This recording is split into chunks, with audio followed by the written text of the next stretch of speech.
chance to be a little bolder. All we do, we buy and hold. There will be shittles who wanna steal your thrills. There will be friends who hold to the end. There will be doubt, fear and cloud, but it's all in your head. Those hedgies are dead.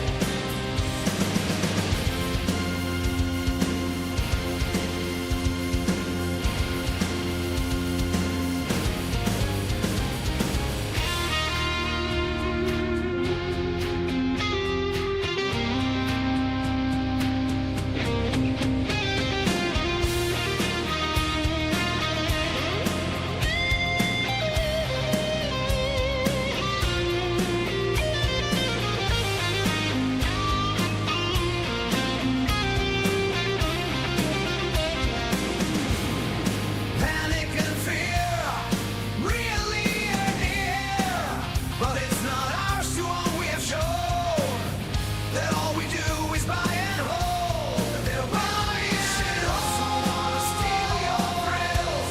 There will be friends who hold to the end. There will be doubt, fear and cloud, but it's all in your head. Those hedgies are dead. So when the night's getting colder and you're needing that shoulder, these apes got your back. We got each other. 'Cause all we do is we buy and hold.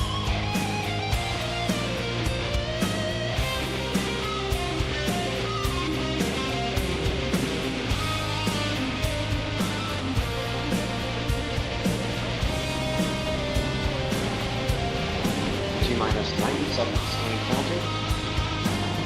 All systems are go. We're about 90 seconds to launch a space shuttle Discovery.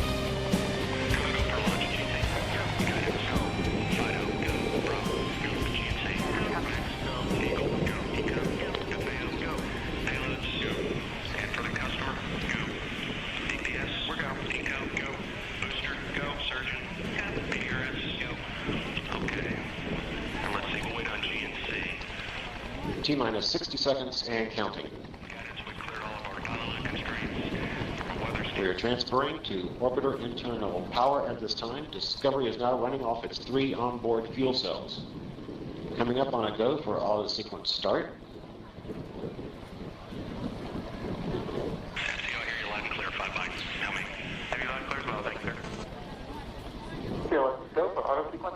And we have a go for auto sequence start. Discovery's onboard computers have primary control of all the vehicle's critical functions. T-minus 17 seconds and counting. 15, 12, 11, 10, 9, 8, 7, 6,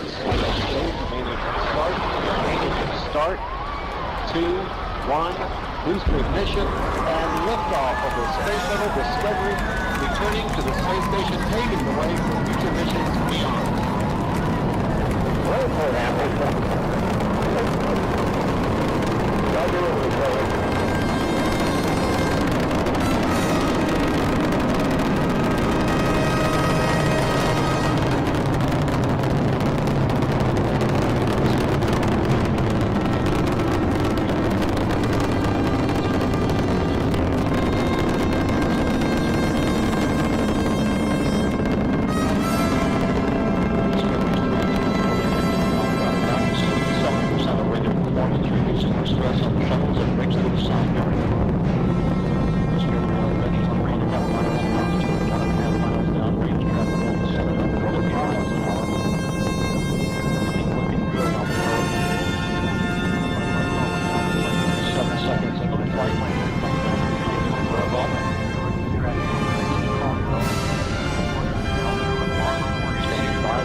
guidance now converging.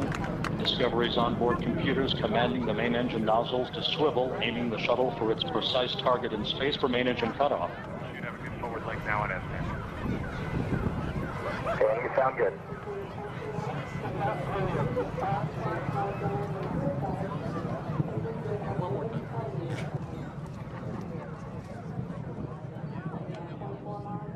Discovery Houston, negative return. Copy, negative return.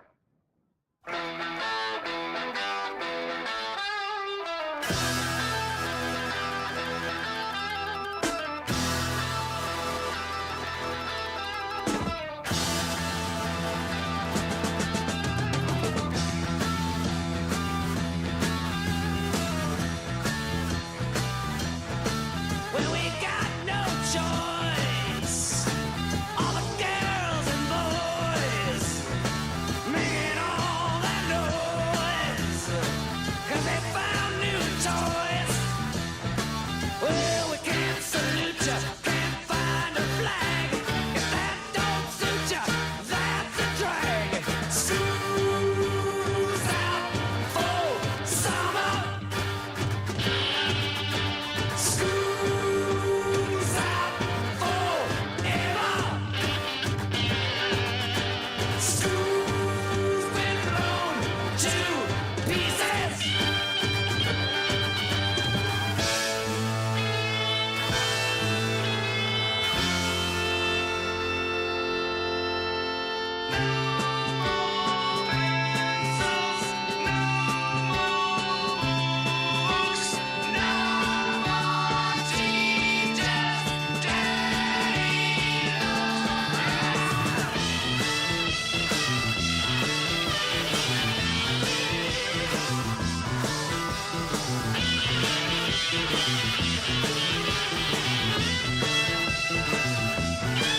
Well, we got no class, and we got no principles, and we got no innocence. We can't even think of a word that rhymes. School's out for summer. School's out forever. My school's been blown to pieces. No more pencils, no more books, no more teachers doing looks. Out for summer, out till fall. We might not go back anymore. School's out forever. School's out for summer. School's out with fever. School's out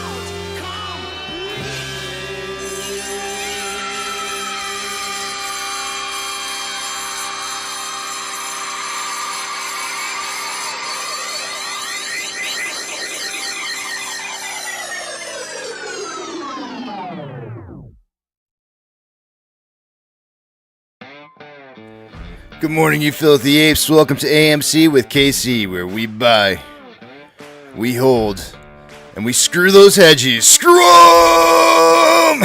That's right. This is where we like to fling poo and eat crayons for breakfast. Rock strong. The title today for today, well, I probably should have put a couple different things in here, but I just went with this one. I said $4 puts will want to close out before the end of the week.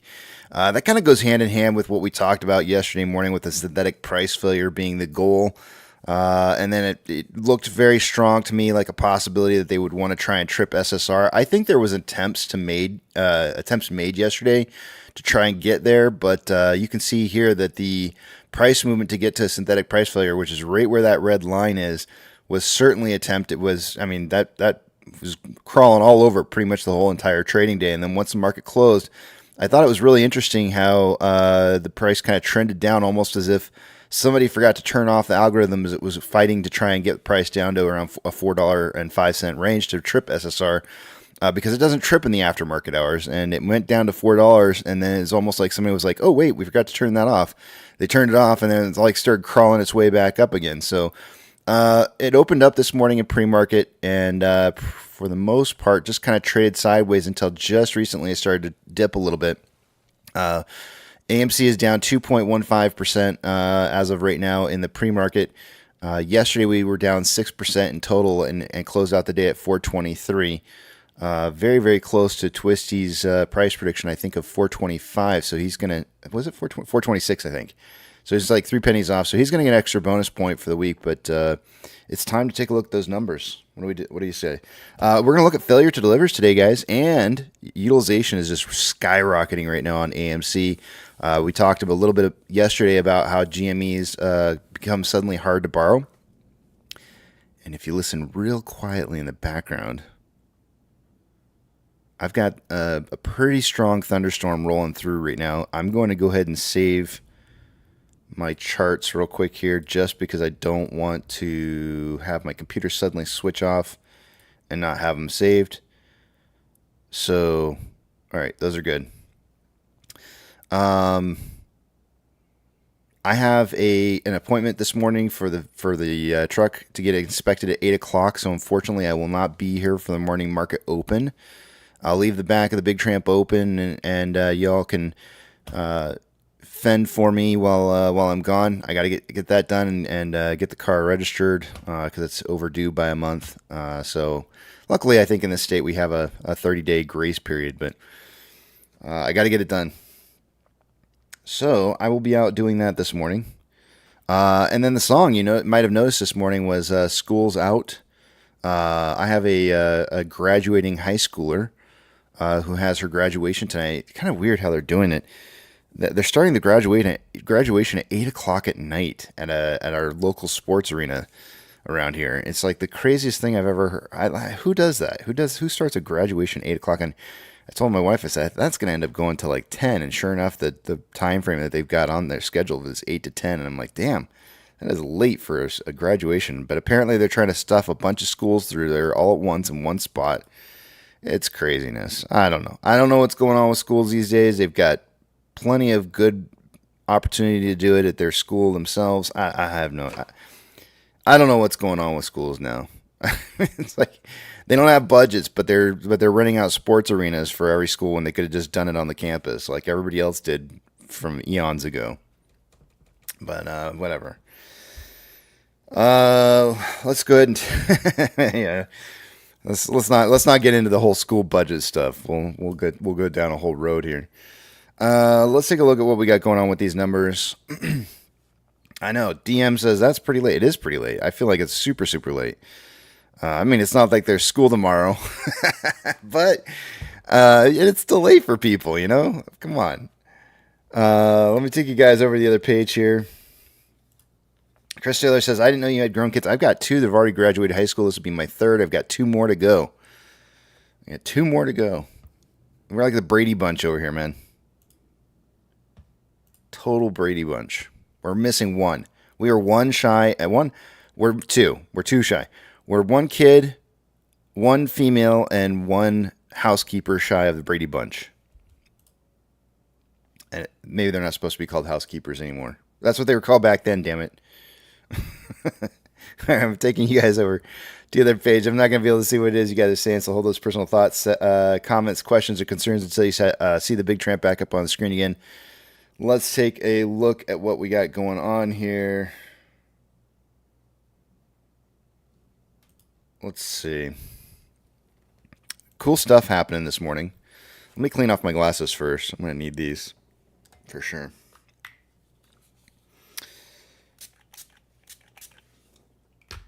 While I'm cleaning them off, I can talk about who got what for points. Twisty he was the lowest yesterday. Ooh, somebody's actually not going to be getting a point. There was one person that was actually outside the range. So I didn't even realize that until just now. Yeah, Twisty's going to be getting an extra bonus point. His price prediction yesterday was 376 to 476, so he's targeting 426 as his price point. So congratulations to Twisty on being 3 pennies off on his price prediction for the day yesterday. I wish I had kept mine. I still wouldn't have won, but I kind of wish I had kept my price prediction from yesterday instead of raising it a little bit. But whatever, it didn't matter. One way or the other, it just would have been nicer to be closer. But I had 396 to 496. Apex had 406 to 506, and Rex had 426 to 526. And so, therefore, Rex will be not getting a point. Womp womp. Welcome to the club, Rex. This is how you get your initiation. Let's see here. Let me go through and handle out these points here. Let's see, Twisty's getting 2 points, so he's going to have 4 going into Friday. I'm behind everybody severely. And Apex is going to get a point for getting his price prediction correct. There it is. There's the point structure. So Twisty's shaping up to be looking like a pretty good week here for Twisty. It's his to lose. He could possibly lose out the week here. It'll just depend on what his price prediction for the day is. Short exempt volume yesterday. They did not trip SSR, which means that because of the fact that we had low volume, and when I say low, it really isn't. It's higher than what it had been previously. Our 3-month average though is now 49.03. So if our 3-month average is 49.03 million shares, and the volume for yesterday was underneath that, then it's not meeting expectations for a 3-month volume.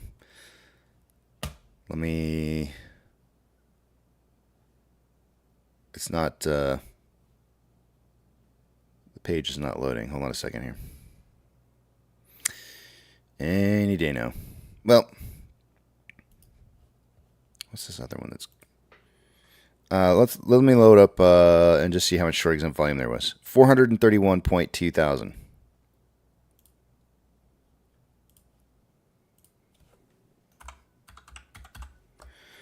Anything over 300K is a lot. Yesterday we were down 6% right on the dot. And utilization yesterday, this is going to be kind of one of the exciting ones, jumped up all the way to 80.16% in a single day. So big jump on that. It's like a 13% increase in utilization there. Massive jump on utilization. So somebody's reborrowing out those shares that they had previously returned. Let me see if that page loaded. Finally did. Okay. Yeah, yesterday we had 32.5 million shares traded. So we're definitely underneath the 3-month average volume of 49 million. So surprisingly, with 32.5 million, our short exempt volume was more than it was when we had 40.9 million shares traded the day prior. Moving on. Max Payne. I don't expect to see this drop to 450. We did have a lot of call volume at $4. I think it was $4 yesterday. No, it's 4.5. We had a lot of call volume at 4.5 yesterday. We had a lot of volume on $4 puts, but I think that was new puts being created. We'll find out here when we take a look at the open interest. But I don't think that's going to be enough to drop Max Payne down to $4. Let's check it out and see.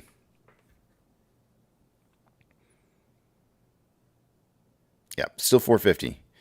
Next week's Max Payne is still 450.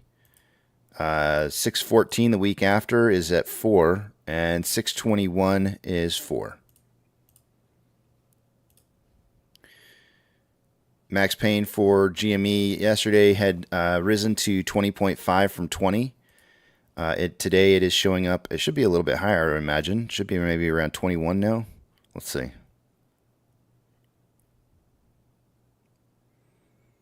Holy smokes, is my internet just like sucking butt or what? What is the deal here?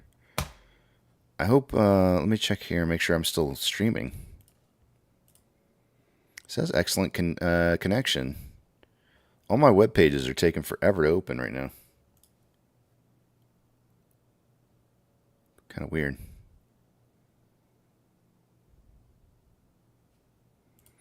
Are you guys seeing me? Am I having connection issues? Like, are you guys experiencing any connection issues with what I'm, like are you receiving me okay?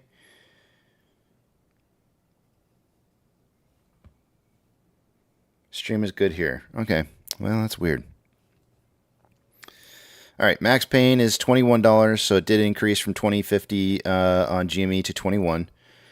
And what they closed at yesterday at $22.61. So they have a very strong chance of seeing a close higher than max pain this week by, almost 2 strike zones. From 21. Yeah, that'd be 1, 2, 3, almost three strike prices higher. Next week, their max pain is at $20. $614. Week ending 6/14, their max pain is now $20, and week ending 6/21 is $20.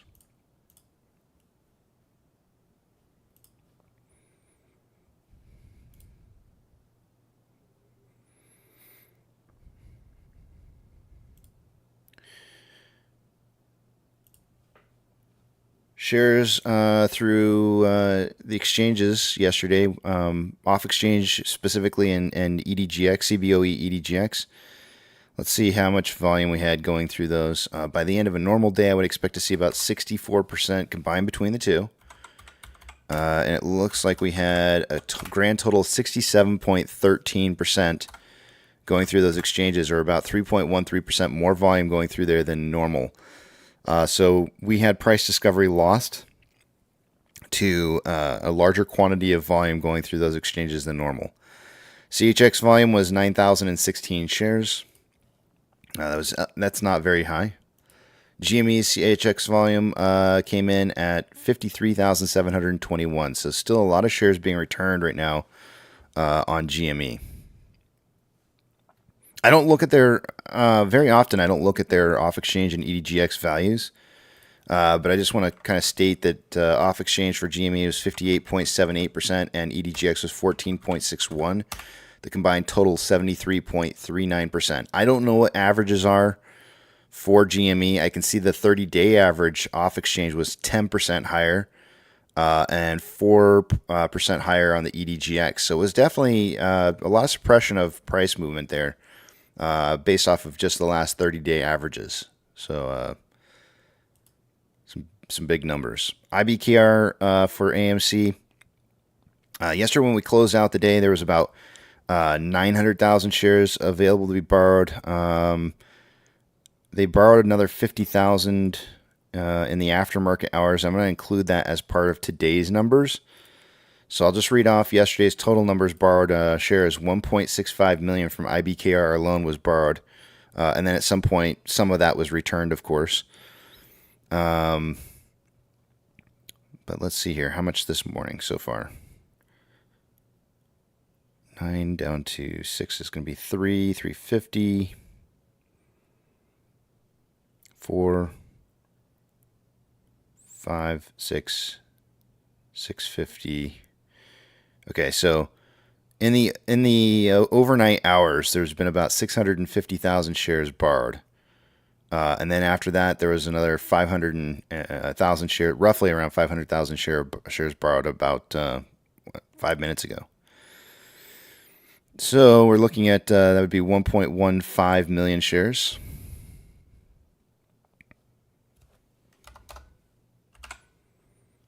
Borrowed so far for the day today. And fees are currently at about 2.38% and have not really changed much. I just want to say that the rebate amount, if you're seeing, are you guys seeing rebate amount on there? Yeah, it's barely on the page here. Let me see if I can shrink this. Let me see if I can change this just a tad bit so you can see the rebate amount. I don't really focus on this too much, but when rebate amounts go negative, it means that the stock is hard to borrow. So, and those did go negative yesterday for GME. We're looking at AMC's right now. AMC's is not a negative rebate, but when it does go to a negative rebate sign, let's look at GME's real quick here. When it does go to that, it means that there's it's suddenly hard to borrow. And what you'll notice here on the page right now as we're looking at GMEs is at the very bottom down there, you can see that it was actually a positive number at 3.35.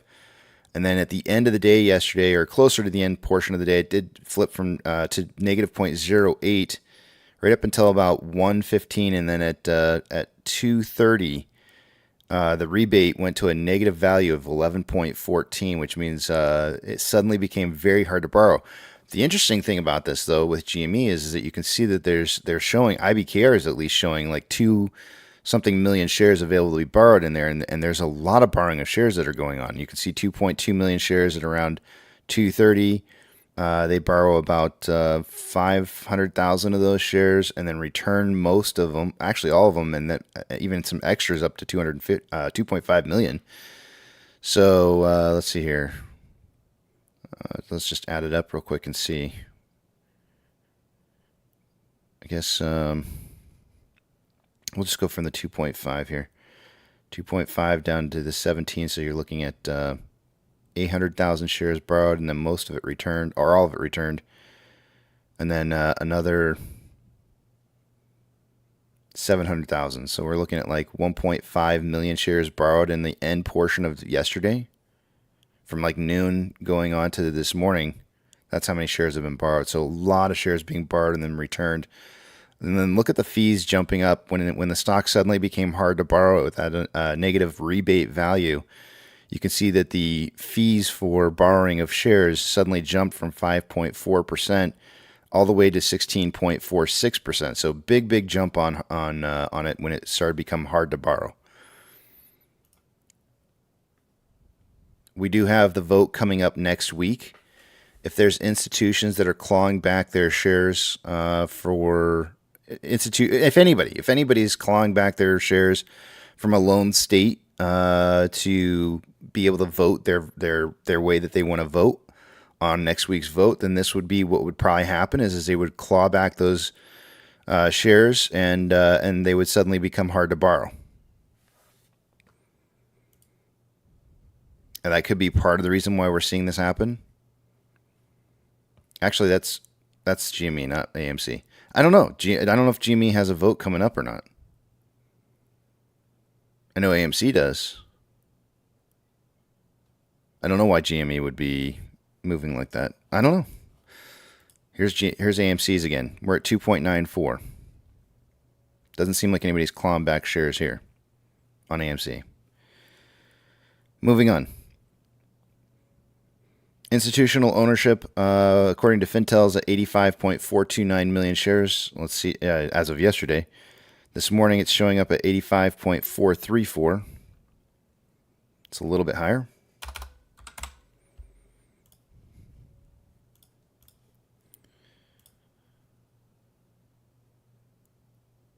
I'm going to move some screens around, take you guys over the other page here, and then we'll take a look at the rest of the data.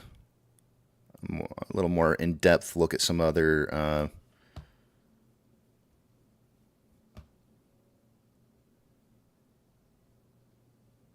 indicators. Man, my screens are everything is just running so. This is definitely going to be a reboot weekend on the computer for sure.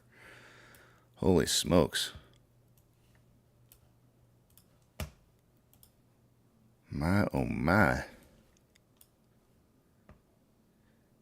My, oh my, it's laggy. What is going on? All right. Let's get the options up on here on the screen, and we're good to go. Yeah, we don't care. Thanks. Appreciate that.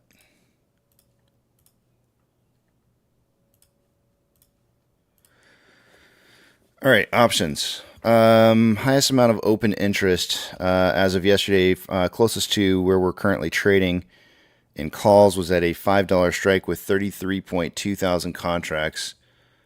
As it stands right now, it is still 5 with 32.8 thousand contracts. So our open interest at 5 dropped a little bit. So there was some closing of $5 positions. So we went from 33.2 to 32.8.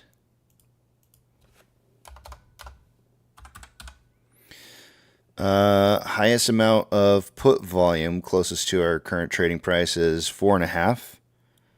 That's where it was yesterday. There was 23.5 thousand contracts. There's now 22. The market is still indicating a closing price somewhere between 4.5 and 5 by the end of this week. So it'll be very, very interesting to see where everybody does price predictions, considering the fact that 4.5 is max pain and the market's kind of suggesting a closing higher than 450. As I scroll down this, we'll just take a quick look at this week's and next week's open interest for documentation purposes.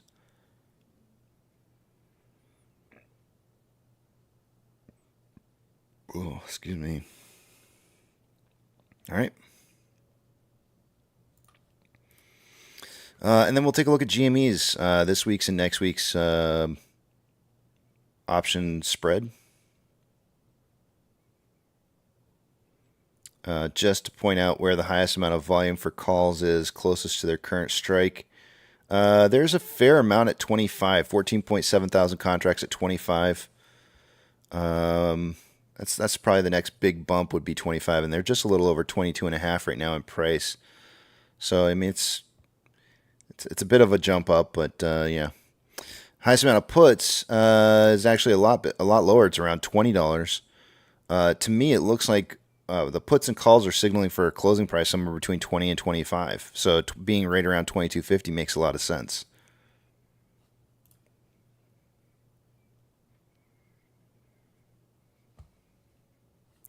Scrolling down, documenting, recording history.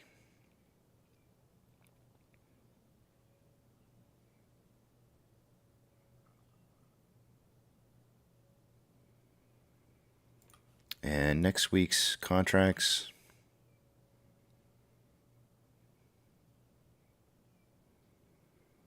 It may be too difficult for you guys to read now as I'm scrolling through this, and I apologize, but it's really for documentation purposes. If you want to go back, you can always pause this feed and the live stream and just kind of take a look at it for as long as you want.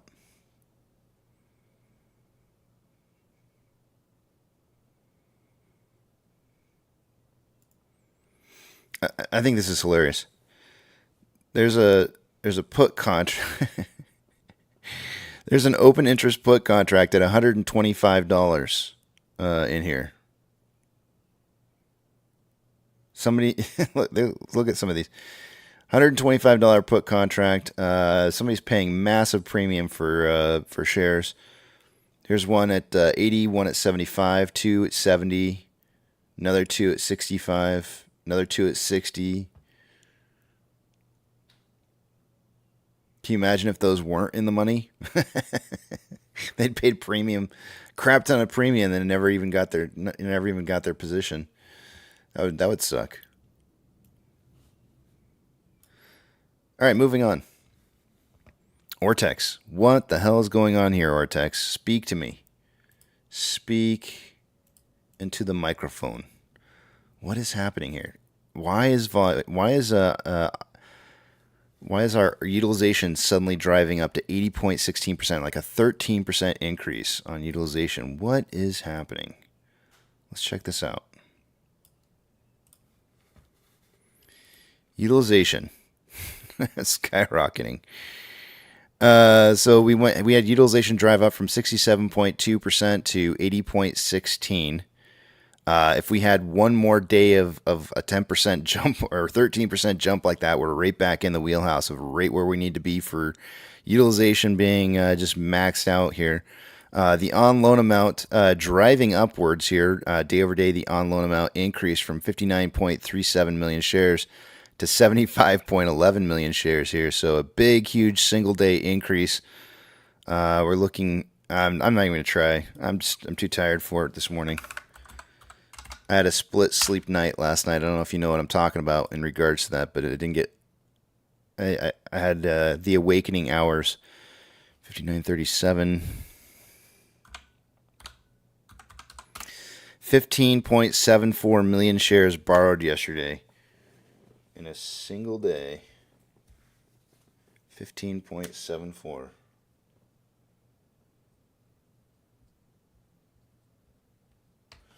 Of course, Ortex is going to estimate that 1/3 of that's going to be in new short interest. So we're looking at like 5.25. It's usually a little bit more than a third, or lately it has been. So maybe like 5.5. Somewhere right around 5.5 is probably going to be what they're estimating. So estimated short-term interest, the free float rose from 11.95 to 13.47. So let's see, 1.52% increase.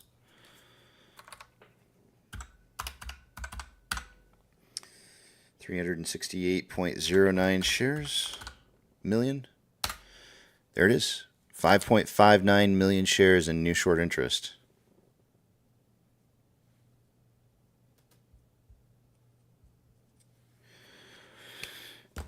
Big numbers, no whammies, no whammies. On loan average age per day. All right, so I'm gonna say this, and it's probably gonna like completely prove me wrong here, but when you have 15 million new shares borrowed in a single day, I don't know how your on loan average age per day doesn't drop like a rock. It should just drop massively. There it is. It did. All right, it dropped from 35.07 days on average to 26.77. Big drop on that.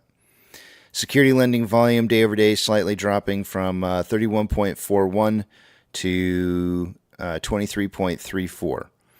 Now the fun stuff, because we did get the failure to deliver as reported yesterday. I don't know why I was thinking it was going to come later, but I did. And we had failure to delivers reporting all the way up to the 14th. We did not get failure to delivers reported for the 15th. Not 100% certain as to why, but the numbers didn't report to the 15th. So we'll get those, I guess, on the next half of 15 days from now. So we had a massive spike in failure delivers, and it was right here on May 7th. We talked a little bit about this yesterday because we did get the data a little earlier. So huge spike in failure to delivers, approximately 1, 2, 3, 4, 5 days from our biggest day run up that we had. Massive spike.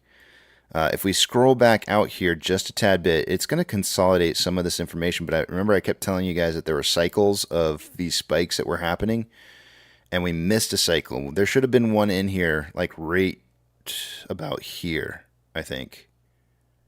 You can count the days in between these. Like, for example, here's our first big spike. It was September 11th, and then our next spike was December 19th. And this spike was much higher. These last two spikes were 5.69 followed by 5.77. And then it's now increased to 6.73 million failure to delivers on a single day. That's a pretty massive spike. And so somehow or another, they've found a way to be able to not report failure to delivers in these in-between periods of time. But you can definitely see that there's, let me take a picture of this real quick here. There's a trend going on where failure to delivers are starting to move up over time. So we're definitely starting to trend in a direction here where on a consistent basis, we're starting to see some meaty periods of time of failure to delivers. So while they may be on some kind of cycle here where they're able to hide a large portion of failure to delivers until one single day, and that time is it's kind of regular. We're also starting to see now this meaty chunk in here starting to show up in between though. So a lot of borrowing of shares, and I can guarantee you with this price movement that occurred back in the earlier portion of May is going to put a lot of strain on institutions on failure to delivers going in the future. And these are the kind of things that you need to see have happen for future price run-ups. So just kind of keep that in mind. None of this stuff unfolds super quick.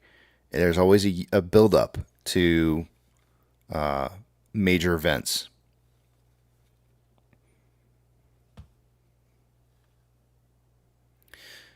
Taking a look at GME.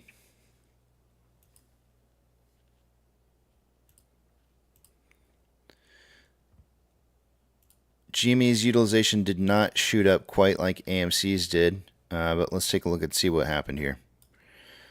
Utilization day over day dropped from 68.13 down to 61.53%. The on-loan amount still dipping from 60.85 million shares to 51.83. That's going to drop the estimated short share interest of the free float from 19.61 down to 18.94. And since they're not borrowing new shares, the on-loan average age per day should be rising. But we've been seeing routinely lately that that's been reported as a drop, which is kind of unusual. And we've kind of looked at things like, the average age per loan that's being returned. So if I pull up my advanced numbers on this and we just take a look and see what the average age of the loans are that are being returned here, let's see what they look like. On loan average age returned, they're pretty high. The average day right now for yesterday was 38.62. So the average age on the return shares was 38.62. No, I'm sorry. Here it is. Returned is 52. So the average is 38.62, and yesterday the return shares had an average age of 52. So definitely older positions that are being returned right now in this current period of time.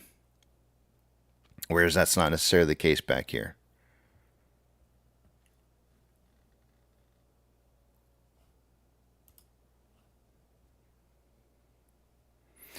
And security lending volume day over day spiking up back again here for GME from 16.7 million shares up to 24.32. And last but not least, we'll take a look at the failure to delivers for GME as well. And you can see that there was large quantities of failure to delivers starting to spike just before the run up.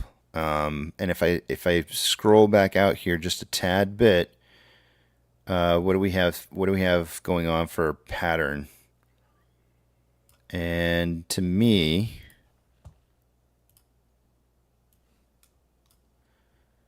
I'm seeing spiking periods intervals that seem to be kind of regular.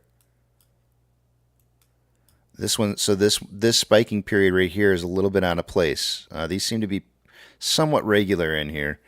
The one that occurred right here was a little bit out of place, and you can see after some of the spikes, the trend is usually down in failure to delivers until all of a sudden it spikes again, as if what they're basically doing on what it seems like they're doing on GME is dealing with failure to delivers and then letting them stack, like failure to delivers are stacking in this period in here.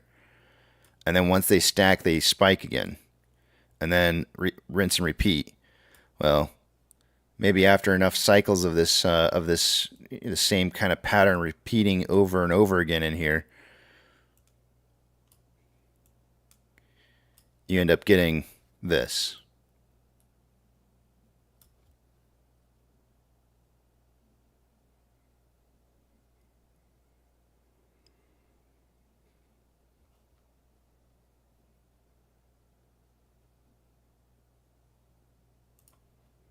Failure to delivers do matter. Don't let anybody tell you otherwise. They make a big difference. Something has to force somebody to buy shares.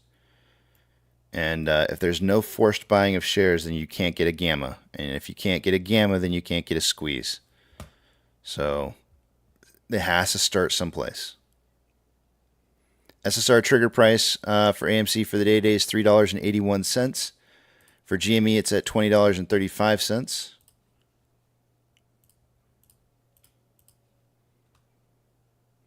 For AMC, there's currently 208.7 thousand contracts out of the money on the calls versus 17.7 thousand contracts that are in the money. 60.3 thousand contracts are out of the money on the puts, and 35.9 thousand contracts are in the money.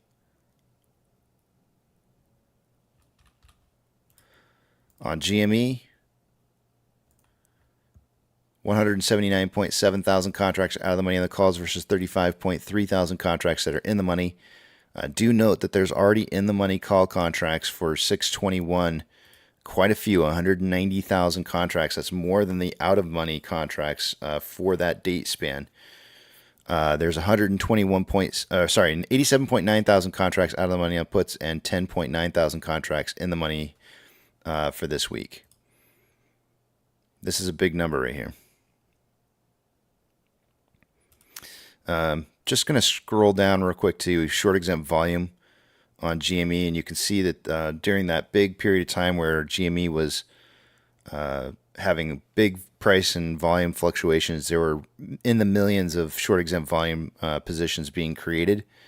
It has been ever since then. Once it hit about 521, has been decreasing, but there has been some individual spikes back up here and there.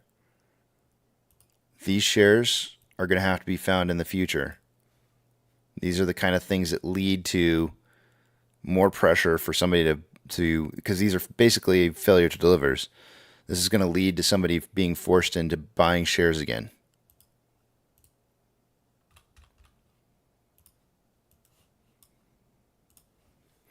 Orders by Fidelity customers. AMC and GME are the only two I'm looking for on this list. GME had ended up the day with a 59.57% buy to 40.43% sell ratio. I like to see 60-40. It's close. It's very, very close to the 60-40. We'll give it to them. But AMC was not on the list from yesterday, so we did not have enough retail orders going through to make that top 30 list. MMRI yesterday when we finished out the day was 296.36. It is now currently 295.72.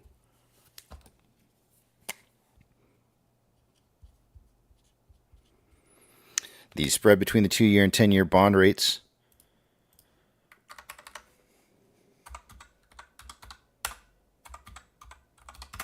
is 0.391. We started out the day yesterday at 0.365 and ended the day at 0.373.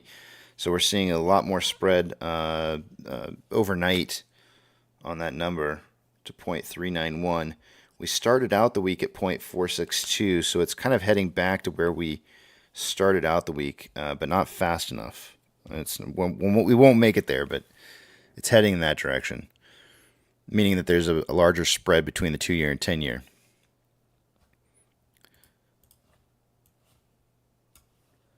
VIX futures suggesting it should be around 1423.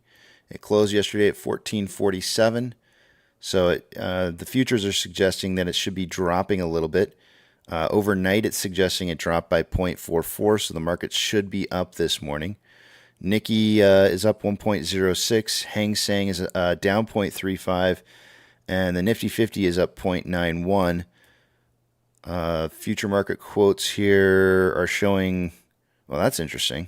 They should be up, but they're showing down anywhere from 0.09 to 0.39. That's actually very, very odd. That means that what that tells me is that we're probably going to see the market jumping or starting to gap up either soon or at market open.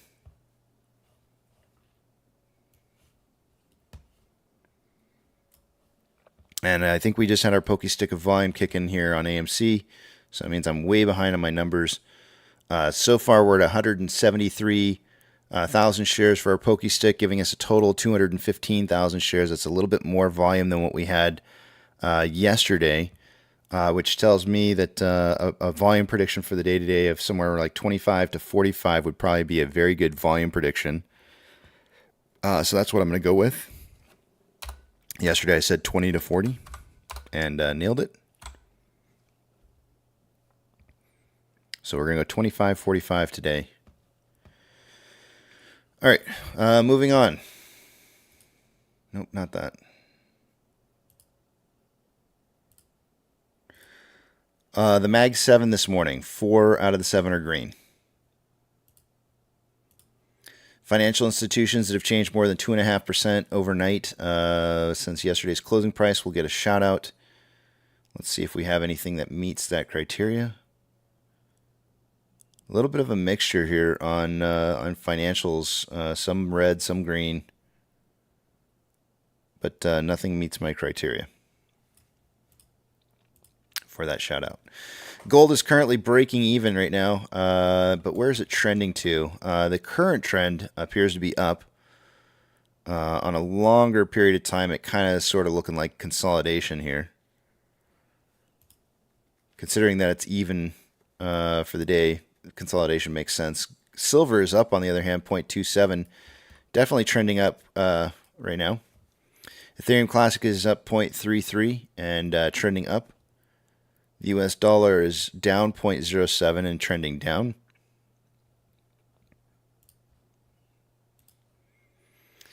SPY is breaking even this morning, and since the 7 a.m. pokey stick of volumes coming in here for SPY, you can see that there's going to be it looks like there's going to be maybe a little bit more activity, and maybe we'll start seeing price moving in that upwards direction that the VIX is kind of suggesting it should be moving towards for market open, because it's suggesting we should see a green open this morning. Tesla is down 0.05. Initially in the pre-market this morning, it was trending down. Found a little bit of a reversal and started trending back up at around 6:53 this morning, my time. Or no, that should be Eastern Standard Time. Amazon is down 0.81, and I'm going to call it a consolidation after a trend down. Cinemark is up 2.71, but it's only traded one share in the pre-market this morning, so it's a little deceiving. Not enough data to really kind of determine which direction it's heading. Doge is currently up 0.53, trending up. Bitcoin is down 0.23 and trending up. GME is down 1.81, and I'm saying consolidation. HYMC is up 2.34. It's only traded 70 shares this morning. It does look like it's trending up with the 70 shares it's traded, but that's not really enough data. NCMI is up 1.44 off of 366 shares, which is kind of unusual. A lot of mornings we don't see HYMC and NCMI showing any kind of volume in the pre-market, but we got some this morning. 366 shares, and it looks like all of them. Many of them. Not all of them. There's only one share that was at $5.64, which is where it's at right now, out of that 366. 365 were traded at 1 penny underneath yesterday's closing price, and then one share at $5.64. So it's not, I don't know. It's not enough data to really make a good, it's up right now. Hood is down 0.64 and on a slight trend up, and AMC is down 2.13. And I have a strong feeling that there's going to be a push to try and push us underneath $4 at market open. And then there may be a gradual rise for the rest of the day today. Seeing larger quantities of volume today than we had yesterday, and a price movement upwards would be bullish. So I'm okay with that push down at the beginning portion of the morning, followed by a slow rise, or may even be a quick rise. I mean, we do, max pain is 450. Options are suggesting a closing price somewhere above 450, somewhere between 450 and 5. So I would suggest that if there's going to be a push to $4 at some point this morning to close out those puts, when those puts start closing, and I would imagine that would happen before 10 a.m., you're going to start seeing this big price jump up that's going to, I don't know if that'll happen in the morning period or if that'll happen in the late afternoon, but I do think that there's going to be a push back up in price movement, at least based off of what I'm seeing in options. On a 4-hour time interval, we currently have more selling pressure than buying pressure with an RSI of 32.91. Oh, wait. I forgot to mention inflow versus outflow yesterday. There was just a slight bit more, let's see, $400,000 or $40,000 more outflow than inflow yesterday. On a 4-hour time interval, more selling pressure than buying pressure on the Vortex indicator. RSI is at 32.41, which is below average.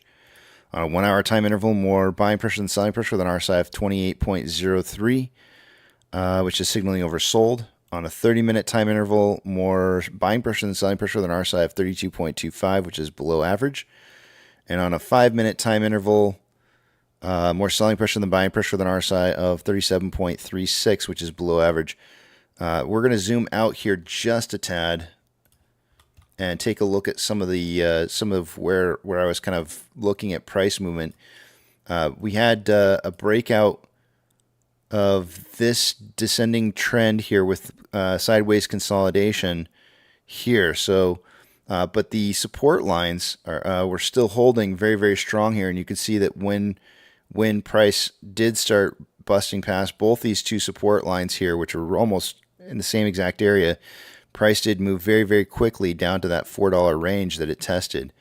And remember yesterday when I talked about synthetic price failures, a $4 price point means that price is going to need to reset a synthetic price failure at $4.60. So that's going to be and 460 happens to be right in the wheelhouse of that 450 to $5 closing price by the end of the day today. So a lot of this makes a lot of sense here. And I do feel like typically speaking, we see price try to move up to something like a synthetic price failure reset, test it once, 2, 3 times before actually breaking through. We know max pain is 450 next week. So we may see that test of 460 several times over the next couple trading days before getting a potential punch through that, and then I would suggest maybe a reversal back down to that 450 range again. So just kind of keep that in mind going forward. I'm going to delete some of these lines here. Hey, look at that. Apex was here. That'll be there for a while until I get rid of it. Let's see here. Do I leave these lines or not? Nah.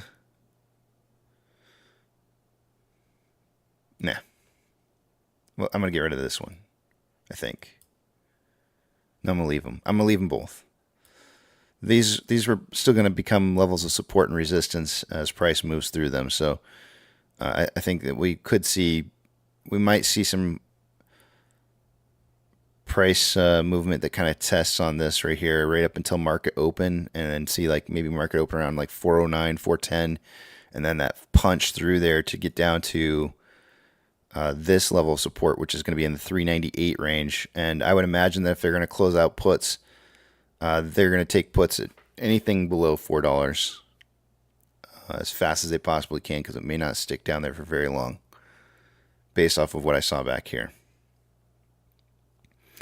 This kind of move right here, this is a test. Is there going to be support, resistance down in this range? Right? And they only got it there for a fraction of a little while, and then price started rising back up again. So I think there's going to be another test of that $4 range, and I think they're trying to see how easily it would be to, or how cost effective it would be to try and push price back down below that $4 range. All right, Ichimoto, last thing. And I'm going to have to leave pretty soon to go take my truck in. What do we got going on in Ichimoto here?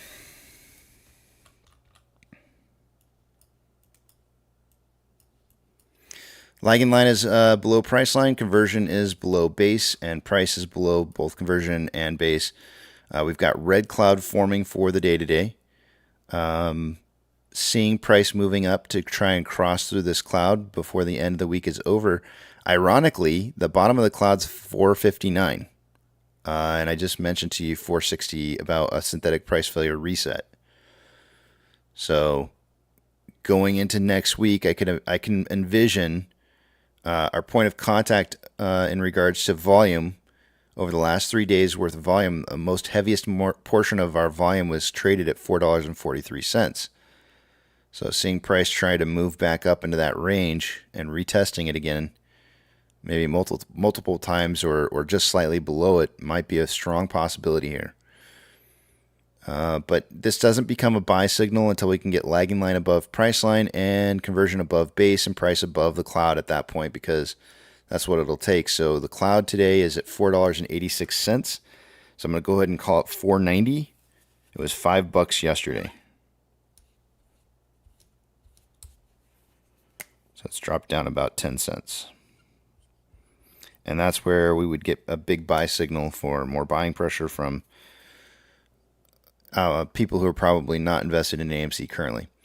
On a 4-hour time interval, lagging line is below price line, conversion is below base. The cloud starts today at about 477, so I'm going to call it 480. So the 1 hour and 4 hour are in agreement because they're only 10 cents apart on where they're suggesting the buy pressure. Actually, hold on a second. Wait, hold on. Let me back up. They are not in agreement. The cloud is suggesting that there's going to be a point of uncertainty as to whether or not people should start buying in at 480.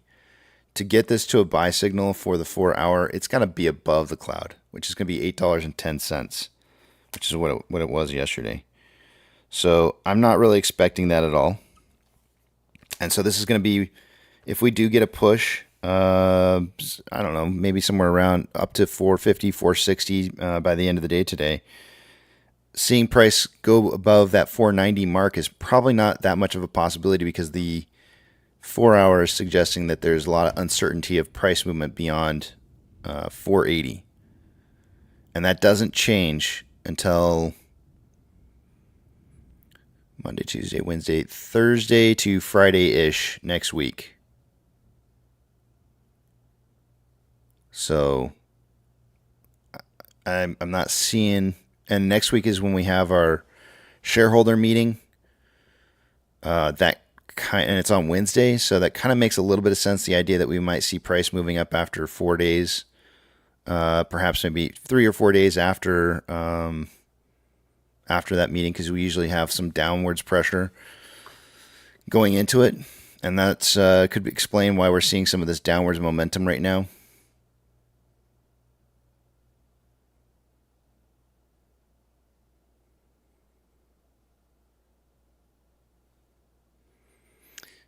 But yeah, 490 and 810 are the two numbers for Ichimoto.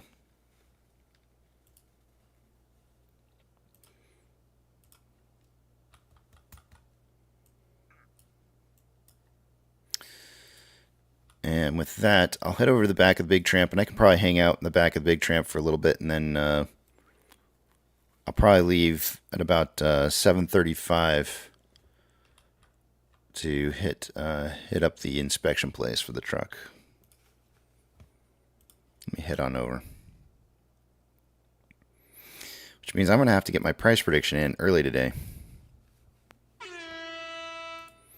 Rex, Pirate, good morning to you. Admiral. Rex is initiated this morning or last night. Welcome to the club, Rex. Nothing like starting out with a black eye. Yeah, that's the market for you. It likes to punch you in the face and say, "Happy day to you."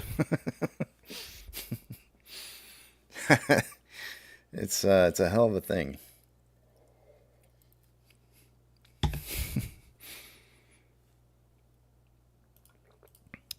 Let's see here. I'm going to go over to the comment section now that I can see.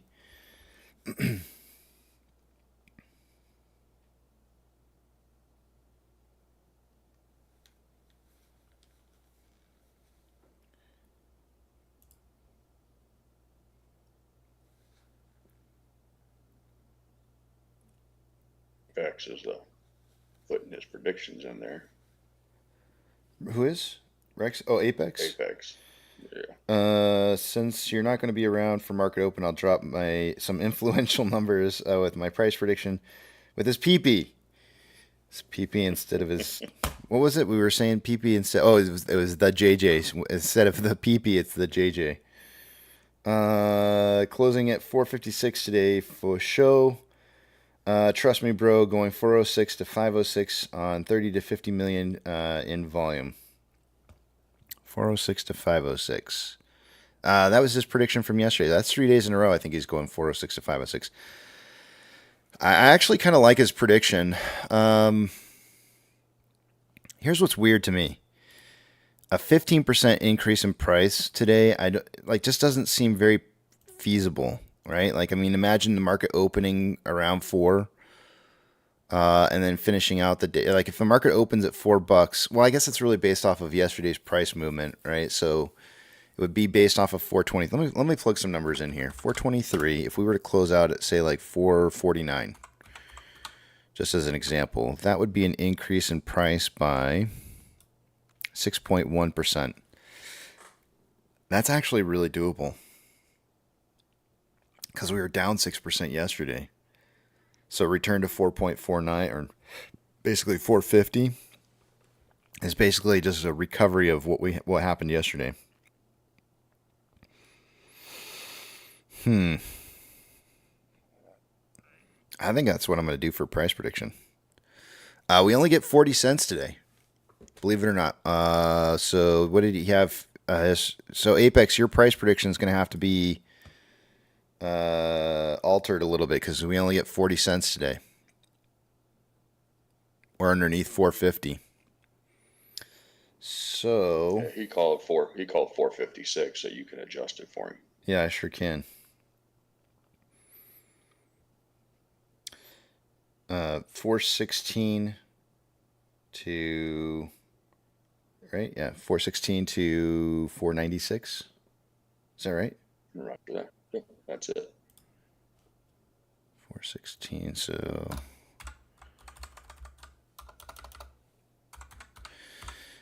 So if I'm going to do 40 cents and I'm going to predict something like 449 for a close, 89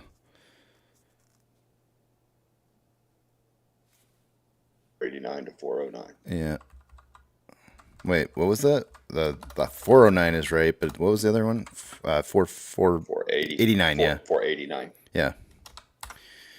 489. Yeah, I'm pretty sure that's what I'm going to go with. I have a feeling it's going to be just slightly lower. Actually, you know what? Maybe I should try to nail it right on the spot.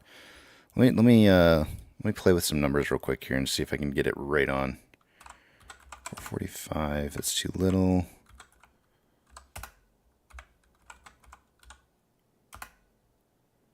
Man, it's like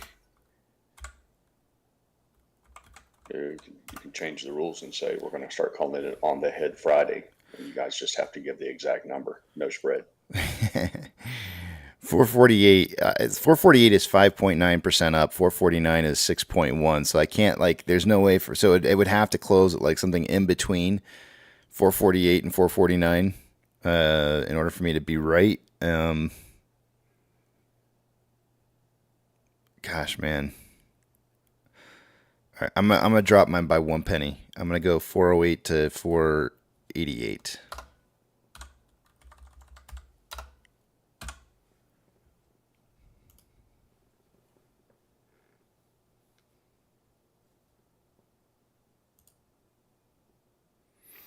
Stella's going for 420.69. Very nice, nice. Morning, guys. Good morning, Danny. How you doing today? Okay. Doing well. You guys here? How's your shoulder feeling today? You got quick answer. My show, good. It's All right, yeah, that's what I wanted to hear. Yeah, good, strong shoulder. That's good to hear.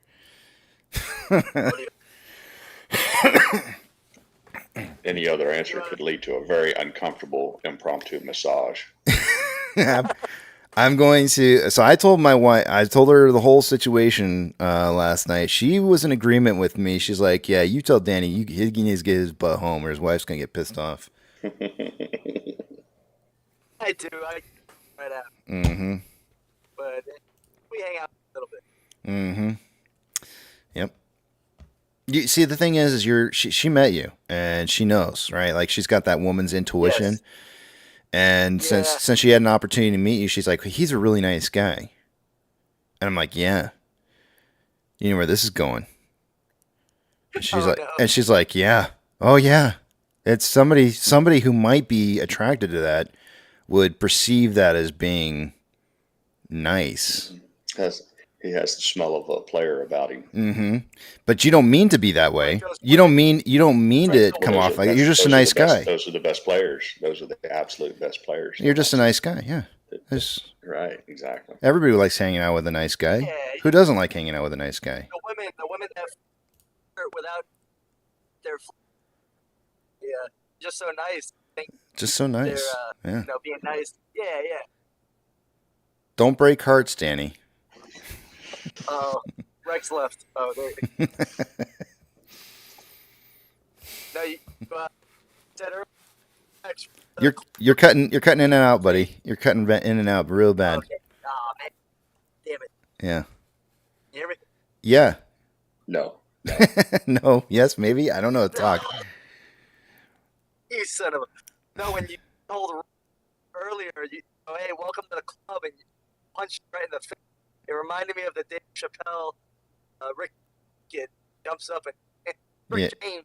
We're catching bits and pieces of what you're saying. It was kind of easy to tell what you were saying at first, and then it cut in and out. I got the whole Dave Chappelle part, but then it started losing. This is better. There you go. Oh, that's so much better. Oh my gosh, yes, night and day. I'm on the call. Nope, you cut out again. You cut completely out again. It's, Danny, it's your comms today are like your jokes. They're hit or miss. Oh, come on. It's the car Bluetooth, man. Danny's house. No, I said earlier you told Rex, welcome to the club, just punched you in the face. And it reminded me of the Dave Chappelle, the Rick James skit where he jumps up and punches Charlie Murphy. Pretty funny. Yeah, it was good stuff. Yep, that market just loves to just punish. It's a very punishing atmosphere.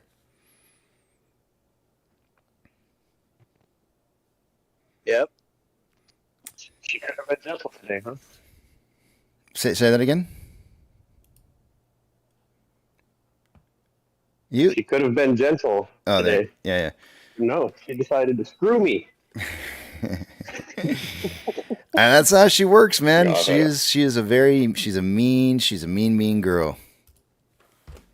I've had a theory for about a week now, and I'm going to go ahead and lay this out there. I have a theory that Stella Masor-Willem is actually a man. I'm not going to give the details. She refuses to come in and speak, even when she's in Discord. But just based on the comments, I'm gonna go out on a limb here and say, Stella, I'm not buying this bullshit. You're a man.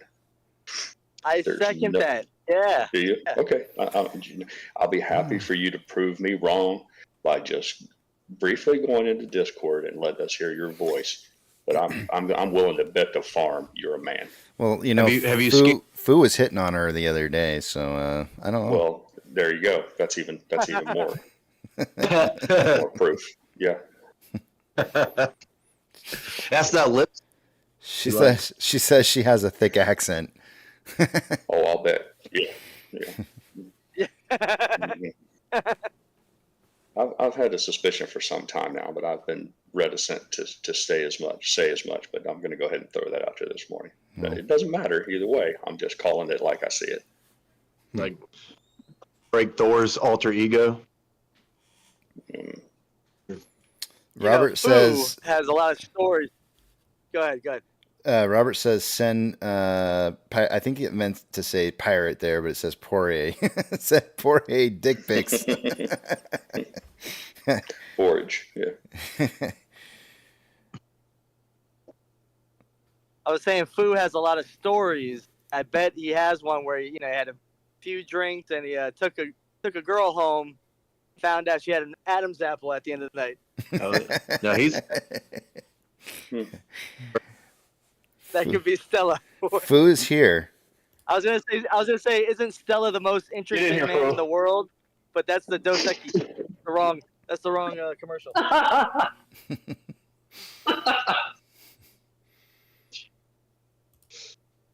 Damn it! I gotta leave here soon. This really sucks. This is No. getting it's getting good. Well, if you have to do an errand on a Friday, it's better to do it first thing in the morning. Yeah. So we don't, you don't want to miss the afternoon. Unfortunately, I got to stick with my price prediction now because I I'm going to stick with a 408 to 488 Apex just in case. I did drop it 1 penny just because I don't know. I feel like a recovery of the 6% that we were down yesterday, I don't know. It's something smells right about being just slightly less than a 6% up day today. So like 5.9% up seems right. So I adjusted it. Yep.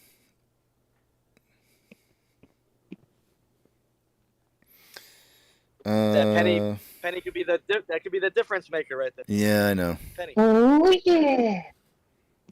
Good morning, by the way. Hey, I fella. don't know if I said it yet or not, but Danny, good morning. Tendies, good morning. Apex, good morning. Quack, Morning. quack, good morning. Good morning to all of you. Guten Tag. What's up, fuckers? We got this trap is full. This I freaking tramp turned is on- full. Yesterday, and I didn't go to sleep until they freaking took the Eagles nest last night, like 2 a.m. Wait, who did what? What happened? I couldn't. I turned on Band of Brothers yesterday evening, and I couldn't stop until they took the Eagles at like 2 a.m. Oh, okay. Hooked on the Band of Brothers. Melissa and I just started a new series last night, and I'll let you guys know how I feel about it maybe a little bit further into it. But it's called Evil. Evil. Oh. Yeah. So I'll let you guys know if I'm warming up to it or not. I'm still feeling it I out. saw they had an episode where they're at the CERN, the CERN, whatever. And a portal opens up and it's like supposed to be like hell. On this, Coming out. on what I'm talking about? On this show, yeah, they had like a little clip on X. Oh, I'm not there yet. Posted it. I'm not there yet, So, but yeah. that sounds interesting. Yeah. I can't wait for that. It does. So I'll give you guys a little synopsis of what it is, just real quick and brief. It's just basically about this lady that's kind of like a psychologist, and she tries to determine whether or not for defense. She works for the defense attorneys and usually tries to determine whether somebody who's claiming that they're mentally insane or something else is going on. That's what she's doing for a job, and then one of her clients, one of the patients that she's checking out for a defense attorney, is not claiming he's just claiming he killed a bunch of people, claiming that he blacked out and couldn't remember anything, and then this wannabe preacher from the Catholic Church is going around. He's investigating different things for the church to decide whether they're real or they're fake, and he's saying the guy's demonically possessed. And so this show went from being about trying to determine if somebody was demonically possessed by a demon or not, and then now she's working for the priest because the DA fired her, and they're basically trying to solve mysteries as to whether or not they're looking at not just demonic possession, but also miracles. They're looking at like miracles, whether they're truly miracles. So far, everything in the show so far. Well, I shouldn't say.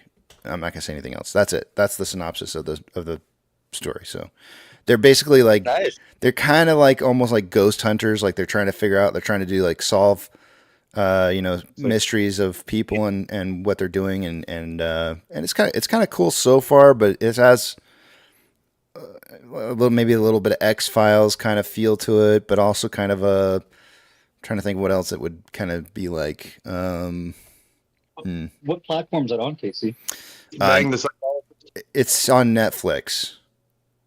Okay, it's called Evil. Evil, yeah. I'm not I'm again fucking like on it, man. That sounds awesome. I'm not like sure how I feel. I think I'm like third episode into it, and I think there's two. Well, Melissa said there was 4 seasons, but Netflix only has 2 showing.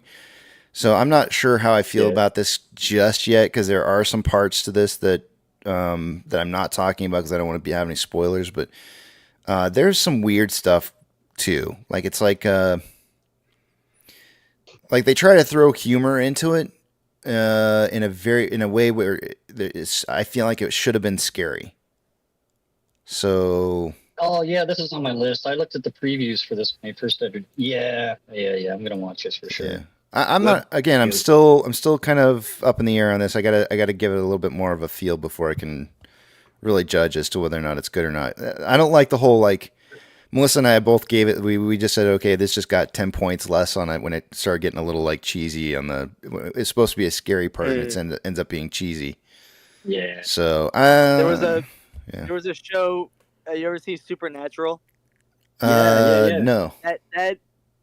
That to me, it was kind of interesting, but I felt like every episode was kind of the same, just different monsters. Yeah. A little cheesy at points. Nobody's been binge watching that for like 2 months now.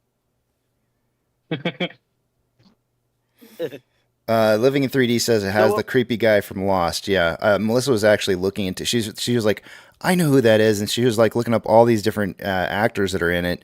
And there's some actors that people, I guess, would recognize. I didn't recognize any of them, but they are from. They have a past, so there's some good actors in there. The main character of it, kind of reminds me of like a young Jodie Foster. Well, no, I shouldn't say young. She reminds me of Jodie Foster, not necessarily young, but she kind of reminds me of Jodie Foster in a way.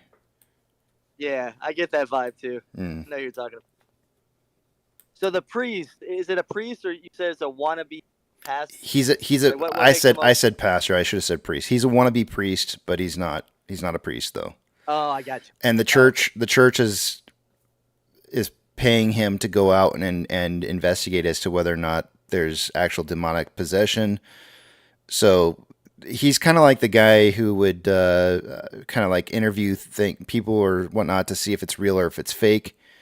Just so you can tell the church whether or not they need to do further investigating. So, or, like if they should really, put a priest onto the job. So he's like somebody, an in-betweener contractor, I guess, for the church to figure out what's what. There's another mindfuck show there called Travelers on Netflix. There's 3 seasons of it. It's really, really trippy, kind of like bouncing around trying to alter the future. The only reason I say that is because it came up under suggestions. Like, oh yeah, the three body, is that the one? The 3 body problem? No, it's called Travelers. Oh, okay. The three body problem was another one that I got into recently, and that was actually really good. I really enjoyed that one. I can't wait for that one to have another season. Yeah, I got that suggested to me by Ashton Forbes.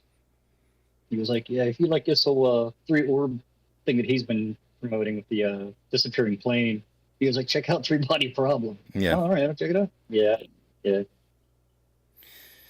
I think I need to go. I think it's time. Yeah, you get a bounce, sir. Yeah. We got 2 price predictions in. I guess you'll have to let us know later, huh? Well, I Rex may have already sent me. He did. He sent me his. He said 452. All so right. that means he's going 412. Yeah, 412 to 422. 420. 422. Whatever my math. You're right. 412, yeah. Okay, 420. I'm sitting here going, okay, I can't math today.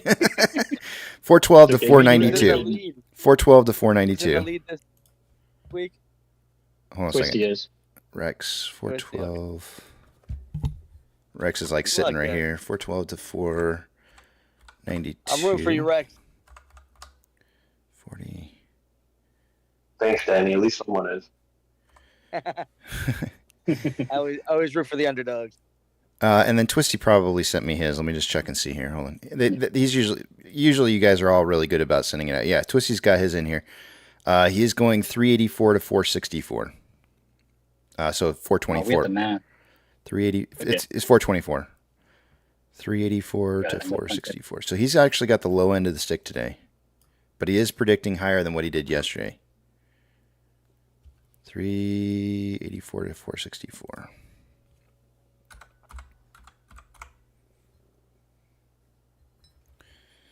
Yep. There we go. We got what am I looking at? 32-cent spread. Let's see if I concur. It looks like more than that. 80. Oh, you're right. Would you say 36? Yeah, 32. Yeah, that's correct. Yes, that's 32. right. Yep. So a quick rundown. We got Twisty at 384 to 464. Next up from there would be me with 408 to 488. Then Rex with 412 to 492.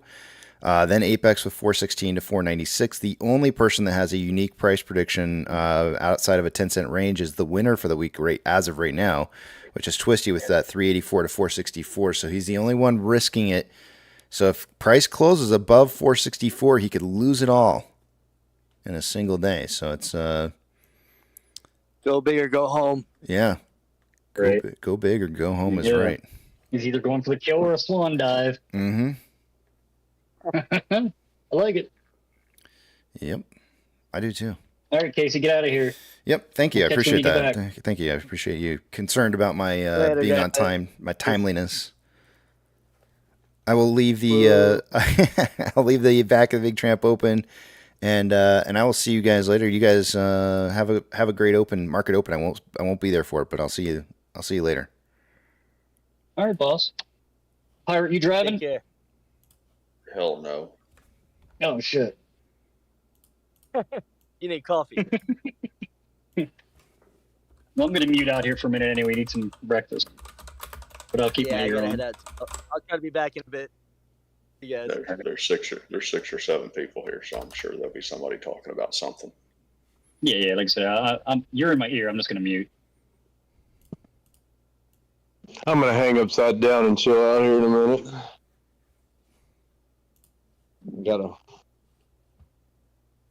I didn't put up a mud flap when I did my. Never mind. I won't go there.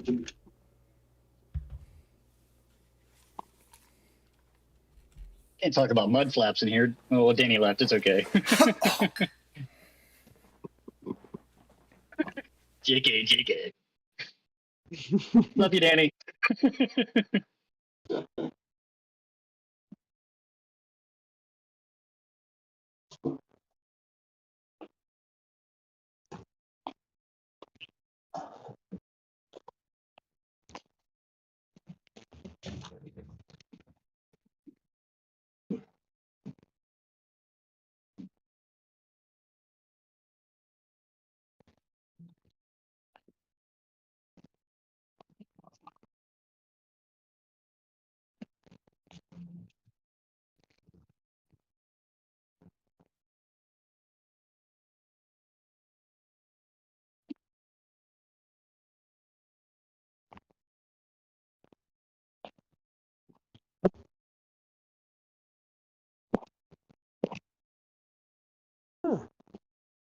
We're green. Look at that. Yeah, I had some interesting looking charts for Thinkorswim this morning. A lot of rabbit pellets, a lot of lots of spaces, empty spaces where nothing is happening, and that's the first time I've seen that in quite some time. Although for the past 15 or 20 minutes or so, that seems like the activity's picked up a little bit. Yeah.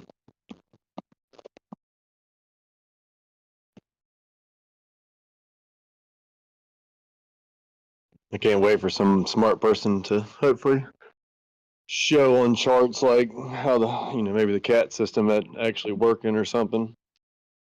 You're a little down the line.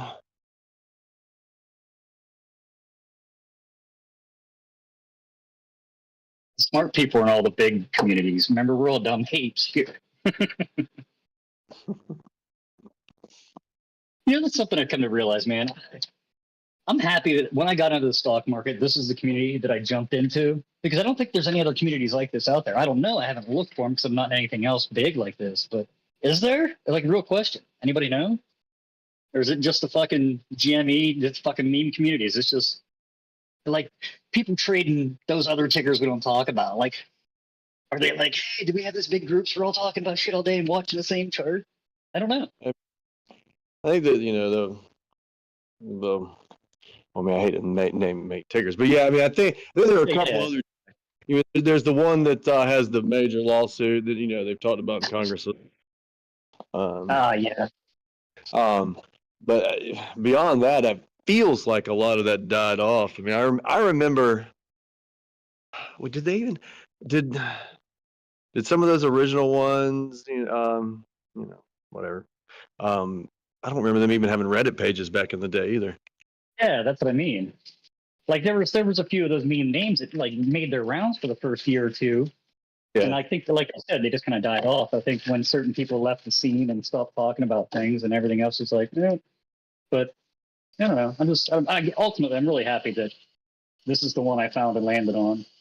Because I've been in a bunch of other plays, those early days there, but this is the one that stuck, man. Yeah. I think I thought I was a day trader. Or Yeah, right. Yeah, Oh, I was like, wow. I'm a swing trader because I don't know what the fuck I'm doing. red trade. Like, what the fuck?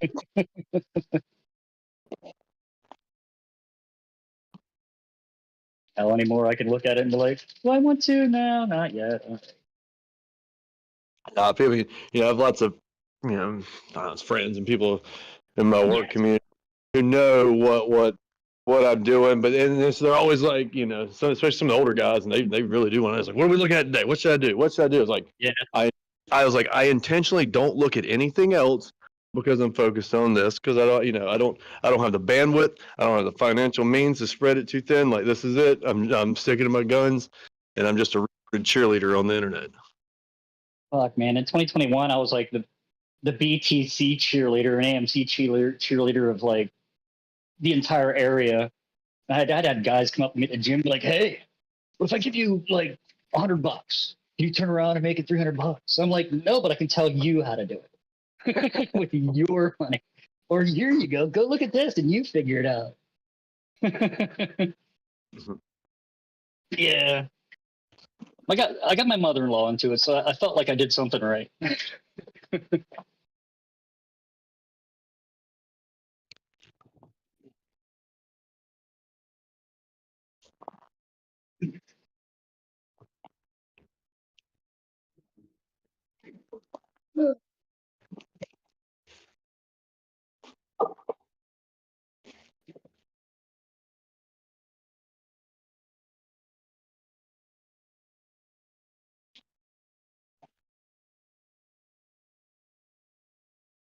Turtle, yeah, I get it. Scared to be in any other play, right?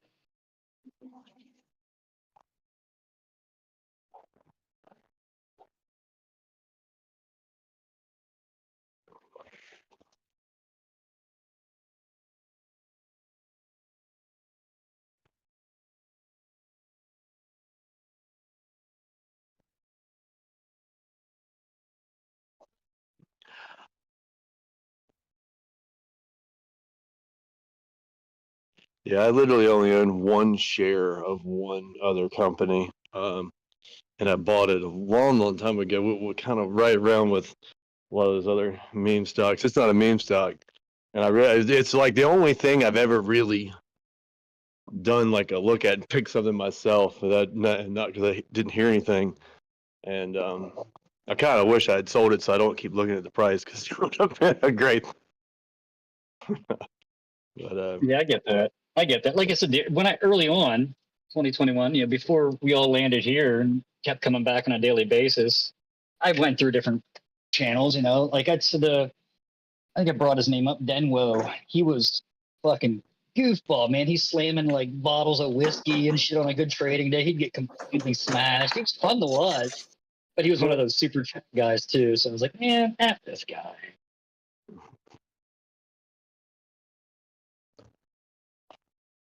I don't know if he's still around, honestly.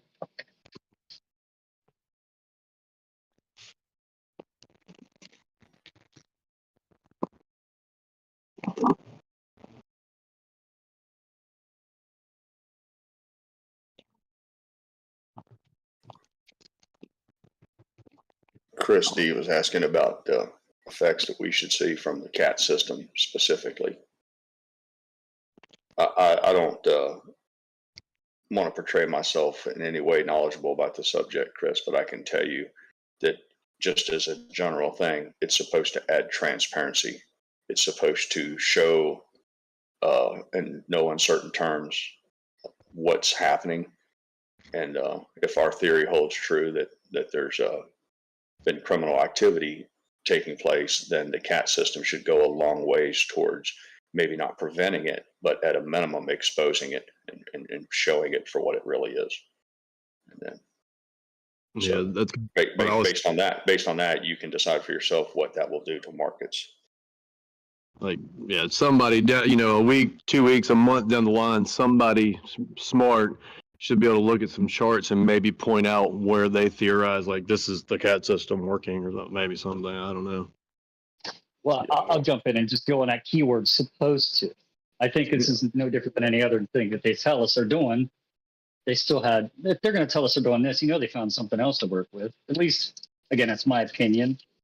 But the way Pirate put it, it's supposed to show transparency. So we'll see. And you're right. Somebody smart down the road can point it out and is, hey, is it showing this transparency? I see what you're saying. Well, just remember too, just because something is done in the open doesn't mean they won't continue to do it. Yeah. I mean, there's a certain amount of people that say, so what? They're going to shine a light on it. They're going to confirm what we've already we've already figured out what was happening. So now they're going to, okay, big deal. You're going to pull the curtain back and let us look at it, but that doesn't mean they'll stop. Yeah, I mean it's at hopium. Yeah, absolutely. Right. I don't get my hopes up on it. So I'm not one of those guys that says, oh, the CAT system's going online today at noon and we're going to get paid at 12:15. Yeah. Like if anything, been around too long for that. Yeah, if anything, when they announced it was a buy the news, sell the hype nonsense ordeal for them. Because they're going to hype it up. They did it. They hyped it up, and it was like it's just another tool in their tool belt. Old fucking fear, uncertainty, and doubt. So the politicians have kind of quit talking about it. I think they're a little more concerned with some other things going on this week. Distracted, to say the least. Yeah, because they were getting a little loud about it a couple weeks ago. Yeah, they were.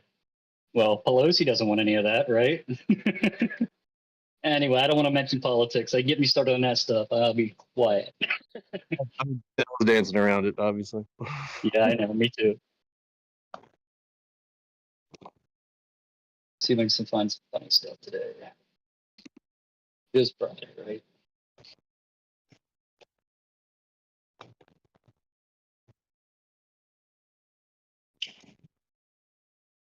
you have to ask yourself, I mean, honestly, do you think the CAT system is going to reveal anything earth shattering that they don't already know? I mean, at some point in time, you have to be honest and say, just wrap your head around it. The powers that be, the authorities, the SEC, all of your regulatory bodies, they're well aware of what's going on. It's not like they're going to be like, oh my goodness, we had no idea this was happening. So glad we have the CAT system now. Let's put a stop to this. Okay, sure.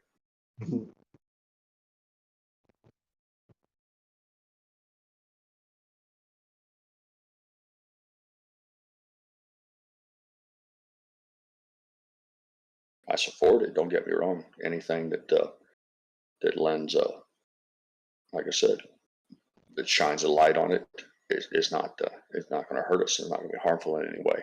I just don't hang my hat on it that it's going to be the silver bullet. It's going to cure all our ails. Right. And that's as we discussed the other day. That's half the reason we're here. Yeah. Most of us. I mean, I could probably honestly say it's half the reason that half of us are here. The only thing that can really change things is money. And if we end up with the money and we the power to actually do something.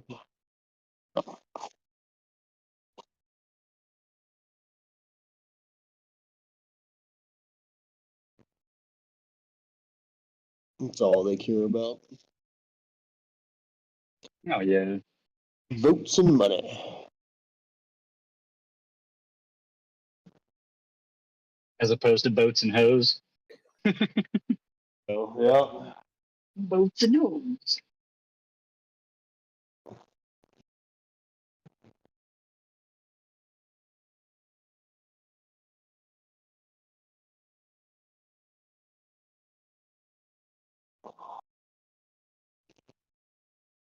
Mm.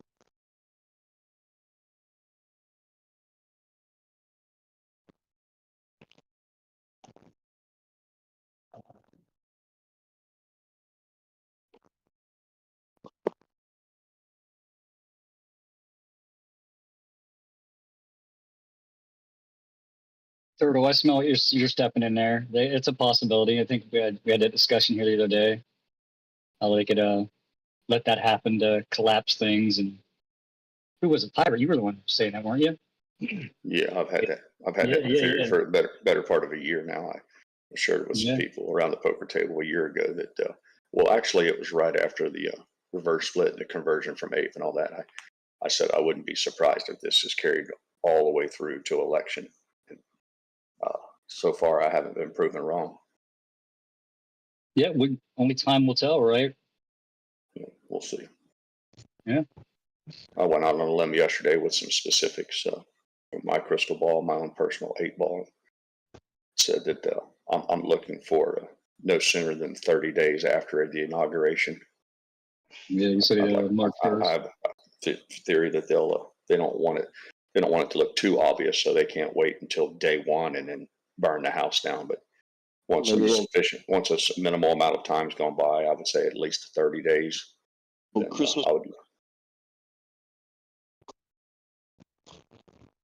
So I figured March 1st, January 20th is election or inauguration day or somewhere around there. Yep. 30 days after that puts you all the way through February. So let's just say sometime around March, I look to see the bullshit to begin, which will allow, no doubt, which will allow for some finger pointing and some play the old blame game. All that. As Chris D says here, this election's going to be a circus. It's going to be, man. Where have you been for the past 4 years? This whole thing's been a circus. But yeah. Again. Anybody going to go see some movies this weekend? What's coming out this weekend? That's why we're here, right? Mm-hmm.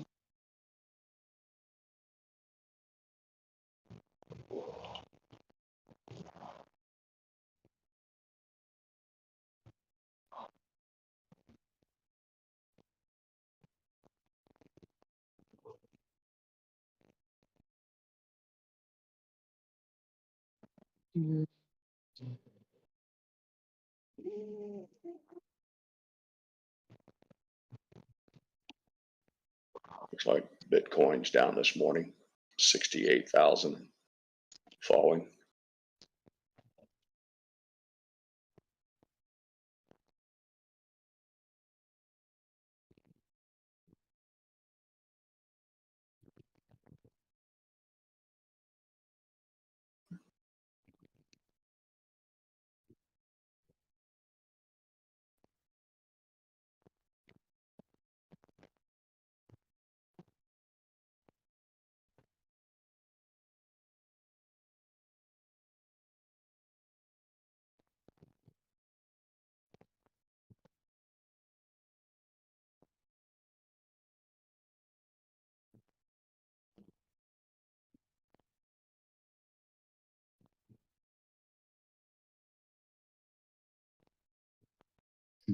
Circus squared.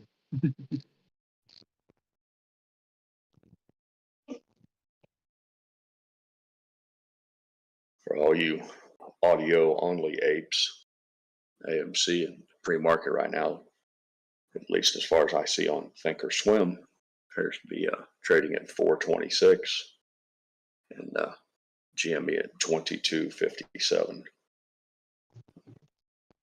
with about 35 minutes to go till the opening bell. With the SSR trip today at 381, which we speculate they're going to try to do that right at open, or at least do it throughout the day if possible. I don't know, man. That volume's kind of picking up a little bit.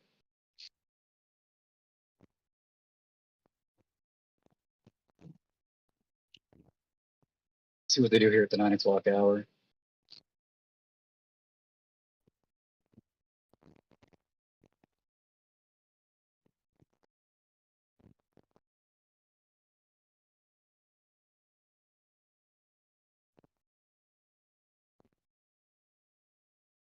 Metro Man wants to know what the synthetic price resets at, 477 or something. I don't recall. I don't recall, J. Medro. Maybe somebody else can speak to that. But How's he do that? 15% up, I believe, from the previous close, or is it from the previous high? I can't remember how he did that.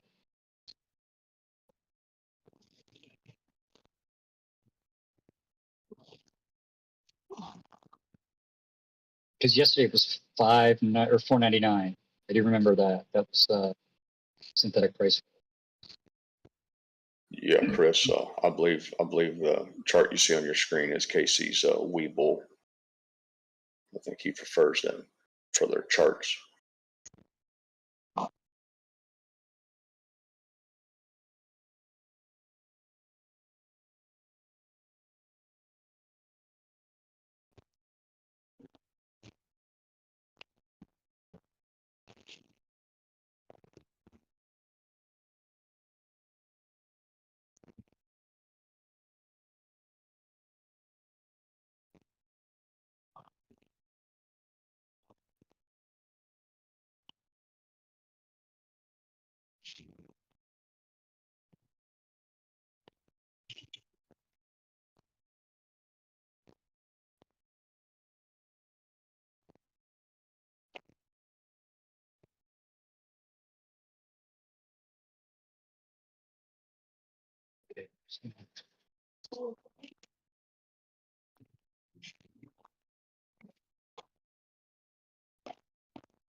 Oh man, hanging upside down is probably the smartest thing I do all day.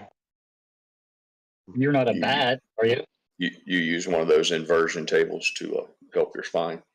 Oh yeah, it's it's a game changer as far as your back. I mean, you can stretch everything, you know. It because you got it strapped in by your ankles, and so it's stretching hips and back and shoulders and neck because your head's dangling down too, so your neck stretches out. Helps your blood circulate, forces your heart to pump blood in different directions. So if you hold it for a while, it'll good for your heart. Oh, My man. wife has one of those. She hangs from in the ceiling in her bedroom. It's cool, yeah. I don't know if it does the same thing you're talking about, but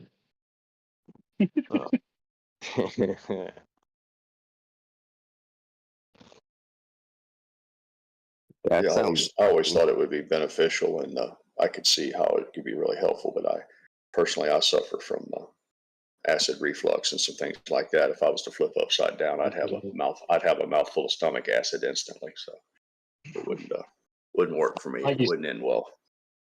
I used to hang in those things once a week, man. When I was in competitive deadlifting, just to freaking decompress my spine. Exactly. Yeah. Yeah. I mean, I still do a little bit, but I used to do a lot of whitewater kayaking and doing waterfalls and being sitting and strapped in. Like really, I compress some lower vertebrae and stuff. So I bet. It'll help some all kinds of stuff from that. Yeah, I bet.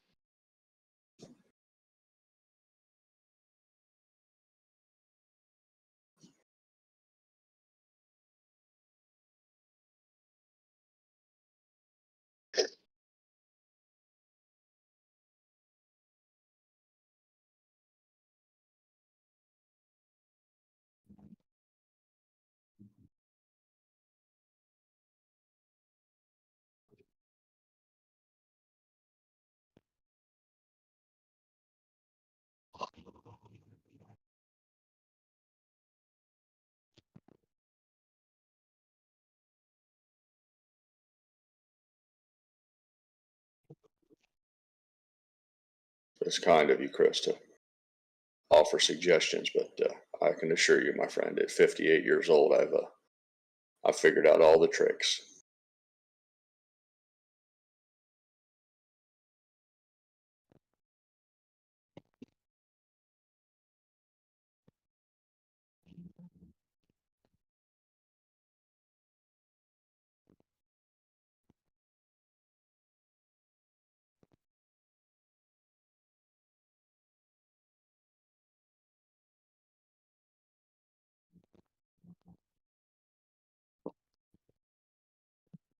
Have they scheduled the sentencing up there in New York yet? The 11th, July 11th is the date that it's set for. July 11th. Mark Can that. be anything. Can be anything from probation and or time on 130. the suspended sentence, or up to I think 30, 35 years. I thought Anything, it was anything oh, between. 5 total or something crazy.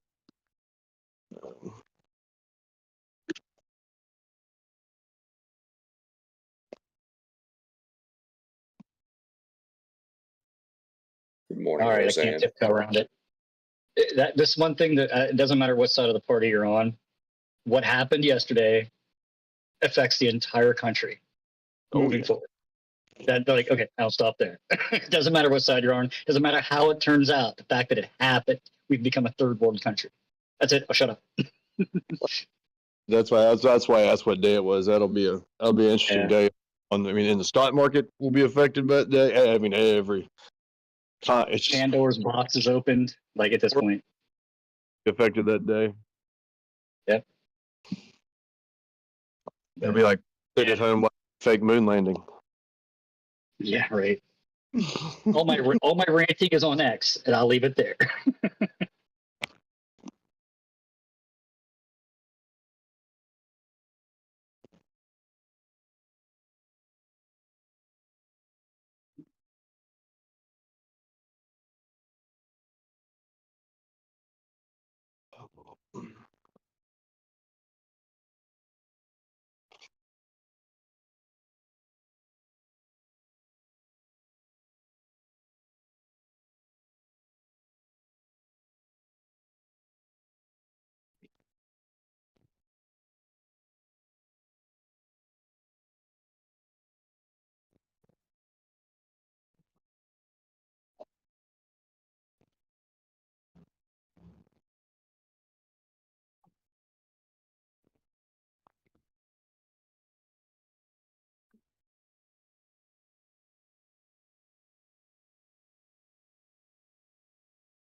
I won't speak specifically about the politics, but I don't mind sharing, probably for the 100th time on here, that most of my life has been guided by some pretty basic principles. And if not the top of the list, very close to the top is a sense of fairness. From early childhood, anybody who's had any kind of decent, just the most basic upbringing, taught the simple principles of honesty and fairness. Treat people fairly. Treat someone like you'd be treated.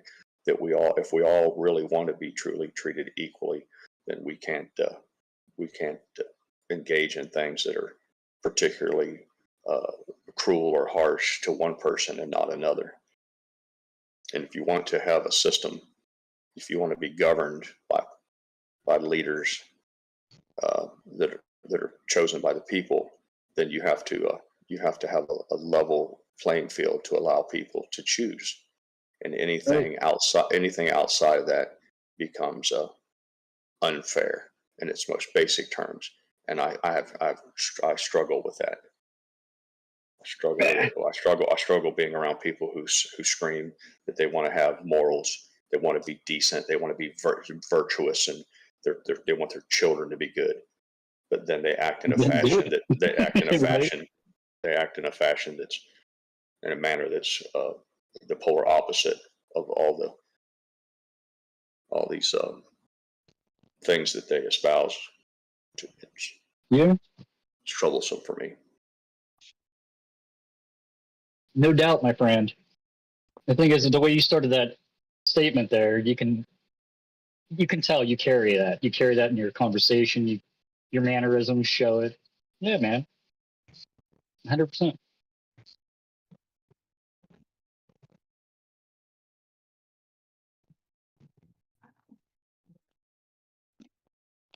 If your name wasn't Pirate Born 200 years too late, I would picture you in a nice button-up penguin suit with a nice top hat and a cane. With your eloquent speech. It's interesting because if those who have had the opportunity to gaze upon my countenance would be quick to tell you that most closely resemble a homeless person, either a homeless vagrant or perhaps some sort of a deranged Viking. Very disheveled. I have a very disheveled appearance, unkempt, not particularly well groomed as far as haircuts and things like that go. So got the wear a neck beard very well. well, not necessarily a neck beard, but my regular beard is untrimmed and quite long, and the same with the hair. I don't dress particularly nice. It's not uncommon to catch me. It's not uncommon to catch me 50% of the time with a t-shirt on that either has it's replete with holes or stains or threadbare, and I have to make sure my neck and back. It's actually a luxury when you get to. I found myself in my place in life where I don't have to give a shit anymore. It's quite liberating if you want to know the truth. If you can, I recommend it. If you can get to a place where none of it really matters anymore, it's truly liberating. 100% agreed, sir. 100%. Like I'm done being fake. I hate being fake. Well, it's not. Yeah, and to be fair, it's not all about parents all the time. to be fair, it's not all about being fake. I spent a great many years in the military with very exact standards as far as I mean, your military literally has regulations. An Air Force is called 3510. Air Force Regulation 3510. It spells out in minute detail everything about your personal appearance. So it's really not it's not a function of faking or anything. It's just I was under that. I fell under that umbrella for so much of my life that I enjoy now the freedom to just do as I choose. Yeah, and you're a creature of comfort at this point, I think is what I was getting at as well. And even after my military career and on with my business career, even in business, if you're going to deal with the general public, and I did, and I was personally involved in and really the day-to-day operations, you have to present yourself. And unfortunately, for right or wrong, people judge you by what they see. And first 2 or 3 minutes you meet a person, you formulate opinions about them. So I was once again bound by the handcuffs of modern norms. But fortunately, I've reached a point where I have freed myself from all those handcuffs. No fucks to give, right? And no fucks to give what you think about what I look like. That's exactly where I am too. I do when I'm out running around and like I'm at work, I fix my hair up and stuff, whatever. Like, but I don't go out and buy new shoes that are all the greatest thing, or this brand of that, or that brand of this. I have the same clothing apparel I've been wearing for 4 years. I can tell you last time I bought a new shirt. Shirt is 15 years old at least. Yes. My lady's like, when are you gonna get some new clothes? Of old. Pretty much, Rex. I took a quick glance at the picture you posted, and he's devoid of the mustache. If that particular picture of that ape had a mustache that would conceal his entire mouth, then I'd say that's pretty accurate right there. I'm getting close. Okay. There you go. The scavenger hunt continues.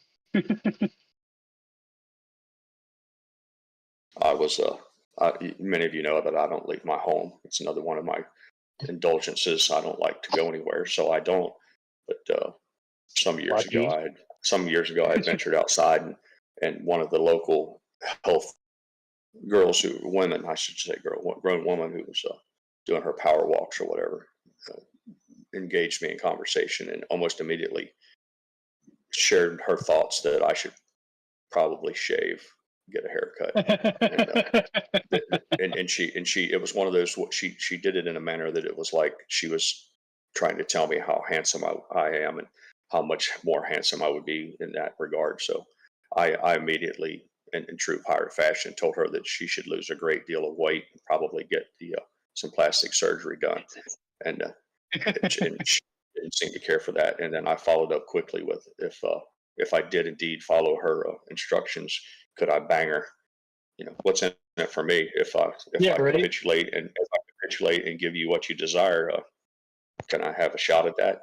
And of course, she hasn't spoken to me since. So I'm not very kind. I'm not very kind with people who want to be insulting or judgmental. Yeah. I don't have room for that either. No, I get that, man. I get that.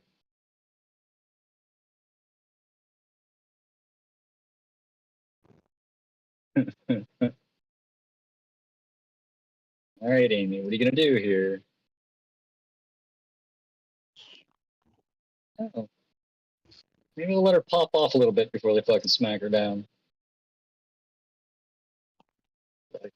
Asphalt Amphibian. Good to see you this morning. No, Highway Frog. At first I was like, that's an interesting fucking name. Then my spidey senses kicked in. And I've got Deep Purple in my head now because of Highway Frog.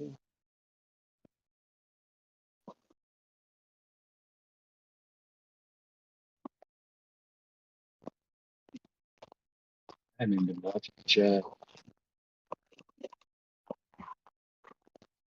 Looks like everybody's behaving. I don't see anybody getting shot down in here. That's good.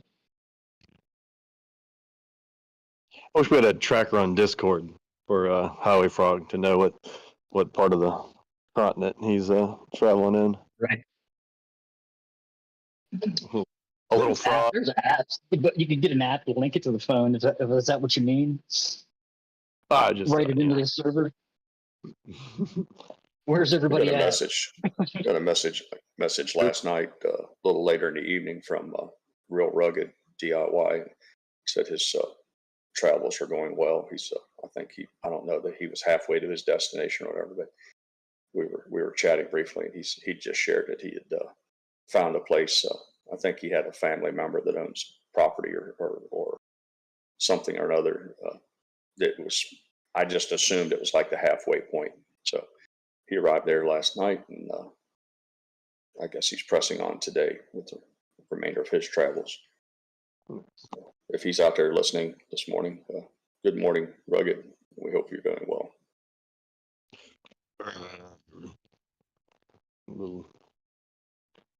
Weird.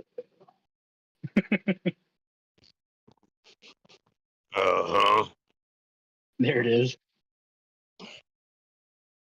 Something, pussy.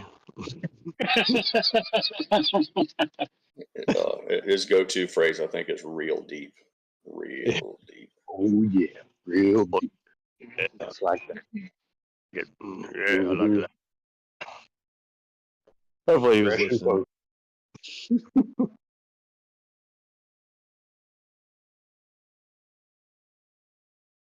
Spot on, Weekend Warrior. Yep. I feel you.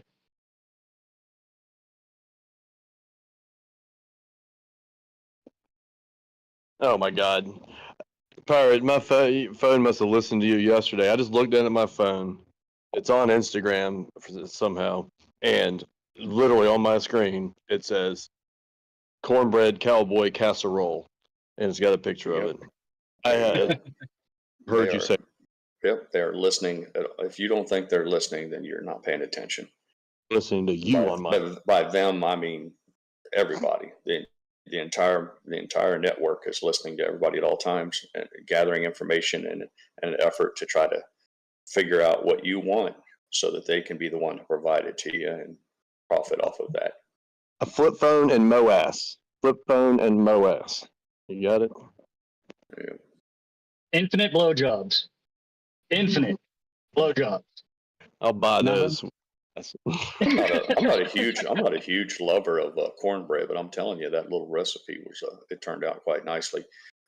We discovered that if you took a big scoop of it out of the casserole plate, when you plated it up, if you turned it upside down, so flip it over as you play it on the plate so that the cornbread ends up on the bottom, so all that little juicy goodness can soak down through it.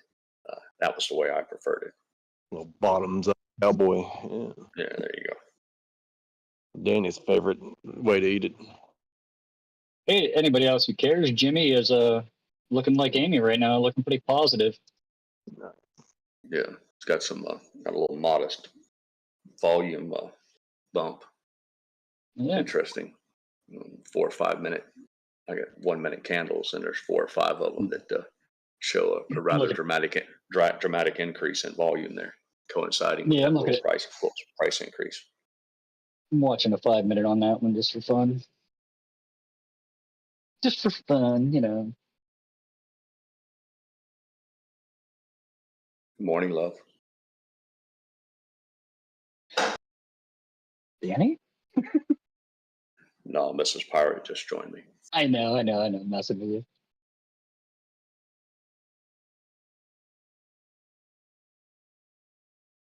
It's big.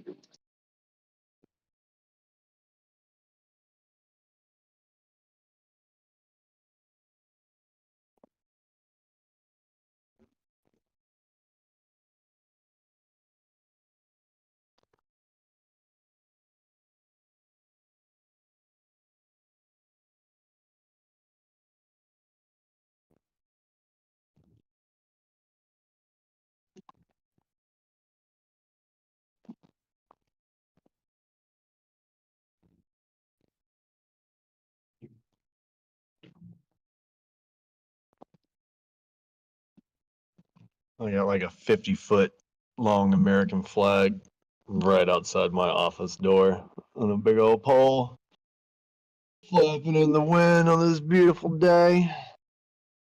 Is it upside down? It's not. They actually do it one time upside down a couple of years ago. Yeah.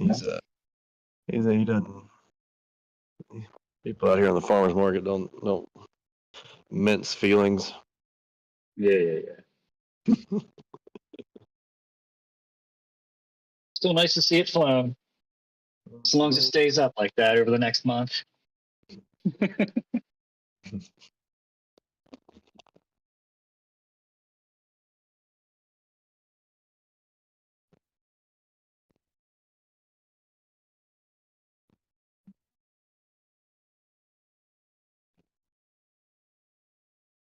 Out here on the market, pretty much everybody's got a gun and cash is king.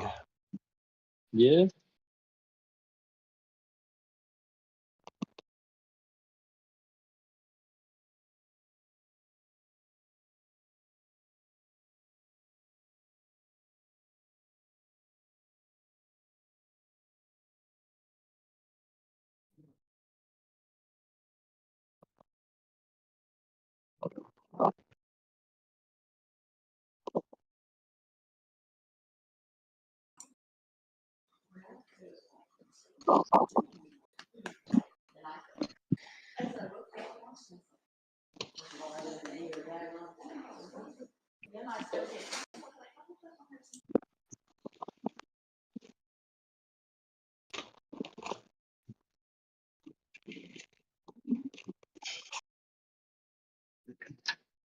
We got 10 minutes till the market opens. Anybody who's just checking in, missed our predictions, I'm going to go ahead and post them up. If anybody was curious. We got ourselves a 32-cent spread today. Low being Twisty, who's going for the kill or a swan dive. 424. Casey at 448. I'm at 452. And Rex hoping to nail it head on. A solid week here at 556. No, that ain't right. It's supposed to be 456. Okay, I was gonna say, I was like, damn. Yeah. He's like going for the gusto. No, that's my bad. I just happened to realize I did that. Oh, I gotta go check.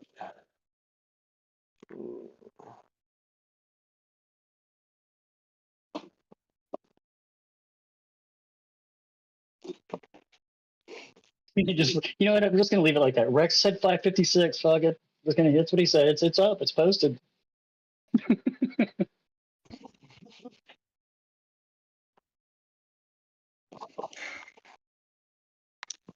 I think Casey was going with 25 to 45 million in volume. I took 30 to 50.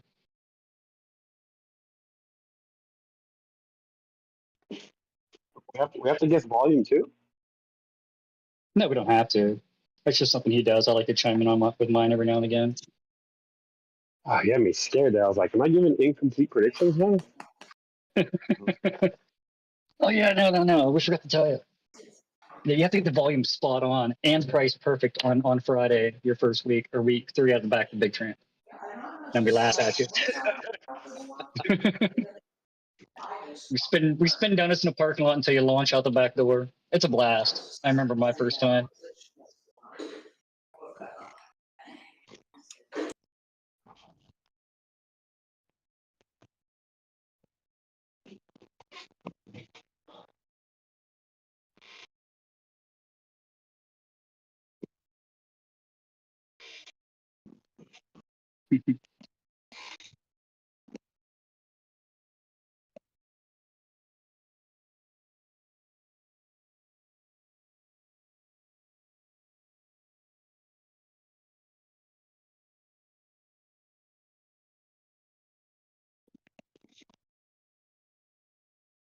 Shoot, I forgot I was making food.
Mm-hmm.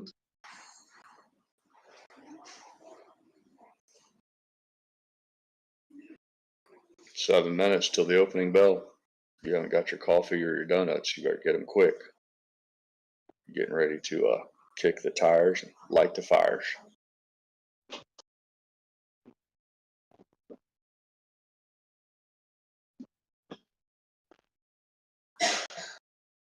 It's time to put the women in show. Go looking for.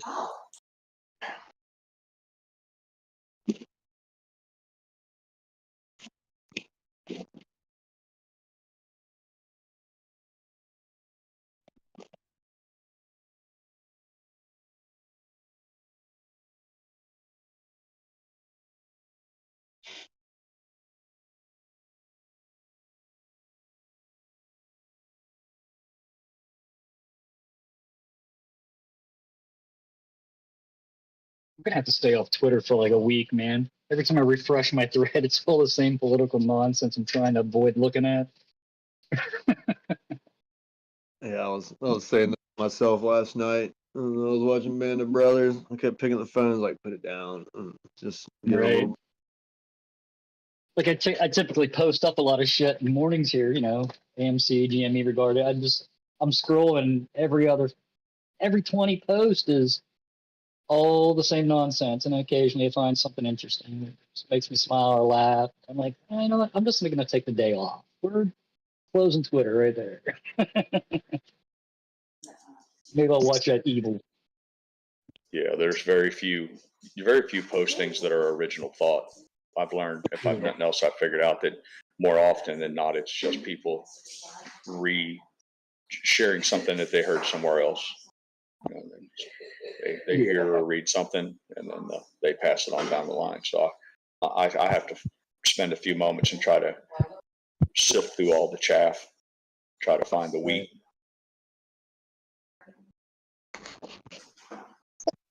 I'd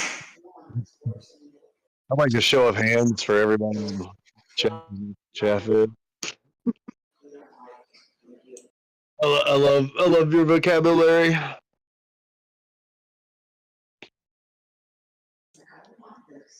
Thank you. That's a very kind compliment. I'll take it where I can get it.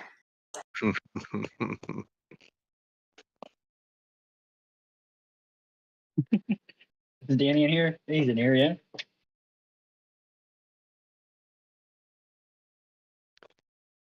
Old Pythagoras. He's a math teacher, isn't he? Yeah, I think so. Yeah.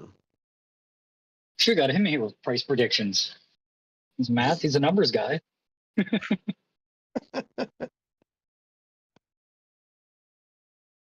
don't know if you can chat GPT price predictions though. TT asking where Casey is.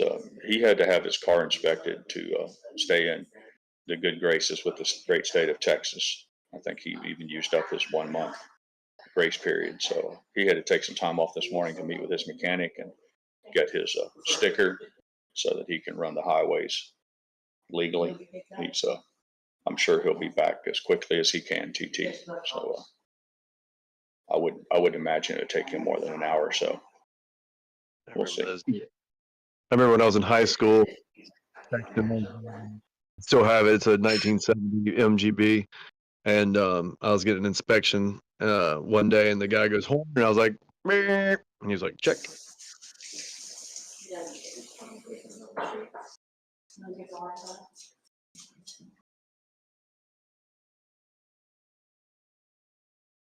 Yeah, times are a lot different. I remember my teens and early 20s. I had two mechanics I knew in certain locations outside of my area that they had what they called lick 'em and stick 'ems. They just do a quick walk around. They'd be like, "Any problems with it?" I'm like, "No, man, it's good. All right." You pay them up, you drive away. But those times have definitely changed. Chris, Casey has shared on many occasions he was in the computer chip manufacturing business, working in the clean rooms, sanitary environments, and all that.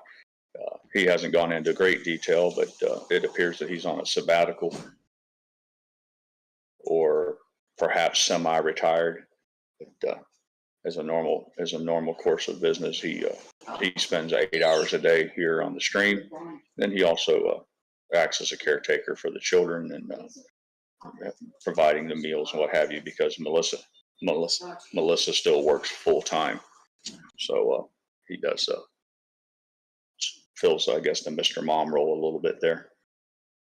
But for the meantime, he's with us every day, all day. I think he had said one time, I might be wrong on this, but I think he literally freed himself from the day-to-day 9 to 5 so that he could focus on, taking him at his own word, he wanted to document this. And by document it, I mean make a digital record of all of the data. He's a data guy. He wanted every ounce of information he could find, and he wanted to formalize it, digitize it, and keep it for future reference. So that's one of the, there you go. There's so much it's so history. recorded for history, and he can go back in time and look at the numbers at those specific times and stuff. Yep. Another reason I think most of us come back here every day.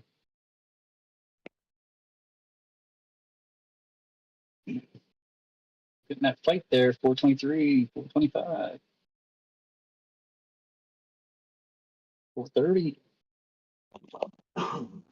Go. That's fucking cool. I'm ready to get that excited. Wait, did you say 435 or 425? We opened it right, I think, right 429. Okay. I got 431 Ooh, nice. as a high on that second candle.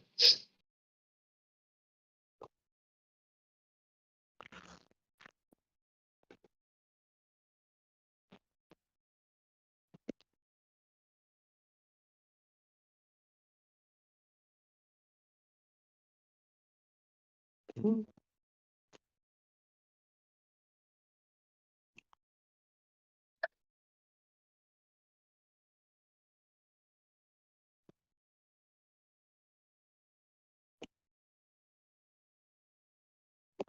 Just so y'all know, the kickstand of the Mag 7s looking interesting in the opposite direction of our guys. Just a little insight there.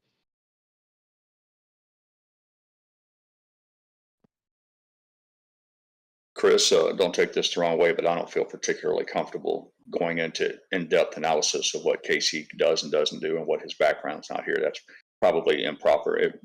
I think it'd just be in good taste to wait until he's here and maybe put those questions to him and let him just hear it straight from the horse's mouth, as opposed to all of us. Yeah, agreed. So that's right. Like I said, I don't want to appear to be abrasive or rude, but perhaps wait until he comes back. And if you have some in-depth questions as to his qualifications or what he does, you can ask him about that.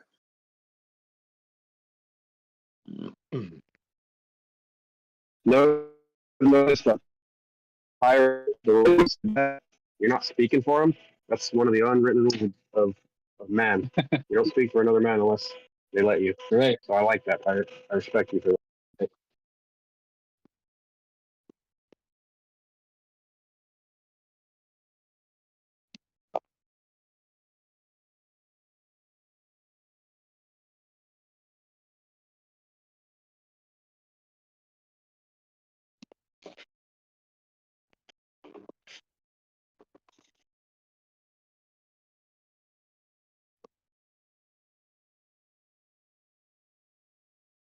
No, it's no worries. No offense taken, Chris. And I hope you don't misunderstand. I'm not trying to be abrasive or rude or in any way combative. I'm just, Yeah, if he was, you'd know it.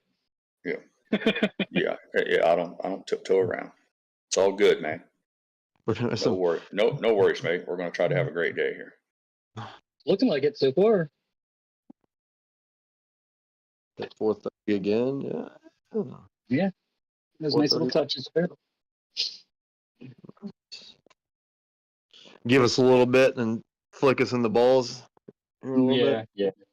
A little 10 there. Recall that 432 was the previous SSR. Did it again. And they're going to keep trying to push through that, hopefully.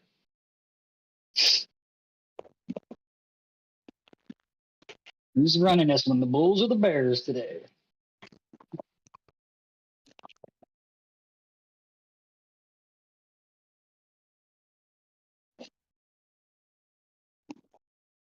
I kind of look at the market like that. Like there's bulls and there's bears with this tug of war, right? And there's all those apes just holding the rope in the middle. Oh, yeah. GME's up 3.6, 3.7. Yeah. 3.7, yeah. Seeing GME 3.8, AMC 1.65. What else did we cover? The bull and bear push and pull with, I hope that's true with little supply and demand. Maybe cattle keep that true or bring that back. Right. Yeah, they're just trying to yank it one way. They're trying to pull it back the other way. We're just kind of in the middle, like, oh, I'll hold some of that. Oh, you dropped this. I'll hold that. Oh, thanks. May I have another?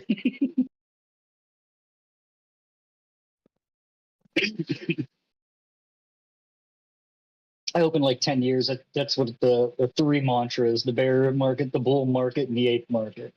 I hope that's just legit on Wall Street. Yeah. Well, we got an ape market. Oh no, another ape market. That's called the fuck around and find out. Yeah, that's right.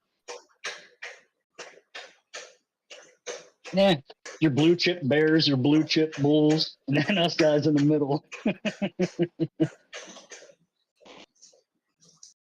And I love it.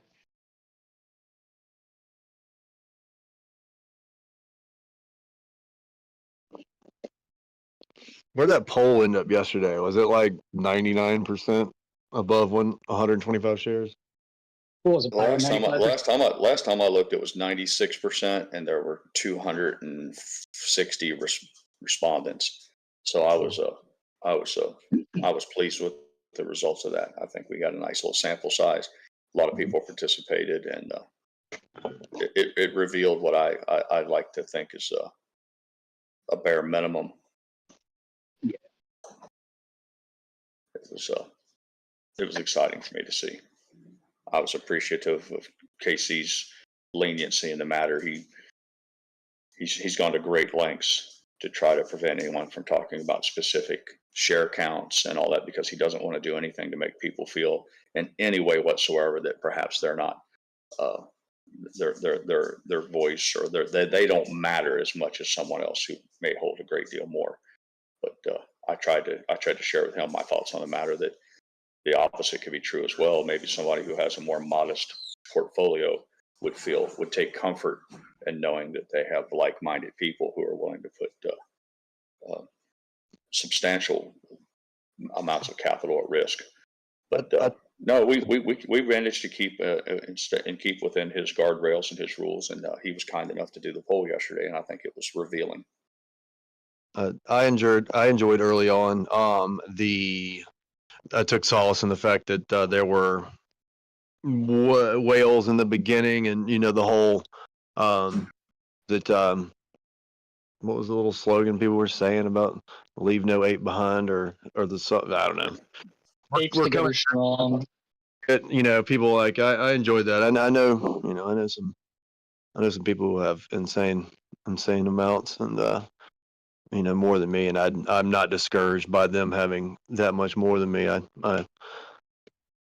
I relish in the fact that people have balls of steel. Great.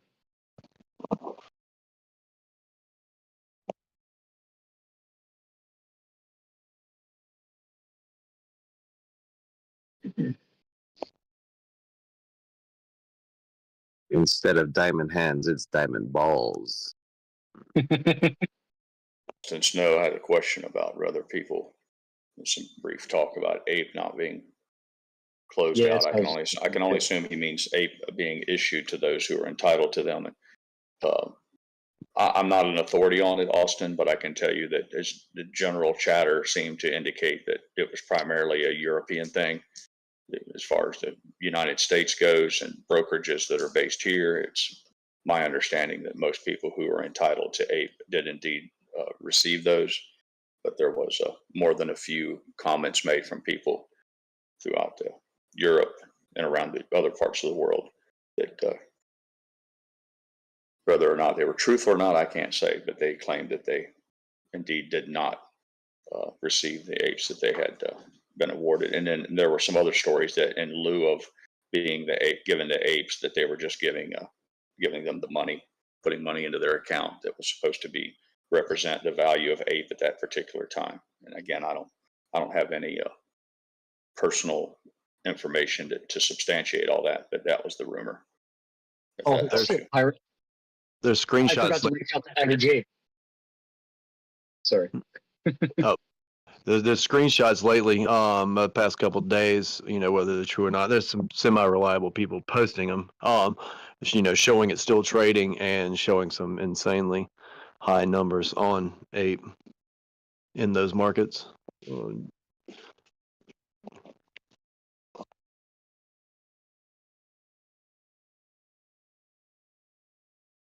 Basically, that it's still trading. Obviously, that conspiracy. Yeah, no, that's what I was looking here at. Austin Snow was asking about it. I was like, no, I'm showing completely delisted over here in the States.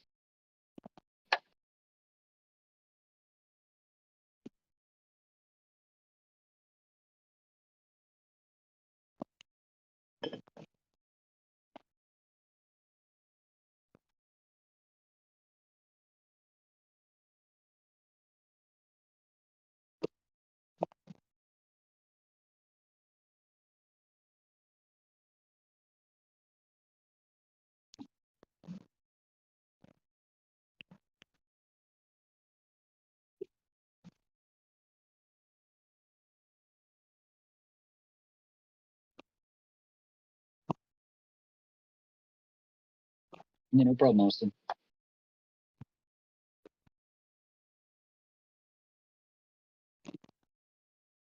Wow.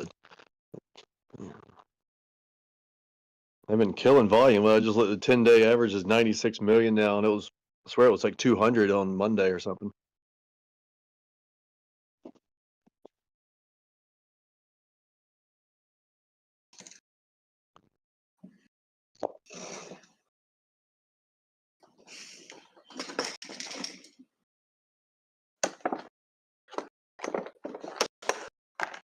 You guys know that Uber transit products with diesel trucks? Wait, what? What did you say your 3-month average was on there? What are you showing? Well, no, I said the 10-day moving average was like it's like 90. Oh, But yeah, I was just saying it was 200 million on Monday. I'm just saying yeah. downtrend in volume. Okay, yeah, my But bad. I misheard you. Sorry. Did somebody say something about Uber selling something with diesel or something? What was that? No, I haven't heard anything. Uber Freight? You ever heard of them? Really? I mean, is actually Uber or is that? So, yeah, it is. I just unloaded my weekly truck for the store I work for, and instead of it being like the normal trucking company that we deal with, it's Uber Freight. The guy's like, yeah, getting paid a shit ton less than what he was with the other company, but he needs the money. So Yeah. Huh. It is. Interesting. doesn't look good, fellas. No.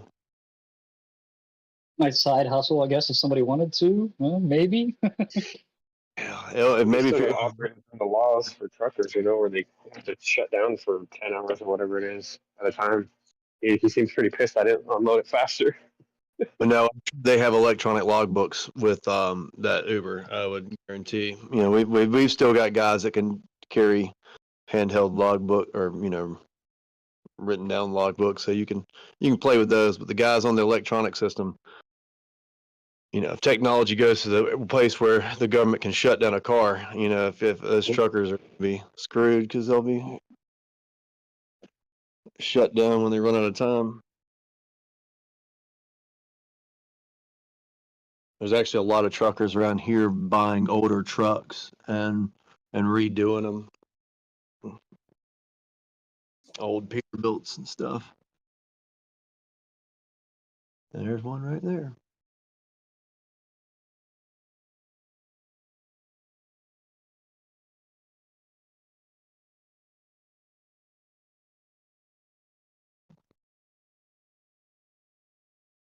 Well put, Nana. Well put.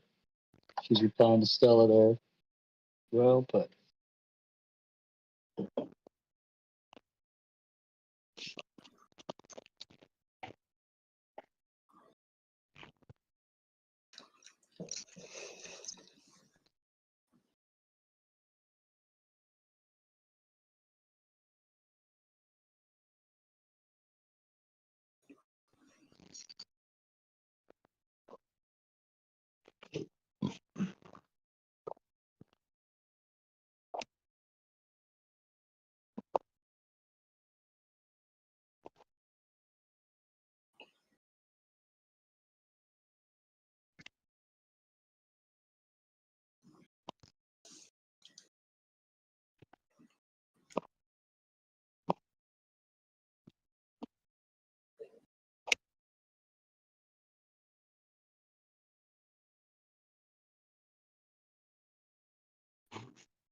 Oh,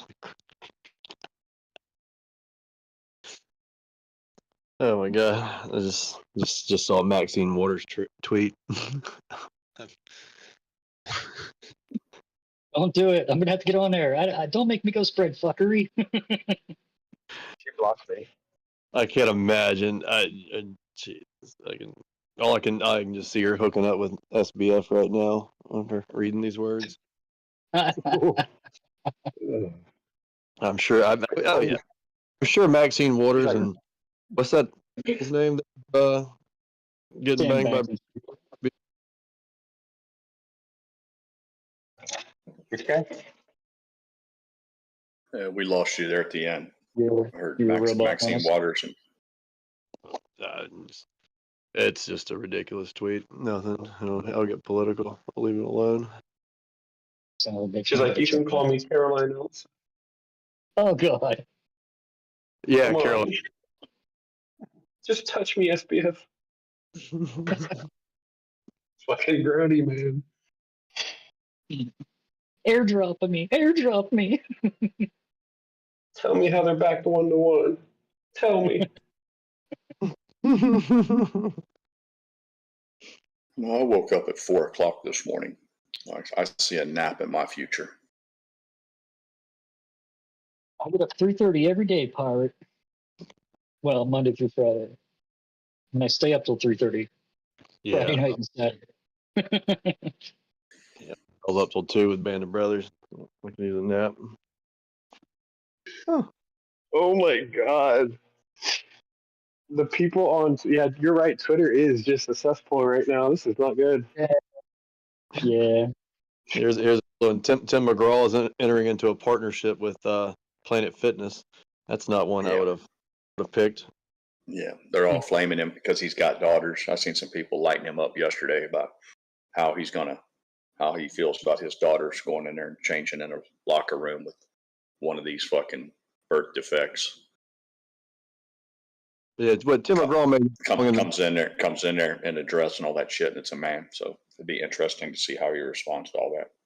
And that don't take the girl. Wasn't that McGraw? Take Tommy Thompson. Take Jimmy. Don't take Johnny's daddy. But the truth of the matter is, the he cashed a monster check. I mean, it's like anything else. He hoarded himself out, and I'd do the same thing. You know, they come to him and say, "Listen, we need somebody to help us with a public relations problem," and how much, you know, his agent negotiated a nice big fat deal, and here you are.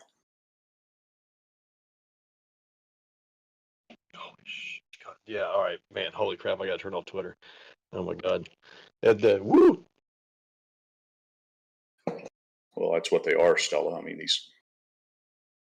I don't judge people on their sexuality and what a person does in their bedroom. Is, hey, I'm all for it. I'm as liberal as they come in that regard, and I believe people should be entitled to do as they please. But come on, you gotta have a little common sense here, and I think everyone would agree that what we're seeing is so far over the line, it's not even funny. Yeah, we've just come to a point in the country where we've let more and more ridiculousness creep in, and everyone's afraid to say anything because they don't want to be painted with one of those many brushes of you're either a racist or a homophobist or some sort of a ist. There's always this transference to the aggrieved party, someone who's truly offended by the disgusting behaviors, that somehow or another they're the evil one, and that's part of their tactic too. So I think it's run its course, though. I think it's reached a crescendo, and it's imploding. I'm glad to see it. Pirate, that Valentina Gomez, who's running for Missouri, what is it, Missouri State Senate? She gets it. Secretary of State. Like her ad campaign is insane. Just to like, wait, she's a politician. She's speaking like this. Okay, I'm moving to Missouri and vote. I'm with you, Pirate. Just look at the Surgeon General. Seriously. Right. Exactly. Yeah. Yeah. A beacon of health and mental stability, I think. Is that correct? I think that's what they say. That dude's ugly as a chick or a man. A fat dude. Yeah, this is typically the month my my followers drop off for a period of time. Not that I care.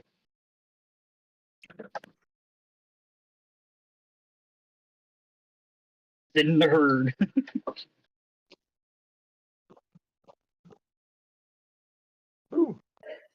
Brian Cotton says a hard right versus hard left is leaving a nasty divide, but I think there's another thing happening right now, Brian Cotton, that is that the people in the middle are really the ones that count.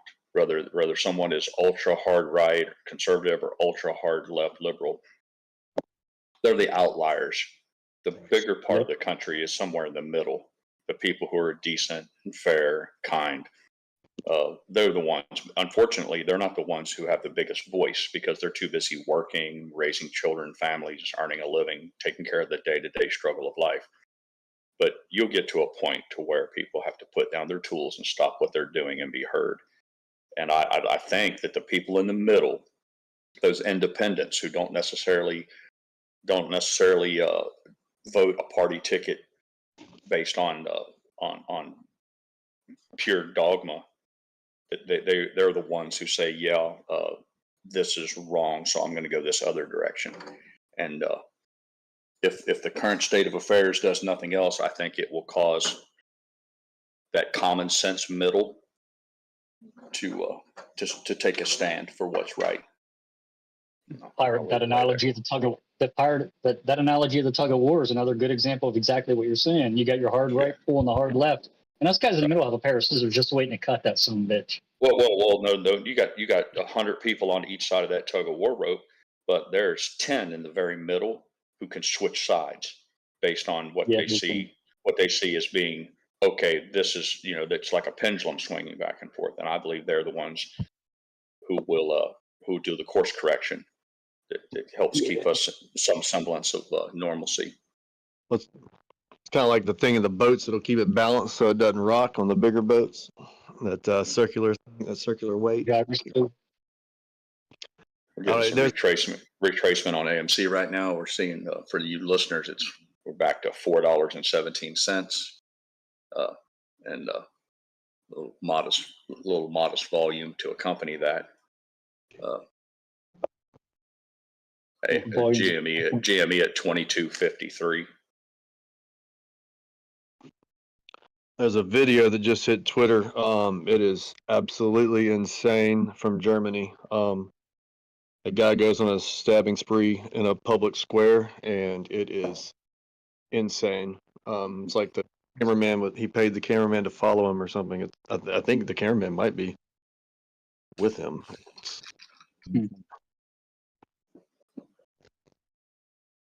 Saw there was an active shooter in Minnesota last night.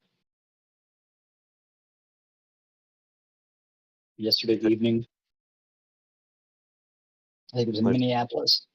They pew-pewed this one at the end of the video. Hopefully they pew-pewed that one too. I think they apprehended him. He's like, if I recall, it's a 28-year-old.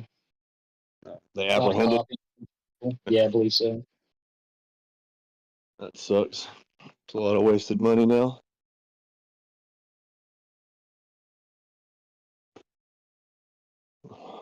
A little brass is cheaper.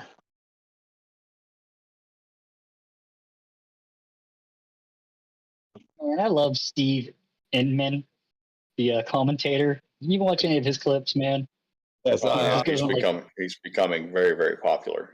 Oh my God, he's quite the entertainer. Quite the entertainer.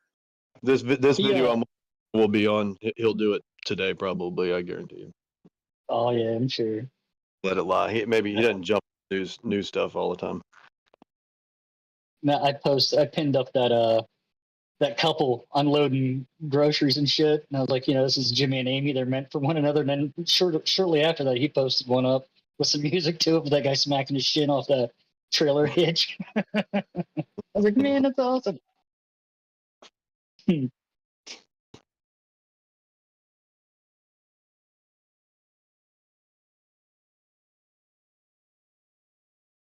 had another funny one. It was captured by a Ring device. Apparently, a man had left walked out the front of his house, and he stepped and went asshole over elbows, head first into his pickup truck. And then his wife comes out, and she finds him on the ground, and she's giving him what for. And the first thing out of her mouth was, "You dented the hell out of your truck."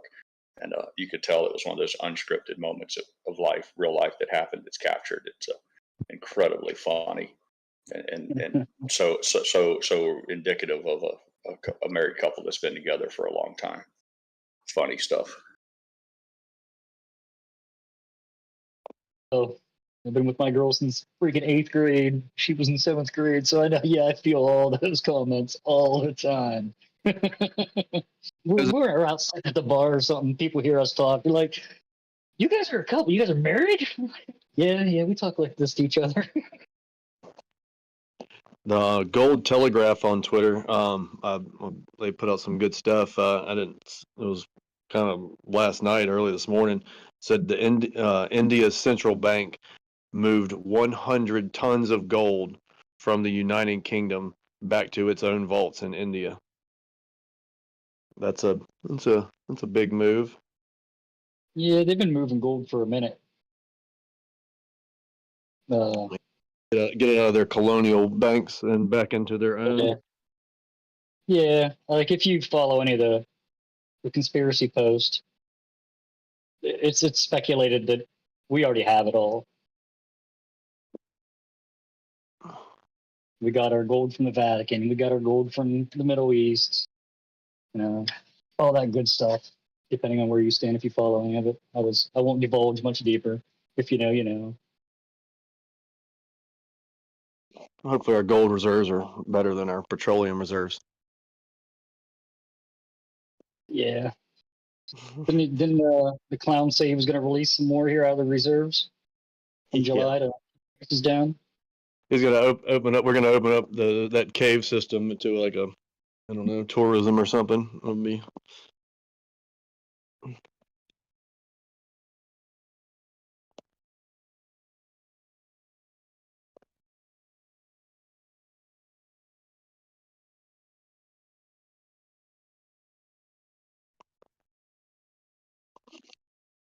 Nana's dog is greedy.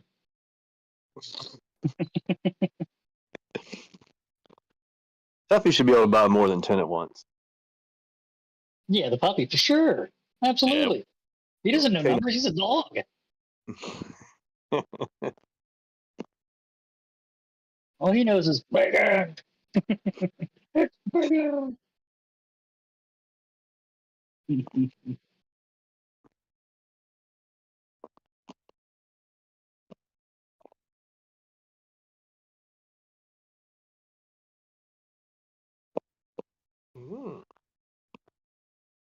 RFK committed to removing fluoride from our drinking water. Didn't they do that like 20 years ago? Remove it? Yeah, I know they didn't. They said they were doing it.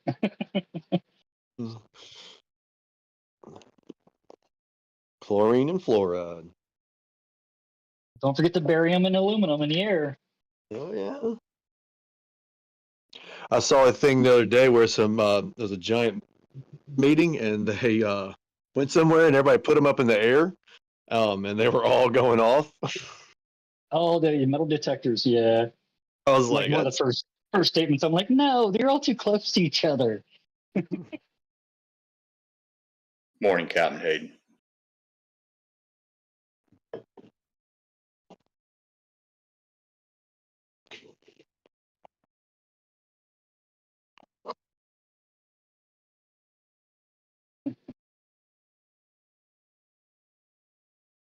I don't know if you're in listener only mode or if you're jabbering away, but your microphone's turned off, JJ.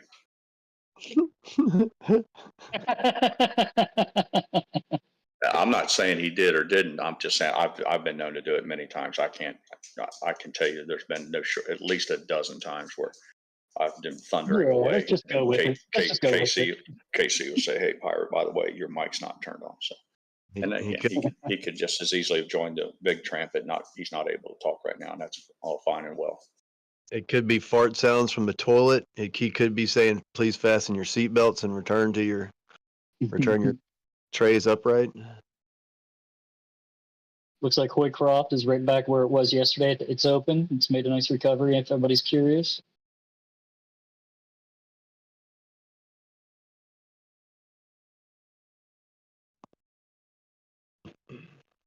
AMC trading at $4.15, and GameStop currently at $22.42 at 9 o'clock,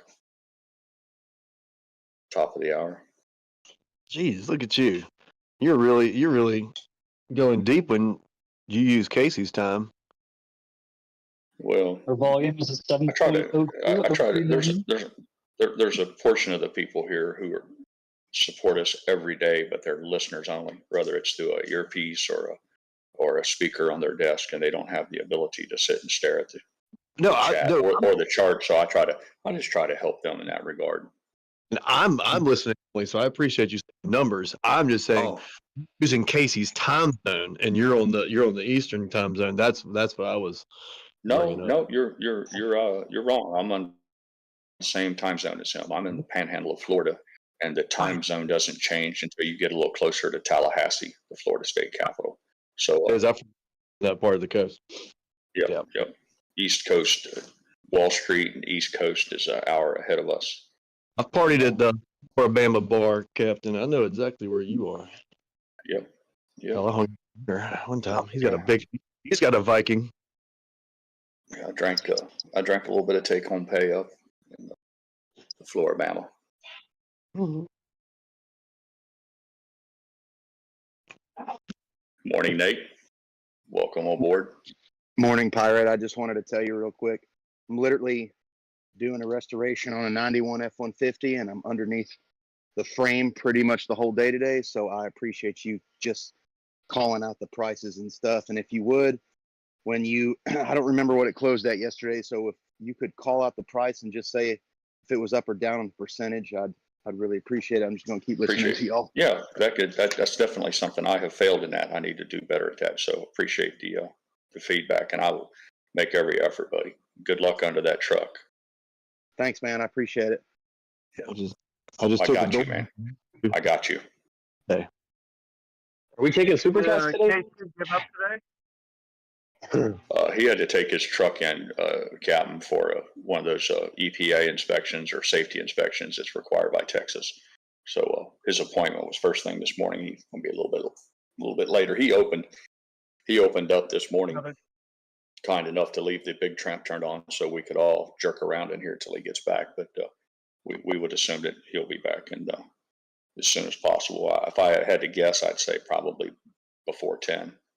Within the next hour. And there again, I'm just guessing, blind guess. If he had one of the first appointments in the morning, then it doesn't seem to me like he would be, as the day progresses, people fall farther and farther behind. So it doesn't do you much good to have an appointment at 2 if the guy's running behind. But if Casey's appointment was as early as it seems, it stands to reason that he'll be in and out there pretty quick. So Another tax for safety. Mm-hmm. Yeah. Just looking after the common people. Make sure you're safe. Andy says, I'm from Germany, 1,600 hours, still working. I'm hearing you. Well, good to have you with us, Andy. And it's very cool to hear from Germany.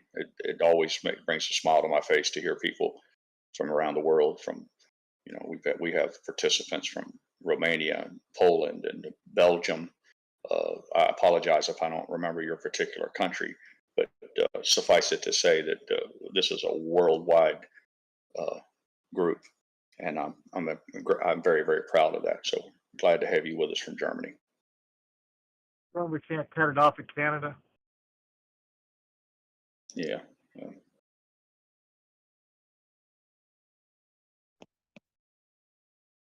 Dropping I'm Roseanne's getting fluoride censored. facts.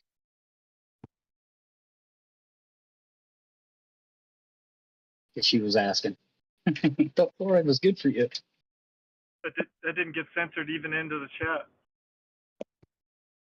What was that? I think your comms got stepped on. What did you say? Oh, I said if we could just cut it off at Canada. But that didn't even get censored in the chat. No. Yeah, fluoride should have drug him in if he was listening.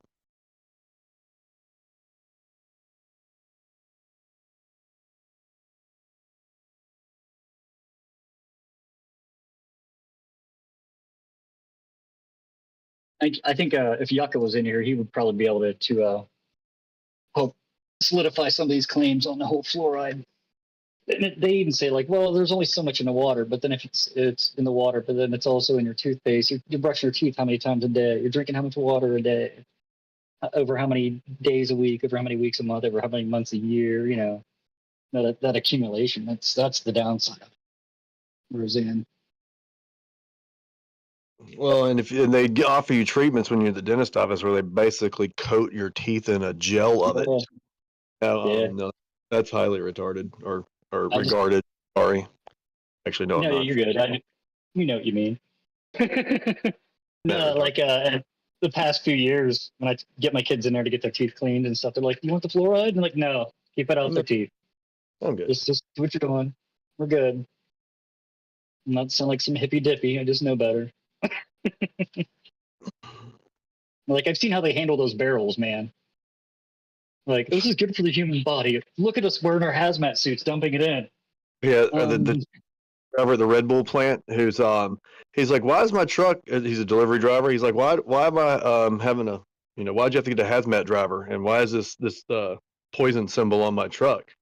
He's like, oh, it's because you're cyanide, just what we're using in the Red Bull. I know, man. Like it just see, you're gonna get me down a rabbit hole. We're good. I'm not gonna jump into it. This is my weekend banter. Find me anytime after 9 p.m. on X. And a few beers in me, we'll go down rabbit holes, man.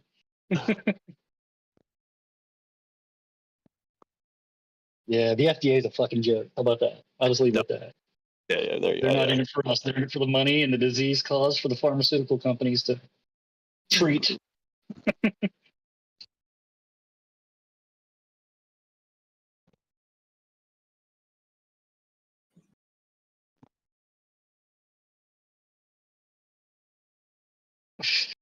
No, Andrew Morgan, there's no way I could be an auctioneer. I can't talk that fast. Do I talk that fast? I think I talk that fast. Am I talking that fast? No.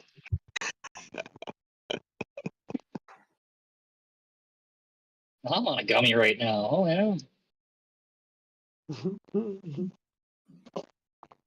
When I get excited about stuff, I do talk pretty fast, I guess.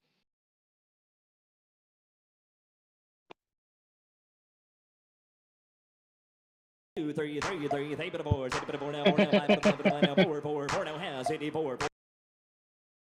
I could probably do that. I'd have to do it to music with a beat, though, too. I'd be an auctioneer spitting like Eminem.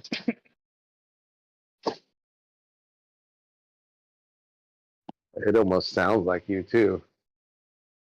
Yeah, okay. I don't know. I don't ever hear my voice. I don't listen to my voice. I'm kind of like Casey on that aspect. I hate hearing my voice. It's like I swear Papa Mac sounds like Tony De Niro. Oh, yeah. He hates it when I say that. I might bring him into chat.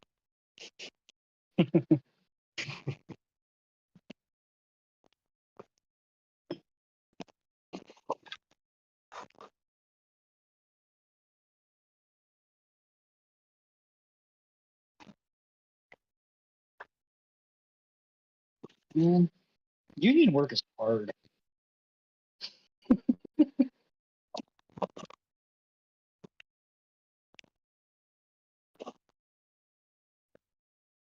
Just an FYI, I'm at my full-time job. I haven't done anything in 3 hours. I hope no bosses are listening.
It's got to be tough to be a fucking hedge fund.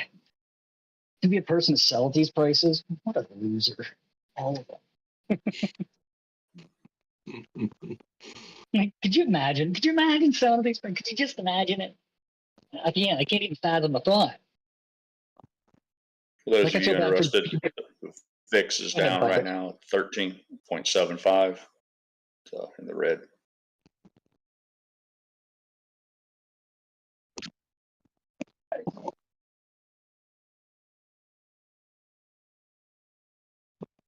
AMC just hit 410, down 2.7. Yep. And GME just lost 22. It fell to 21.93. So it's fallen through that $22 mark, at least for Holy the meantime. Pirate, you just came up with the fucking tag for those two combined. GMC. Games and movie. Yeah. Holy fuck. Yeah, I think I said AMG the other day. American Movie and Games would be a good Yeah. collab. No, GMC, Games and Movie Company. Games and Movies Company. Then again, you could stick up a GME, Games, Movie, and Entertainment. Yeah, well, that's true. Get these guys listening to us. We'll throw some ideas. Just spitball in that fucking boardroom. Keeping the same exact ticker, merging them, games, movies, and Any of you gold bugs out there, gold is down 2,320. I'm afraid I don't have a number for you silver stackers right now, but gold appears to be pulling back a little bit. Yeah, they can keep the GME ticker and offer an AMC as a preferred stock in the GME ticker. Mm-hmm. That's a good one. I like that. Silver's at $31.33 for all you guys who like to stack those silver rounds. 31.30. That's probably what I would be doing if I wasn't doing this. Stacking so. The dollar's down 0.32% at 104.40.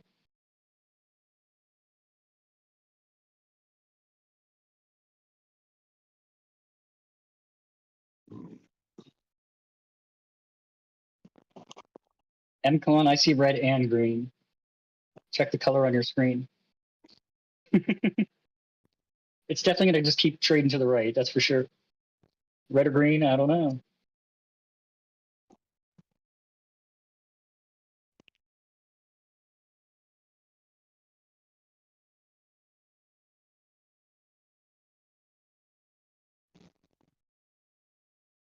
And Hey, Papa Mac. Papa Denaro is here to defend my honor. Yeah.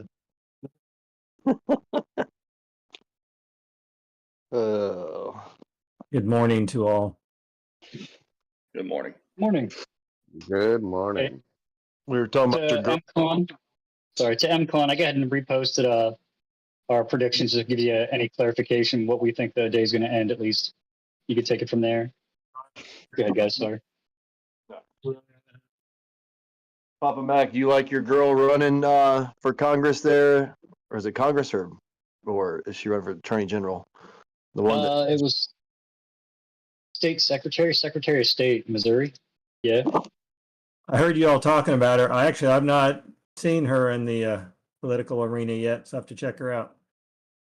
Oh yeah, dude. Just you can scroll down if you're following me on Twitter. I've got a couple of her recent postings. Nice little threads going. Yeah, she's awesome, dude.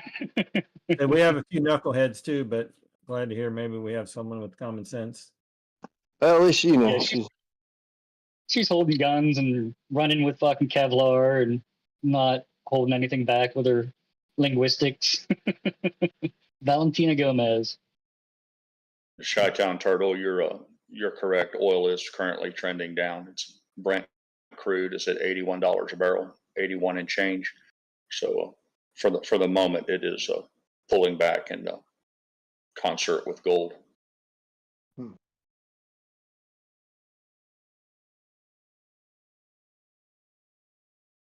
Ichimoku. Let's go look at the Ichimoku.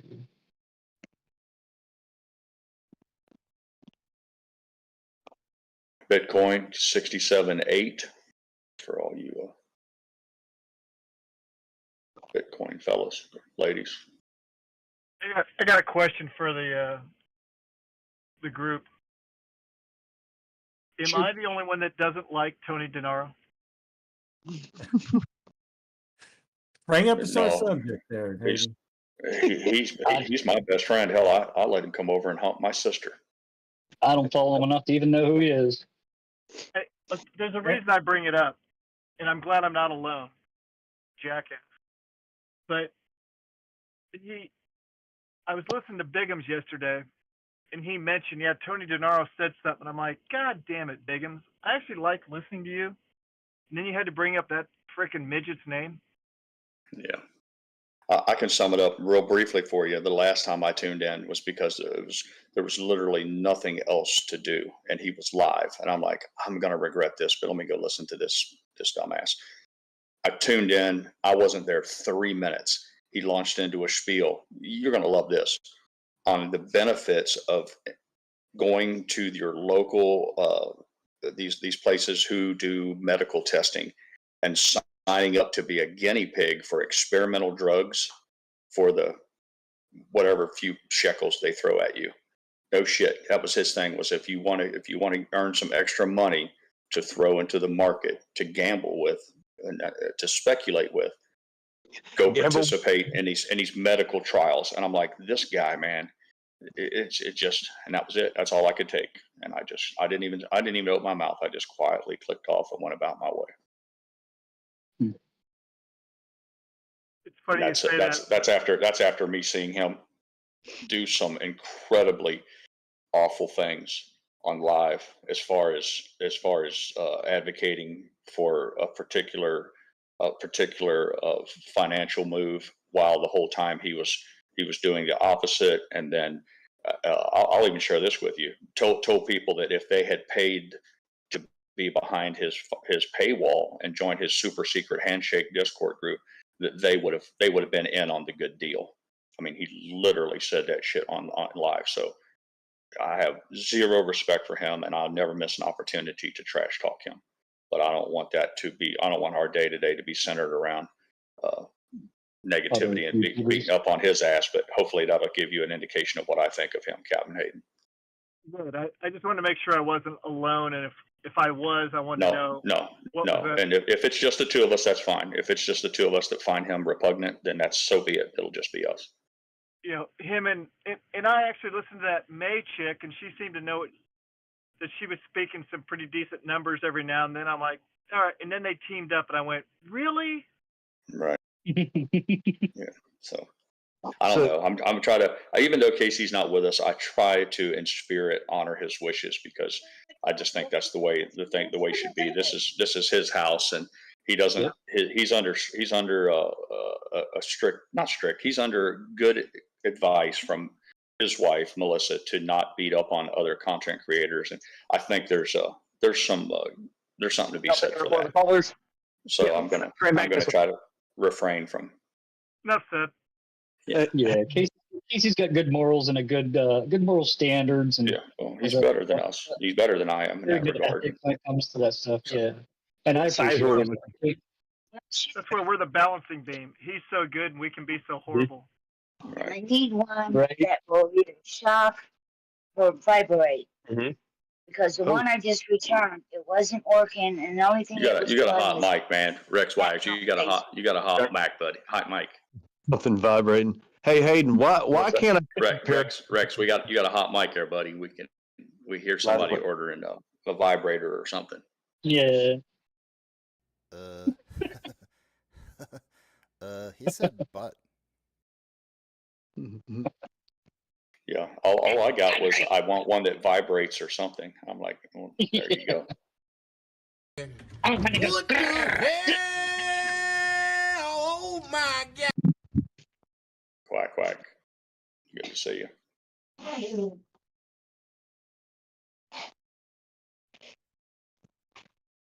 Is Danny here? Are we talking about cornholing again, or what?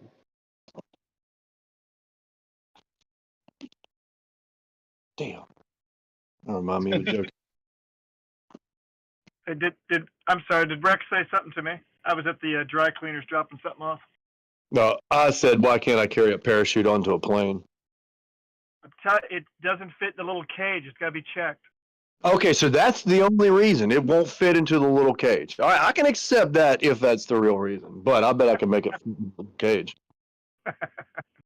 Gotta check that one. Complete bullshit. Can you wear it? Can you wear it onto the plane? Well, no, so you got to put it in a little, shove it in a little cage at TSA before they grab your balls. So no, I guess you can't. But I'll bite. Why would you want to bring your parachute onto the airplane? Flying on a Boeing. That's why. I'm just going to give you a heads up. I don't care if you're the Hulk. When we close the doors and the plane pressurizes, just like a quarter PSI, you can't open the doors. Yeah, but I think he's talking about a hole blown in the side of the plane because it's a Boeing. Come off and the door's going to fly off, so I don't have to worry about the door opening the door. It's going to blow off. I didn't read that whole thing on that 7. That was a 7.3, I think. Wasn't that? It was a panel that was like on our planes. I think that is a door, but wasn't that a panel that was supposed to be like a hard panel? It wasn't a door anymore. Yeah, it was not supposed to move. Yeah. I think that was it. And I've said this more than once. I don't know what's going on. And I say this with Boeing, not to say, Boeing, what are you doing? But you know what I mean? It's somebody's It's a little too coincidental that we hear all this stuff about Boeing. I mean, I flew a Boeing for 15 years. Actually, when I was in the back of the 7.2 for almost 2, and no issues. Now I'm on a bus, and I think the buses, for me, up in the front, it's a happier day. It's more advanced. It's more pleasant to fly, but it doesn't matter. I get paid to do what I do. If I could be more senior on a Boeing, then I would go to the Boeing.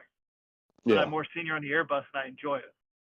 But it's not here nor there as far as safety of either airplane. They're all made to last about 7,000 years.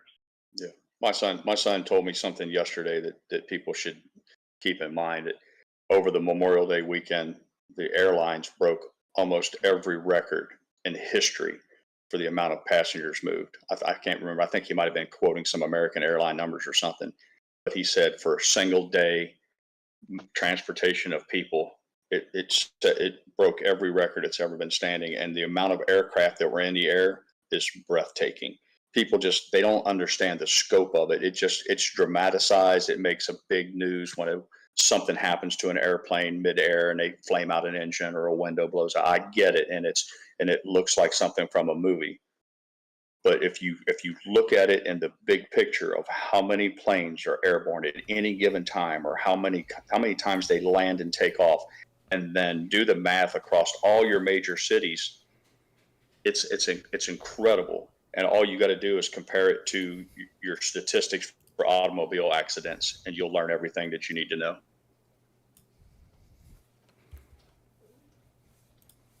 Uh-oh, is our fearless leader back? I see ya. What? Yep. Sorry, I was taking a picture or something real quick, and I wanted to share with you guys. We have this like really old bookshelves that my mom let us kind of use for a while. That one day I'll probably give back to her. She doesn't have room for them, so I said, sure, yeah, I'll take them. So I'm holding on to these old bookshelves, and we change up the stuff that's on the shelves. And then I woke up this morning, did the whole car thing. And Melissa's like, I moved some of the stuff around your desk, all the stuff that you kind of keep over there, and I kind of put it on some of the shelves on the bookshelf. So she's got a collection of some of the memorabilia that I've collected throughout this whole process, and this is what it is here. This shelf here is not, forget that. That's not part of it. But I got some of my buckets from some of the different movies: the Doom bucket, Kingdom of the Planet of the Apes, John Wick, Avatar, Jurassic Park. The Ghostbusters, got my AMKC hat on there. Some of the different stuffed plush toys I've got. A diamond over there that was sitting on my desk for a long time. Fanny pack on the left side. The fanny pack. Actually, the fanny pack was over here somewhere. I need to put it back. Maybe I can put the fanny pack up there sometime. I got some Bob Ross energy drinks that are sitting up there that was just kind of stuff that I had sitting on my desk. It's kind of cool. It's solid, Casey. Yeah, it it's is. pretty cool. Just a lot of the stuff that I've been collecting over the last couple years. But I love it. Yeah, good times. You need to put a broken mug up there. Yeah, actually, you know what? I've got the mug. The mug's sitting here in front of me. I should put that up there because that's actually that would be a great additional piece to put up there because I've retired that mug and have been using a different one. So one that Pepper on My Nips gave me. So I should retire the mug onto that shelf. We hadn't heard from Pepperoni in a while. No, he's been in the. He keeps showing up in the back of the Big Tramp in the after hours. Okay, good. Yeah, he's always over there. It's nice to see that you have a little space reserved there at the bottom for the new Wolverine bucket.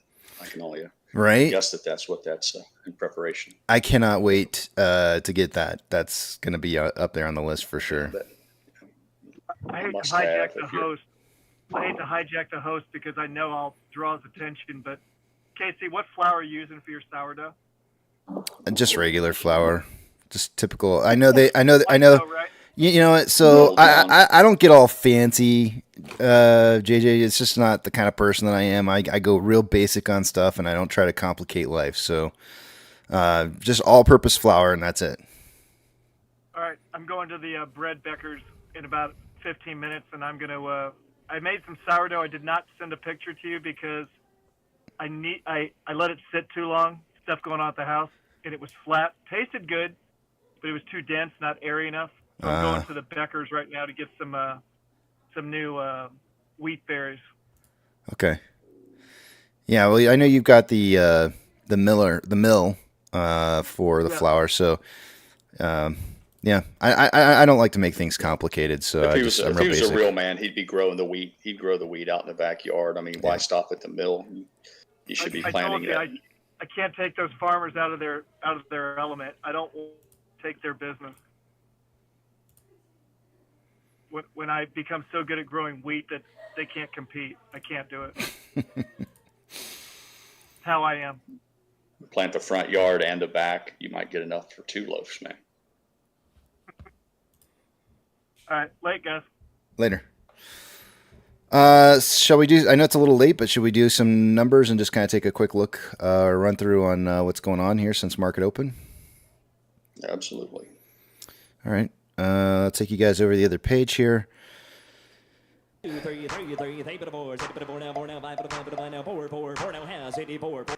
nice and dark in the house today because we've got storms rolling through. If my internet cuts out at any given point, it's likely due to a lightning strike. Some cool lightning storms today. Let's see here. All right, I've taken you guys over the other page. I'm not going to be able to see what it is you guys are saying, so hold those personal thoughts, comments, questions, or concerns until you see the Big Tramp back up on the screen again. Let's take a look at what we got going on for the day-to-day with the numbers. Price prediction tally points for the day. Twisty is leading the week out here. He's on a rampage, just killing it with the numbers. So it's his to lose because he doesn't need to tie break anything with anybody else. He may have changed his price prediction just before market open, and I'm not sure which numbers I got, so I gotta look real quick here and see if I got the right numbers. Okay, the numbers I gave you this morning were his last numbers. So he originally wanted to go 364 to 444, and then he upped it 20 cents to 384 to 464. So I've got his correct numbers in here. He's got the low end of the totem pole for the day on price predictions. I'm the next one up from him at 408 to 488. Apex has 416. Or I'm sorry, Rex is between me and Apex.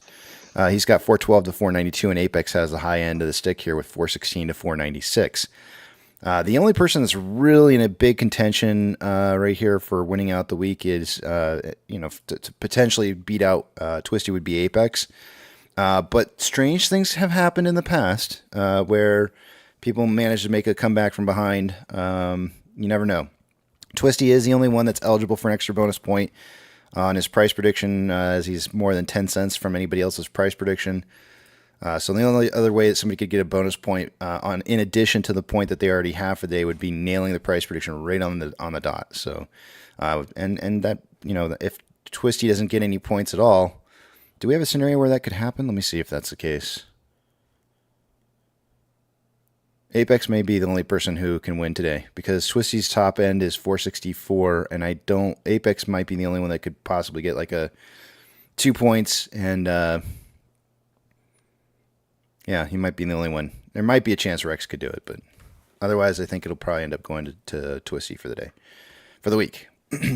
Short exempt volume for the day was 431.2 thousand shares, even though we had I would say less volume. It's not because I'm saying it, but it's because we did have less volume.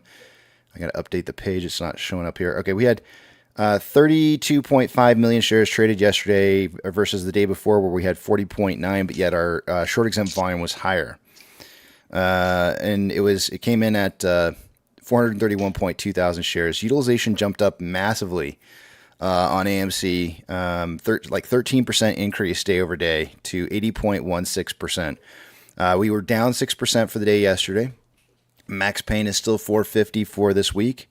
Let's check out the total volume going through exchanges. By this time of the morning, I would kind of expect to see about 40, maybe 45, 46% going through off exchange, and EDGX to be somewhere between 11 and 12%. We have off exchange at 58.01 currently,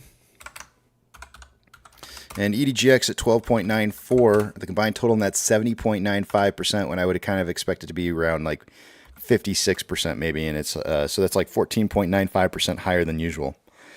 So a lot of price suppression with the usage of those exchanges. CHX volume for the day today is at 3,311 shares. Not a whole lot.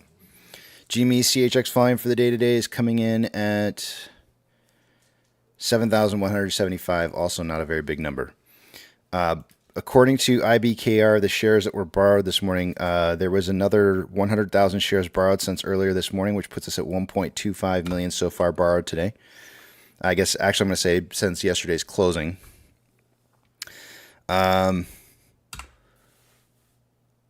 Ortex, let's see what Ortex is saying here.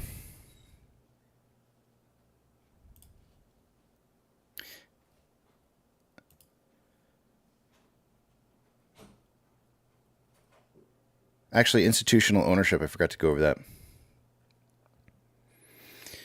Institutional ownership earlier this morning was showing up at 85.434 million shares owned by institutions. It's now 85.434, so no change. Now look at Ortex. Actually, we'll show Ortex here in just a minute. I'll put the numbers up, and we'll look at that on the main page. Let's actually look at options first. Highest amount of call volume so far for the day to day in total amount of volume is at a $4.50 strike. That's where it was yesterday. There's currently 10.1 thousand contracts. That's a lot of volume right now for this morning. Highest amount of put volume coming in at a $4 strike. There's 4,000 contracts for the day so far. The market is still kind of suggesting a closing price between 4 and 4.5, whereas the open interest for the week is suggesting 4.5 to 5. So we got a little bit of something D word, a little bit of a difference between the two. And yeah, so current volume suggesting a lower amount, open interest suggesting a higher amount for a close for the day today. So we might see something really close to like 4.5. Might be, in fact, right on the dot. Who knows? We'll see. Taking you guys over the other page here. Let me move a couple screens around, and we'll take a look at the rest of the data.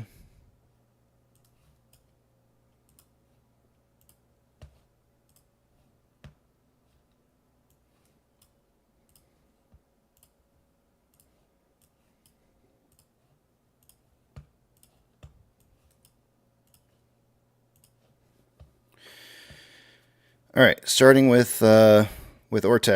Ortex is suggesting that there's been 2.5 million rather shares borrowed so far for the day today. That's going to raise the estimated short share interest of the free float to 13.71%. The cost per hour ends at 3.14, average is 3.57, and max 16.4. We're starting to see max kind of starting to spike a little bit here. Estimated shares on loan as of the day today is at 75.11 million shares. That's 15.7 7.4 million more shares on loan today than there was yesterday, and Ortex is estimating that about 5.59 million of that was in new short interest. Let's take a look at what some of these numbers look like day over day, because there were some big changes going on here. Utilization. There it is, the drive up on utilization from 67.2% to 80.16%. Here's the on loan amount increasing substantially to that 59.37 up to that 75.11 million shares on loan. The estimated short share interest of the free float rises as a result from 11.95 to 13.47.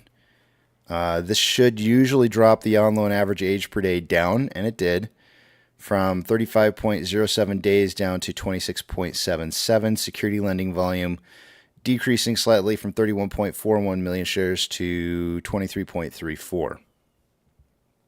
We talked a little bit about failure to delivers earlier this morning, and if you want to go check that out, it was a kind of an earlier morning subject that we talked about. I'm just not going to cover it again because I've already done it, and it doesn't change, so there's no sense in doing it twice. Let's just refresh GameStop real quick here and just take a look at where they're at. I'm not going to 732,000 shares borrowed so far for the day on GME. I'm not going to cover the rest of the data. I did that already this morning. SSR trigger price for AMC is at $3.81. There's currently 208.7 thousand contracts out of the money on the calls versus 17.7 thousand contracts that are in the money. 60.3 thousand contracts are out of the money on the puts versus 35.9 thousand contracts that are in the money. GME's trigger price for SSR for the day-to-day comes in at $20.35. And they are not getting their option data updated currently, so I can't give you the other numbers. But I did look at it earlier this morning, and we looked at them together, and I did a shout-out on that this morning. So, orders by Fidelity customers, AMC and GME are the only two I'm looking for on this list. GME is on here with a 63.12% buy to 36.88% sell ratio. Looking pretty good right now. AMC did not make the list of most heavily traded stocks based off of option or order amounts.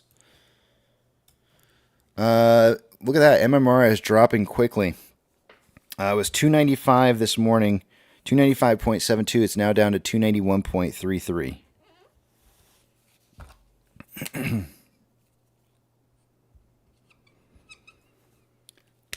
The spread between the 2-year, 10-year bond rates.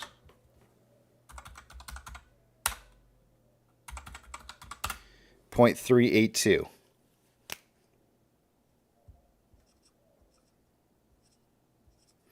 Earlier this morning it was at .391.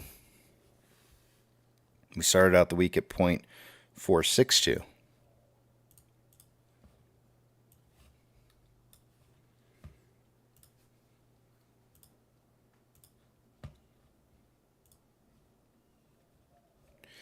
NASDAQ is down 1.01, Dow Jones is up 0.08, and SP 500 is down 0.39. We have 3,162 advancers to 2,146 decliners. The market is more advancing at this point than declining, but not cooking with bacon grease just yet.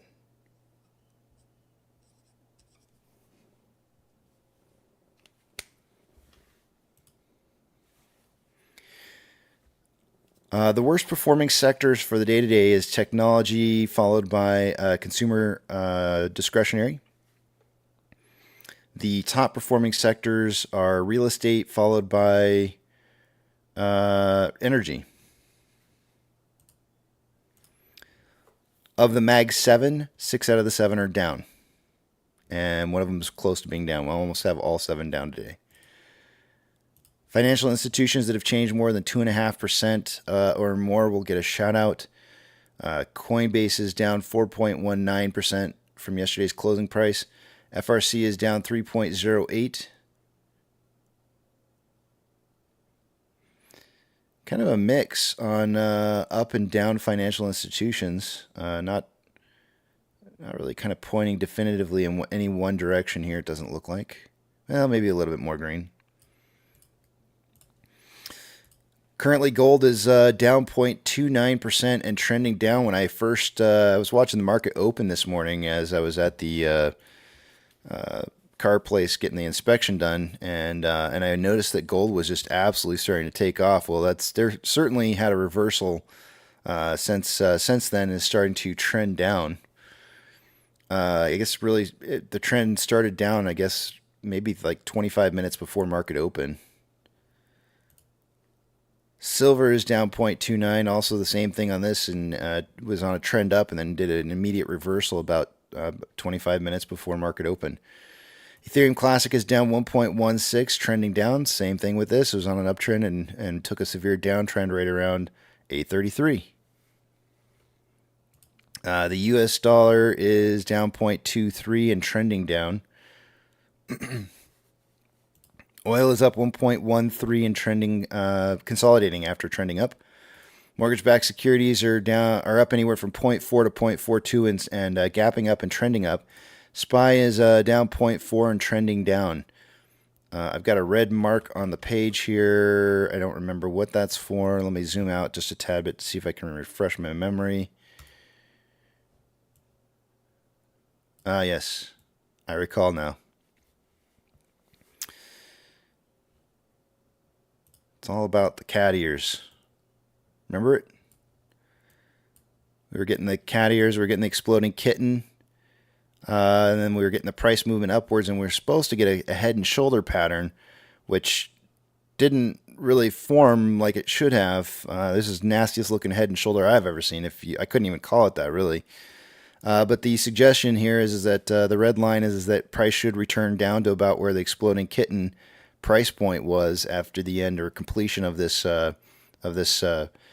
usually where you would get the head and shoulder portion of this. So it's moving back down and retesting those levels. I find more often than not, and I don't want to say always, but more often than not, price usually tends to break down below the exploding kitten ears. So if that's what the red line's on the page here for, this pattern started to unfold back as early as 5/9, so almost a month ago. Whether or not it's going to retrace back down to the levels of around 517 is hard to say. I would really focus on this red line right here at about 520 and suggest that that's going to be the breaking point. If it breaks below 520, there's a very strong chance it will retest at least 517, maybe even as low as 509 or even lower. It's hard to say where it'll stop at.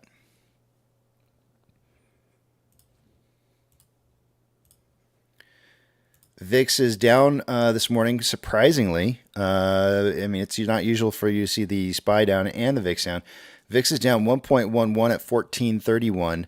Currently trending upwards, and it looks like it's breaking. Let's see here. Here's the market. Where's market open today? Yeah. Here's the market open. So it moved quickly down to 1348 and then started trending back up, and it's currently at 1430, and it looks like it's still trending that direction. Futures are suggesting VIX should be somewhere around 1438, so it's actually really, really close to where the futures are suggesting, so it might start to consolidate a little bit where it's at. Moving on. VB is down 0.09 and trending down. Let's go back here. Okay. VBR is up 0.3 and trending down. Tesla is down 1.4, trending down. Amazon is down 2.52, trending down. Cinemark is up 0.65 and currently trending up after a gap down in market open and consolidation followed by an uptrend. Doge is down 0.77, trending down. Bitcoin is down 1.71 and trending down. It's breaking pretty heavily past that 68.25 level support. The next move down and support line is going to be around 66.1K a coin. It's at 67.2 now. GME is down 2.96% and consolidating after a downtrend. HYMC is, boy, what is it doing? I'm going to go with trending down.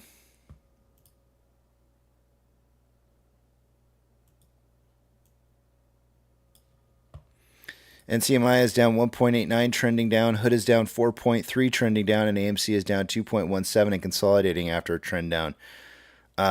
So far in market open, we have not seen $4. I know the title for the day today suggests that the $4 puts will want to close before the end of the week, which is today.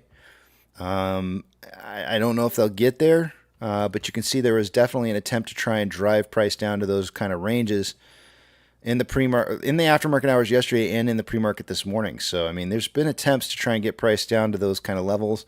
I wouldn't put it past the market to try and complete that. I would suggest that if it does move below $4 at some given point today, that those puts will probably start closing quickly, and that'll be bullish or will cause bullish momentum, and you'll start seeing price rising back up again.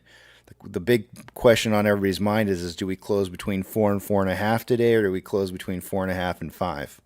At least that's what I would think people will be wondering today. It'll be a big run up to see price go from $4 or thereabout range to $4.50. So I'm kind of thinking it's going to be a little bit on the low side of that. Let's see what else we got going on here. Inflow versus outflow on AMC. We have, let's just call it $800,000 more outflow than inflow. 10.63 million shares traded so far. After 77 minutes worth of trading. We're on a pace right now for about 54.04 million shares traded by the end of the day today. In pre-market this morning, I suggested somewhere between 25 and 45 million shares, so I think we're on a good pace right now to accomplish that volume prediction. On a 4-hour chart, we currently have more more buying pressure than selling pressure with an RSI of 34.81, which is below average. On a 1-hour chart, more selling pressure than buying pressure with an RSI of 35.27, which is below average. On a 30-minute chart, more selling pressure than buying pressure, and RSI is at 39.01, which is below average.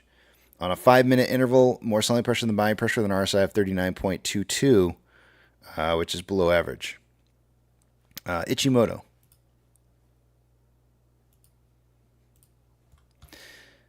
On a 1-hour time interval for Ichimoto, lagging line is below price line, conversion is below base, price is below both conversion and base.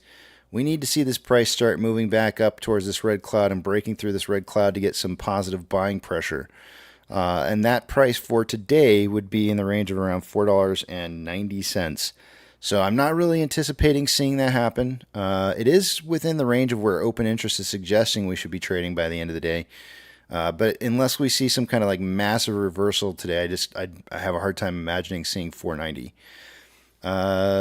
Which could happen. I mean, sometimes strange things happen at the end of a week. We'll see. Much easier chance for this to break through going into next week, where that number drops from 480 down to about 470. So if we could close out the week this week at maybe like in the 440 range, I see that 470 being a strong possibility going into perhaps Monday. On a 4-hour chart, lagging line is below price line, conversion is below base, but we've got this massive thick red cloud here. And the thing about this indicator is that it's basically telling you, okay, this is going to be a period of time where there's uncertainty as which way price will move. So there's not going to be a whole lot of investors who are going to be willing to invest in this price range, which is a big price range between 474 and 812. The confidence level starts to increase by the end of next week on when on a lower price, on where a good entry point could somebody could move in on. But as of right now, not really showing any strong signs. Again, $8.10 is going to be where the big buy signal would be showing up at for a potential continuation on price movement. Now, if we did break through a cloud this big here, that'd be pretty bullish. And with that, that's all I got for you guys. I don't think I have anything else to say. I yield my time to the back of the big tramp. Nice. Anybody got any plans for a movie this weekend?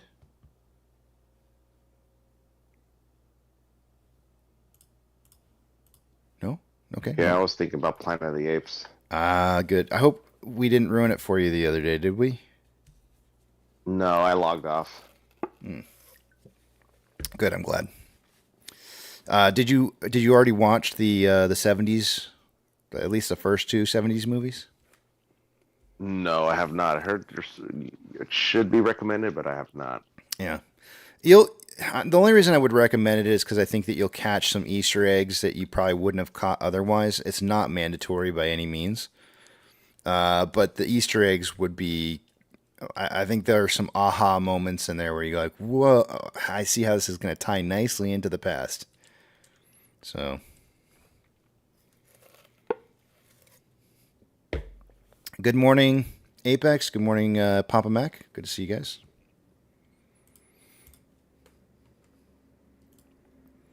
Good morning, Casey. Donald says Garfield with my son. That's awesome. He'll really enjoy it. I'm not saying you're not going to enjoy it. I'm just saying that I'm pretty confident he'll probably enjoy it. Hey, welcome back, Casey. I'm assuming everything went well through registration. No, unfortunately not. Uh-oh. I missed it. I'm sorry. Yeah, well, I actually didn't talk about it yet, but no, so I hopped into the truck, and my truck is so old. It's a 1996 Toyota Tacoma. That truck is so old right now. The only thing that they check on a vehicle that age is safety. They don't even do emissions. That's just like they know it's gonna fail, so they don't even have to. They don't only check for safety things. Like does your blinkers work? Does your seatbelt work? Does all your lights come on? And when you brake, does that all work? And are your windshield wipers work? They're just looking for the basic stuff, right? Maybe they might do a gas cap check, maybe, but those are probably like the big points that they cover. So I jumped into the truck. Melissa, don't forget, she works night shift, so she's driving to work when it's bright out, and she's coming back home when it's bright out. So she hasn't been needing to use the lights on the truck at all. I turned on the lights this morning to go, and I didn't have any extra time to spare on my way there, and I could tell immediately when I turned the lights on that the one of them was out. So I'm like, son of a bitch. Yeah, that just unfortunate. Very, very unfortunate. So they're going to have to replace a light on the vehicle, and they said that because they're jam-packed today that they're going to have to hold the truck for the whole day while they replace that light. Normally I would have just replaced the light myself, but I didn't go check all the stuff beforehand because I just didn't think to. I thought, Melissa's usually really good about telling me, like, something's out on it or something like that. And so she hadn't said anything to me, and she just didn't know because she's been driving during the daytime, so... Like, that's just a light bulb, though, right? Yeah, it's nothing major. Yeah, no, well, it is the whole, on that truck, it is the whole assembly portion of it, yeah. I got it. Yeah. That's shitty. That's all right. It's not a big deal. It just would have been nice to have known beforehand, because then I could have just replaced it myself and saved myself a few bucks, but whatever. Right, absolutely. Yeah. I mean, it's nice to support your local mechanic, but at the same time. Yeah. I mean, here's the thing is on that truck, and I'm not sure what it is exactly, but I've been going through light bulbs on that thing a lot lately. So I'm thinking that there might be a short on there somewhere that's either shorting out the light bulbs or... Yeah, I'm not really sure what's going on, but I've been going through light bulbs way too quick because usually those things last for like, I don't know, what seems like 5 or 6 years or more sometimes. It just depends on, I don't know, the bulb, I guess. Well, not to sound really old, but they don't make things like they used to. I know. Yeah, I was just about to say that. I kind of feel the same way. The thing is, too, around here where I live, we have a lot of potholes. And this truck, the way that those lights are in there, they get the full brunt of the impact of those potholes. Like there's no, the way they're mounted into the frame, they get a lot of jolting. So was the case. The other thing you might look into next time you have to replace them, if you do it yourself, is the LED conversion. It's an LED light, but it looks the old school. It does. They have these new ones that kind of look weird, right? Yep. But they have some that look like the classic look, but it's LED inside. So I want to say that I have the converted version on one side, And for whatever reason, when I've been replacing the other side, I haven't been able to find that converted just sitting in a store when I go in to pick it up. So I keep having to replace the other one. So the one that's out right now is the one that's got the old version bulb in it. So I'm hoping, I don't know what they're going to put in there today, but it was a little bit more costly than what I usually pay. So I'm hoping that's what they're going to be putting in today is that LED version. Petra says, you have holes filled with pot? Don't tell anybody. Yeah, that's what I was laughing about. Yeah, so. But I'm sure after I'm sure it'll pass inspection. Otherwise, though, it's never. Now that they don't check emissions, I don't even worry about it anymore.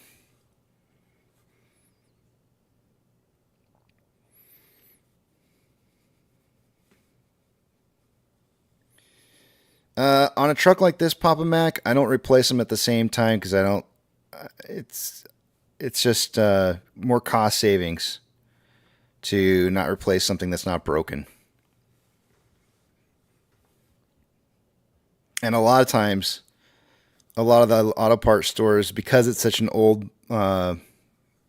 lighthouse bulb housing, because it's the housing and the bulb inside of it, there's usually only like one on the shelf anyways. So I usually am taking the last one that's on the shelf every time I walk into a store and get one. So they're getting harder and harder to find. So a lot of times it's just not cost effective, and sometimes there's not even two there anyways. Hey, Casey. Mm-hmm. I just want to chime in to anybody who's a Bitcoiner in here, not to freak out. It is the last day of the month. It's also the end of a week. If they're like looking at that price for action right now, over the past hour and a half, it's all down, down, down. So everybody relax. It's the end of the month, the end of the week. That's a public service announcement.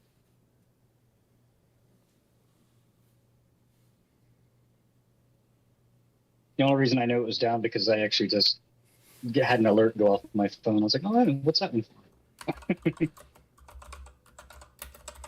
Yeah, Highway Frog saying, I've been through so many safety stops. I've never been checked for emissions. How do they do that? Do they have an exhaust tester? Yeah, they do. They literally have this like metal rod that they stick about, gosh, if I had to guess, maybe 2.5 to 3 feet into your tailpipe of your vehicle. And then it spits out a reading on what kind of exhaust you're getting out of your vehicle. It probably depends on the state that you're in.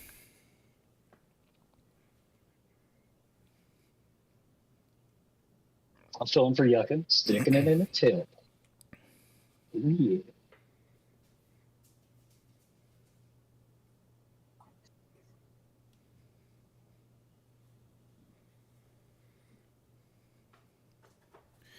Tom says, Casey, can you play the Fuzzy Friday Buy and Hold song for us?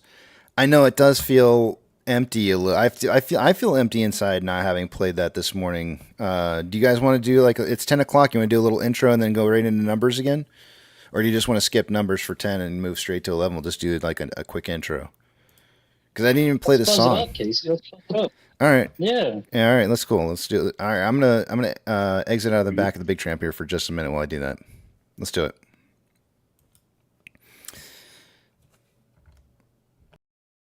We'll do the whole deal.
60 seconds and counting. All systems are go. We're about 90 seconds to the launch of Space Shuttle Discovery.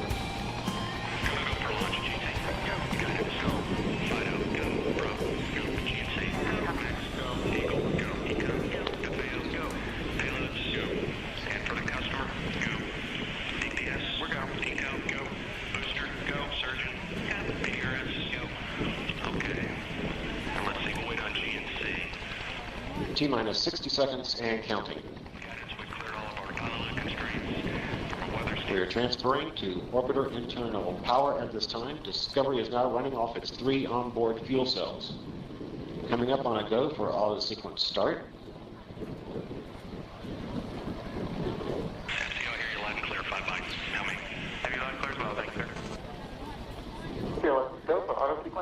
And we have a go for auto sequence start. Discovery's onboard computers have primary control of all the vehicle's critical functions.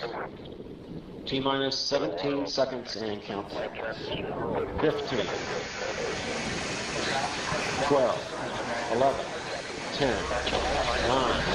8, 7, 6,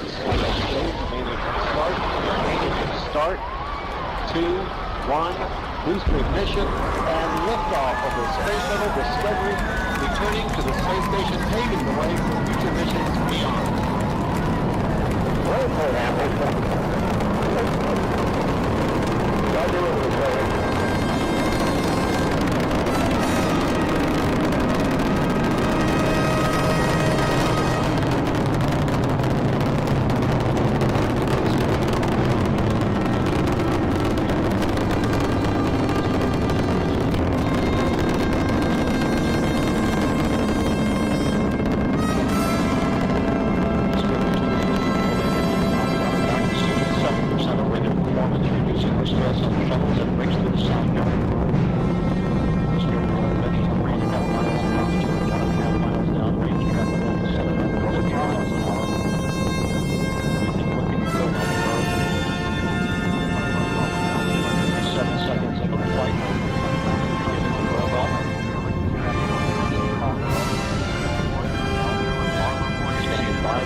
Solid rocket booster separation confirmed. Guidance now converging.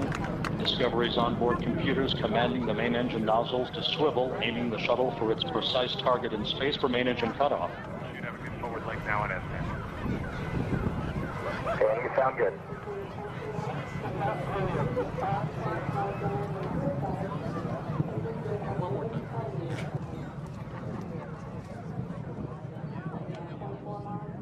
Discovery Houston, negative return. Copy, a negative return.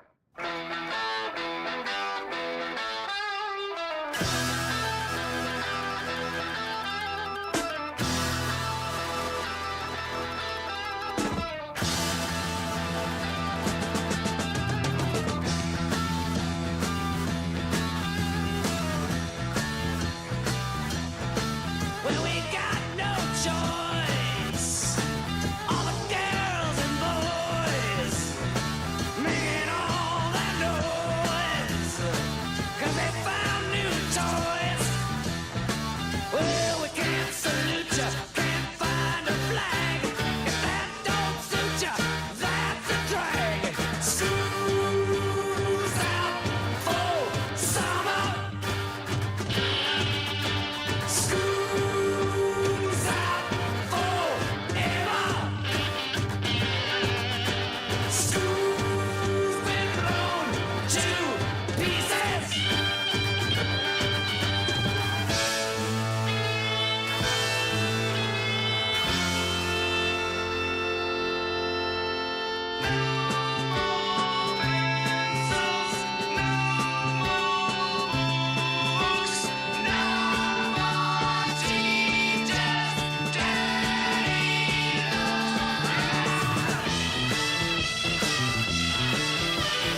Good morning, you filthy apes. Welcome to AMC with KC, where we buy, we hold, and we screw those hedgies. Screw them!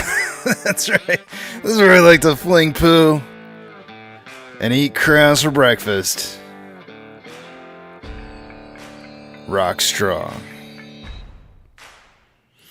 Good morning, guys. That's the way to intro the day, right? Like, it feels so much better just doing that. The title for the day today was $4 puts will want to close out before the end of the week. Be ready for a dip down to that $4 range. So far, we've only seen 4.11 since market open. Actually, it says 4.10 on my page here, so maybe we hit 4.10 earlier. Yeah, we hit 4.10 earlier. So 410 is the lowest we've seen so far. If it becomes unprofitable for institutions to continue to push price downwards, then we may never see that. We may never see the $4 puts being able to go into the money and closing out their positions. But that's just a matter of I dare say this, market dynamics as to whether or not they can get there or not. So if there is excess volume that's going on that they may have to deal with, or just other factors that may not allow them to be able to drive price down to those kind of ranges, then it'll just never happen. But I can guarantee you those puts sure would love to close at $4 before the end of the week is over. Let's see here. So there was some failure to deliver data that we talked about earlier this morning. I'm not going to cover it again now. But if you want to go back and watch the stream earlier in the day today, you're more than welcome to do that. I just got a call while I was doing the intro. I just got a call from the auto shop, and they said they're ready to go. So I'm not going to head back out there just yet. I'll probably do it a little bit later. But Melissa's went to sleep, so I might just go back out there in a bit. Not right at this time. So let me head over to the back of the Big Tramp again and hang out with those guys. We got Apex, Papa Mac, Pyroporn, and Preacher back there. Preacher, I have not yet said good morning to. Good morning, Preacher.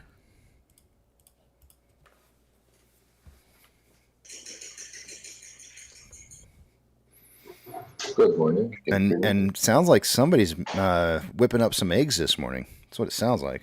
Yeah, Mrs. Pirate's working on some scrambled eggs in there. It has such a distinct sound, that scrambled egg mixing sound. Yeah, it's hard to misinterpret, isn't it? Mm-hmm. Let's see here.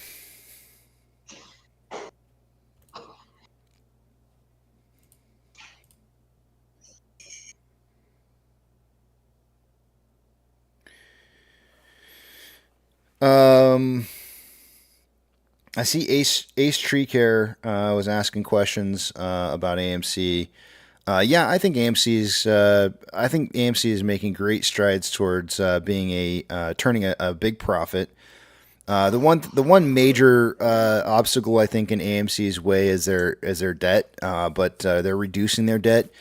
If we get another big price pump, and I do believe we will in the future get another big price pump, I expect AMC to probably do enough share dilution that will probably take care of that for pretty much ever. So I don't think it'll be an issue anymore for us, for AMC. And so do I think AMC is going to be profitable going forward in the future? I think it's going to be very, very possible. And the CEO himself stated bankruptcy is inconceivable at this point. So I think AMC's got a good future ahead of it, and I think that they're actually they're taking great strides towards moving towards different business opportunities that they haven't necessarily gone down before.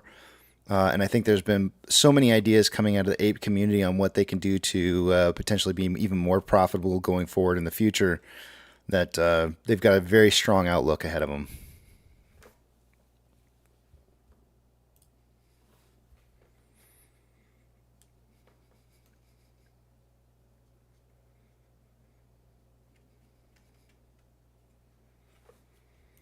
Powerborn saying, if nothing else, we are consistent here. I like consistency. If nothing else, when I was doing the live stream, one of the things that I really remember liking about things like Mr. Rogers or Sesame Street growing up is that it was consistent every single day. You knew exactly what time it was coming on. You knew how the setup was going to go. It just felt comfortable knowing that there was consistency in what was happening. And so I tried to make sure that, this live stream was as consistent as I could possibly make it. It's not always consistent in every aspect, but for the most part, I try to keep things very, very consistent. And I think that's good. I think it's good for the community because it that stability or that be able to rely on something makes a difference, in my opinion. Maybe it doesn't. I don't know. Maybe I'm full of crap. Maybe it doesn't make any difference whatsoever at all. But I tend to think that it does. Ace Tree Carrier, welcome.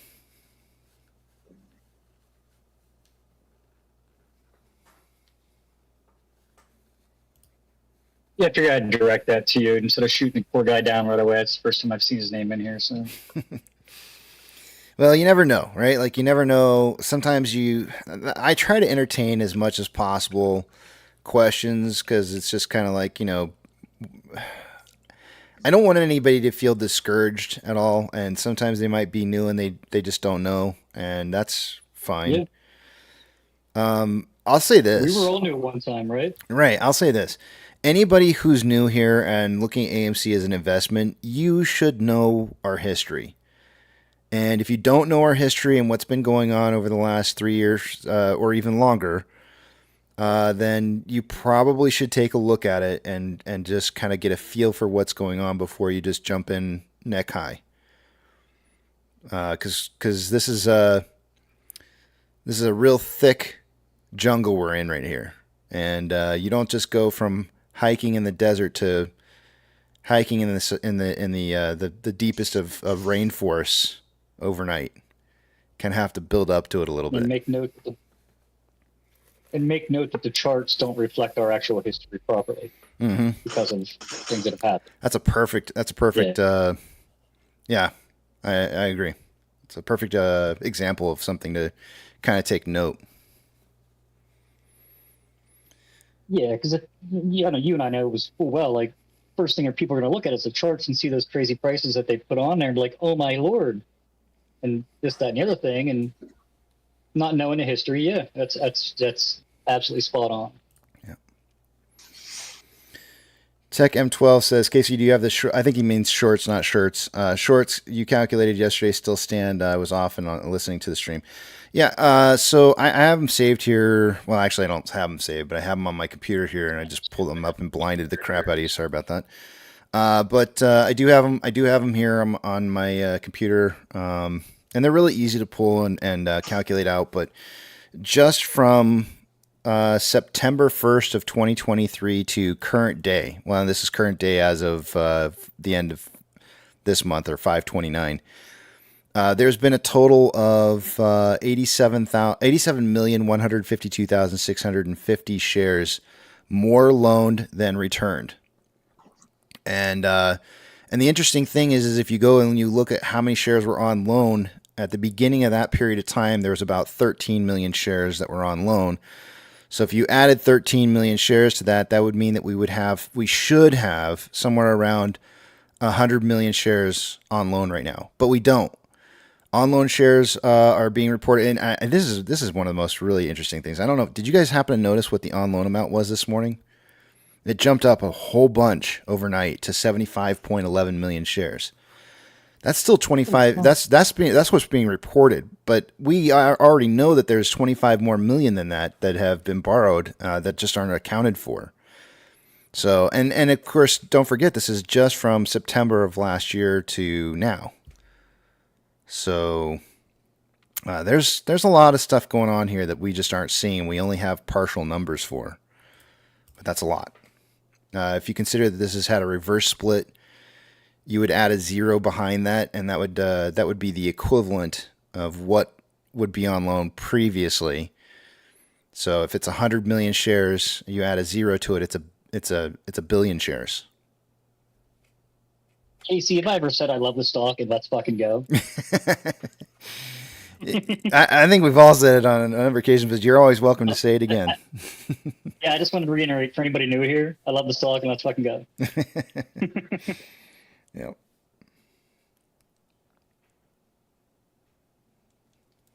Yep. I'm noticing just from after hours last night and pre-market this morning and just our current trend now, it looks like we're trying to break this and get a little uptrend here going if I'm looking at it right. That's on the 1 minute anyway. Venus says, isn't there a scenario in which Amy squeezes and sits at 100 plus a share? Theaters are clearly not dead, and they'll be out of bankruptcy. Chipotle blows, and it's over 1,000 a share. There's some really, really interesting companies out there, and I'm not going to name any of the companies specifically, but I think there's some out there that are grossly overvalued.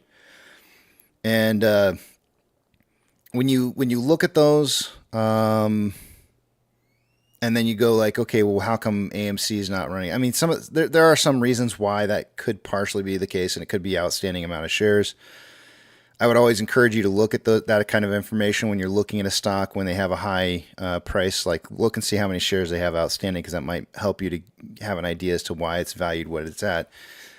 But I do think that AMC could be a lot higher in price, and if you go back and you look at what happened to GME, it ran up to over $500, and then came back down very, very slowly. I absolutely do think that there could be a big price run up, and that over time price will slowly come back down. I'm not saying that's going to happen. I'm just saying I do think there is a possibility for that to be the case, though,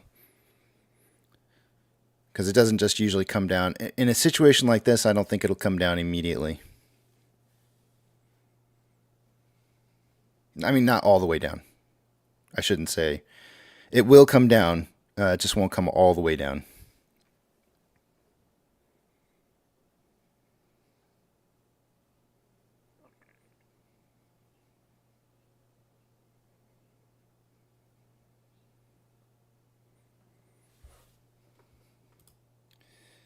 DT since yesterday. Up 6 points in the... Oh, okay. Oh.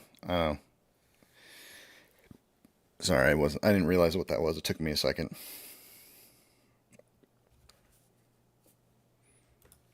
Nutsack says, can't wait till Amy is overvalued. We're going to have to see some stuff happen before that'll be the case, though. Like seeing certain financial institutions having their employees pack up their crap into boxes and walk out the front doors.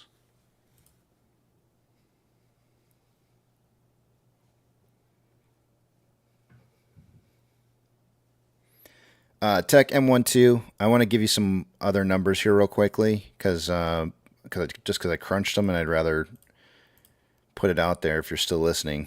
I also ran these numbers from the end of May 30th of 2019, all the way up until Ape was first created, which... let me find the date here, was 8/19. So the last day that AMC traded by its own and before Ape was created was 8/19 of 2022.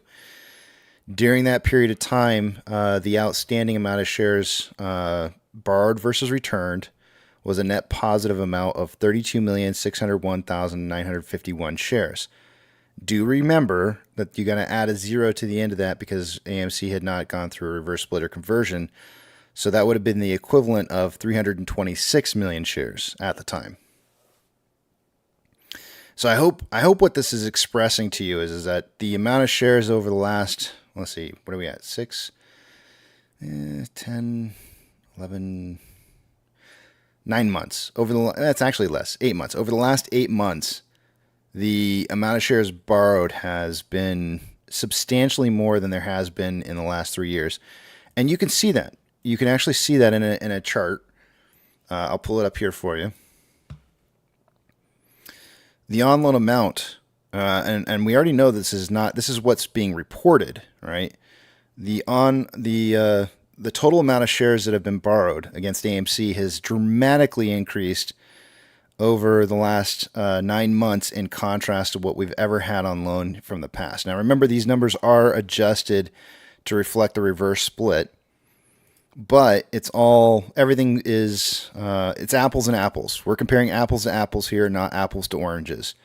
So when I suggest to you that we've seen, exponentially larger amounts of volume being borrowed over the last 8 months, you can see it on the chart right here. It's very, very clear. It's insanely high.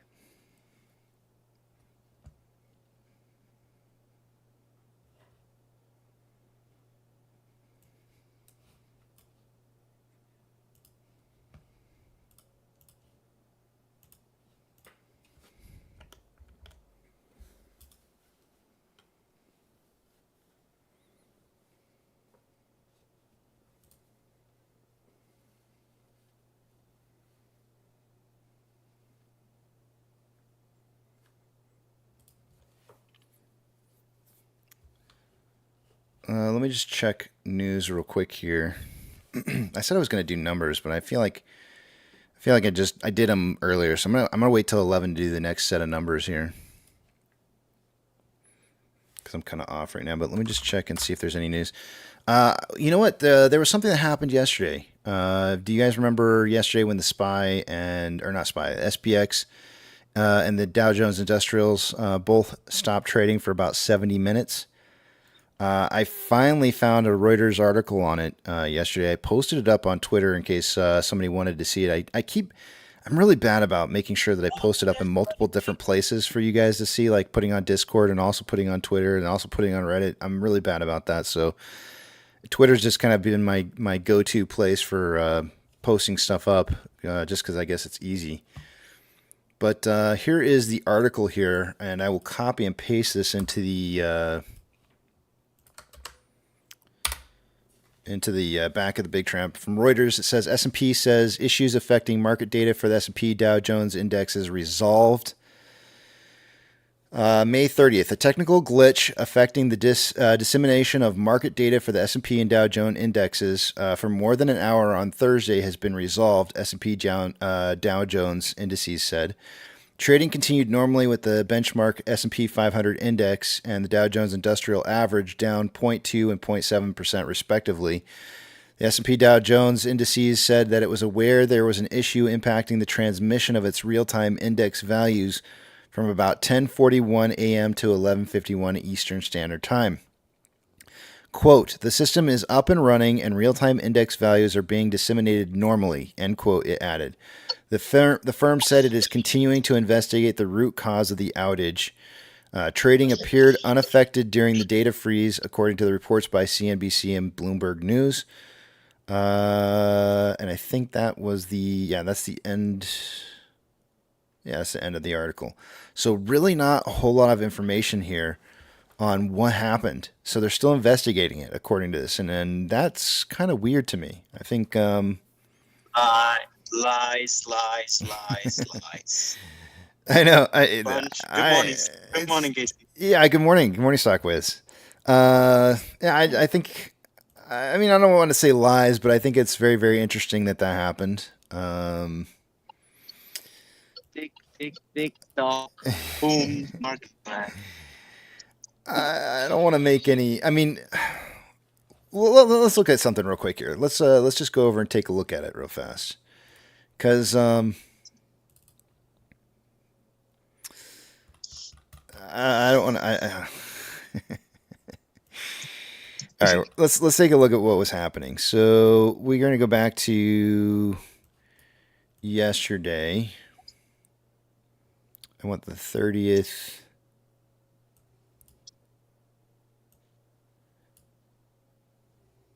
$10.41 was. Maybe they forgot to feed the cats. So here's the gap right here. This is the gap. You can see that the very first minute that got reported trading had a huge spike in volume, only because I think that they were trying to show what volume occurred from this minute to this minute. What would be really interesting to see is over the next 70 minutes, how many shares traded and is it about the same amount of volume? 44. They're saying that over that 70-minute period here that there was about 44.3 million in volume. Let's just take a look at another 70-minute period and just kind of see. So we'll go 11:53 to 1:03. Just to kind of get a ballpark picture for how much volume occurs during that period of time. So according to this, 31.91 million shares were traded in that next block of 70 minutes that occurred after. Actually, hold on a second here. There we go. Yeah, 32.33 million shares over that next block of time. So it's a little bit higher. There's a little bit more volume that just kind of disappeared, I guess, or wasn't reported. It wasn't being reported to others, but apparently was still tracking, but wasn't being reported to others. It was on an uptick. I mean, the overall price movement at that point in time on that index was moving downwards, but the trend was moving back upwards when it happened.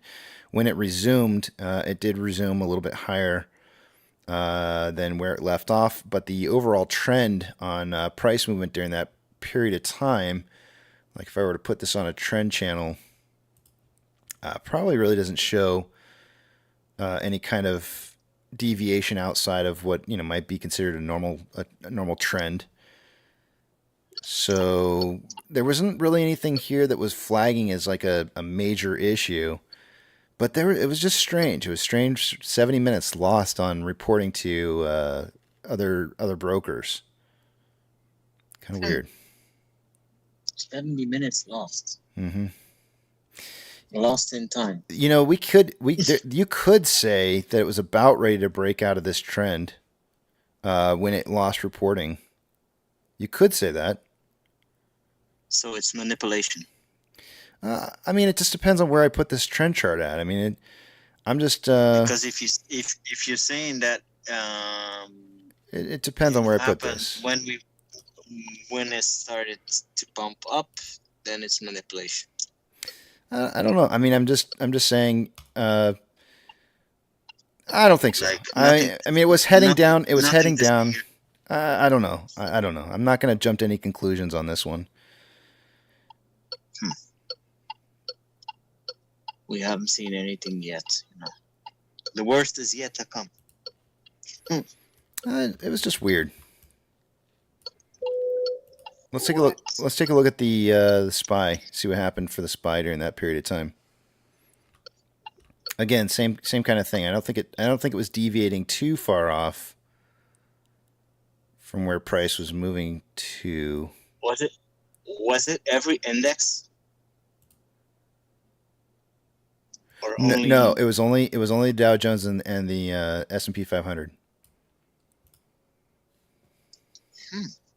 Interesting. There might be a little bit more of a case to be made that the SPY was starting to take a downtrend, but I mean, there weren't some big candles in here on that downtrend that would signify like a major move.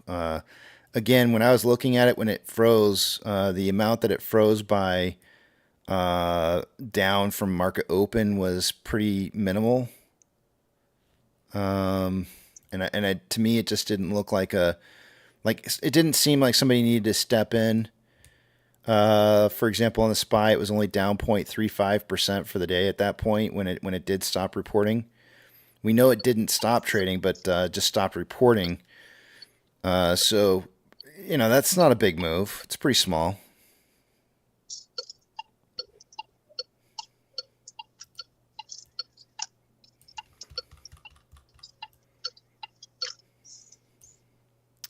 Anyways, that was kind of interesting.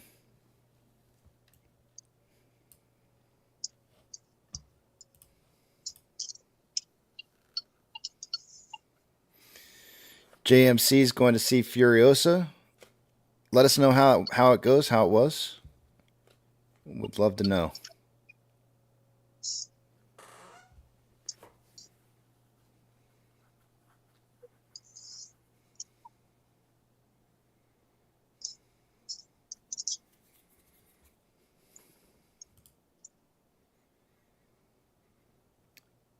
People are referring to your. Are you reading the comment section, Stockways?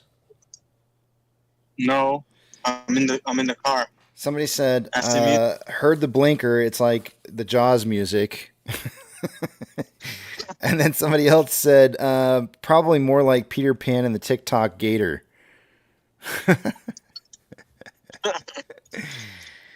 They know you're coming. They know you're coming. Yeah, I'm gonna go with Chi-Town Turtle on this one.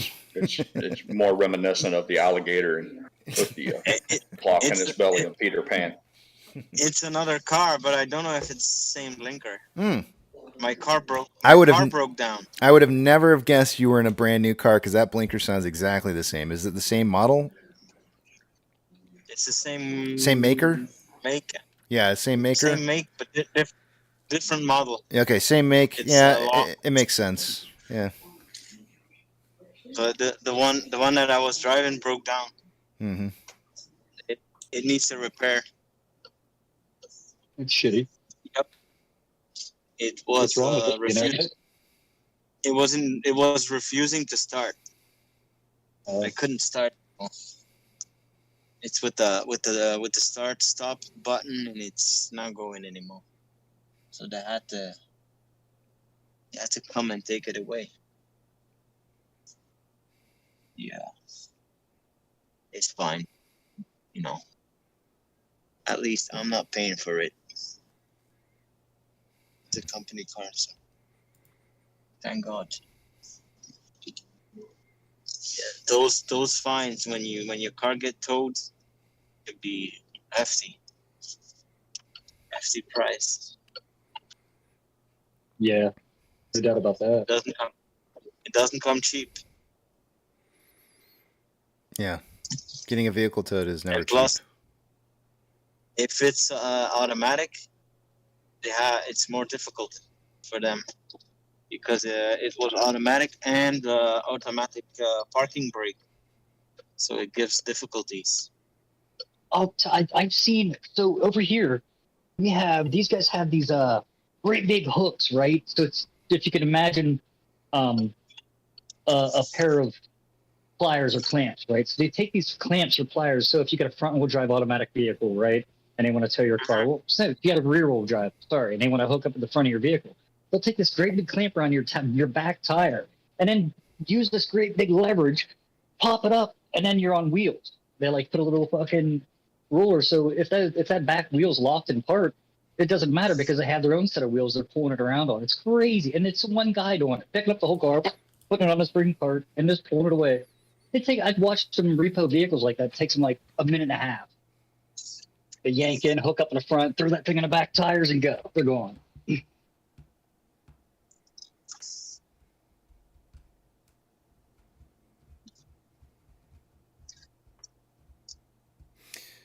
Richard is saying Furiosa was a great movie. It really kept you thinking throughout the entire movie. Wow, I wouldn't have guessed it was a thinking movie.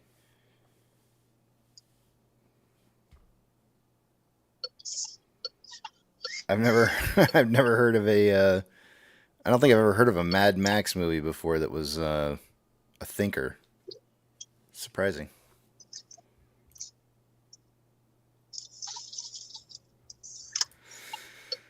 Like, well, can you give us, without giving away anything in the movie, like a spoiler alert or anything like that? Is there any way you can kind of tell us, like, or describe to us why it made you think?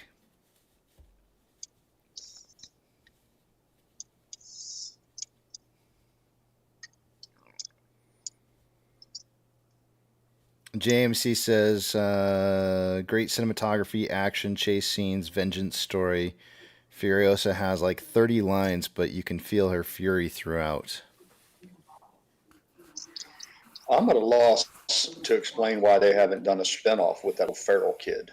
I think it was in Beyond Thunderdome, the little kid with the wild hair who growled. He lived in little burrows, and he threw the boomerang was his little weapon. I thought that character just screamed out for a spinoff.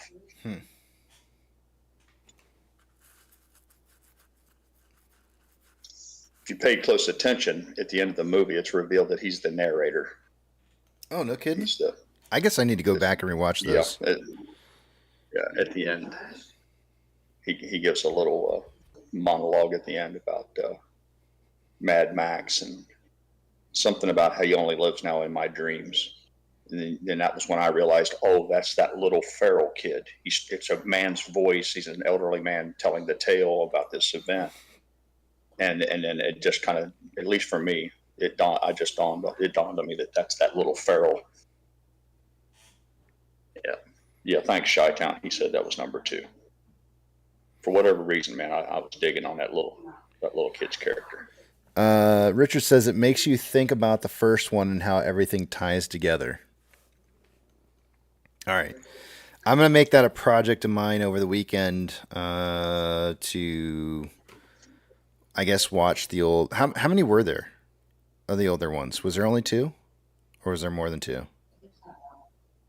Well, there was Mad Max, and then there was Mad Max Beyond the Thunderdome. Mm-hmm. I remember those 2. That's all. That's all I have. That's Okay. all I got. Of the older ones. Of the older ones. Yeah. Right. Let me look and see. The originals with Mel Gibson. Right.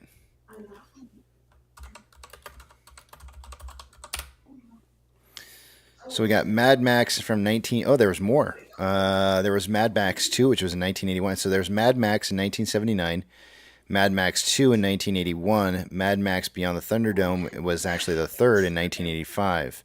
So... Oh, okay. That's right. Yeah. That's right. I forgot about the third. That was the one where they had all the kids. There was like a whole tribe of feral kids that lived in a... Yeah. So I apparently need to go back and watch 3 movies. I kind of sort of remember the Thunderdome. I would have been like 9 years old at the time.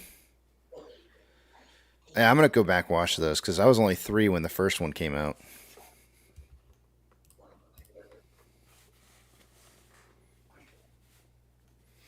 I don't recall them playing those on the TV because I know I watched the Planet of the Apes movies, the 70s ones when it was on TV as a kid, but I don't think they played any of the Mad Max stuff on TV. Not in the middle of the day during the summertime.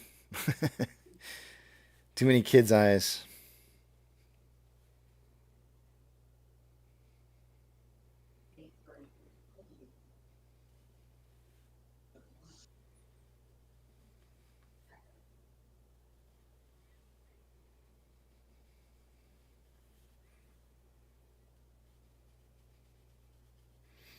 The other G Brown says that would make a serious day-long binge. I'm probably going to split it up a little. I might have to do it over a 2-weekend period.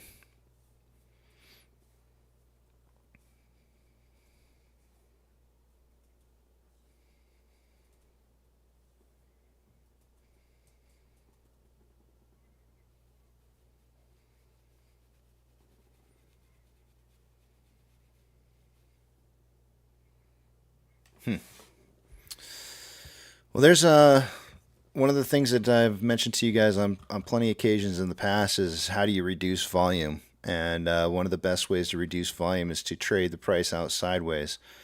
So we're trading out sideways at this point in time, and volume's sitting about 12.72 million shares. This is going to reduce volume quite a bit. Let me see what kind of pace we're on here. Let's see here. 134 minutes. Looks like we're on a pace for about 37.02 million shares traded by the end of the day today. I had a prediction of 25 to 45 million, so that's actually quite a big reduction in volume for the day.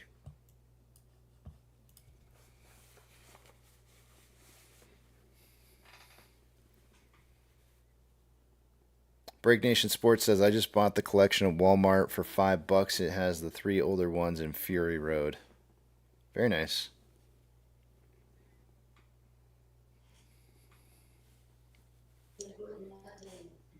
Yeah, I would have snatched that up too. That's a good deal for $5. Are you kidding me? That's hard to beat. Yeah. Have a hard copy. Eduardo saying, did the cat reduce the volume? And I don't think so. No. I wouldn't believe that to be the case at all. We've been seeing a gradual reduction in volume ever since the big spike in price and volume that we had not too long ago. So that's that would not be my opinion.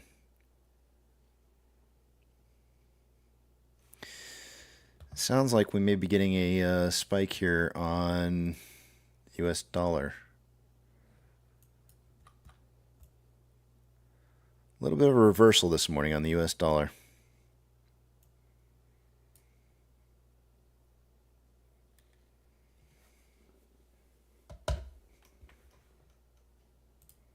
Hey, so you said about them trading us out sideways. That's what I was looking at. It looks like they're giving us like a half a cent an hour.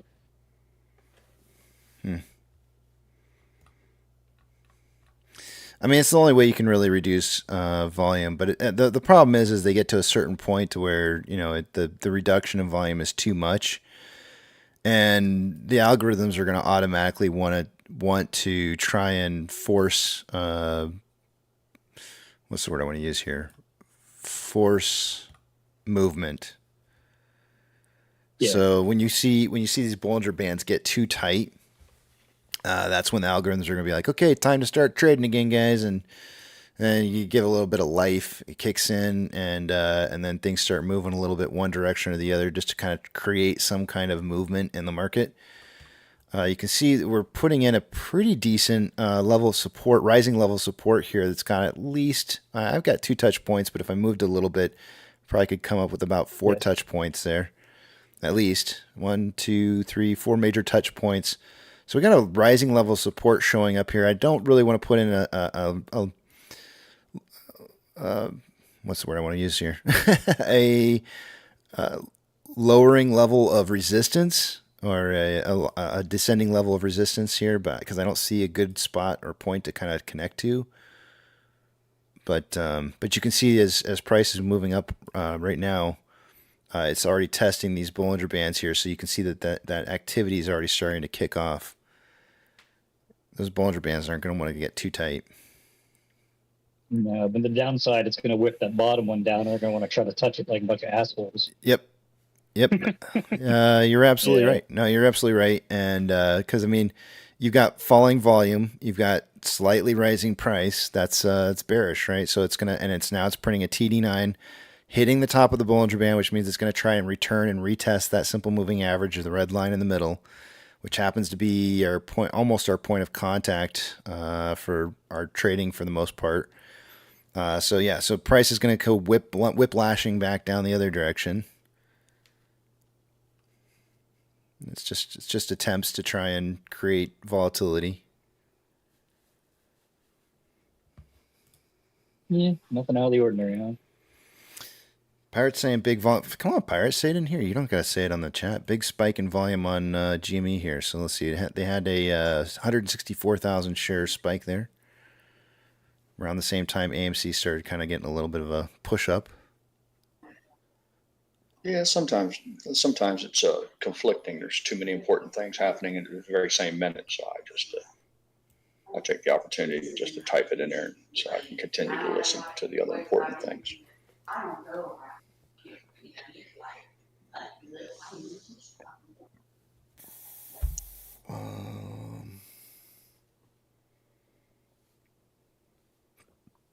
going to bounce off a bit and choose some food. My battery's down on my headphones anyway.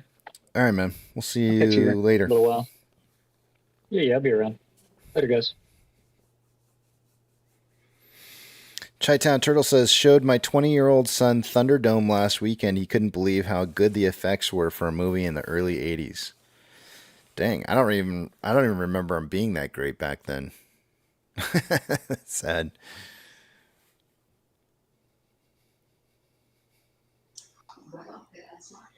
Yeah, Chi-Town said he wasn't impressed with the first Mad Max, but you have to remember, Turtle, that was when Mel Gibson was still relatively unknown. He was just some guy from Australia, pretty much a nobody. And I think that movie was made on a relatively modest budget. By the time Mad Max 2 come around, then it enjoyed the benefits of having a much more generous budget for creation. Do you ever wonder? Sometimes I wonder about like how actors go from being an actor to a director. I'm sure like once you've acted in enough movies, you get that experience of dealing with directors, and you get like, I could do that. But Yeah, like, or I could do better. yeah, or I could do better, sure. So, and it always kind of intrigues me a little bit how a lot of times actors go from acting to directing. I'd love to like interview an actor or an actress sometime and just kind of who did that, who went from being an actor or actress to moving into a director's position, and just like what triggered for you, like at what point did you say like, hey, I can do that, or I want to do that? I mean, why did you want to move from being in front of the camera to behind it? In a similar fashion, I enjoy the when you find the commercials they did before they were famous, when they were still just looking for any work they could find as a any small part, whether it was in a toothpaste commercial or some show. You see someone participated in like cartoons, not cartoons, but Saturday morning children's specials and things of that nature. So I like that sort of thing. Before they hit it big.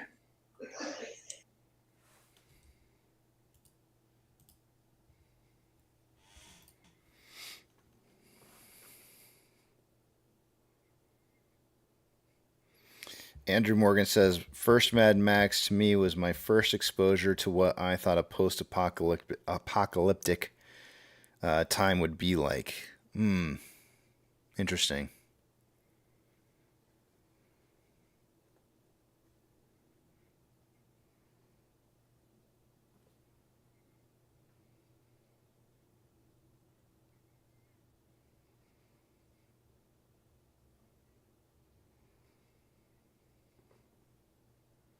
We got about 8 more minutes here, guys, and we'll check out the numbers. For those of you who did not see it yesterday, I feel like I should play it one more time here because it's just so dang cool. Let me pull it up.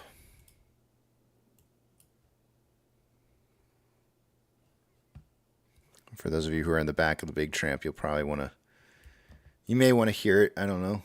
Here we go.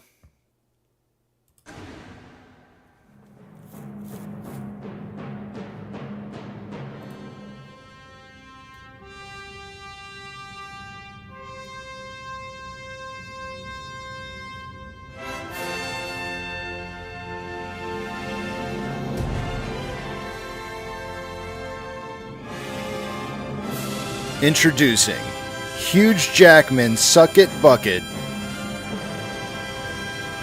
Presented to you by Deadpool and distributed through AMC.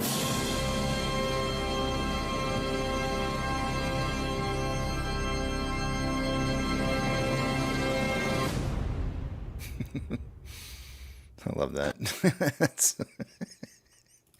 Andrew Morgan, if you get a chance, look out for a movie called Damnation Alley. It didn't exactly become a blockbuster, but it came out in 1977, and that was probably my earliest introduction to a depiction of post-apocalyptic, type of thing. And it's a pretty unique show. They have it's like a tailor-made government-built vehicle that had giant tires on it, and the story follows them around the barren landscape and through the empty cities and everything that they encounter. And it's not anything like Mad Max Beyond the Thunderdome or nothing. But I think if you like that kind of genre, if you like that kind of movie about how ugly things could get, it's called Damnation Alley. I think you'll enjoy that.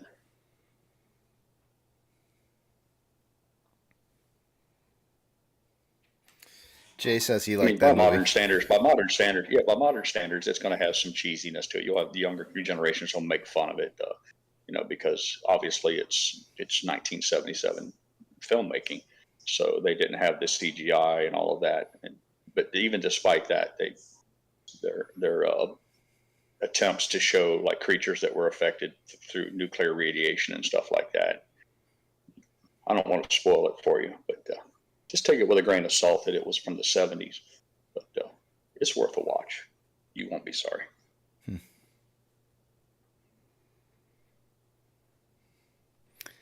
Attendees is saying They Live with Roddy Piper. Yeah, that was a little cheeky for me. I watched it 2 times. I'm Why do I ashamed to feel like admit. But I feel like I've seen that. Hold on a second. I gotta look this up. that's the one. Roddy Piper was a famous big time wrestler. Everybody yeah. knew him from the 70s and 80s. But he played a guy who he had special sunglasses, and if Yeah, he I saw wore the that. sunglasses, that the aliens among us would reveal themselves. Yeah. It was so cheeky, you almost had to watch it. Yeah. I really enjoyed that as a kid because I don't know, for some reason for me it was like kind of one of those movies like, oh crap, who's the alien around me? Right. And I freely admit it. I watched it more than once. I always forget the name of that title of that movie. I've seen it several times, and I've liked it every single time. I don't know. Roddy Piper was not that great of an actor in it. I mean, it was I don't know, it was kind of, in a way, it was a little cheesy, just a tiny bit, but, Yep. but it made it entertaining though, for whatever reason. I have no idea.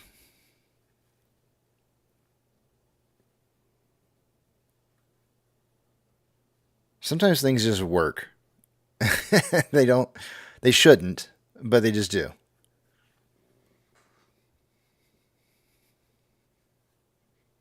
Alan, good afternoon. Well, morning still kind of for me.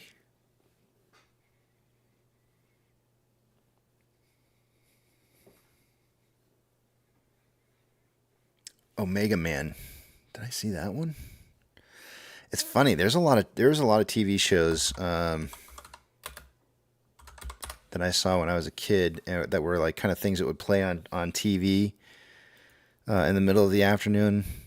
And sometimes I would get a chance to watch them. I'll never forget that the War or not the War of the Worlds. Planet of the Apes was one of the ones that it impacted me a lot. I don't know why. I was just enthralled with the idea of what was happening in that. Unique. Yeah, It was unlike anything that had come before, so it stood out. Yeah. But it wasn't one of those things that made me like, I wouldn't say that I was drawn to the later versions of the movies because of the fact that it had such a big impact on me as a kid.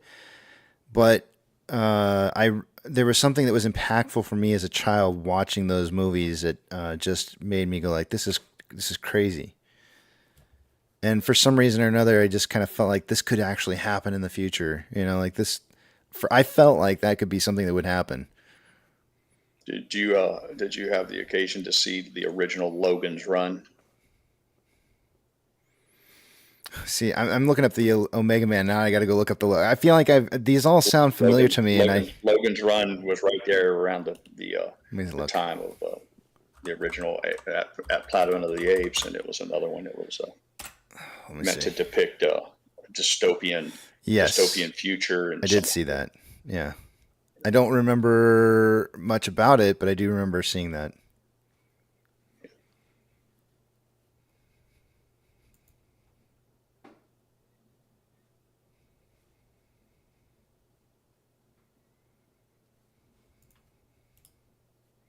Man, that came out the year I was born.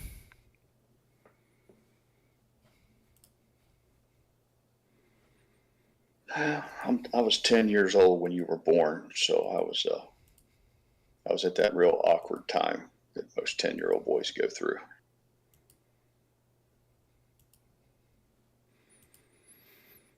I remember that was the year of the bicentennial. There was all the big hubbub about America's 200-year birthday, and they had every little town in America had a little parade, and there were people dressed up as Uncle Sam, and so I remember that being a real big thing that year or two.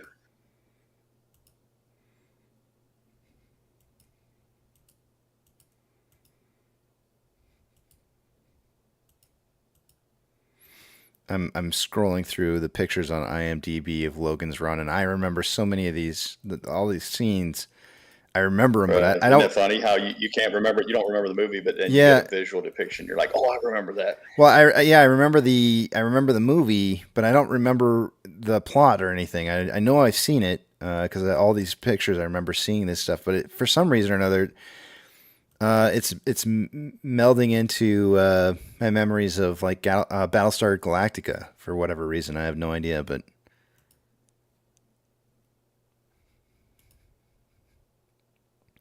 oh, nice outfit. I don't remember that part. I feel like I would have remembered that. Oh, maybe I do. Don't they have like the silver mylar or something, like silver mylar jumpsuits or something? I was looking at this one, but you're talking about this right here, this scene, and this is kind of why I feel like aluminum foil bodysuits or something. I felt like this was a. This is why I kind of felt like it looked like I can't say it. Battlestar Galactica. But then I got to this dress right here. Like, wow, that's nice. Those futuristic dresses are cool. Yeah. Yep. And I think what's not to like. The best thing about Battlestar Galactica there you go. were the guys that had the silver helmets with the little red light that bounced back and forth in their visor. Mm-hmm. That was the.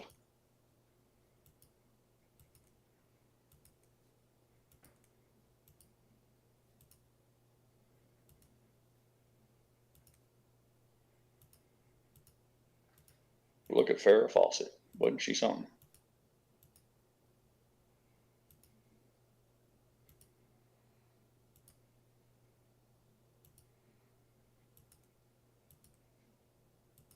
Yeah, that certainly brings back some memories. Yep.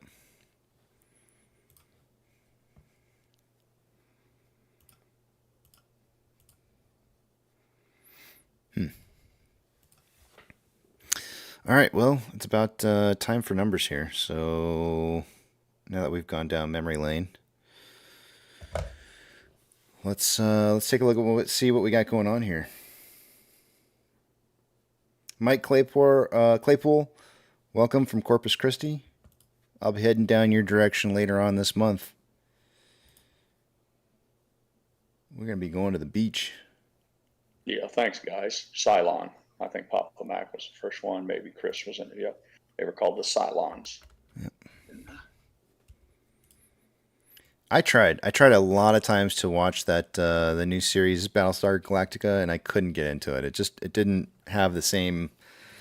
For me, it was too drama-ish. Just didn't hit the same. Yeah, Just didn't hit the same. And I just didn't. To be honest with you, though, I have to say that when I was a kid, if I had to choose between Buck Rogers and Battlestar Galactica, it was Buck Rogers every time, because there was just, it was just more. I don't know. I guess I could. Opposite. I was the complete opposite. I felt like there was just too much drama. I tend to view Buck Rogers as like old fuddy duddy because I knew that it had its origins in the comic books in the 50s. And I'm like, yeah, fuck all that old Buck Rogers shit, man. I'm with the new hip. This is like the Star Wars. This is the time of Star Wars. Give me some of that Battlestar Galactica. But I like Twinkie though. He's all beady. She's hot. Yeah.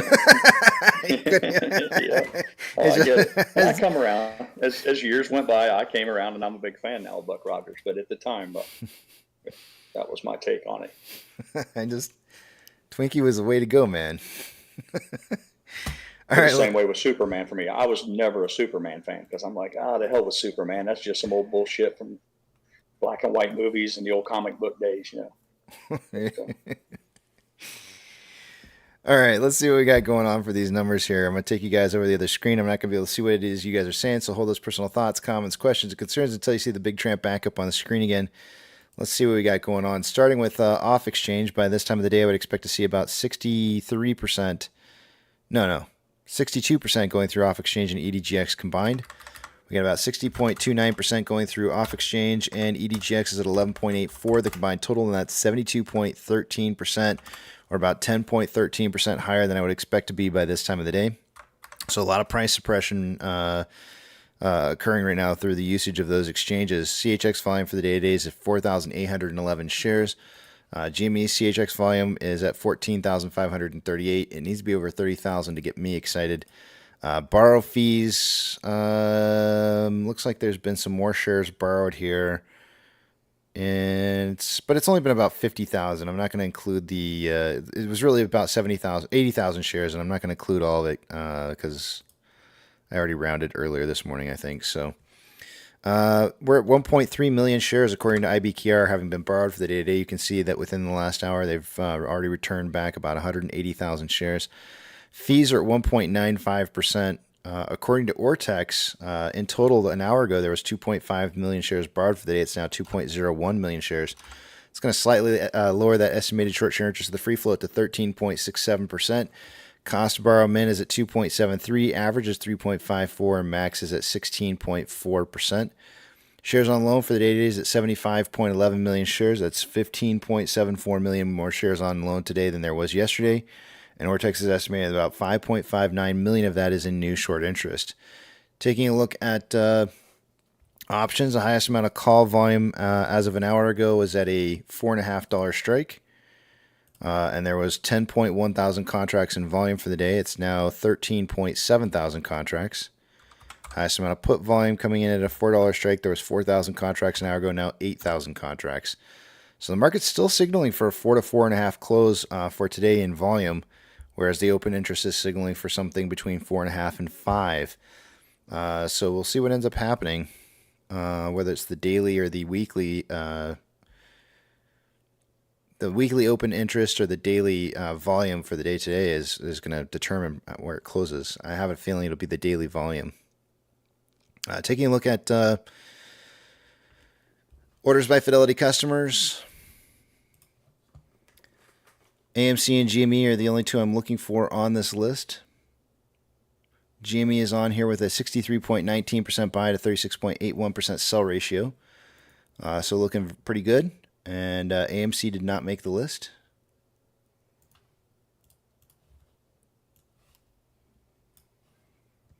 MMRI was 291.33 as of an hour ago and has gone up now to 293.42.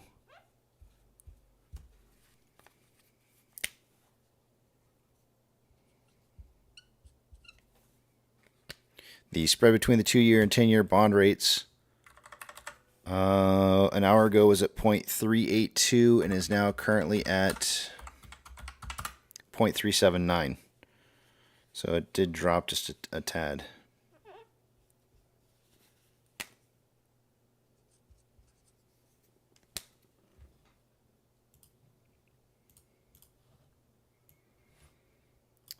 Just to mention this, we had PCE come in today, get reported. It was expected to, let's see here. The actual was supposed to be 0.2. It was previously 0.3 and it got 0.2. So I'm actually going to check out the numbers here in just a bit and look at them all. We're looking at a total of 2.8%. is what was reported last time, and it's still showing up as 2.8%. But a lot of people are talking about how a lot of the what's the word I want to use? Economic indicators that are normally looked at are being changed on how they're looked at to try and cook the books to show inflation's not as bad as it may actually be. Taking a look at a 4-hour time interval, we currently have more buying pressure than selling pressure with a. Oh, actually, I'm sorry, I forgot to look at the indices real quick here. NASDAQ is down 1.46, Dow Jones is up 0.06, and the S&P 500 is down 0.66. We have 2,868 advancers to 2,614 decliners. The market is more declining this hour than it was an hour ago.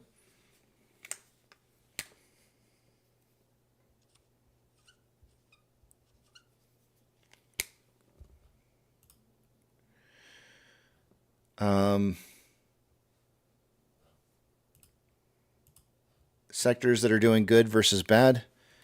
The worst performing sector for the day today is technology once again, followed by consumer discretionary. The top performing sector for the day is energy, followed by real estate. Of the Mag 7, all 7 are red. All 6 out of the 7 are 1% or more down for the day today. Financial institutions that have changed more than... We might actually be seeing money flowing out of the Mag 7 finally. Financial institutions that have changed more than 2.5% for the day today are going to get shout-outs. We've got Coinbase down 5.74%. What else we got going on here? A lot more red showing up in the financials than there was earlier. CIBC is down 3.14 after getting an earnings report that was coming up yesterday, and it was up quite a bit. So it's retracing some of that made gains yesterday. And then we have nothing else to report. Gold is currently down 0.47 and trending down still. Silver is down 2.52%. Where is this heading? This is a 4-hour chart here that I'm looking at. What you doing, gold? It looks like it's trending down pretty strong right now. I'm really kind of surprised by that a little bit because, like on this 4-hour chart, you can see that there's a green TD9 that was printed, and it did start moving up on the 4-hour chart, but then immediately started retracing back down here. So we're really seeing a shift here, a momentum, and I would say that overall the trend is up on a much larger time scale, but for the day-to-day, the trend is down. Ethereum Classic is down 2.83 and trending down. The US dollar is down 0.04 but trending up. Oil is up 0.91 and consolidating. Mortgage-backed securities are up anywhere from 0.26 to 0.29 and trending down. SPY is down 0.64 and trending down. Inflow versus outflow for the day-to-day, there's approximately $300,000 more outflow than inflow. 20.25 million shares traded so far on the SPY. I just kind of want to check and see what SPY is doing right now in regards to volume for the day. So 222 minutes have expired so far in trading. That's not correct.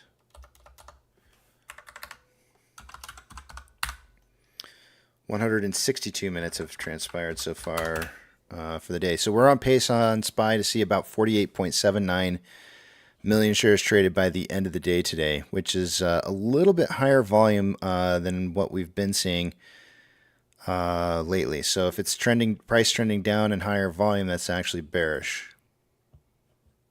And it is breaking past that 520 mark that I had suggested earlier this morning.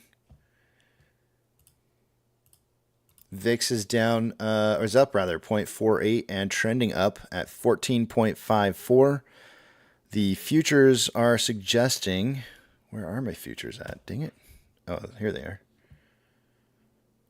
Whoa. Can you guys still hear me?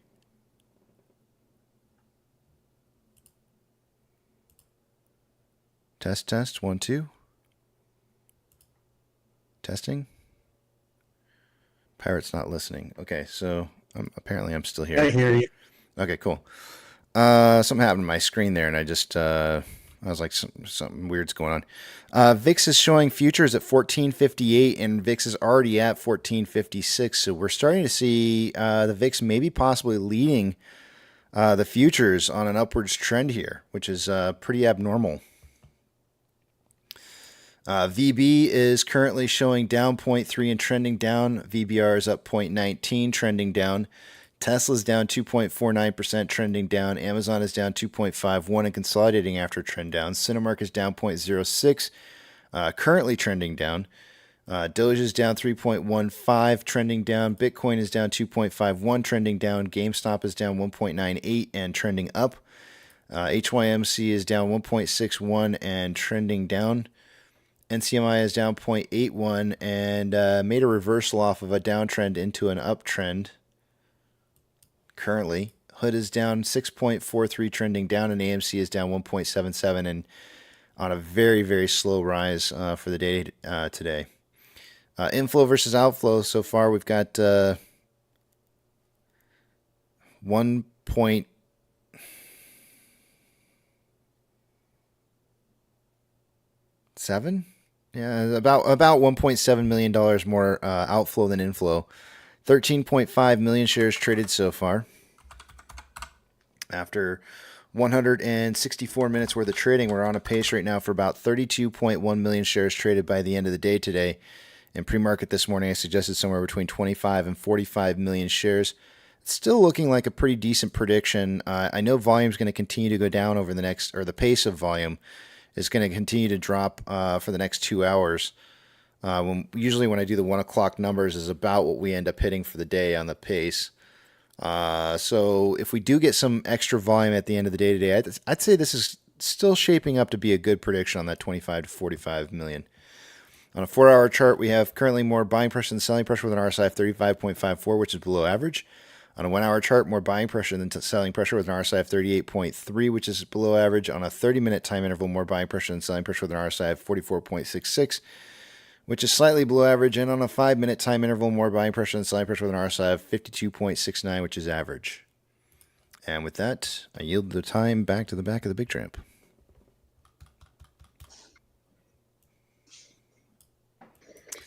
Casey, did you see the movie here recently called Sky Captain and the World of Tomorrow?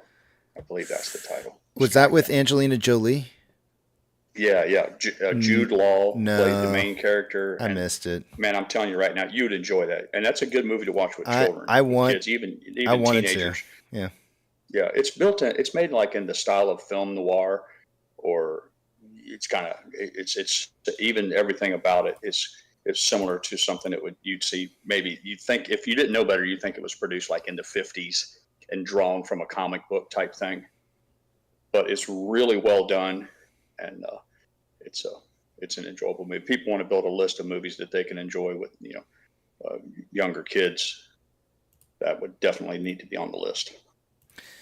Yeah, I wanted to see it and just never got around to it. Gwyneth Paltrow plays a reporter, and it's futuristic. It's built, like I said, like it's similar to a comic book that was put to the silver screen. Yeah, Ariel says interesting visuals. Yeah, it was really well done. Yeah, it's different. I need to go back and watch it. Yeah. I just wanted to draw this out here real quickly. I feel like I do have an upper level trend that I can draw in here for a resistance point. And I know I drew the box already where we're at on trading, but the thing is that the trend channel that not trend channel that I'm drawing, but the wedge that I've got drawn up on the page here, the spread between where we're at right now in price is already at 412 to 417. So there's only a 5-cent spread on this wedge right here, which means that it's about ready to break out anytime. I mean, it's just going to take a little bit of volume to kick up out of nowhere, and this thing's going to launch one direction or the other on this chart here. And I can't tell you which way it's going to go. What I tend to find is the case is that I look at the trend channel like I had up just a second ago, and volume and price profiles to kind of look and see what I'm seeing. And I'm seeing upwards momentum on price.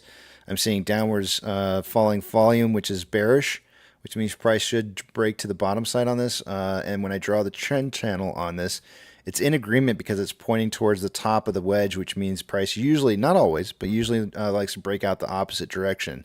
So price and volume and trend channel are all suggesting it's going to go to the downside. I can't promise you that's going to be the case. I mean, there are certainly situations where I've seen it break the opposite direction, even though everything else is saying it should go that way. So wedges are real hard to figure out.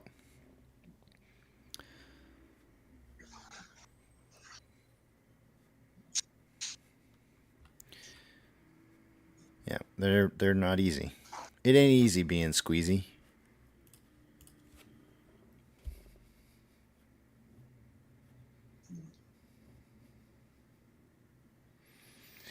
Andrew Morgan says, I think Hayden's nickname should be Sky Captain.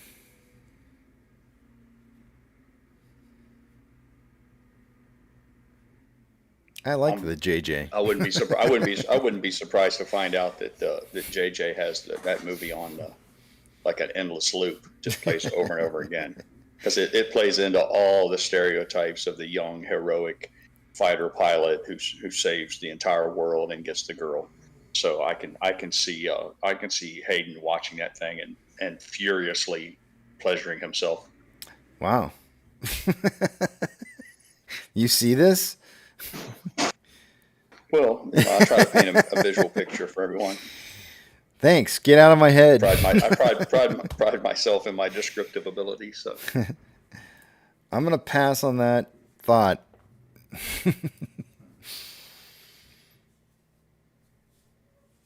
Let's see here.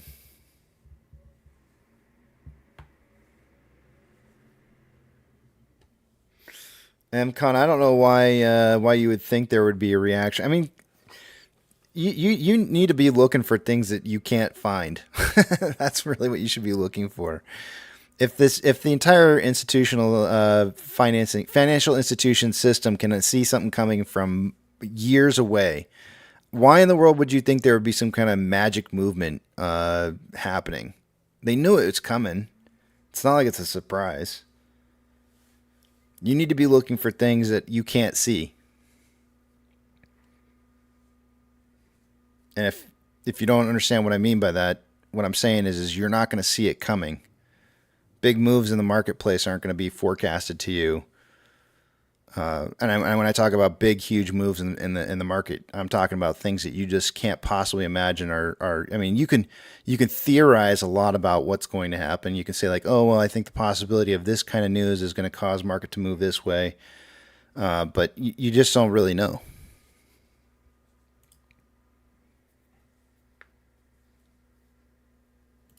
But I never would have anticipated that the CAT system was going to cause any kind of like major market moves.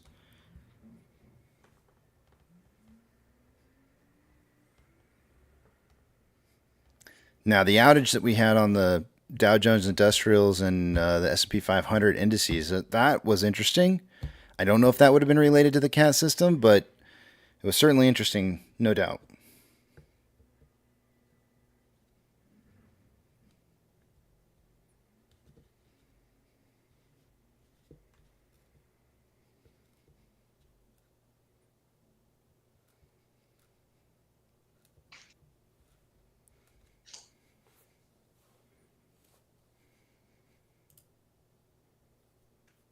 You and her try to leave some of those Navy guys over there just for some of the rest of the girls, okay? Mrs. Pirate and her girlfriend heading over to the beach. Oh, nice. Yeah.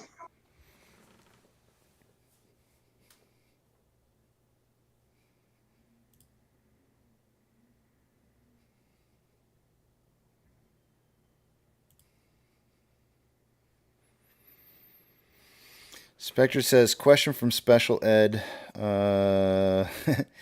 Yesterday we found about 100 million not returned shares. Could those shares have been returned to a non-reporting agency other than Ortex? Well, Ortex isn't a reporting agency. They just simply collect data from agencies that do report.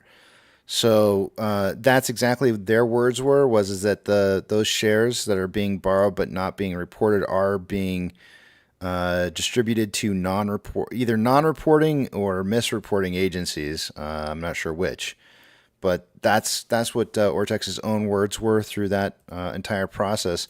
But that doesn't mean that what they're essentially saying is we can only tell you what's on loan at what's being reported, because that is truly indeed what's being reported. But it doesn't mean that those shares weren't loaned. So we know that those shares were loaned out, regardless of whether or not they were. We know that they were not. We know that they were not returned. We know that for a fact because we can see what the reported borrowed versus returned is, but we can't see. What we don't know is who got them. Somebody non-reporting.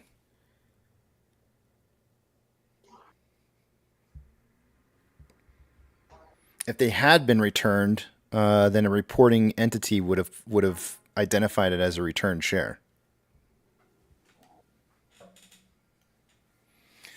Some of those entities could potentially be foreign markets.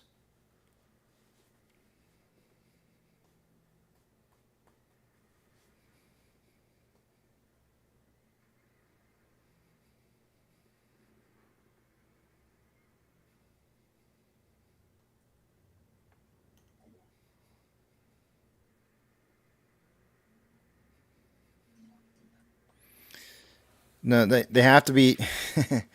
No, what you're looking for there, Spectre, it's a big fat no. So for example, if I'm a reporting agency and I say I loaned out these shares, I am also a reporting agency for saying that they got returned. And so if I never report that those shares got returned to me, because I'm a reporting agency that they were loaned, then those shares were never returned. So in order for those shares to have been returned to me, I have to be the same type of reporting agency that reports that they were borrowed would also be reporting that they got returned, but they're not reporting that because they haven't been. So those shares were given to some non-reporting agency that's taken ownership or possession of those shares and not reported it. But that's not a return.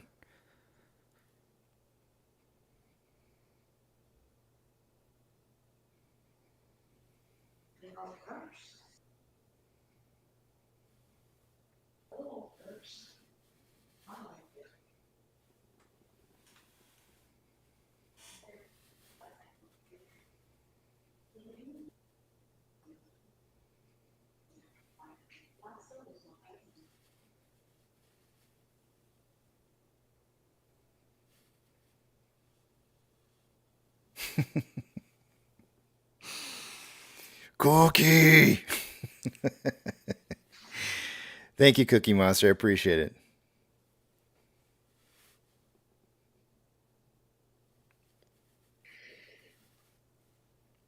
Yeah. Spectre or Special Ed saying, okay, I understand. Just trying to make it make sense in my brain. These people are so screwed. They have to return the shares. At some point or another, they got to return the shares unless the company goes bankrupt, right? That's what I've been trying to say from the get-go. They are so upside down on this. This is not a game of trying to make short-term borrows and return on shares and that they can close out their positions. This is why I've been trying to say for so long to people, this is not a matter of closing out positions here. Institutions that are short on AMC have gone so short on it that there is no potential possibility of being able to close out. It is not. They either have to be margin called into bankruptcy themselves or AMC has to go bankrupt because they cannot afford to go out there and start buying shares. They just can't. They're so upside down on this, it's not even funny. So, and it makes me it makes me angry to the fact that somebody could suggest that there's closing of positions that are going on that would would release institutions from being short on AMC, and that they can somehow just walk away scot free from their positions without seeing price spiking to just obnoxious levels. That can't happen. If they were closing out their positions, we'd be seeing our price would be astronomical right now. So it's a bit, anybody who's trying to say, oh, they're closing out. Sure, on a daily basis, they are always opening and closing positions. It happens every single day. We go over the numbers every single day. We know there's opening and closing of positions every single day. But what you have to look at is the overall overwhelming amount of positions that have been open have not been closed. And you have to account for those because somebody has ownership of those positions someplace. And if the ownership of those positions is larger than the amount of people who actually should be able to hold shares, then they're upside down on such a massive scale on their positions that they can't afford to be able to close out those positions because they're just so upside down on them. So yes, absolutely, there's opening and closing of positions every single day, but it does not mean that they're closing out and exiting and walking away scot-free. Well, more important than all of that, Special Ed, I want to salute you for leaning into your nickname. Resistance is futile. It's wise of you to embrace that. Like I said, it shows a great deal of situational awareness on your part. It's really the path of least resistance, and I want to commend you for that. Dennis says, "Okay, I wish I got a $10 fine for not reporting my taxes correctly." Oh man. Yeah, he said he mentioned earlier that he wished that he could self-report his taxes, and I was like, "Well, dude, that's exactly what we do. It's purely and simply we self-report our taxes here." Well, we do. He refined his objection, and he came back and much better and said he just wished that. Your point's well making, Dennis. I understand. Well made.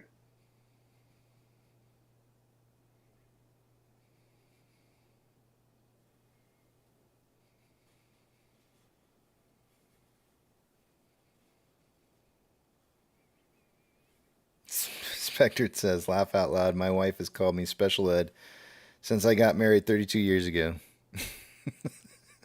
See, there you go then. Well, We're all on the same page. We're all on the same page. We're rowing the boat in the same direction. That's good to know. Yeah. Yeah, I'll never say I'm not a smooth-brained ape around here. I take delight in knowing that somebody might call me that.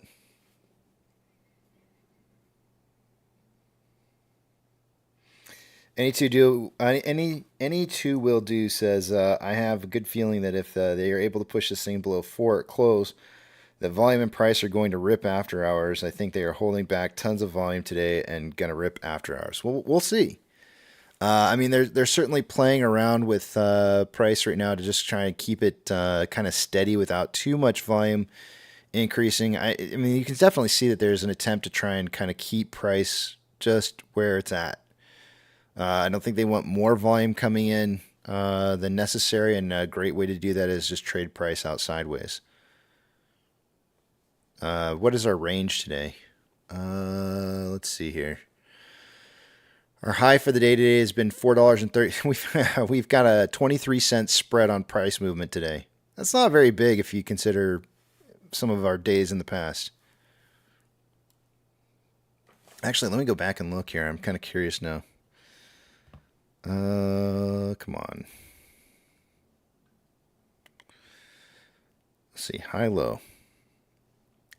Yesterday we had a 23. Oh no, that's today. Yesterday we had a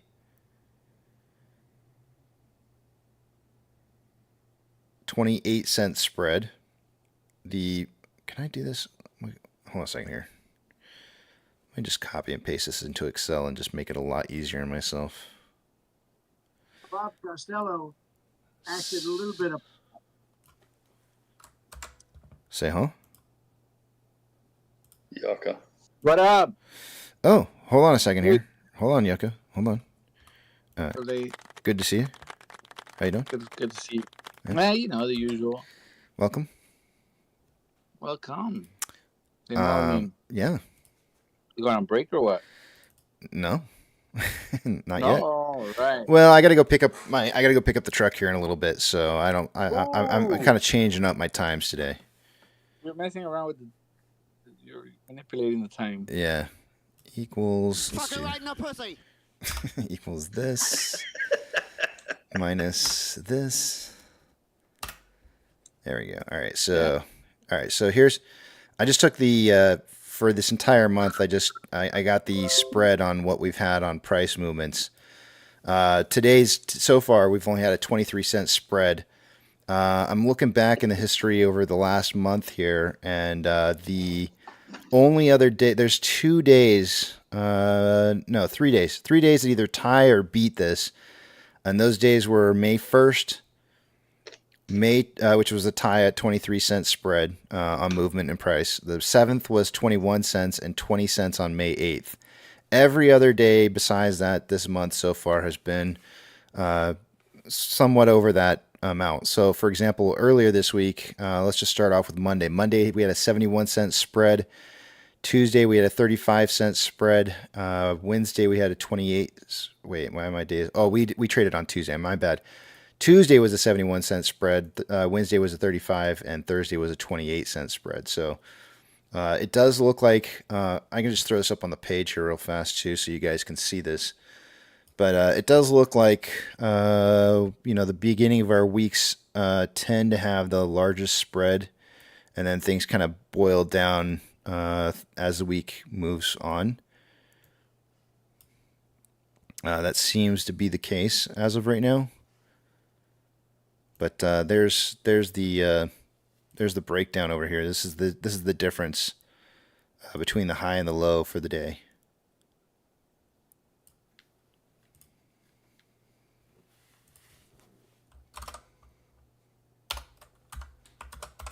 What is that, pocket change?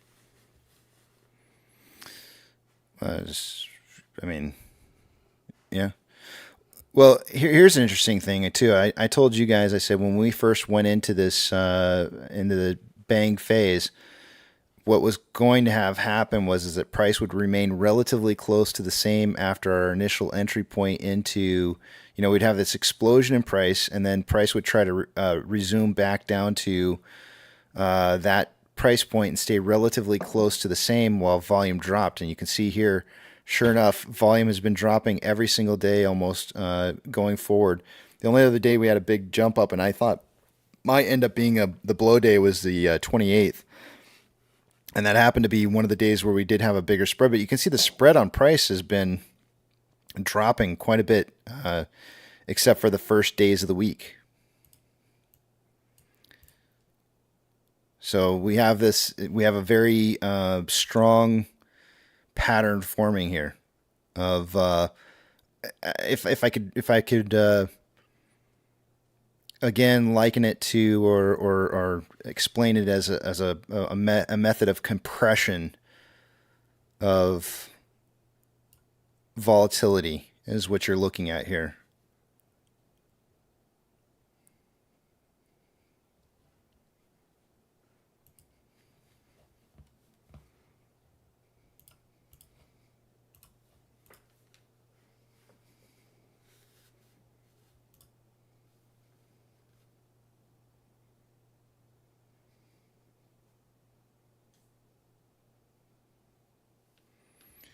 Pro Driller says Casey tracks stats I never thought of. My whole life, Pro Driller has been about trying to find trends or patterns in movement of numbers that are being tracked. And so I will pull up a data set and try and look for patterns or trends in a data set all the time. It's just a second nature for me. And they usually kind of stick out with as a sore thumb. I can just look at like some numbers like that and be like, okay, look, here's something that's kind of weird. Why is this happening like this? And my entire job, my entire life is identifying those patterns, because if you have a repeatable pattern that continues over time, it can point towards problems usually. And so if you can look to those points in time and say like, perhaps you can find a common cause or a uncommon cause for why the pattern's repeating itself over and over and over. And that's my job. That's what I do. Can I make sense of why this pattern happens? And I would suggest to you that probably part of the reason why we're seeing those big spreads on beginning portions of the week is that you're seeing, and this is something that I've told you for a long time now, is that the market is our brokers are controlling price right now, and they're trying to make the most amount of money as they possibly can in the derivatives. So they create explosion in movement of price in the beginning portion of the week and create FOMO, false FOMO, that comes in and starts buying a bunch of options, and then they just trade it out to the end of the week to where they make the most money on those premiums that they got people to buy on, while trying to control price to a point to where it doesn't, get out of control.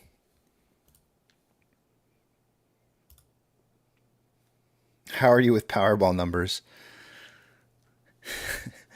I'm the kind of guy that would sit down and pull, like, if I had the time and I had the desire to do it, I would probably sit down and pull out like 20 years worth of data, sit down and see if I could find out like what the most common numbers are that tend to hit, and see if I couldn't come up with like some kind of like good system for buying like patterns of numbers that typically win more often than not.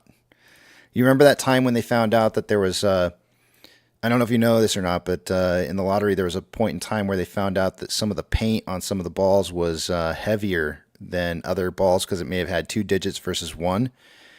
And so they were finding that some of the balls were getting picked either more often or less often based on how much paint was on the ball.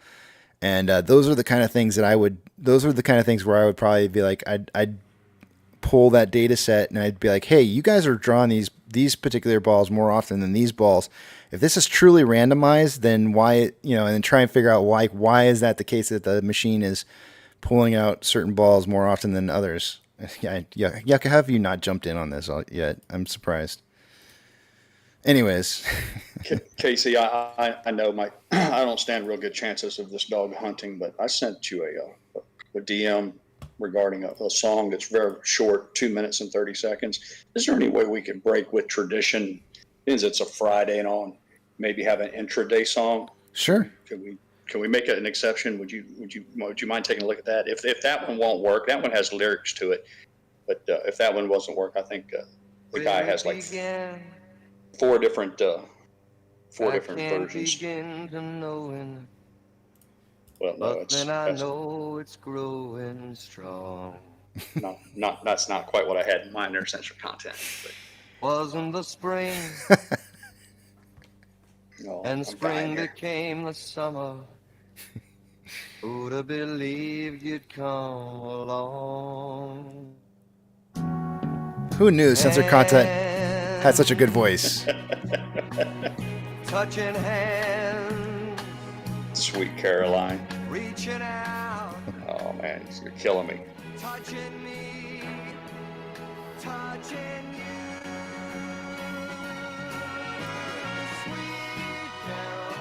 Everybody. Bum, bum, All right. bum. Enough of that bullshit, and back to my request. Well, there you go. There you go, Pirate. There you go. Censor content. Let somebody else pick a song. There you go. There's our extra bonus song of the day. Yeah. Thanks. Thanks for killing the vibe, CC. Yeah. Oh, man. Censored content, welcome. The JJ, welcome.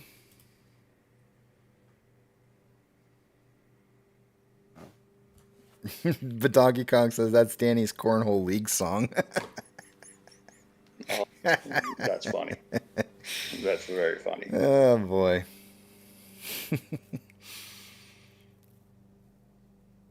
Oh, my gosh. Now we're throwing up corn and holes. That's great. I love it.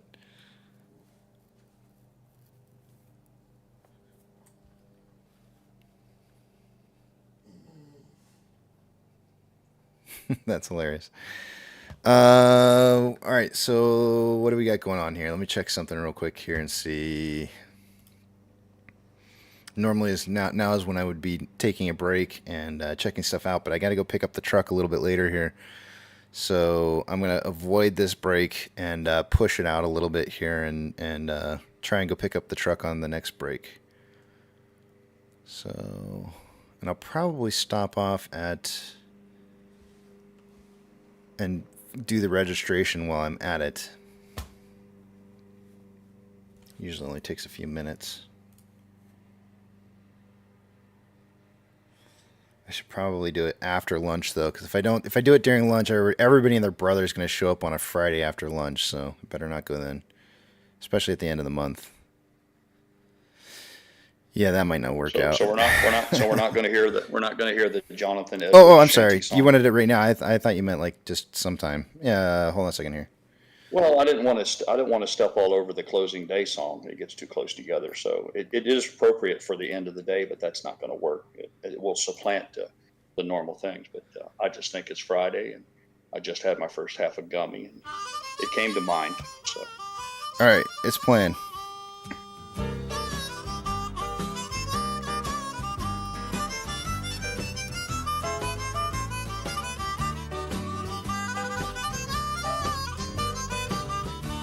Gonna sit down in the kitchen and fix me something good to eat and make my head a little high, make the whole day complete. 'Cause we're gonna lay around the shanty, mama, and put a good buzz on. Well, pass it to me, baby. Well, pass it to me slow. We'll take time out to smile a little before you let it go. 'Cause we're gonna lay around the shanty, mama, and put a good buzz on.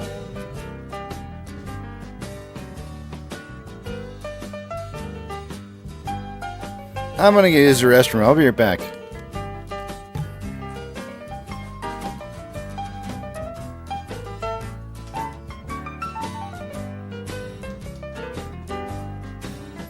There ain't nothing to do, and there's always room for more. Fill it, light it, shut up, and close the door. 'Cause we're gonna lay around the shanty, mama, and put a good buzz on.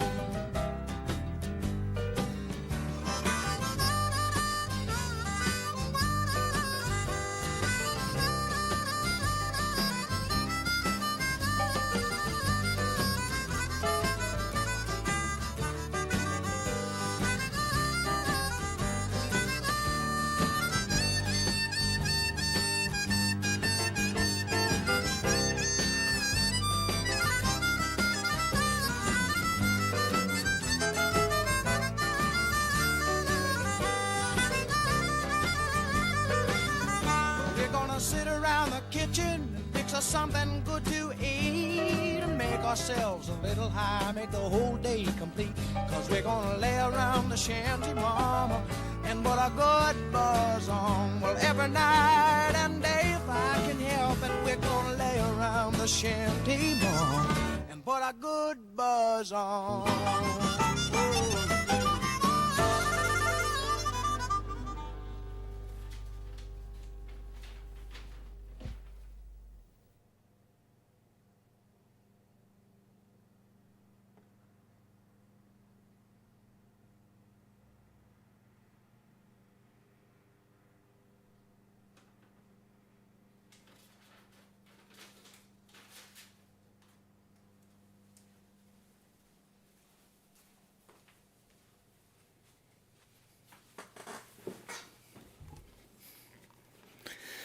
Man, I just look at the registration that they sent me for my truck. It's $75. I don't think it's ever been that high before.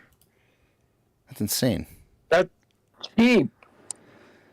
Well, only you say that because you're in California, but we don't have all that crappy smog emissions crap over here like you all have over That's there. why. No Texas, wonder, or because your California. state is.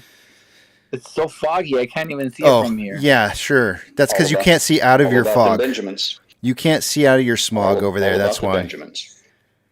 What are you talking about? Yeah. Pirate? I don't know. He was trying to say something while you were talking.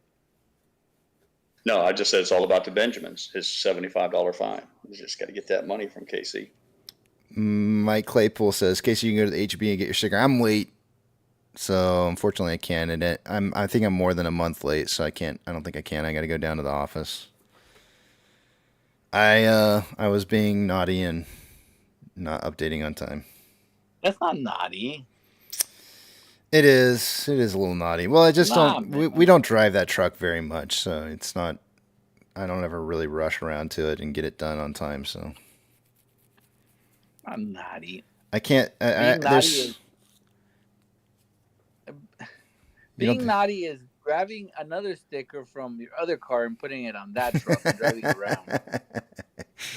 Well, I told you what I do. I leave like when I go to pick up my new registration sticker. I'm not going to slap it right on right away because the coloration of it deteriorates. So if I slap it on 4 or 5 months down the road from now, the thing will look like it's brand new when it's coming time to expire next year. And it's a nice little cheat to not have Sounds draw like you- draw attention to my vehicle. It sounds like the sticker has a better paint job than your car. What? Why do you say better than my car? What fades faster than my car? What are you talking about?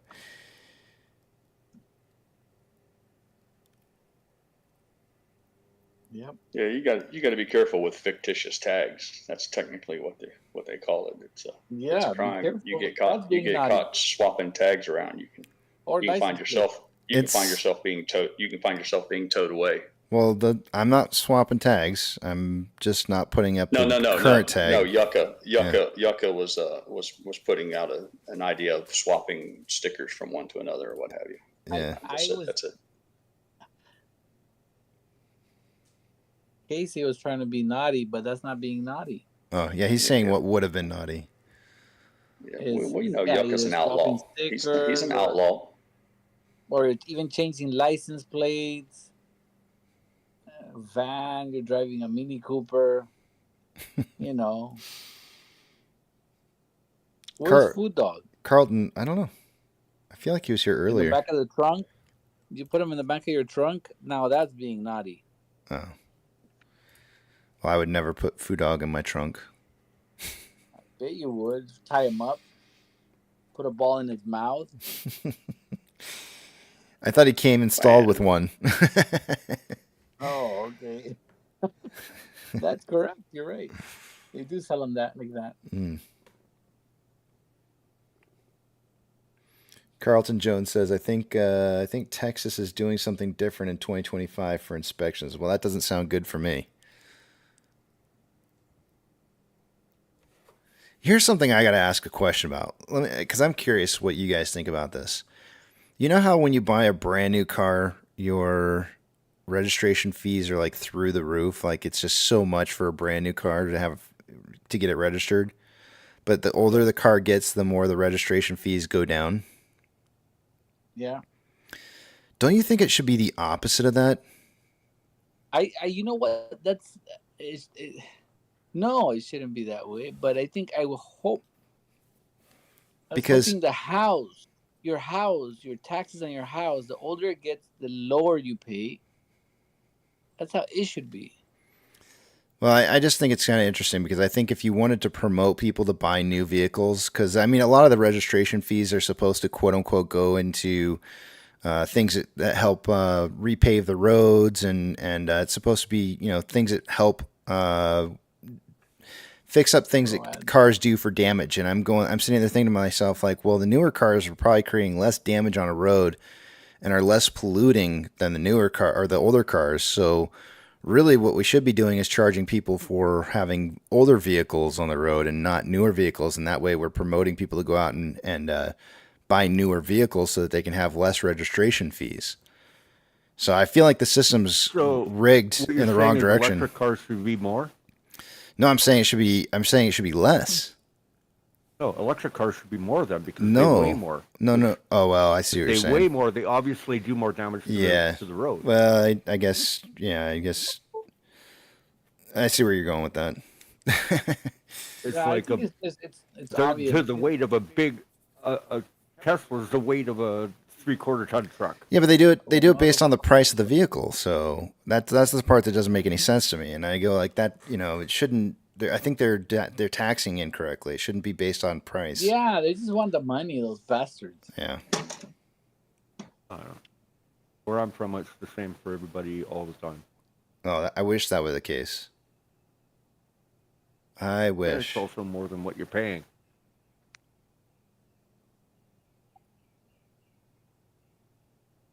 Yeah.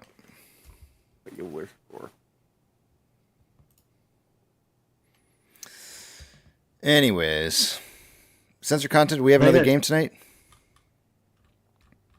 Yeah, I'm picking up my tickets already. I'm not going to be able to be there, so I got a graduation at 8:00 tonight that I got to attend. So I'm gonna have to miss out tonight. You're not doing it? No. What? Yeah, I know. Hey, don't start. Hey, see, you need to move to Missouri. Our registration is just based on horsepower. It is not. Is it really? Yeah. Wow. So how do they test that? I It guess goes back to the days where everybody had horses, I guess. Do they put it on a dyno and figure it out, or like how does that work out?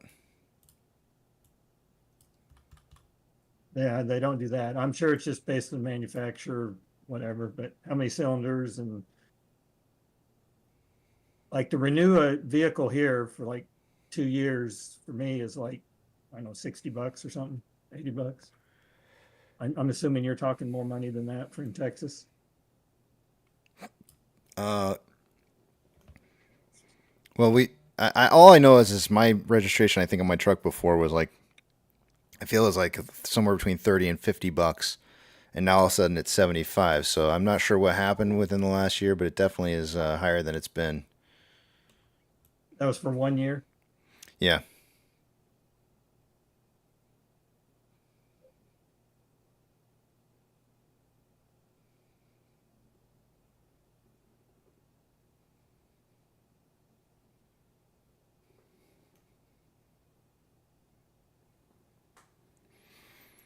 Now you got me wondering, Mike. Hold on a second. I'll be right back. I gotta go see when my. I'll look at it later. I got 6 more minutes before I gotta do numbers. I'm probably gonna do. Your vehicle is taxable. It says the taxable horsepower is recorded on your title. So if you modify your engine or you put a new engine in it and you get a lot more horsepower your vehicle, you're not getting charged for it because it's just based off of floor or the model, make and model standard horsepower. Sounds right, I guess. I'm just reading the rules here. Registration fees for passenger vehicle determined by taxable horsepower. Your vehicle's taxable horsepower is recorded on your title or on your application for the title. Interesting. So And you said what state is that again? Minnesota? Missouri. Missouri. So they're basically trying to promote people to not have high horsepower vehicles, essentially. They want people to have The more 2-year fee efficient The vehicles. lowest is like $36 to the most is $102. That must really for suck 2 for years. Tesla owners. That's got to really suck for Tesla owners. Hold on a second. I bet you there's a stipulation on electric vehicles. There's got to be.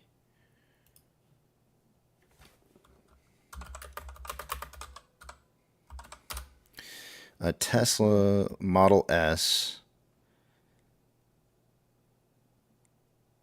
I'm sure they just do a conversion.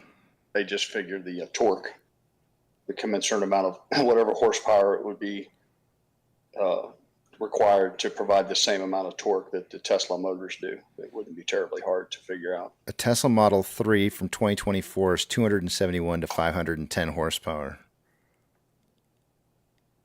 Here's the deal. Looking at the Missouri table, taxable horsepower doesn't equate to actual horsepower because it's a 12 to 23 horsepower is the low end and over 72 horsepower is the high end. So there's some other conversion there. Over 72?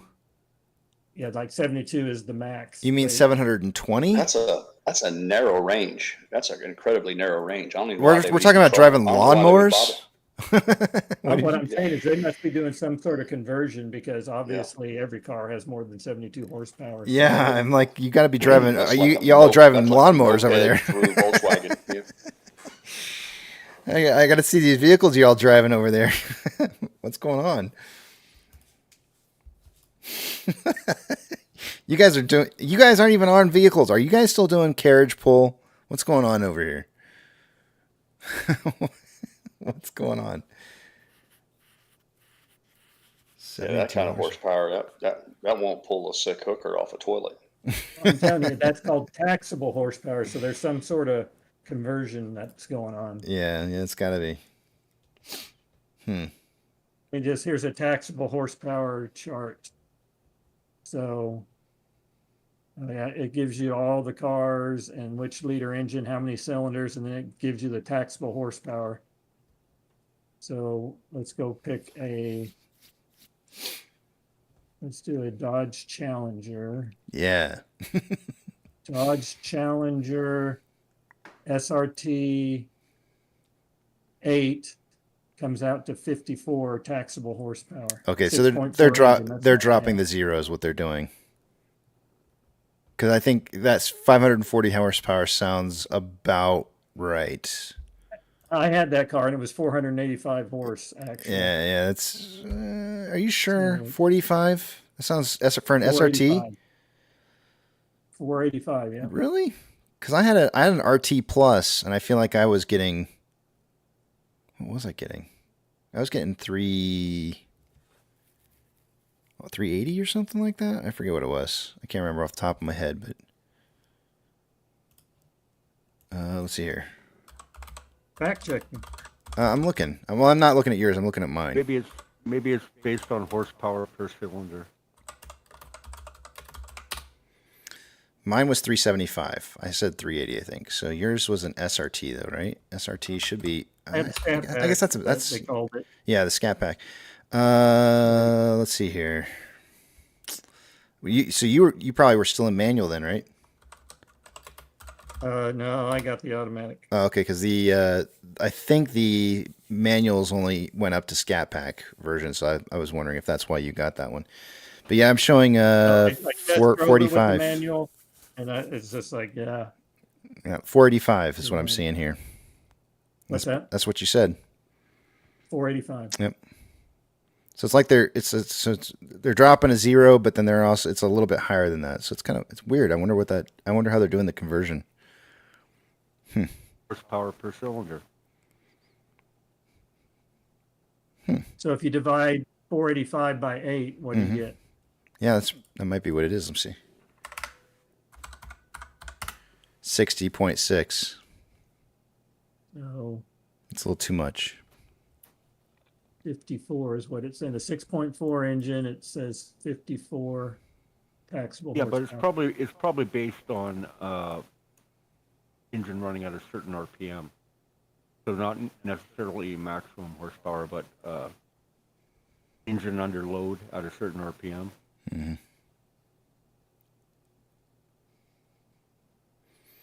Trevor, good afternoon. They're outlawed in Missouri. Good one there, Break Nation Sports. BNS. Very What nice. was outlawed in Missouri? Are we talking Teslas or something? No, he was saying they're outlawed there. You're over 72 horsepower. You can't you can't have them. Yeah, I'm an outlaw. Got me. You got me.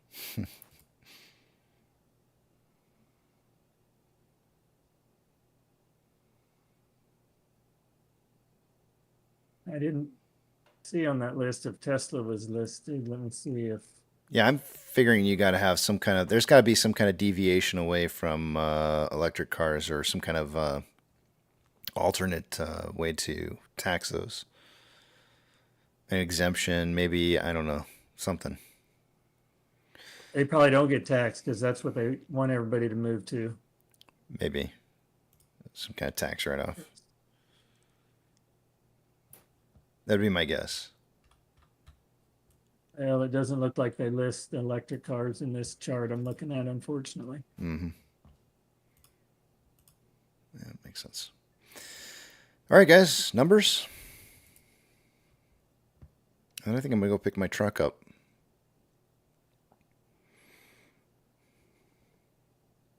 Probably the worst time to do it, but I don't want to wait too late. Let me text one of the kids here real quick.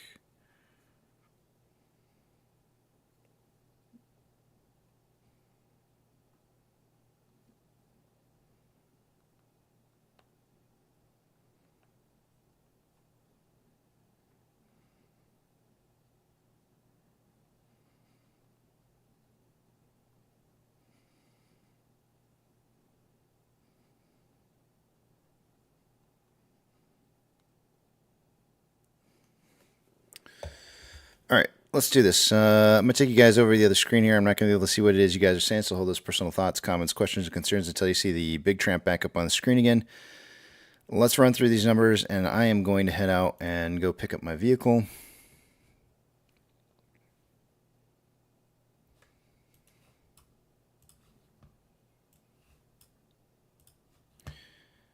All right, starting with off-exchange data. By now, I would expect to see about 63% going through off-exchange and EDGX combined. As it stands, we have about 60.23% going through off-exchange. EDGX has 11.93. The combined total 72.16%, or about 9.16% higher than I would expect it to be by this time of the day. 5,204 shares going through CHX, not a whole lot. GME CHX volume for the day today is coming in at 15,990, also not over the 30K that I feel is a big number. According to IBKR, there's been an additional, looks like another 100,000 shares borrowed in the last hour, which is going to put us up to 1.4 million shares borrowed so far for the day today.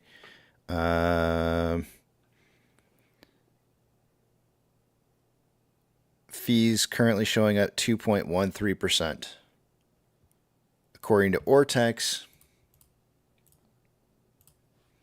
as of an hour ago on AMC, there was approximately 2.01 million shares having been borrowed for the day. It's now a return of 195,000 shares.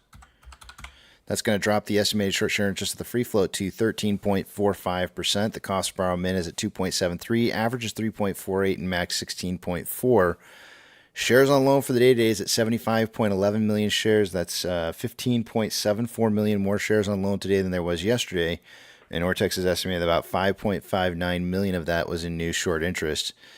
Taking a look at options, the highest amount of call volume has been at a $4.50 strike. An hour ago, we had approximately 13.7 thousand contracts in volume. It's now 15,000 contracts in volume.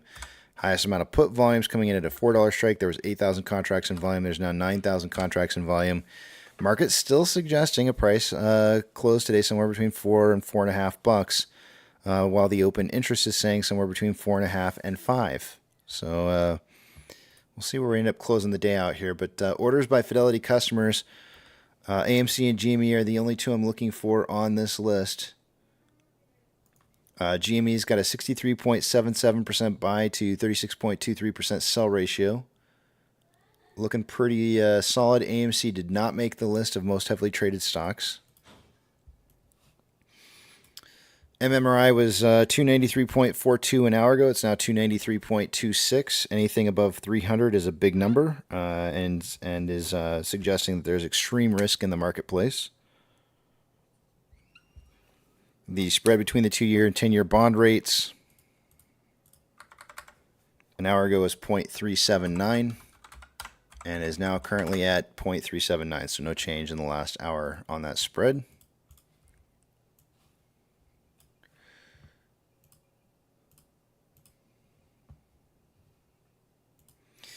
NASDAQ is down 1.37%. Dow Jones is up 0.37%, and the SP 500 is down 0.54%. We have 2,978 advancers to 2,576 decliners. The market is more advancing this hour than it was an hour ago. Not by much, but it is advancing more. There's pretty close to there's a very almost even balance on advancers versus decliners for the day-to-day, but in sectors, actually there's a pretty good balance in the sectors as well. The worst off sectors for the day is technology, followed by consumer discretionary. The top performing sectors are energy, followed by real estate.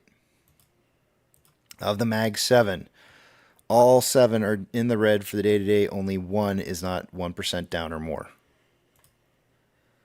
Financial institutions that have changed more than 2.5% since closing yesterday are going to get a shout out. We've got Coinbase down 4.78%. A little bit more green showing up this hour than there was an hour ago. CIBC is down 3.58%. That's it. Gold is down 0.42 and is looks like it's finding a little bit of a rebound off of 23.27 and starting to trend back up. Silver is down 2.44 and is starting to consolidate after a downtrend. Ethereum Classic is down 1.75 and appears to be breaking a downtrend into an uptrend. The US dollar is down 0.07 and still trending upwards. Oil is up 0.45, consolidating. Mortgage-backed securities are up anywhere from 0.23 to 0.26, but trending down.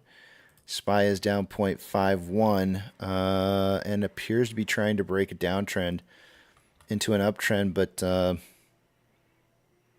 520, if it just kind of hovers around 520 for the day-to-day, I'd call it consolidation. Watch for it to maybe find some resistance at 520 and just kind of consolidate for maybe a good portion of the rest of the day today. Let's see here. What do we have for volume? After 12 hours of... Not 12 hours, what am I saying? At 12 o'clock, we would roughly be at about 259 minutes. No. 219 minutes in trading. So we're on a pace on SPY for somewhere around 45.69 million shares traded for the day today. That is definitely a day-over-day increase in volume on the SPY, I think. If we just come back and we take a look at it, and we're about an hour away from seeing volume, and I think we're probably hit something over 40, I would imagine.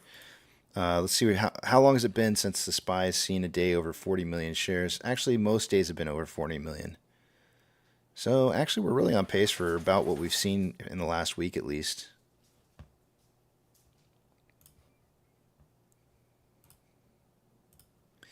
VIX is currently up 0.83 and trending up at 1459. The futures are suggesting it should be around 1443, so it's on the high side of the futures, which is very, very interesting to watch have happen, but it is still trending up. Vanguard is down 0.03 and starting to break a trend down into a trend up. It could be moving consolidation depending on what happens here in the next hour. VBR is up 0.46 and starting to break a downtrend into an uptrend. Tesla is down 1.8, breaking a downtrend into an uptrend. Amazon is down 2.52 and consolidating after a downtrend. Cinemark is up 0.35, breaking a downtrend into an uptrend. It's really looking like consolidation, to be honest. Yeah, I see consolidation. Cinemark is, or sorry, not Cinemark. Doge is down 1.79% for the day today, and the current trend is up. I think it's trying to break this trend right here. We'll see if it holds support. If it does, we may see this continue upwards. Bitcoin is currently down 1.88, but also appearing to try to break the downtrend that it was in. A little bit further off on this one, as I would probably draw the line along the lines of something like this. So not quite there yet. Getting there. GameStop is down 0.69 and is slowly trending up. HYMC is down 2.34, trending down. NCMI is down 0.45 and starting to break a downtrend into an uptrend. Hood is down 6.14 and trending down. Yeah.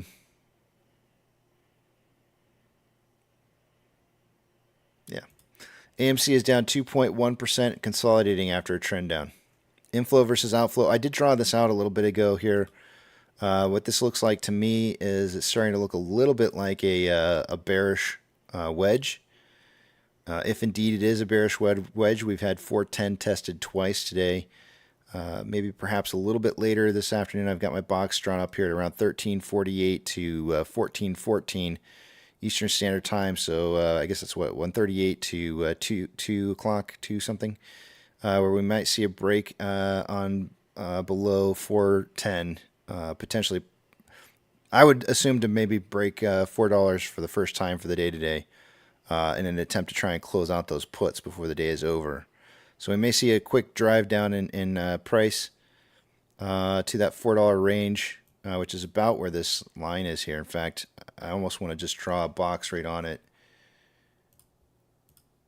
Where is it at? $4, right there. Watch for price to break $4 right there, and then have a sharp reversal at the end of the day and finish this out like just above $4.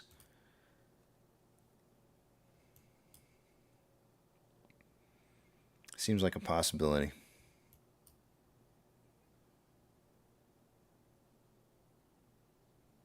Did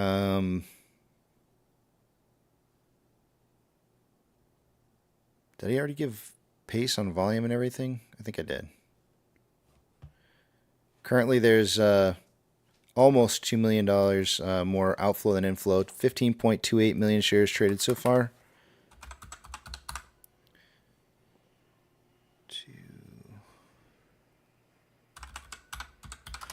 We're on a pace on AMC for about 26.72 million shares traded by the end of the day today. In pre-market this morning, I suggested somewhere between 25 to 45 million shares. I may end up being on the high side, just a tad bit on the high side here. Just kind of depends on what happens to volume at the end portion of today. On a 4-hour chart, we currently have more buying pressure than selling pressure with an RSI of 34.96, which is below average. On a 1-hour chart, more selling pressure than buying pressure with an RSI of 38.17, which is below, slightly below. No, that's below average. On a 30-minute interval, more buying pressure than selling pressure with an RSI of 45.25, which is slightly below average. And on a 5-minute interval, more buying pressure than selling pressure with an RSI of 54.41, which is slightly above average. And there's been a divergence on the vortex indicator within the last 10 minutes. We may be getting a breakout to the top side here. It's nice when a signal like this, a bearish wedge is not triangle. Sorry, bearish triangle is not going to complete its price movement. But yeah, that's it. That's all I got for you guys. I'm going to leave you in the capable hands at the back of the big tramp and head off to go pick up my truck.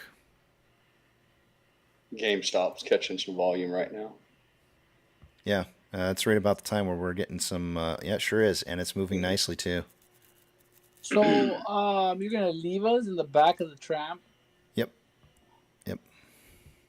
Yeah? I am, yes. Is that okay? Are you You're not scared? Are you big enough to do that? Are you scared? You know you're gonna find. Are you a big boy? Can you handle that, Yucca? I am a big boy, daddy. All right. Who was it that used to call me daddy all the time? Like, stop calling me dad. I didn't like that. I was like, that's the weird. one, dude, when I first started coming Was over it? here. Was it you? But then you felt bad. You said, I was like, don't. I don't know how your life is, but if you don't have a father, I feel bad now. You can call me dad. Oh. That's something a nice guy would say. That's not me. Yeah. And my intentions Why would I say that? What a Boy Scout bullshit. Yep, that's what he said. I was like, nah, you're doing it to bother you. Get in your head.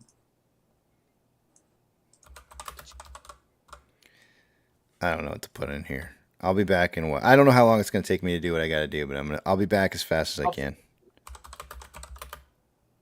It's like 10 minutes away? It's probably it's closer to 15 to 20 minutes away, but I got to go to, I don't know what's going to happen. I'm going to try and head over and get the registration today if I can. But if the registration place is, it's the end of the month, it's a Friday, can only imagine it's going to be packed. Last day of the month in Missouri, forget about it. Yeah, that's kind of how I'm feeling right now, but we'll see what happens. He's got to hit a drive-through too. Get yourself a heart attack in a sack. Gosh, I hadn't even thought about eating. I didn't even think about eating yet. I'm not hungry right now.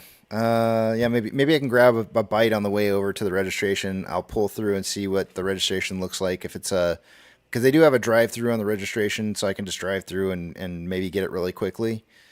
If I can't, then I'll just come straight home and just be like, screw it, I'll get it next week. Yeah. You know what you gotta do? I can pick you up a Jimmy John sandwich if that helps out. Mail it to me. You know what you gotta do when you're over there, Casey? Fuck her right in the pussy. Oh, okay. That's nice. That's My excellent. sister-in-law walked in earlier and somebody was playing that. I turned it down. Yeah. Good old yucca. No, don't turn it down. Don't turn it down. Turn it up when you hear that. All right. I'm heading out. I will see you guys a little bit later. All right, keep it tight. Be good. Off you yucca. go. Be good. Nah, man. Don't make me come back here and get all like, like I do with my kids and be like, why do you suck? Why'd you leave the brownies in the oven? I forgot about that. Did you guys see my message on that though? I left you a message to let you know what happened. What happened? Yeah, they said they were giving old boy a ride home and he was coming right back, so you give him a pass. Yeah. Hey, what about the dog? The dog doesn't give anybody passes. Left me outside. You got to pick your battles, Yucca. You know this. I know you know this. Pick my battles. Mm-hmm. I know you know it. All right. Well, drive safely, man. Thanks, man. Who's driving you? Uber? I'm going to get Kelsey to drive me over there real quick because Melissa's sleeping right now, so. Kelsey. Yeah. She can drive? Yeah, she's graduating today. This is her graduation day. Yep. All right. I'll see you guys in a bit. All right, keep it tight.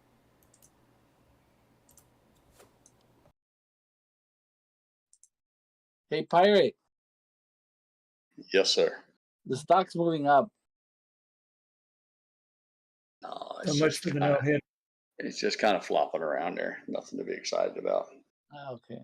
Damn it, there's a red candle there. I'm with you, BNS. Break Nation said it's 420. Take another half.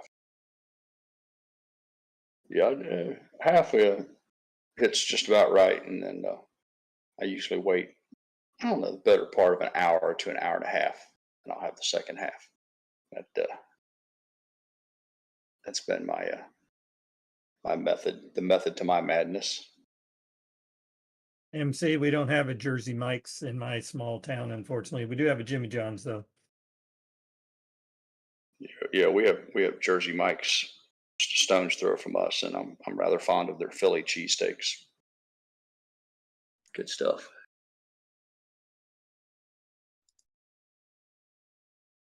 You all have Firehouse subs. Is that a chain? I know there's one in the town over. Yeah, we have that. We have that as well. Get their meatball subs, provolone cheese, pizza sauce on her, marinara sauce. Good sandwich.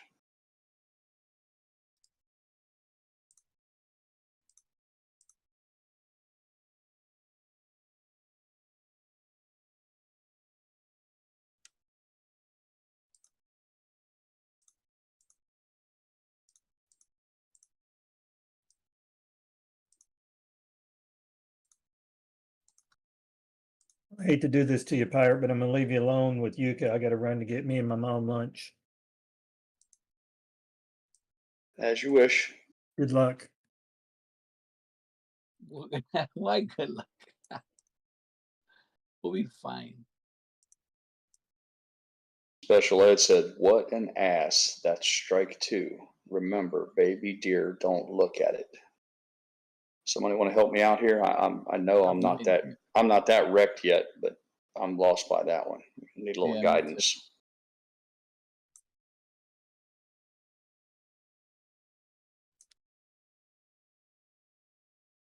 All right, all right, all right.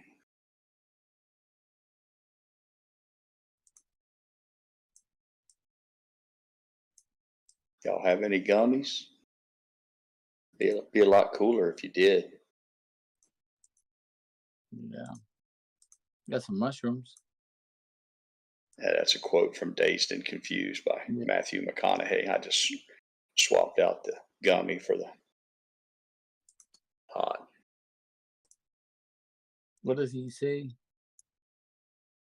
He asked them and people in the car if they had any pot. He asked them, "Do y'all have any pot?" They say no. And he responds with, "Be a lot cooler if you did."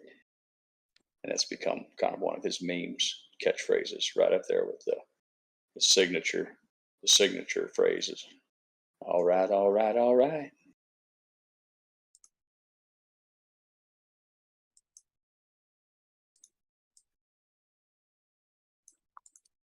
Yeah, Break Nation says you got to add the man onto the end of it.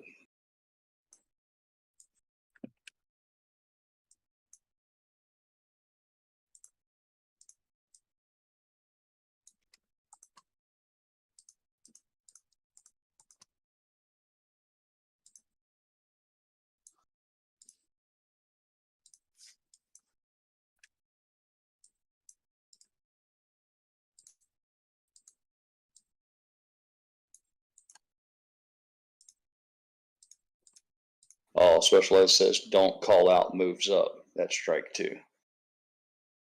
Yeah, I'm with you on that one. I don't like to mess with a streak, man. I'm a little superstitious. Like, I don't know if any of that stuff's true or not, but why take a chance, man? It doesn't cost any more to avoid it. I want the bad mojo, the voodoo. I don't want any of that dark arts magic falling on my shoulders.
You go, Pirate.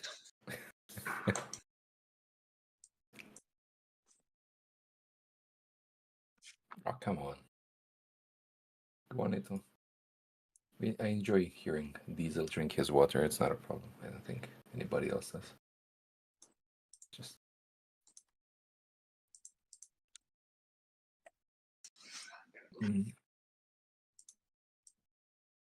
Yeah, the ladies just returned from the beach. They're getting their suntan.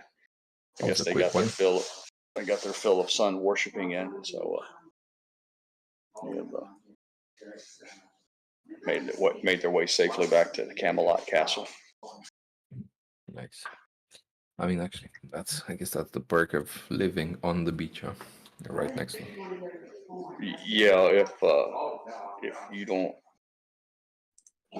if you don't tarry, you can make it over there in about 3 minutes. There's a stoplight. There's one stoplight between us and them to allow for traffic on and off the beach. And if you get hung up at that light, you can sit there for a minute or two. But if the Lady Luck shines on you at that stoplight, you can be in. They've got an abundance of public parking right there. Big recreational area. So Nice. Right. Pour For that me, up. if I wanna go seaside, it's 6-7 hour drive. Ooh. Well, from where they sit at the beach, if they turn around and look, they can see our home. My house is a very some distinctive features that makes it easy to pick out at a glance. And yeah, well, you have to, if you're going to go by car, you have to go down a little piece, as they say in the country, and then go across a bridge. It's like I shared with you before. We have a barrier island between us and the Gulf of Mexico. So I look out and I see water several thousand feet wide, and then I see a sand dune that's anywhere from 10 to 30 feet in height.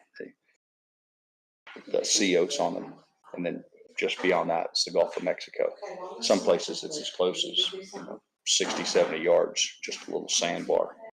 But it provides a real valuable service because it stops all that wave activity from eroding the properties of the houses here. That's nice. Why do they call it Gulf of Mexico? Do they play golf? No, it's a gulf. The description for a body of water, like a estuary or river, stream, creek, gulf, pond. Gulf. Yeah, for the same reason that not everything that's matter is your mother.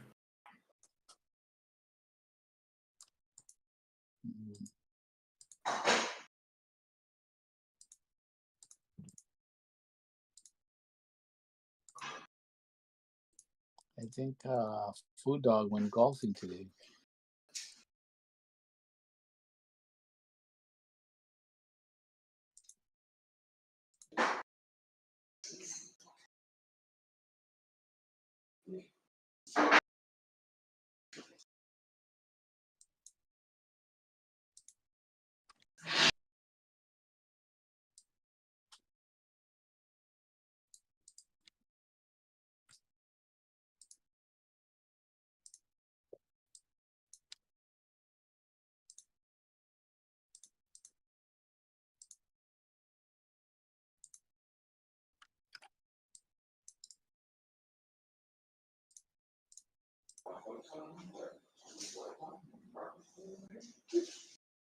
Apex put a cool quote up from Matthew McConaughey. Apparently he said, I don't mind assholes. It's the dork I don't trust.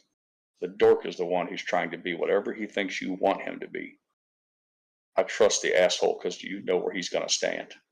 I like that. I don't know if that's actually truly a quote or not, but I kind of like it. It's in keeping with Preacher's saying, well, I guess a year or two ago, he said, if you're being everything to everybody, then, and I'm paraphrasing, but if you're trying to be everything to everybody, then you're not being anything to yourself. I like it. Yep.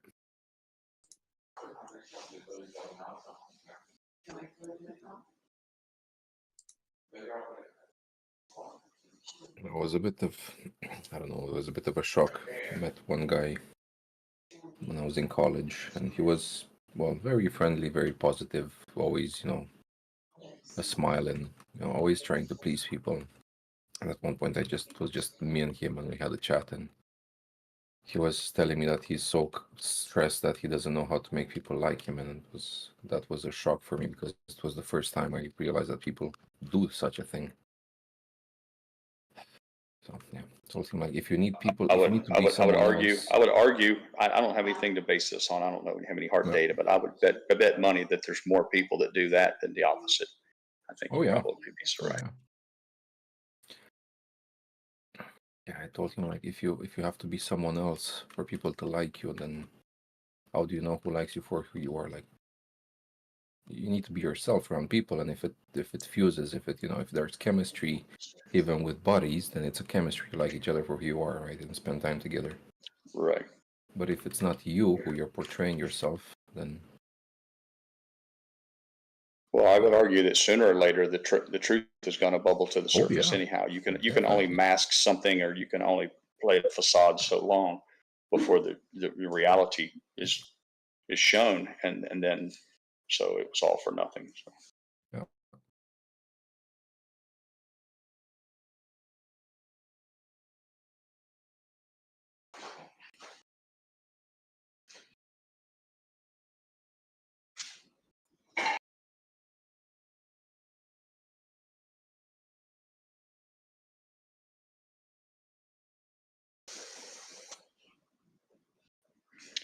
$12.31. We have AMC at $4.22.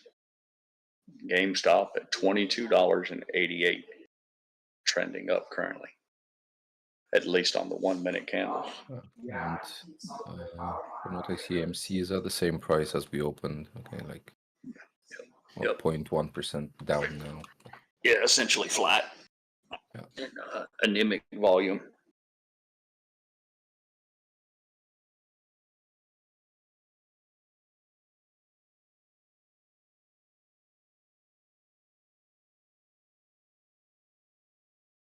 Jay Medra says he's a bullshitter, but he's handsome as F.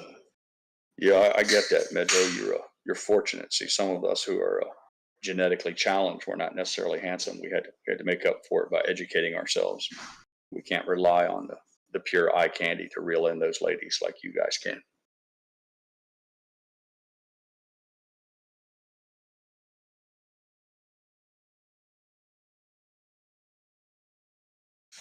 How was the water, honey? How was the beach? Oh, you didn't.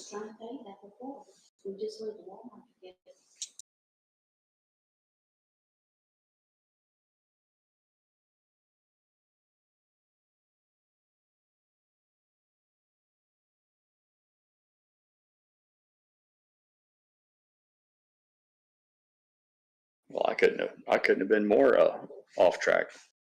They didn't go to the beach. They just made a Walmart run. Apparently, they were waiting for my son to join them. I don't know if he was going to act as some sort of chaperone or if he's just using the occasion to go fishing. But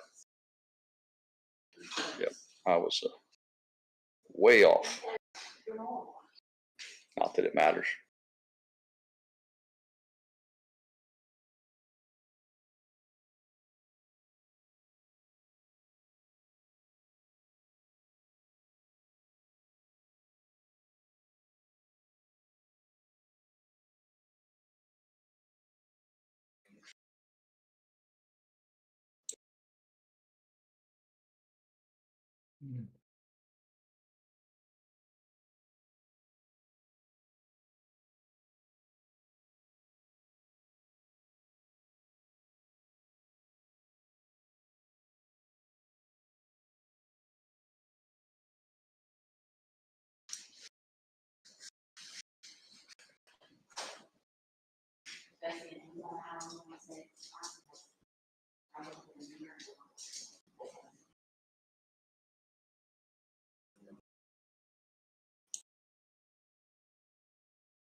Good afternoon, Trevor. Good to see you join us again. Hope you're having a good day, buddy.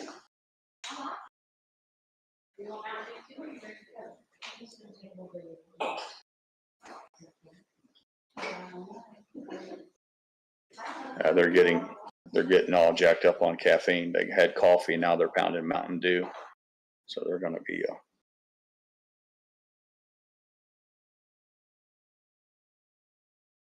be quaking.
Saw gold was down to 2,346 an ounce.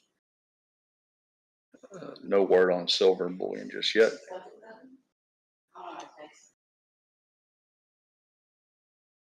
Silver spot, I should say. Why, there it is, $30.42.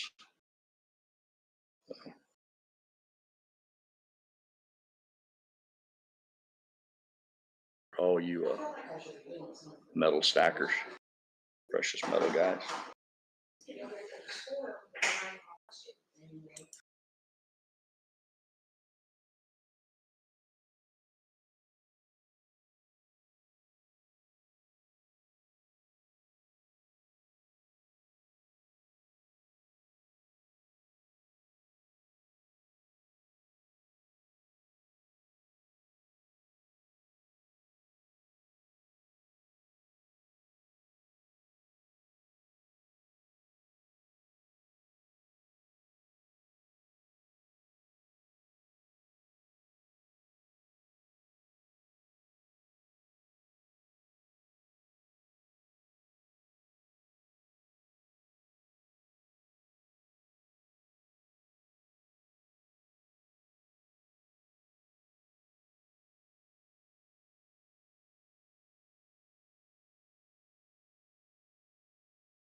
Yeah, be right back. Phone.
All right, classes. We got the motion.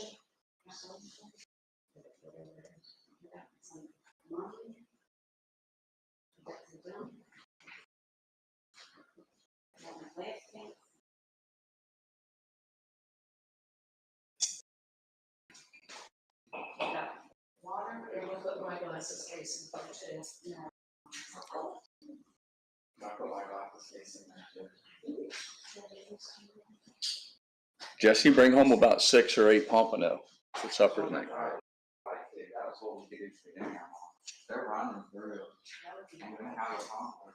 Have grilled fish for supper. It's these little fish that run up and down the beach, and the only way you can catch them is off the shore for the fishing rod. In the boat and that or anything. And it's a treasure thing, and they come through in the spring and in the fall, and you catch them, and the fish is worth about $40 a pound. Yeah, it can sell for $30 or $40 a pound because it's a delicacy around here, that type of fish. That's here like anything, and then it comes straight out of the ocean. So I mean, you can catch a mackerel out there, and it's gonna taste as good as anything frozen in the public seafood. But if you get a pompano, it melts like butter. It just goes in the pan and. You got a peep? Yeah, my wife should be. She's like, old people. What we do.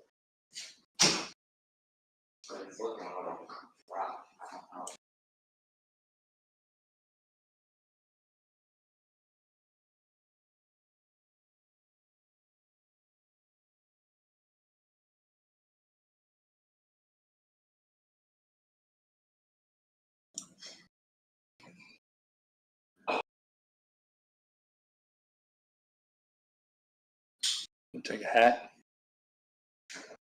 Oh, I forgot.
You dug it on friendship last year.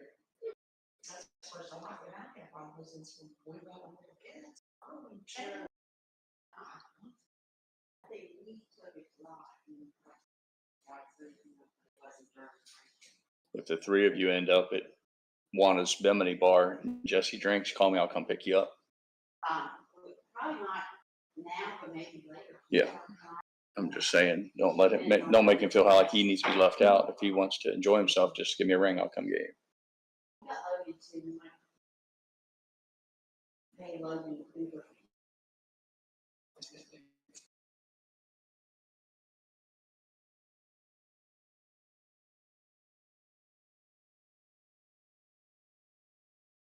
Is that super? I can take some, yeah, I only take one, but I get two things.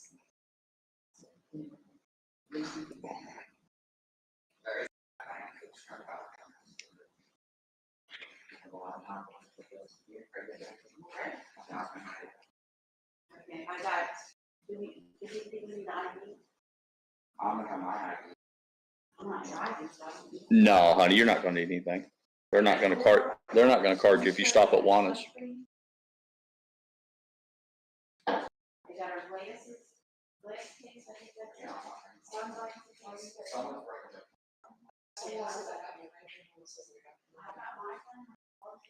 Laura, remind her, send me a picture of the beach so I can show my friends on Discord.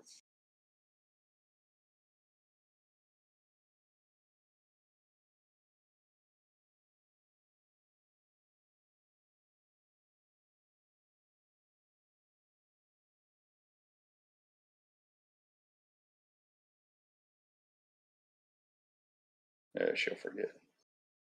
That's all right.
AMC remaining at 422 and GameStop at 22.6.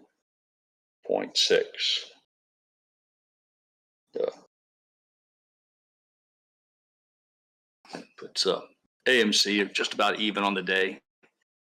It's a tiny bit, 0.25 in the red. And the same with GameStop. It's pretty much 0.15% in the green for the day. Nothing of note in terms of percentage change. The way Casey always says, they want you to not buy. They want to keep it flat and boring, so you don't think of buying. Trade sideways.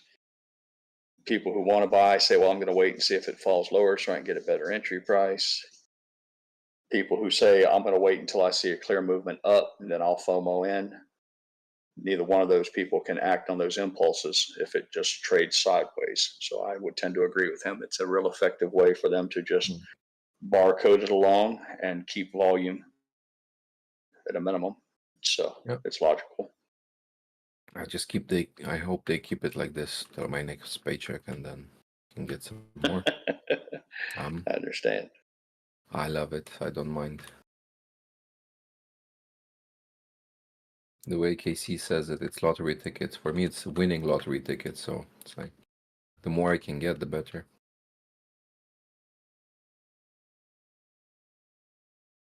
Special Ed wants to know if GME's cost to borrow just tripled. If anyone can shed some light on that.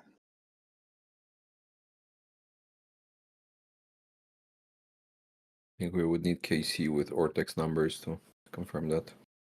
Yeah, I just at a glance, I don't have Ortex. I'm too cheap, so I'm like a leech. I'm a parasite off of KC's efforts. So, and all I see right now is his AMC, yeah, it's AMC, and he has his level 2 order book up, but I don't have any way to give special ed the cost to borrow.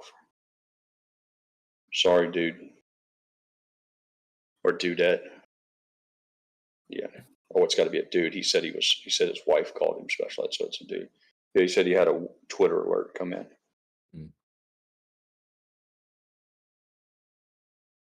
You know, we just had a pretty substantial Be right back. volume candle for AMC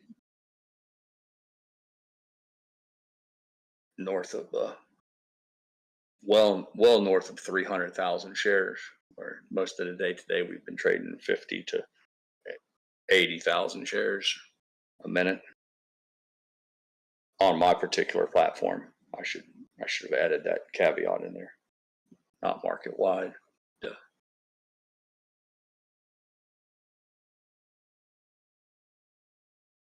Yeah, that's an interesting development volume.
Currently at 38,000. S&P at 5,252. Excuse me, 15. NASDAQ 16,529.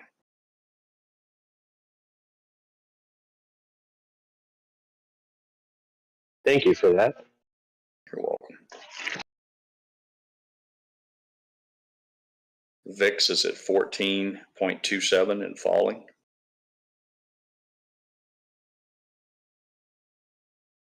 Bitcoin is at 67,240 and falling.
10-year treasuries at 4.508. Those of you with bonds interested in the bond market. I apologize, I missed the 2-year, but I'll catch it here in a moment or two when it makes its way back around on the ticker or the streamer, the crawler.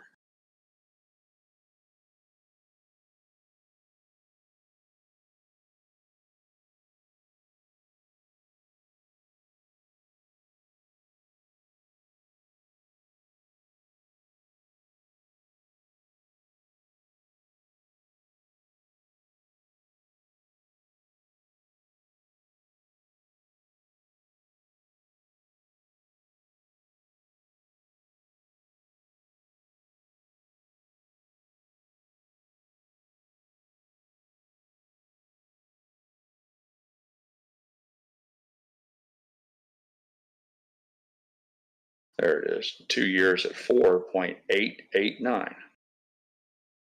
The 2-year treasury. And falling.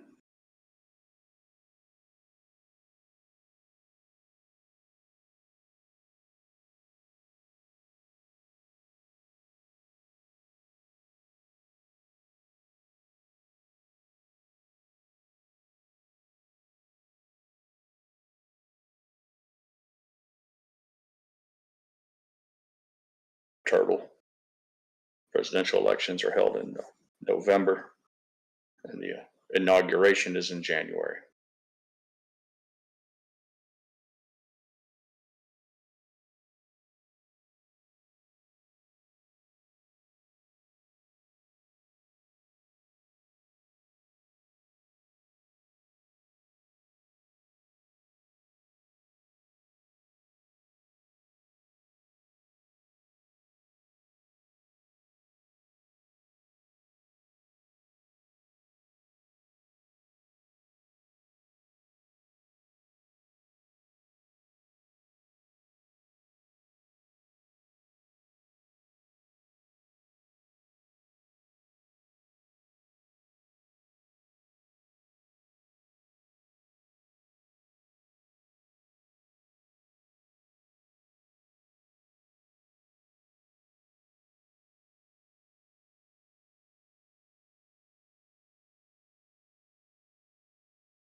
I'm back.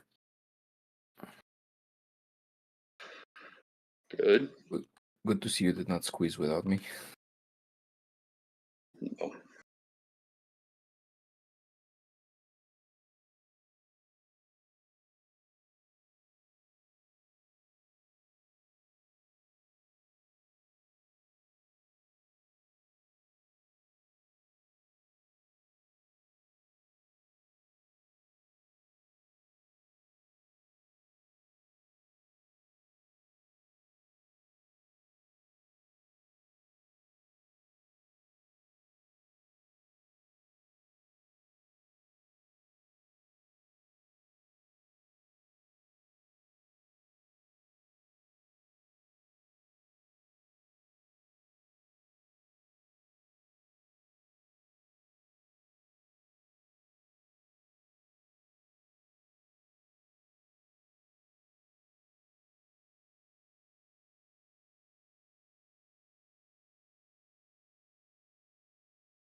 Preacher, I know you get busy at times and you don't necessarily get the opportunity to catch everything, but did you happen to find time to watch that short clip I put in the general Discord bubble about the girl going on the rant? You happen to see that? Nope. You might take a moment to watch it. I think it's 3 minutes long, but pretty funny. It's short and sweet for those of you who don't have the availability to look at it. It's a girl talking about the type of people that she wants working at Home Depot and Lowe's. It's kind of it's a tip of the hat to old people, old retired folks who don't have anything else to do, but they have a great deal of knowledge about tools and construction, and pretty funny. If you get a chance, you might enjoy it. Yeah. I'll take a look now.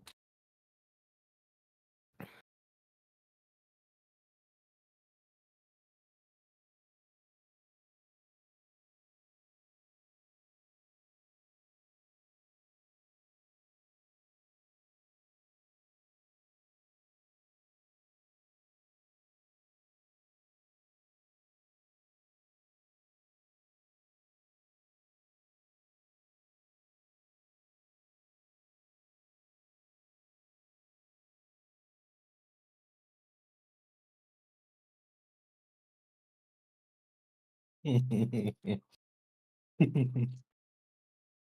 glad you enjoyed it. I know you and I share an affinity for tools and working on things, and I kind of like that. She was serious about it too. Very funny stuff.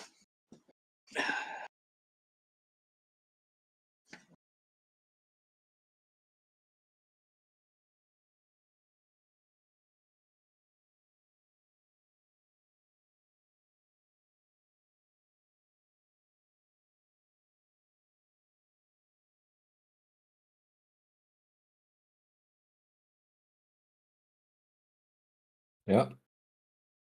Fully agreed. And I do this as well. If I'm going to, like one of these hardware stores, and I can't find something, I'm still looking for the older guys somehow. Absolutely. I always get better answers from them than the young guys. The young guys they just either send me on a wild goose chase or they need to look it up on the computer. Yeah. If you got a pipe coming out of your wall that's plastic and you're trying to hook it to a metal faucet, you walk up to one of those old cats and say, and you can show him, I'm trying to go from this to this. And he's like, come on, I'll show you what you need.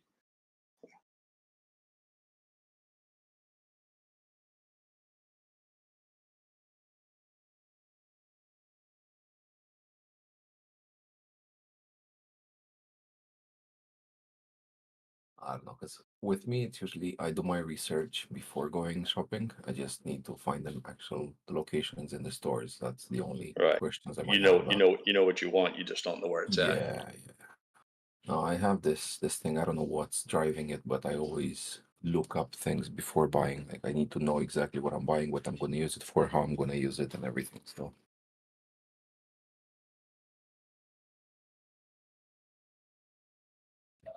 Well, Mrs. Pirate used to chastise me all the time. She'd say, "What you need to go online and make sure they have it at Home Depot." The problem with that is I found, I'm gonna just be honest with you, their what their computer says never matches what they have in the store. I can't tell you how many times I've said, "Well, I want this particular item," and they say, "Well, yeah, we have 13 of those at a location near you," and then I drive there and go in, and they don't have a single one. So I get in the damn car and go. But she's like you; she wants to research it to death before she even leaves the house.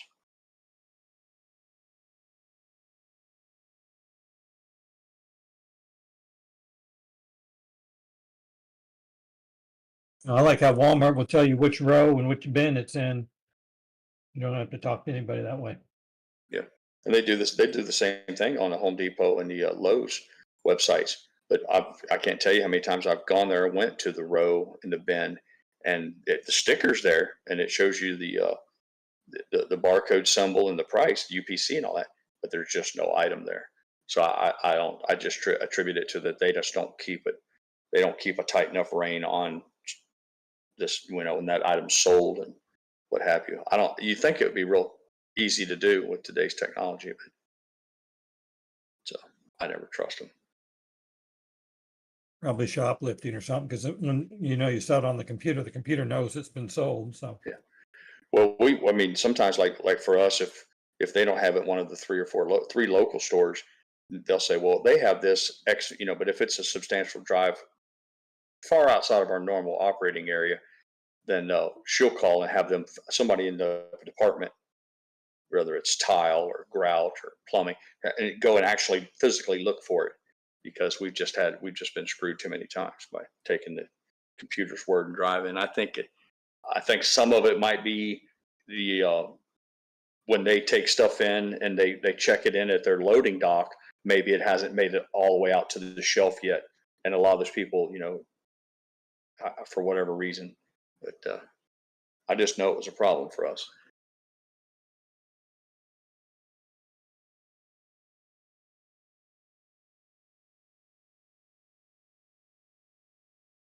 that's happened to me a lot at Best Buy, where they'll have a monitor super cheap price, and I'll call or to say it's in the store. I go to the store and I'll look for it and I don't find it, and then the guy said, well, the computer says there's two here somewhere, and they'll go get their ladder and climb around, and so usually they find it, but sometimes they don't. Yeah, Chi-Town said it can also be stuff that was returned and hasn't been put back on the shelf yet. Yep, there's many reasons why what that computer says they have in stock could be in stark contrast to what they have available. So, yep. I'd like But despite all that, it's still never been easier to be a do-it-yourselfer. I mean, we live in an age where, man, if you have any kind of get up and gumption to you, between the internet, tutorial videos, and the help you can get from these stores, it's really just a matter of how bold you want to be on what you want to try to do yourself. I apologize, Mac. I didn't mean to cut you off there. Oh no, I don't know what I was going to say, but something else popped in my head.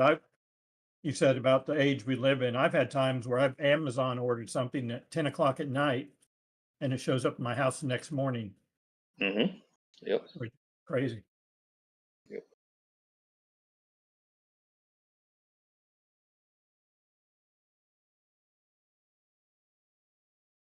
I like to at least look to see if they at least think they have it. If it says it's out of stock, then I know for sure it most likely is. I beg your pardon. I should have muted myself.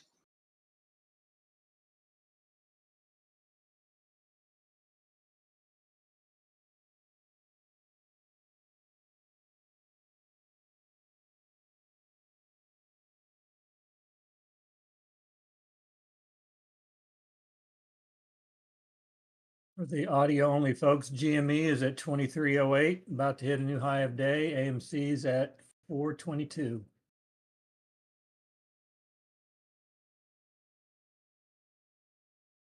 Both of them look like they want to go.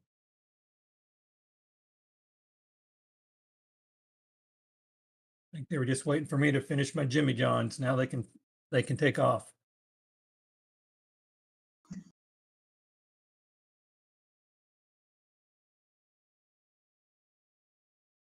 I got a free chocolate chunk cookie today with my order. Oh, very nice. Very nice.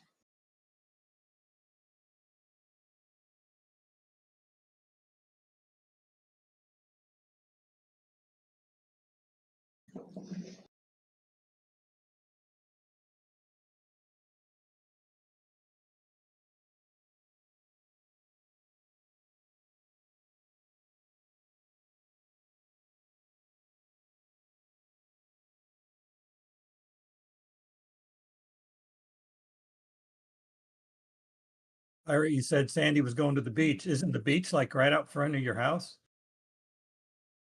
No, we have a barrier island. She wants to go to the beach at the Gulf of Mexico. We have a beach here at the house, but she wanted to be on the Blue Water Beach.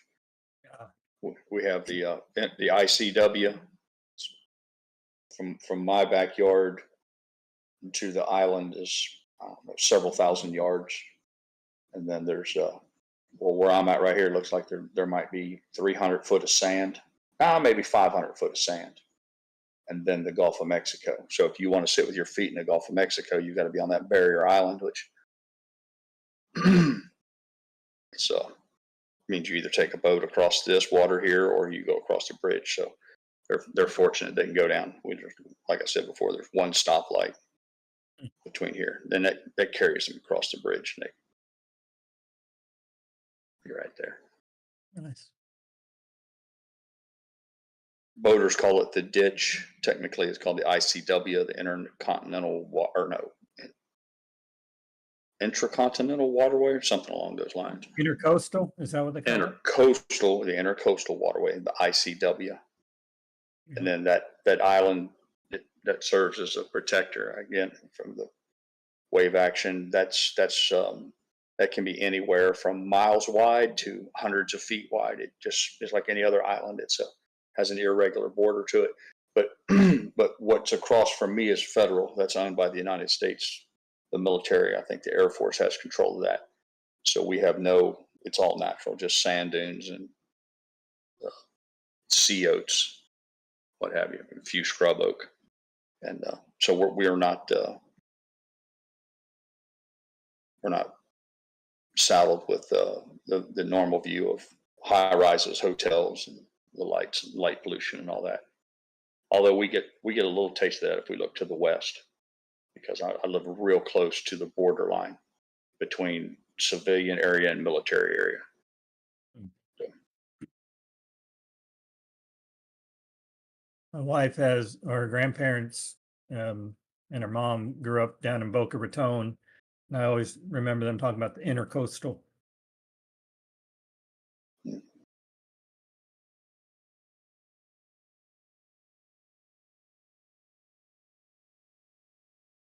Yeah, you can take the intercoastal from just about from the Mississippi, the mouth of the Mississippi, with a few exceptions in between. You can take it a large part of the way all the way to New York City, or at least up the East Coast a good bit.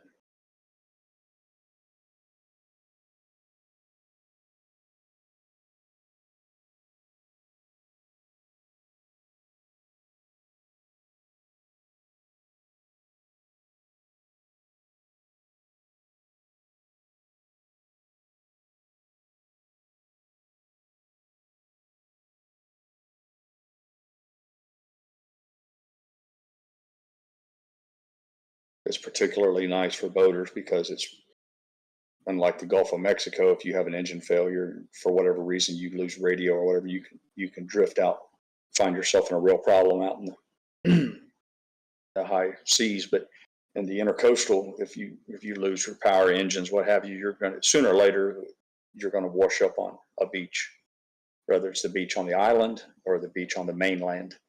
You'll be able to go about your business. And for that reason, most of your boat traffic is here. And then as a consequence of that, you have all your little bimini bars and restaurants and little places where you can access them by boat as well as by land.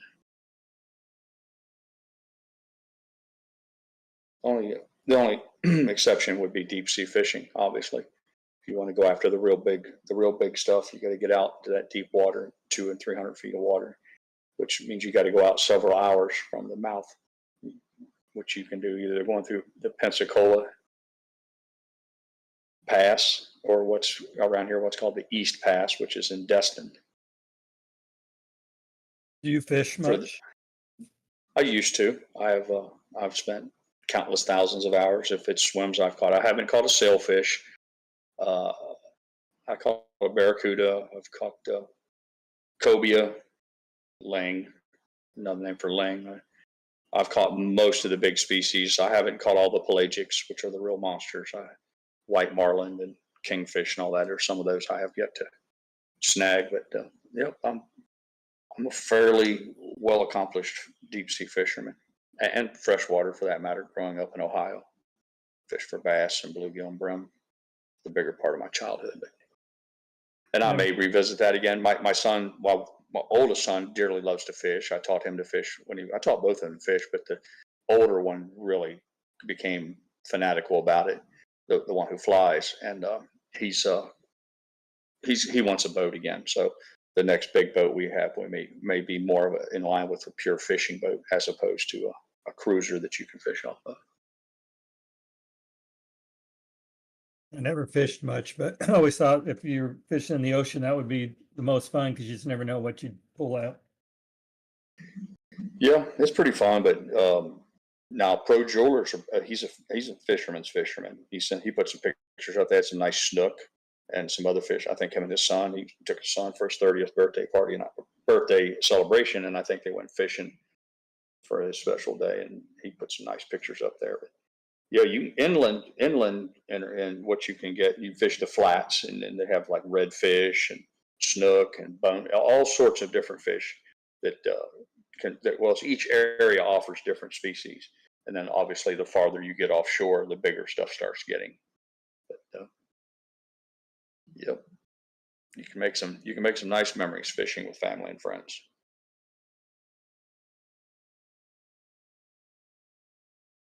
Chi-Town Turtle said he has to leave. Enjoy your weekend too, Turtle, and we look forward to seeing you next week, bud.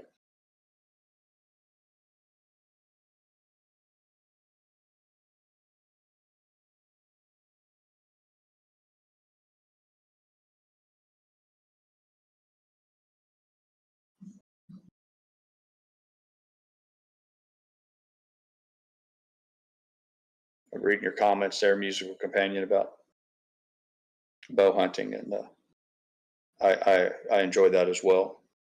It was a big part of my life growing up, was being in outdoors and hunting, whether it was small game, rabbits and squirrels, or duck hunting, quail. We didn't have pheasant where I was at, or some dove. You could go dove hunting, and then obviously deer hunting. Whitetail deer season was a big part of my life for many years.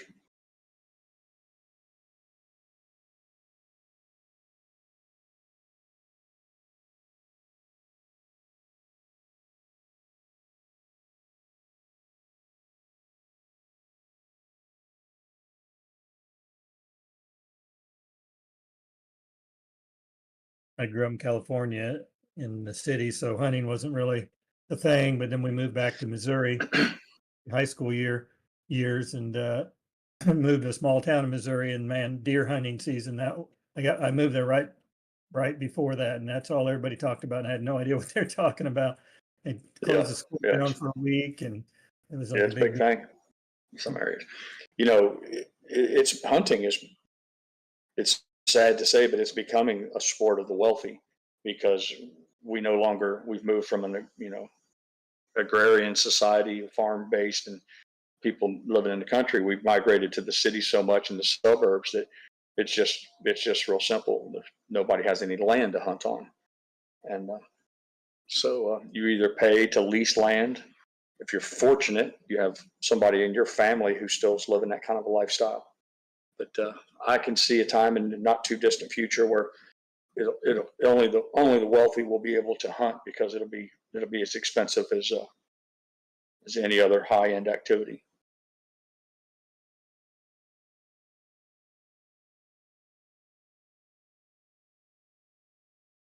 And that's unfortunate. Yep.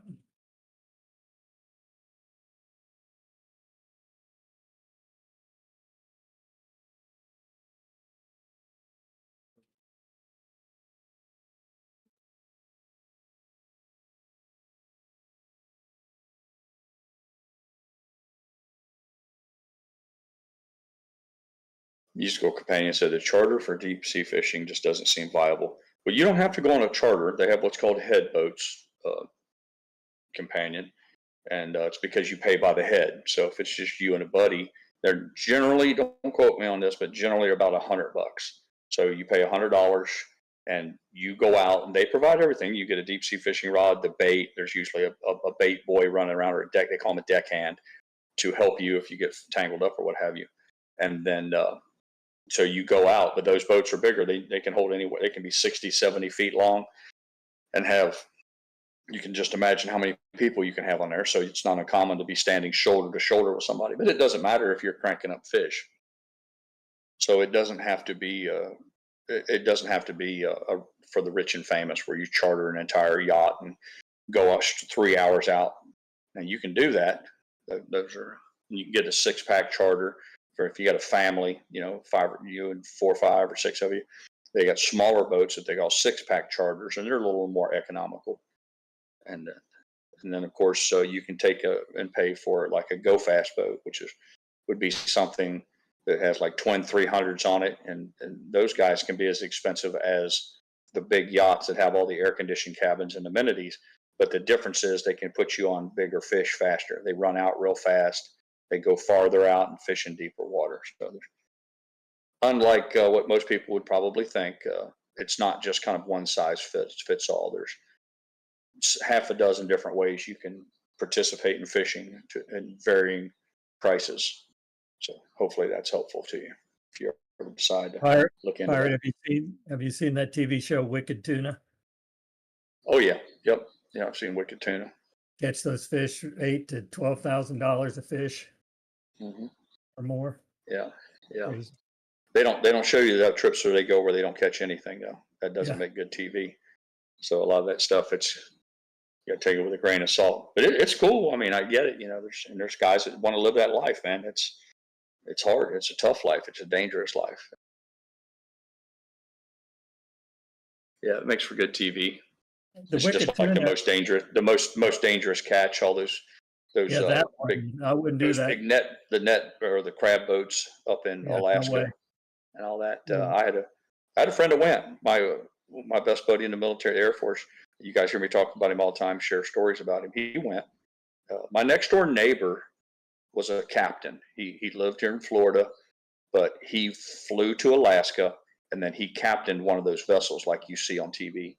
And then he would stay up there through the fishing season, and then he would come home. He was one of those guys who would come home from Alaska and immediately get into his little boat and go out and fish in the Gulf of Mexico. You know, that's when a guy's found his true calling, when he's fishing in Alaska commercially for money. And then the day he comes home, he goes fishing. It's then he's exactly where he needs to be. But at any rate, my neighbor was a captain, so if a guy wanted to go, I could make it happen for him. And my buddy's like, man, I want to go try that stuff.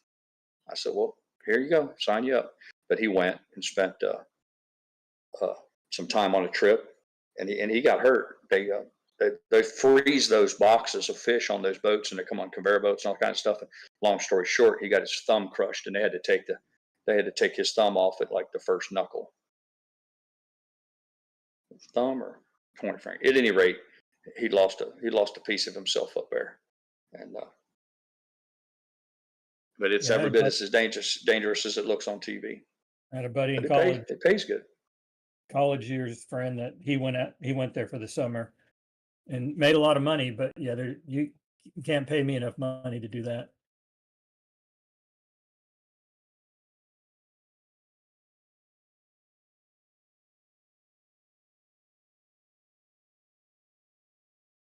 Now the Wicked Tuna stuff, I mean, I haven't seen that being the dangerous, like the Deadliest Catch show or whatever in the Bering Sea. So maybe I could do that. A lot of guys I ran with for many years were kind of adrenaline junkies. The more dangerous it was, the better they liked it. And they would seek out that kind of stuff.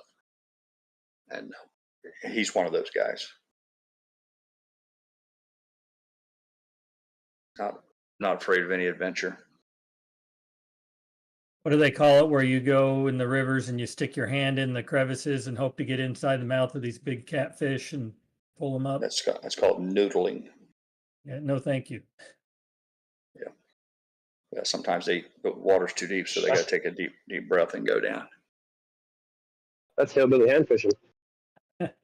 That's stupid. It's called noodling. That's me.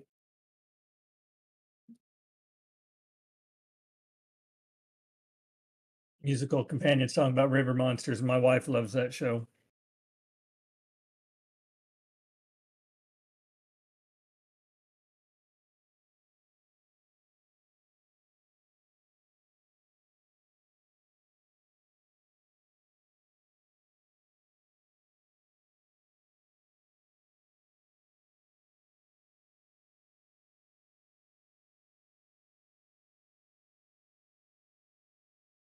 I got into a pretty bad argument last night with some guy over, in real estate, same old, but they were pissing and moaning about paying 7% now for a 30-year mortgage. And, my first mortgage was north of 8.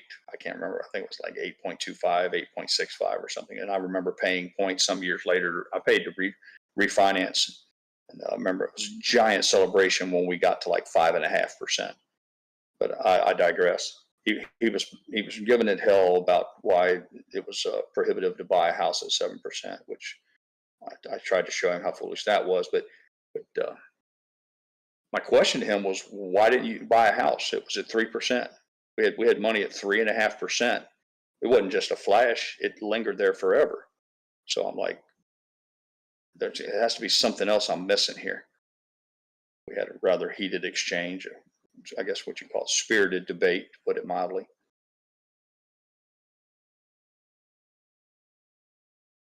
This is on the internet or an actual friend in person? No, it was on the internet. Okay. It's real estate stuff.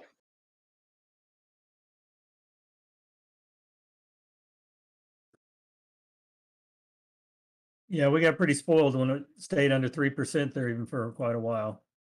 Yeah, and unfortunately, nobody had the experience some did. Few had the experience to realize how ridiculously low it was, and it's obvious it couldn't stay there. Nothing that good lasts forever, But unfortunately, that time period was big enough to make people think that that's how it's supposed to be. So if they're not able to participate in that, they're getting screwed, and it's a bad thing to see. But they thought it was a new normal, and it's like, no, this is abnormal. Right. Yep. 3.5% is normal, and if I got to pay 5%, I'm getting ripped off, and I'm thinking, man, these people they're hurting themselves so bad.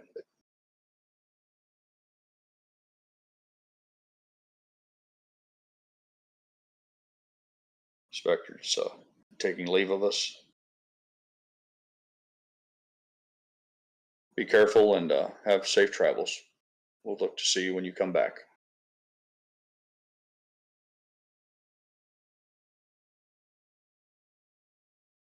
Not 3 o'clock. It's not quitting time yet. Oh well.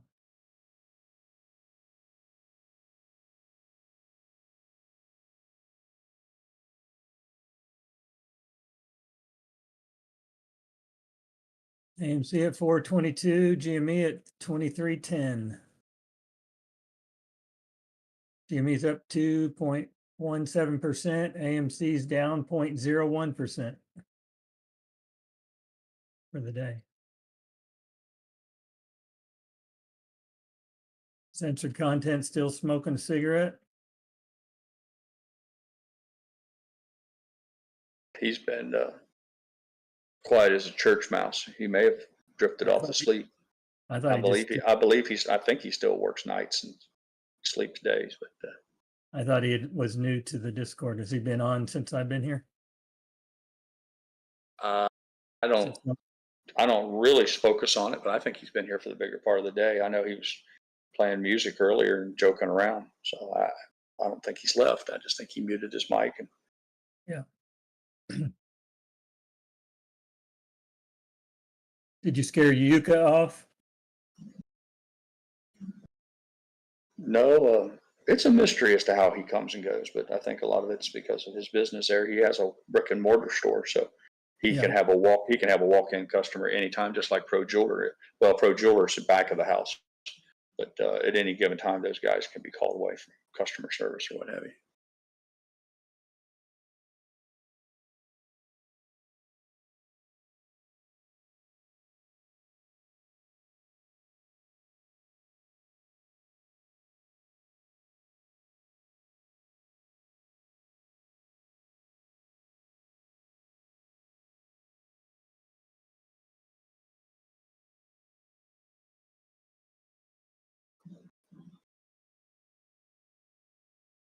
Good afternoon, Tim.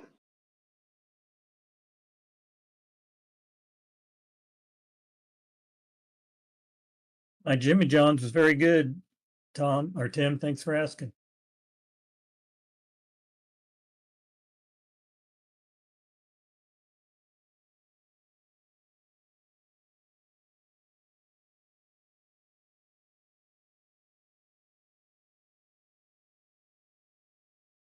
Pirate, are you on your iPad? Well, I always have many devices and screens going for for what task. Yeah, the answer, yes. I'm always on my iPad in some way or another. In the chat window, down down in the lower right corner of the chat, there's like a little heart, it's called live feedback or something like that. Yeah, we got rid of that thing. Yeah, I figured out a way and got rid of it, or told Casey how to get rid of it, but then it came back on me. Is it back for you? It's back for me as well, and I didn't want to be. I was just like, man, I thought we got rid of that shit because it blocks your most recent message. It blocks the last two words of the. And I was like, I thought we got rid of this bullshit a year ago or something. I forgot what I tried to Google to find what I told Casey to do, and I can't find it. But I learned, at least on my desktop, you can go up to the top of the chat window, and there's like 3 dots. I don't know if this is the same way on your iPad, but those 3 dots, if you click on them, it brings up a little window, and you can say turn reactions off, and that heart will go away for you. Have that. You don't have the 3 dots up there at the top of the chat window? No. Yeah, 'cause on my phone, it's not there either, but on the desktop, that it's there, and it's an easy way to get rid of it. But there was some setting on KC's side, I think, that turned that off, and I can't figure out what it was to tell him. Maybe he'd remember. I don't know. We can ask him. But I didn't know if it was just for me, or I think he must have reset something and it took the settings back to default. Yeah, that's what happened. It may be as simple as him doing what I just did. Now that I think about it, I think if he just does that on his window, maybe that gets rid of the live reactions for everybody.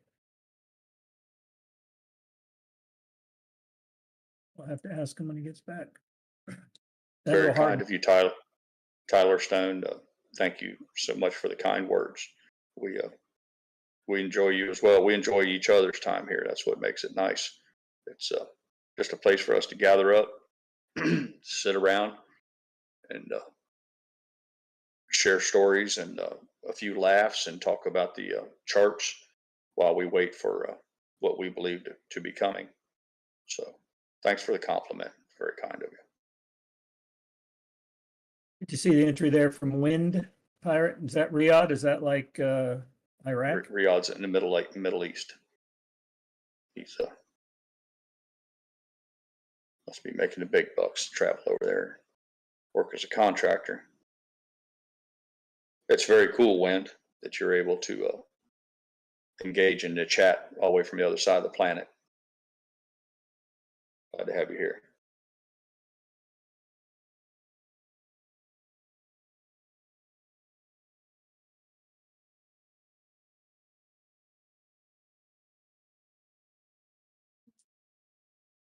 Howdy. I should have known that.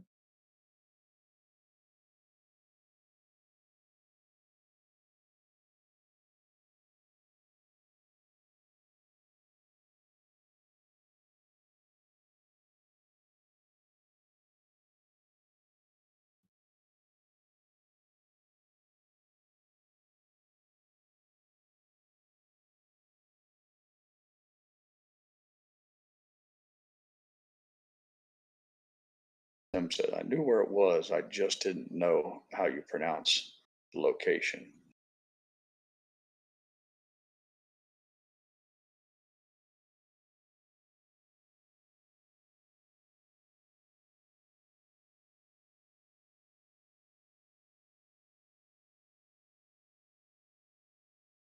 It's a good movie called The Kingdom.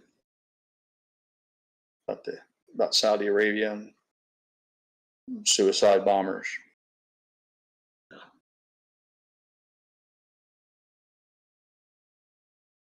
Investigators try to figure out who's responsible for those things. It's a good show. Pretty good as far as what can come out of Hollywood depiction of how difficult that struggle can be over there. I'm back. Hey, buddy. Hey, hey. Hey, not too. Never mind. Greetings, exalted one. Hello. How you doing? How you doing? I'm doing good. I actually was able to our HEB, our local grocery stores that we have here. If you're within your a month's period of time after your registration expires, you can go and just get it done there. And so I went and looked it up online, and it says you can actually do it for up to like 9 months afterwards. You can still get it there. So I went over to HEB, went to the local grocery store. It didn't take me very long to get through the line. And so I was able to get the registration and everything. It's all done. I'm taken care of now. Got it out of the way. Legal. That's right. Is the sticker on the truck yet? That's awesome. Nope. Couple hours to spare in the month. Yeah. Yeah, talk about in the nick of time. That's the way I work. Let's see. Where are we at here? We got about 9 more minutes before I'll take a look at the numbers, and then we can close out the day after we talk for a little bit. Hey, I got a question. Yeah, what's up? Got a question for you. You got a minute? Remember that little heart that drove us all crazy that's in the bottom of the chat window? Yeah. It came back, and yeah. I'm wondering if... Me too. If you click on the little dots, the 3 dots up at the top of the chat window... Yep. Does it bring up an option for you to get rid of reactions? Yes. You mind doing that? Oh, wait. It only did it for me. You have to do it for you. The last time you did, I think the last time you got rid of it for all of us, because I can't figure out how to get rid of mine. But it ain't the end of the world. Oh, well, let me see what I got here. Let me see if I can do something about it. Okay, so I just turned it on for myself. I clicked the little 3 dots under live chat and turned it off for myself. You don't have that option? I don't know how you do it on an iPad. I don't know how you do it. Do you see where it says live chat at the top of the chat section? Yeah, but all I get's an icon for a pair of scissors, and then I get another thing to toggle back between most. I can toggle back and forth between top messages and all messages, and then I have an X, but I don't have the 3 dots you're talking about. Let me see here. Hold on 1 second. Let me try something. Edit. I don't know if I can go back into my YouTube home page. Maybe you can do it from the YouTube home page. There you go. I think maybe that did it right there. What do you think? Does that fix it? Yep, it's gone. I told you. I knew you did it before. I said Casey made it go away before. Yep. It came back on mine too. Done. Perfect. Black magic, man. It's just the dark arts, man. It's not a big deal, but thanks. Yeah, it's annoying as hell. It's aggravating. It covers the most recent message. It covers the last 1 or 2 words, and it can be aggravating as hell if the chat's not moving. Yeah. Yep. That might be the catalyst. Wouldn't that be something? Food dog. It's like herpes, man. It'll flare up from time to time. You just get that big red inflamed spot at the bottom of your live chat. It'll heal up, and then you'll be fine again Well, that's annoying. Next time. That's totally annoying. Did it pop back up on your guys's? No, probably not. I don't know. Whatever. No, it's gone. No, right. You fixed this. You fixed this right up, Doc. So what was the fix? When you go to edit the title for the day, like if you wanted to edit the title for the day or any of the description stuff, you go to that page, you hit edit, you hit customization, and then as you scroll down customization, there's a spot for reactions, and there's it's either checked off or you can uncheck the radio button for it. And so I unchecked it and then saved, and it I guess took it away. Sweet. But then when I'm pissed off at you guys, I just put it back up there like this, and then you guys get all just to aggravate us. Yeah, I'll be like, all right, you guys are pissing me off. That's it. I'm putting it back on.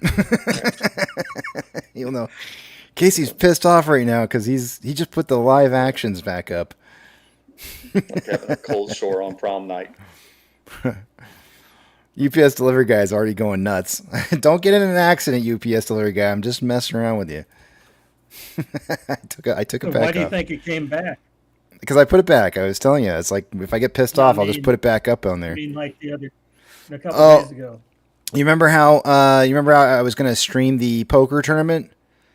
I went through and started checking a bunch of different boxes when we were doing the poker tournament, and I never ended up streaming that day, and so that's why it came back. There you go. I just needed to go in there. I don't know, for those, some of you guys may have not even noticed, but the first, I think, 2 days of streaming this week, I had poker with KC on the title. I never went back and changed it because I don't know why, but I didn't. I should probably change it. I didn't bother to look. I didn't even change it. We all knew it. We were just going to wait to see how long it took you to figure it out. I thought you were just building, expanding your brand. You know?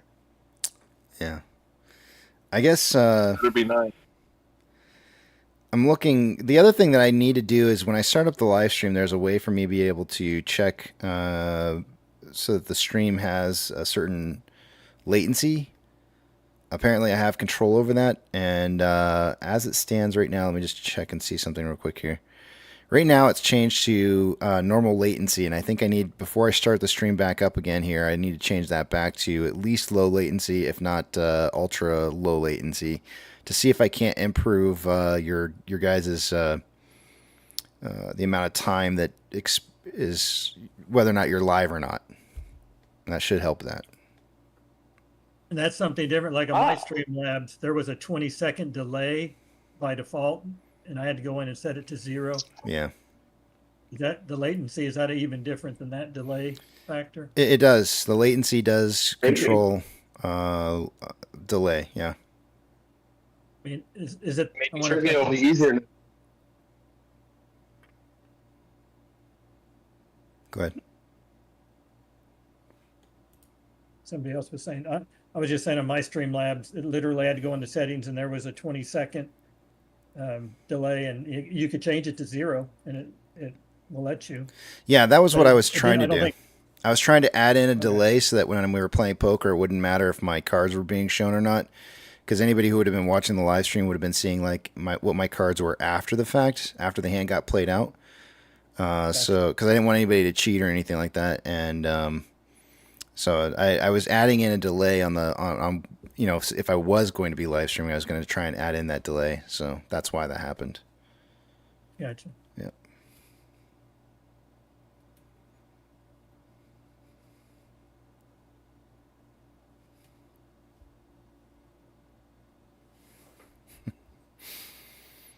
Tim says, "Grr, it's back." I was messing with them. Man. Now I know how to really get on your guys' bad side.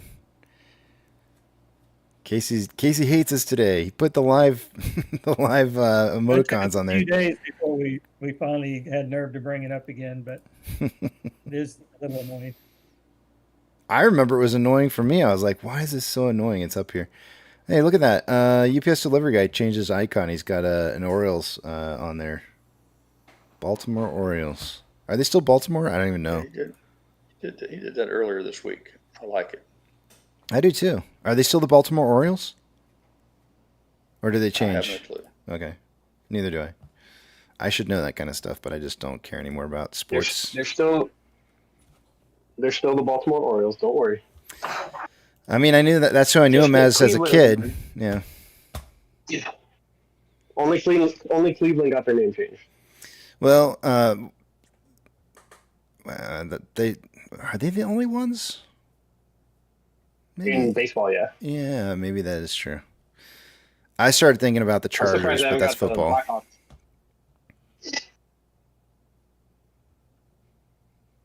Casey, the good thing is that Yuck is not here right now, and he doesn't know anything about the heart icon at the bottom of the screen. So if some days you can just turn it on, turn it off, turn it on, turn it off. We can just joke around with them.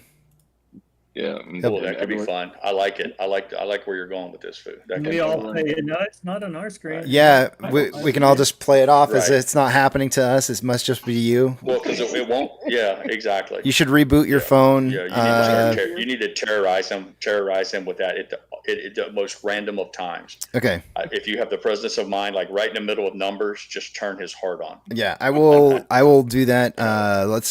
Everybody's in on this. So if you're here and you're listening, we're gonna tease Yucca on this when he comes back at some point or another. We're just gonna randomly turn that live emoticon back on and off just randomly and just see what he says. See if he says anything.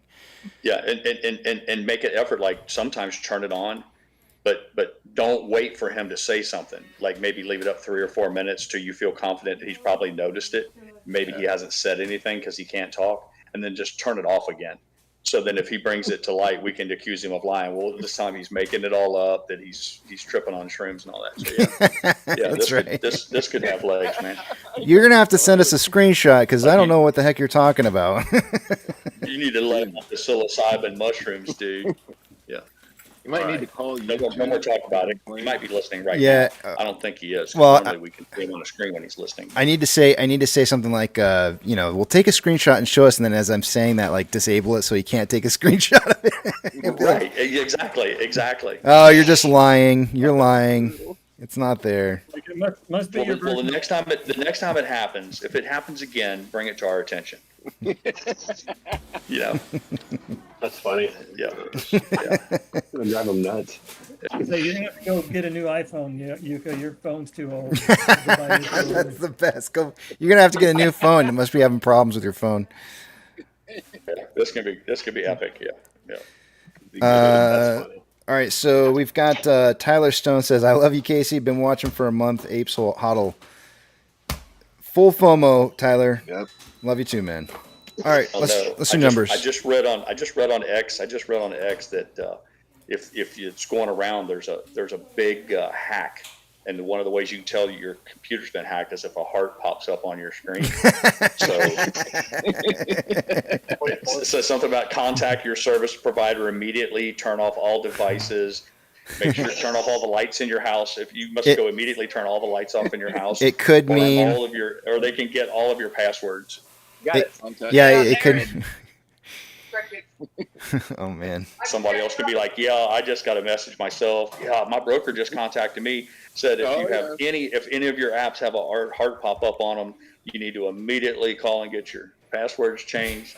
And then everybody needs to chime in how they've read it or seen it, or they got a similar phone call from their broker. So we'll have him on hold. We'll have him on hold with Charles Schwab giving some poor intern 3 kinds of hell about this mystical heart that's on the screen. If you're one of the lucky 200 people that's here right now and hearing this, don't spill the beans. Because if you spill the beans, it's not going to be. Snitches get stitches. We're done here. No more talking. More talking. What else we got going on right now? Yep, that's it. Okay. What else we got going on right Numbers it is. Numbers. It's time for numbers. 202. Virus just popped up and said in Discord, there's the heart icon hack is trying, so I had to shut it down. There you go. Yep. Okay. Why isn't it? Why isn't this? Don't oversell it. Why isn't this April Fool's Day? Yeah. We can do this thing. I'm counting on you. Everybody knows their assignments. All right, let's do this. As you were. Numbers. I'm gonna take you guys over the other page here. I'm not gonna be able to see what it is you guys are writing until you see the big tramp back up on the screen again. And 2-factor authentication. If you don't have it, you may want to consider getting it. You never know when somebody's going to get a hold of your computer and have hearts on your chat screen. So make sure you get that 2-factor authentication. And if your broker allows you to put in a secondary device to be able to receive that access code, you might want to set that up too, as you never know when there's going to be something wrong with your old device and you need to get a new one because it's been hacked. So get a secondary device put up there as well. One last thing is, and this is probably the most important thing that I have to say to you guys, is make sure that you're getting a record of a statement from your broker on your portfolio. If you haven't done so, anytime that there's a major change or any change at all on your portfolio, you should just request it. It's just a couple of clicks through your broker app, and you should be able to get an email statement of a PDF of what it is you have, what you hold. Please make sure you do that, because I know that there's going to be people in the future who come to me and they say, Casey, I know I had this many shares, and now it says my broker says I have less shares than I had, and I'll be like, did you get a statement for your own record keeping? And I'll be like, no. And I'll be like, I don't know what to tell you. And that's going to suck. It's going to suck really, really bad. So don't be that person. All right, so let's move on here. Starting with volume through exchanges today. Let's see where we had most of our volume going here. Normally by this time of the day, we expect to see about 66% going through off-exchange and EDGX. Combined, we have 59.7% going through off-exchange, EDGX at 11.22. Combined total 70.92%, or about 4.92% more volume going through those exchanges than normal. That means we probably would have seen a higher price today had it not been for that volume going through those exchanges. CHX volume for the day today is at 5,551 shares. GME CHX volumes coming in at 20,042. Anything over 30,000 I consider to be a lot. So both of those numbers are kind of low. According to IBKR, it looks like another 100,000 shares have been borrowed since I last spoke with you guys about numbers. So that puts us at about 1.5 million shares borrowed. Man, I can't speak. Hold on. Undo. All right, 1.5 million shares borrowed according to IBKR. Fees were at 1.95% earlier. They are now up to 2.13 according to IBKR. According to Ortex, at noon this afternoon, they were reporting about 195,000 shares having been returned. It's now a borrowing of 3.66 million shares. There's been a lot of fluctuation on that today. That's going to raise the estimated short share interest of the free float to 13.83%. The cost per ends at 1.9. Average, check this out. Well, average is 3.06. Look at max. Max is 26.87%. We're starting to see a big bump up here on the max cost to borrow for AMC. Shares on loan for the day is at 75.11 million shares on loan. That's 15. I got a little extra liquid in my mouth there. Hold on a second. I got moist in my mouth. That's about 15.74 million more shares than we had yesterday on loan. And Ortex is estimating that about 5.59 million of that is in new short interest. It's moist, those numbers. Taking a look at options. Highest amount. That's probably totally disgusting. TMI, I know. Call options as of noon. The highest amount of volume for the day today was at a $4.50 strike. There was 15,000 contracts. It's now 20.3. And the highest amount of puts was at a $4 strike with 9,000 contracts. It's now 10.1. The market is still suggesting a closing price between $4 and $4.50 based off of today's volume. The open interest was suggesting somewhere between 4.5 and 5. Taking a look at orders by Fidelity customers, AMC and GME. Let's check out and see what we got going on here. GME did slide down the list a little bit today, but they have a 60.61% buy to 39.39% sell ratio. 60-40 is the bare minimum that I like to see. That still makes me feel comfortable about suggesting the idea that there's more buying going on than selling. And AMC did not make the list, but that does not mean that we had a bad buy-sell ratio. It just means that we were not the top 30 most heavily traded stock based off of orders. MMRI was 293.25 at noon. It is now 293.01, so a slight bit of a change. The spread between the 2-year and 10-year bond rates was 0.379 at noon and is now currently at 0.381.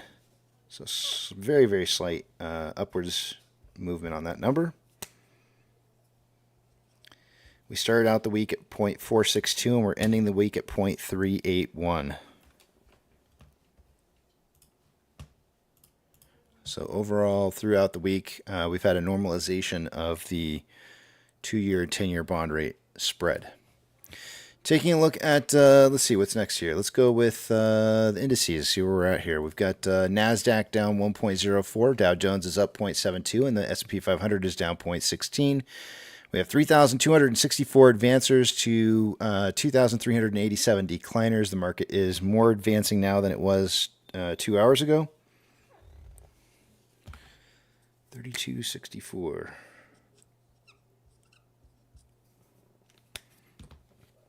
All right. Oh, hey, look at that. There's only 2 down sectors for the day-to-day: technology, followed by consumer discretionary. The best performing sectors are energy, followed by real estate. Of the Mag 7, all 7 are in the red. Only 2 are less than 1% down for the day-to-day. Banks or financial institutions.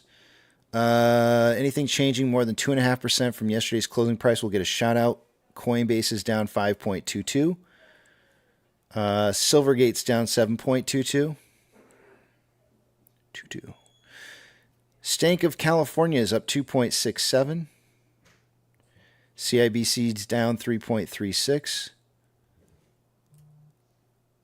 And that's it.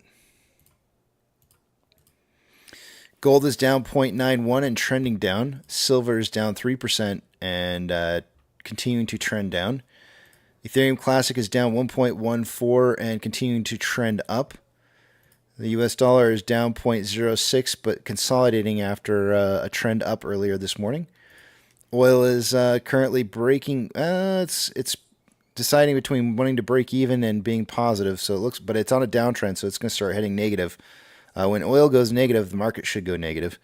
Mortgage-backed securities are up anywhere from 0.21 to 0.22 and starting to trend down. SPY is down 0.1 but trending up. It did break past 520 once again and is still trending upwards here. Let's see what kind of pace we're going to finish out here on for volume for the day today. After 341 minutes worth of trading, SPY is on a pace for about 42 million shares traded by the end of the day. Of course, there's going to be extra volume in the aftermarket hours, so it'll probably be a little bit higher. That's about the pace that it's been doing lately. Not much of a change there. VIX is currently down 3.52 and trending down at 1396. The futures are suggesting it should be about 1403, so that's about right. VB is up 0.29 and consolidating after an uptrend. VBR is up 0.77 and slightly still trending up. Tesla is down 1.42 but is starting to break a downtrend into an uptrend. Amazon is down 2.41, broke a downtrend and is in an uptrend. Cinemark is up 0.91 and consolidating after an uptrend. Doge is down 1.2% and still trending up after breaking a downtrend earlier this morning. Bitcoin is down 1.75. It's consolidating after breaking a downtrend, so it may be able to start moving into an uptrend. GME is up 3.06% for the day today and trending up. HYMC is down 1.46 and consolidating after a downtrend. NCMI is up 0.18 and consolidating after an uptrend. Hood is down 5.68% and consolidating after an uptrend. AMC is down 0.12 and starting to consolidate after an uptrend. Inflow versus outflow for the day today, there's approximately almost $2 million. It's $1.9 million more outflow than inflow. 19.76 million shares traded so far for the day today. Is it going to make me look like a fool? Let's see here. 343. Oh man, it is. It's going to make me look bad today. We'll see if the aftermarket hours gives us enough volume to get back into that 25 to 45 million shares traded for the day, but it is ultra low volume right now compared to what I think the pre-market was kind of signaling for. I'm a little surprised by that, but if we get a little extra volume in the end portion of today, then we'll probably see the 25. But at this rate, it's kind of sketchy. On a 4-hour time interval, currently there's more buying pressure than selling pressure than RSI of 37.28, which is below average. On a 1-hour time interval, more buying pressure than selling pressure than RSI of 46.21, which is slightly below average, rather. On a 30-minute time interval, more buying pressure than selling pressure than RSI of 53.22, which is just slightly above average. And on a 5-minute time interval, just slightly more selling pressure than buying pressure than RSI of 57.6, which is slightly above average. And with that, we get to finish out this day here. And I yield my time to the back of the big tramp. Greetings, Exalted One. That's gotta be. Is that from Planet of the Apes? Because I feel like it is. What is that from? It's Luke Skywalker. What? From what? Which one? I don't remember that. That's when he went up to Jabba the Hutt. No. Yeah. No. Play it again. It's the holograph. The holograph that. Play it again. Let me listen. You to play to Jabba. Yeah, I know. I know what you're talking about. Play it again. Greetings, Exalted One. Gosh, it just doesn't sound like him though. The Emperor does not share your optimistic appraisal of the situation. I don't know. It sounds weird. But anyways, Brandon, welcome this afternoon. Good to see you. Funky, how's it going? Good to see you. Funky, how's sleep going these days? I get more sleep than my wife, but she's home for, I think, 3 months, right? Well, I think that's normal, but you should be, you're probably, I would assume, doing everything that you can to make sure that you're trying to balance it out as much as possible, right? Well, yeah. I feel bad falling asleep and laying down if she's awake, Yeah. So, like, I bed late, but a lot of times I think in the middle of the night, I end up sleeping and I don't hear her waking up, but yeah. You gotta do something special and be just out of random, just go buy some flowers and bring her some flowers. Like, do you have Costco membership? Because they're cheap there. I got Sam's Club. There They you were go. trying to give me some $40 flowers the other day, but they look like they're dying. So I was like, don't do that. Don't do that. Wait till they have a good batch in.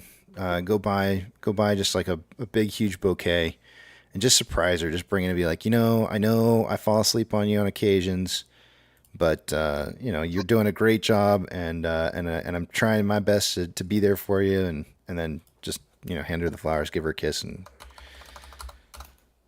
let her know she's loved. Yeah, I tried to sent you the the beach cam picture there, Casey. Let's see in here. your DMs. You're welcome to share it with the class. Let's see here. A little overcast today, one of those dangerous days where you can get sunburned real bad because you don't realize that you're soaking up all those UV rays. But, that's your current wave condition. Man, that's way more waves than I saw when I went down there and visited y'all. I gotta show that to Melissa and be like, they do get waves out there. It's a nice looking Funky, beach. I'm going to send you a DM. I want to pick your brain. Was that Rex? pick my brain on some what? Huh? You're going ahead of me there, so I got like 2 weeks left. Oh yeah. Anytime, anything you need, man. Hell yeah, dude. Appreciate it. Yeah. DM me on here or on Twitter. Doesn't matter. All right.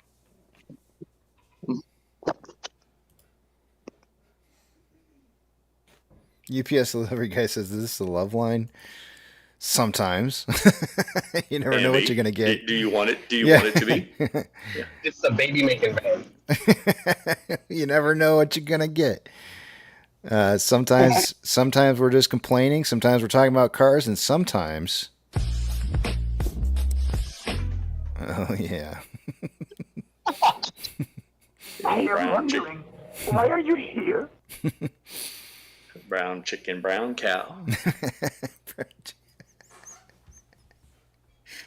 What? Oh. That's funny.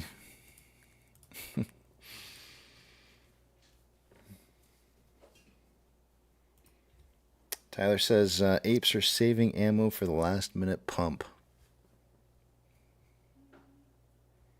They could be.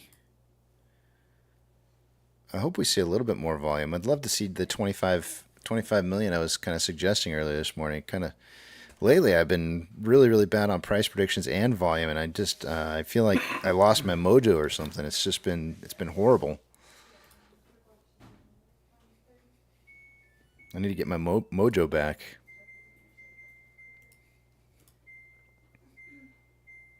gonna cost you, pal? I know. $1 million. I think so. I've been noticing a trend. I don't know if you guys have noticed this or not, but like the aftermarket hour prices end up finishing pretty damn close to what I'm guessing for the day, but it's the closing prices of what we're going off of. So it's like I'm seeing the trend and I'm calling the right numbers, but it's not until like the aftermarket movement, and it's just like it's just really starting to get on my nerves that that's when it's moving. Because I need to start trying to get the numbers that are for the closing portion of the day and not the aftermarket hours. It's just making me angry. Hell, I'm not gonna take it anymore. How about Nasty says, who's doing the laundry? Melissa. She's doing laundry. My wife.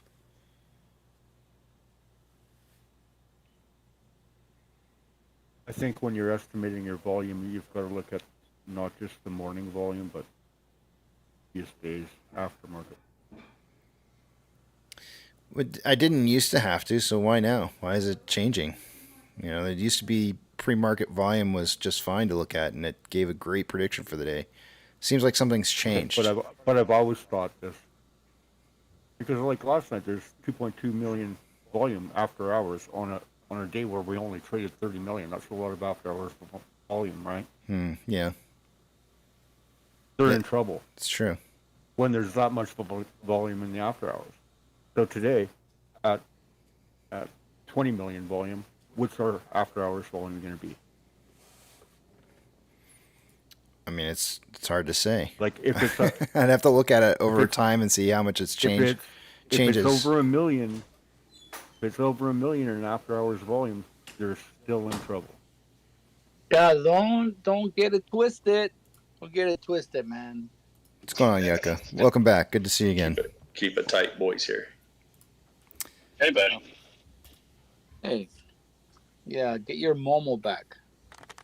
I thought you'd be. I thought you'd be here earlier, Yucca, when I got back, but you weren't. You were gone. I was like, where? No, man. I got a customer that came in through the door, man. Did you close the sale? All we want to know is, did you close the deal or not? I always close the deal. Right on.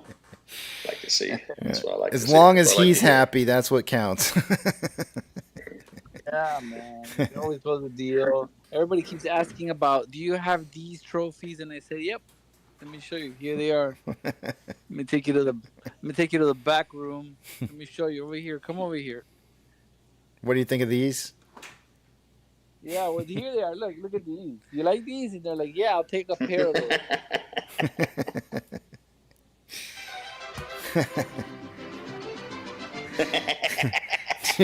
There it is. Do you really get people who come in and only want like a pair? Does that happen? Fuck her right in the pussy. Oh man, A lot Friday. Of people, they want a pair.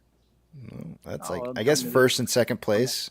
That's how it used to be. I feel like everybody gets trophies now, so I'm just surprised by that, I guess. Well, you know what?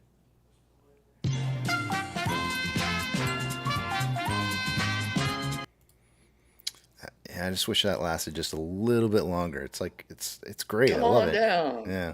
You're the next contestant on The Price is Right. The sample can't go that What do we long. have for our contestants today, Bob? We have a Rolex. I should come up with like a bunch of those just random deals that they would always have on price Right. packages. Yeah, price packages. I could just start package. rattling off on random occasions that just out of nowhere I just start hey, guess what we got today? Oh man. That'll have to take a little bit of research. Hey, going into next week, guys, over the weekend, I'm going to be putting together a little bit of a presentation to make sure that I've got everything covered for talking about the vote that's coming up next week.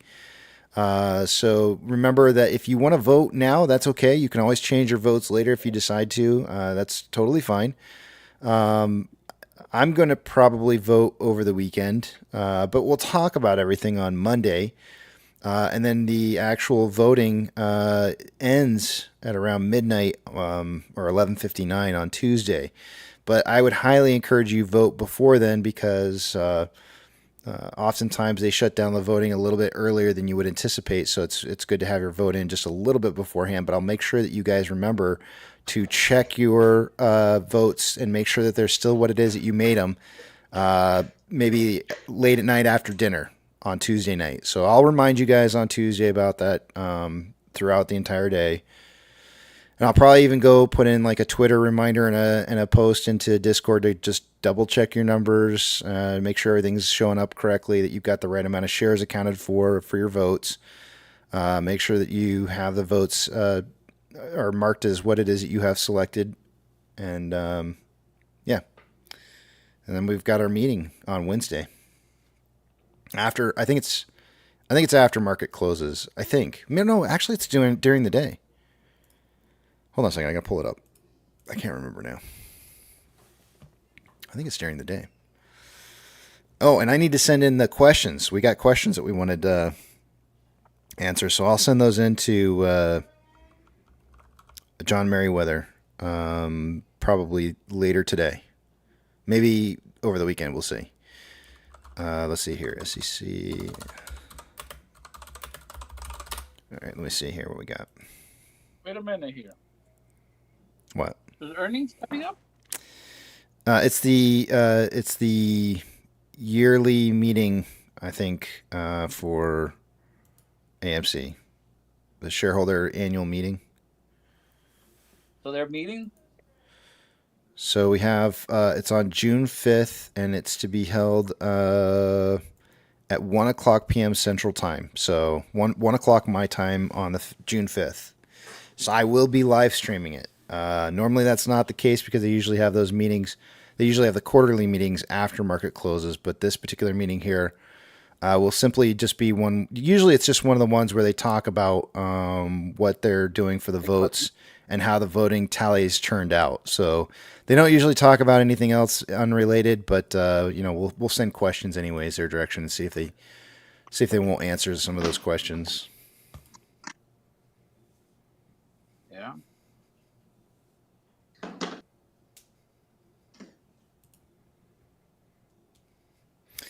Oaksway says, your mojo is fine. It's the manipulation is beefed up before the cat and T+1 preparation. I don't know, man. It's been off. I've been off. So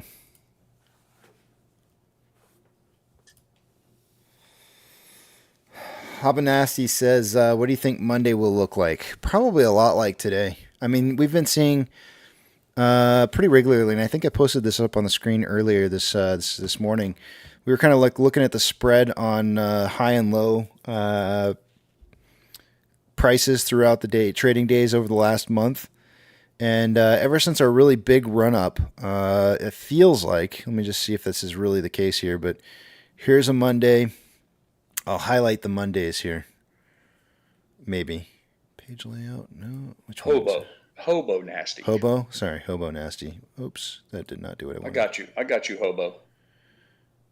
Where the heck is this? Hold on a second here. I'm going to open this up full screen. This is going to blind you guys here. Hazel, that's not how you pronounce my name, but thank you anyway. Why is it not? Oh, there it is. So we'll just put a box around the Mondays of every week that we had. What's in the box? What's in the box? 20. So man, Monday, Tuesday, Wednesday, Thursday, Friday. Tuesday, Wednesday, Thursday, Friday. I guess we can go back one more than that.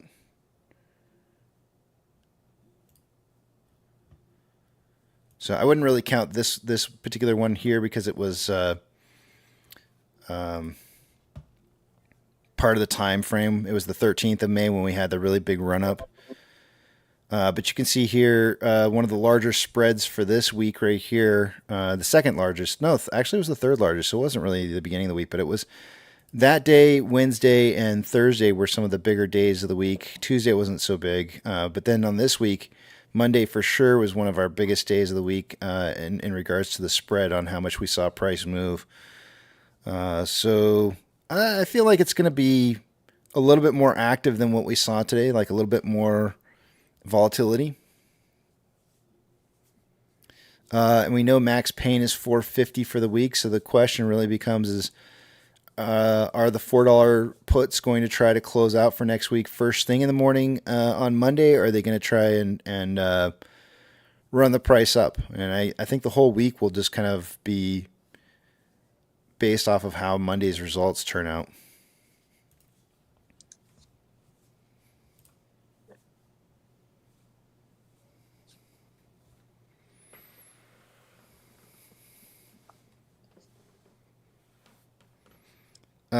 Janice saying, Casey, why do institutions own a much larger percentage of the float now? Is that just because the float is sold so many times over that they're just giving themselves credit of owning the greatest amount? So I'm not sure where you're seeing that reported amount at, or who's saying that. Now, I know I'm not looking at the most current live thing. I know there's actually places you can go to pick it up that's more current. But I'm only seeing 23.21%. That's actually not very high at all. So let me just pull up something else real quick here because I just want to see if I can see what it is that you're looking at. Give me 1 second. Give me a second here.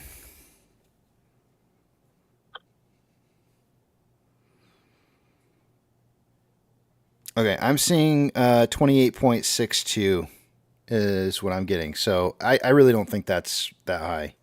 I actually want to see institutions holding something between 40 and 60% as an ideal amount.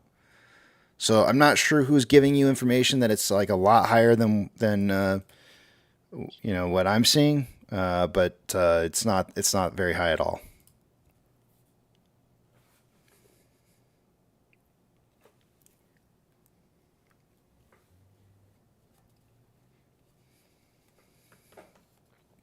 Casey, how do I get vote if I possibly got rid of it in my email?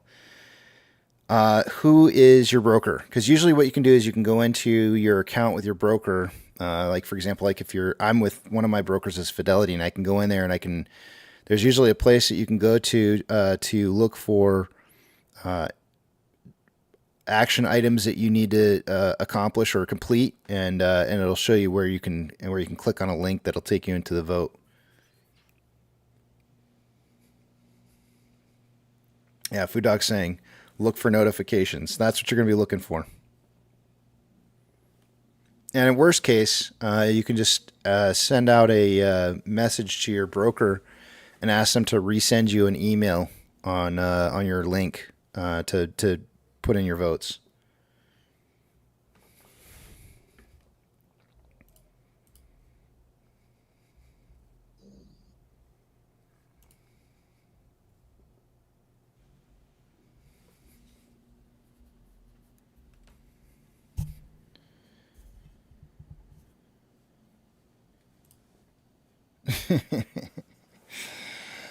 Yeah, well, I'm glad Yucca.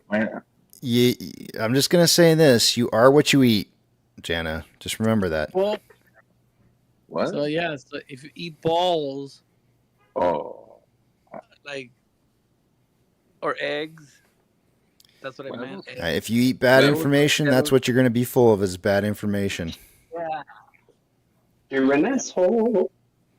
It depends who you're I'm not listening saying to. anything about any one particular individual at all. I'm just stating if you know that there's sources out there that are really bad for giving you bad information, that's what you're going to be full of. Like who? I'm not saying anybody. I'm just saying in general, this is what I look for. I look for people who give good sources of information, and I like to repeat those people with my presence because I want to be filled with good information, not bad information. So I surround myself with the things that I think are healthy pieces of information that are worth holding on to. Your information that you're getting is like fuel. What kind of fuel do you want to have? Fuel. Mm-hmm. Solid rocket booster fuel. Yeah. Do you want solid rocket booster fuel, or do you want to have what a two. What's the worst kind of fuel you can think of? Ratatouille. Kerosene. Manure. No, kerosene. Kerosene's pretty good. Yeah. I don't know. I can't think of a bad fuel. Manure. Manure? Use manure Yeah, manure fuel. Yeah. Nothing but Manure gas. They did use the pig shit in the Mad Max movie. So Right? Manure. for Who the runs methane. Bartertown? Yeah. Who runs Bartertown? Master Blaster run Bartertown. Got his ass killed for that. Yeah, that's What's peachy? it's really crucial, I think, man. to have good fuel. Damn it. Yeah, that's what happened. As far as I know, remember that every time somebody has ownership of greater than 5% of a company, they have to file for that. And as far as I know, I've only seen one filing for over 5% ownership of AMC, and that's Vanguard.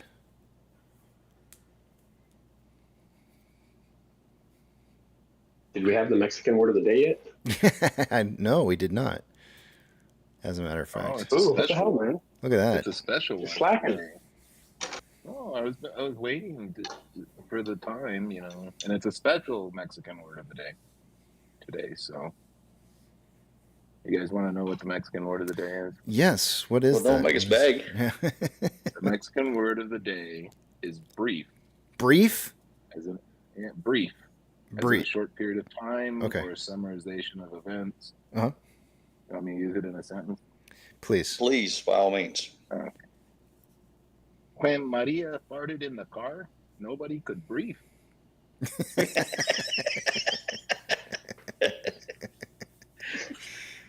Much better than yesterday. Oh, man. All right. I'll sign off on that one. Yeah, I'll give you a gold star for that one. One more. Can you repeat that one more time? Yeah, just one more time. Just do it again. Brief.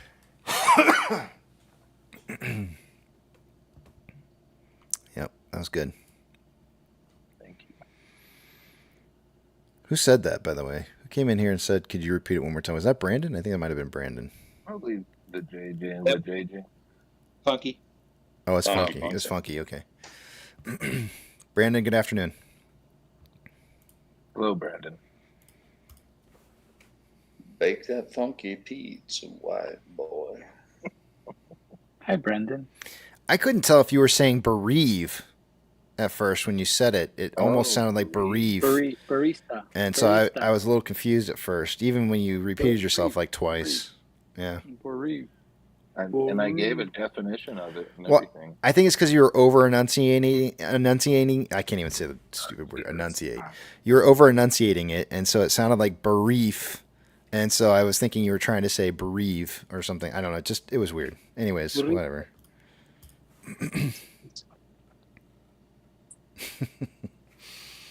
Janice says, I really like the Mexican word of the day last week for choo-choo.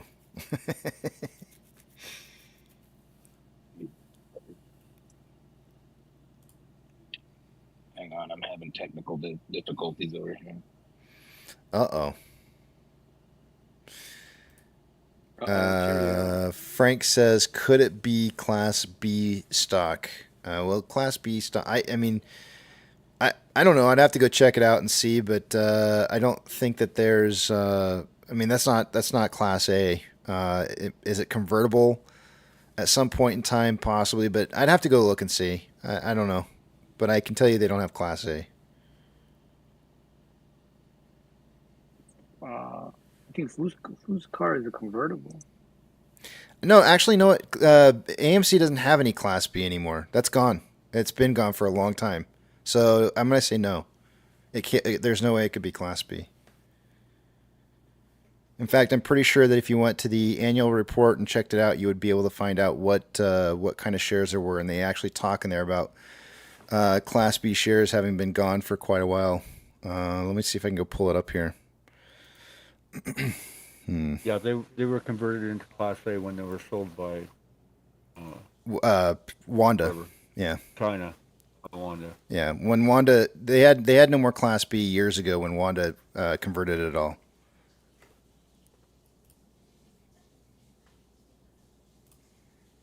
But I'd have to pull up. Let me see if I can find it here. Why does it not have? Give me 1 second. I'll find the. It's this one right here. Oh, that's quarterly. I wanted the other one. Dang it! Shoot. Give me a second. I wanted that one.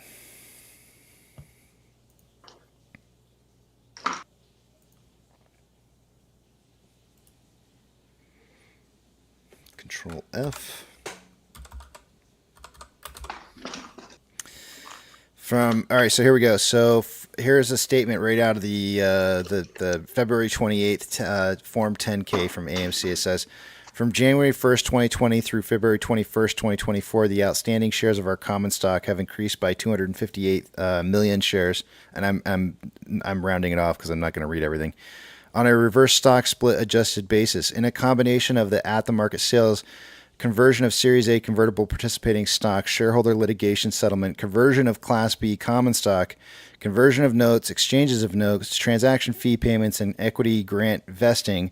On March 14th, 2023, the company held the special meeting and obtained the requisite stockholder approval for the charter amendments.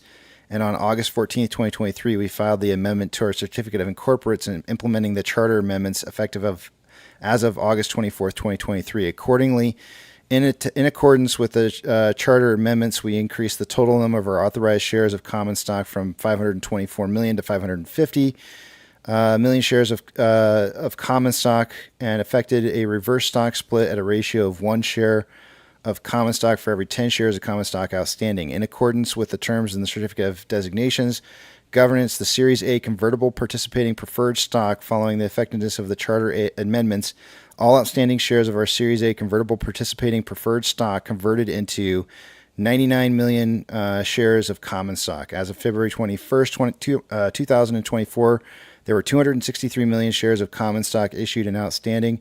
We expect to issue additional shares of common stock to raise cash to bolster our liquidity, to repay, refinance, redeem, or exchange indebtedness, blah, blah, blah, blah, blah. For work capital to finance strategic initiatives and future acquisitions for other purposes. We may also issue preferred equity securities or securities convertible into or exchangeable for or that represent the right to receive shares of common stock or acquire interest in other companies or other assets by using a combination of cash and share common stock or just shares of common stock. So basically in that section in there, it's basically telling you that they've already been converted. There were those Class B common stocks were converted in 20, and there's another section in here. It says there was no established public trading market for our Class B common stock, and on February 1st, 2020, all outstanding Class B common stock was converted to common stock, which resulted in the retirement of Class B common stock. So there is no Class B common stock any longer. So that would be an impossibility. Well, that's just fancy talking. I hate reading crap like that out loud. It's pain. I feel like it pains me more to read it than it probably is for you to hear it. That's our family joke. When my son was really little, he'd hear a big 25-cent word. He told his mama one time, "Well, that's just a bunch of fancy talk." So, kids don't pull punches, man. They're brutal. Except for at the same time they reset the value of the reserve shares to 50 million. That's correct. The same ones they created Ape out of. Yep, that is absolutely correct. They have the option to change those into anything. Yep, they sure do. Again, but like they can do Ape again. They certainly could. You're absolutely right. And you know what's funny is I was getting a lot of pushback on that. They could issue them in. I was in private talks with a lot of different people about what was happening, and I told them, I said, you do realize that this is going to reset the preferred equity shares back to the original value that they can issue when they do this. And they said, no, everybody was arguing with me and saying that's not the case. And then in fact, I had people who were side betting me that wasn't going to be the case. And then here we are. And I was right. So I haven't collected on those bets yet, but one of these days I'll probably jokingly just kind of say like, hey, how's that? Of course you were right. That's what it said when they were going to do it. It said, yep. I read it to him. I read it to him. That's what it said they were going to do. I read it right to him directly and said, this is what it says. It literally says it right in here that that's going to be the case. And they still argued with me and said, no, that wouldn't make any sense at all. Why would they do that? And I was like, yeah, because it makes absolute sense because they got to have, they need those. You know what they're for, right? A hostile takeover. Bingo. Absolutely. If somebody decides to hostile takeover, then all he's got to do is say, oh, we're going to give a dividend to current shareholders. Yep. Well, he wouldn't do that because if there was a hostile takeover, then they would be buying up over 50%. So he wouldn't do that. But what he would do is he would simply sell the shares into the market and force them to buy the shares to stay over 50%. That's what he would. He would just sell them into the market. Or he could issue them to the company. He could issue them to the company so the company could hold that. Yeah, and give them all 10 voting shares each. Yep.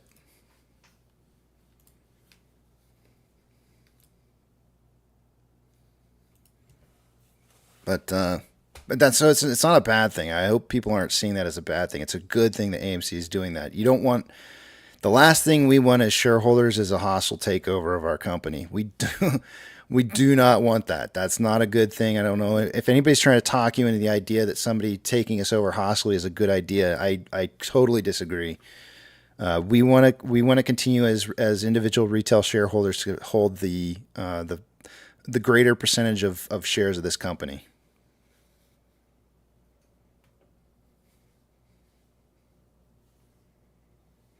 Doug's saying, did you get a lot of rain? It's been on and off. It's not too bad.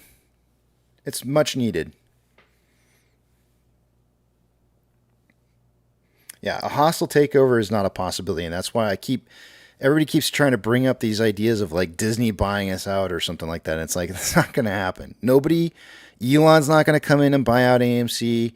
Disney's not going to come in and buy out it. They know the shareholders aren't going to sell for some measly, I don't know, just make up some random number. Three-bagger. Yeah, nobody's going to sell for that, right? And so they know that they'd have to put up way more money than they'd be willing to put up for the company. And so nobody in their right mind is going to come in here and try and buy the company out. So why is everybody still discussing that as an option? Because people want to create uncertainty, fear, and doubt in the community. That's why. Well, it's because the price action that will result from a squeeze is going to far exceed what the company's worth for a brief moment in time. Yep. Oh, far, far exceed. Exactly. That market cap is just a RPM meter. It's just like a gauge on a hot rod showing how many RPMs that engine's running at any given time. And there's going to be a moment when our tachometer is going to be it's going to be incredibly pegged. You can high say it. Say pegged. Because of the price. Pegged. Yeah, it's going to be pegged. Yeah, well done. It's going to be pegged because for that moment in time, you're going to have trades being made that when multiplied times the market cap, when multiplied times the shares, you're going to see a number that's ridiculously high, and nobody would ever pay for this company because they'd never see their money back. Yep. The math doesn't add up on it. No, it doesn't. We are dealing with the biggest movie theater chain in the world, and you have to get that into your head. We are not some mom and pop store barely making it by. That's not what we are. We are the biggest movie theater chain in the world, and you have to make if I know that's hard to grasp. It's really, really hard to grasp what the biggest of any one thing is. But when you think about how big Hollywood is, when you think about worldwide, what kind of power that has on communities around the world, not just in the U.S., but around the world. And then you say, I own part of the biggest movie company in the world. Movie theater. Yeah. And if you wanted to take control of that, if you wanted to do a hostile takeover, you have to take 51%. You have to have the majority of those shares, and that number's too big for them to swallow. Yeah.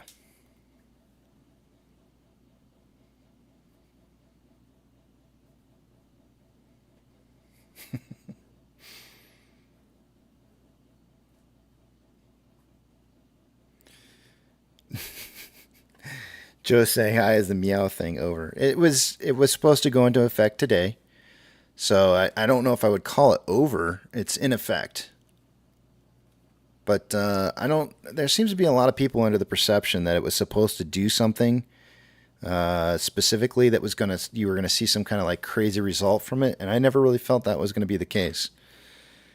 So I'm not sure why people are thinking that, but it is what it is.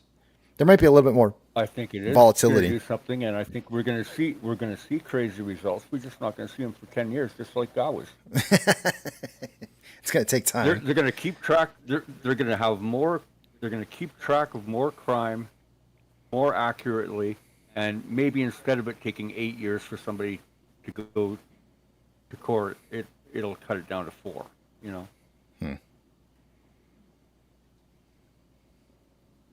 They still got to put a case together. Yep.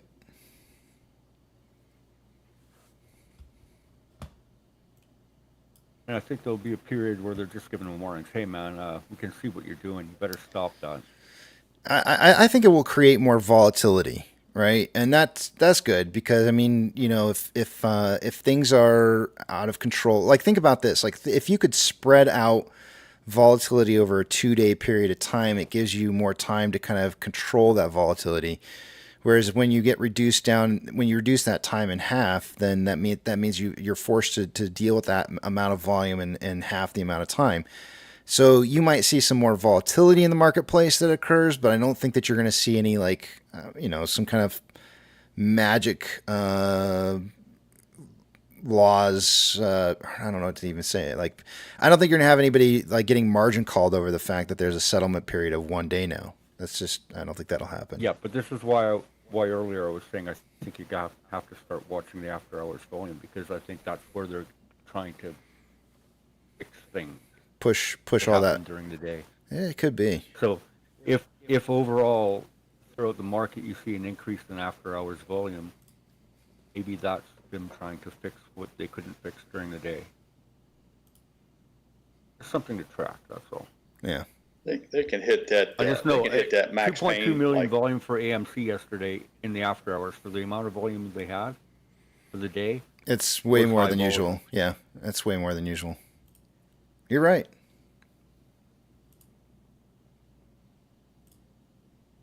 They can hit that max pain like Elon Musk and put that rocket, set that reusable rocket right back down on that pad again.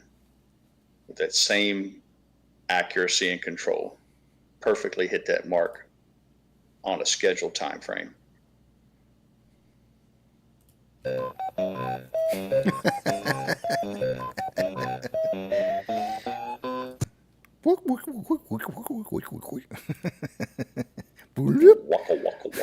it is. Walk out. Yeah, that's probably a better. There you go. Thank you. That was way better than whatever the hell I was doing.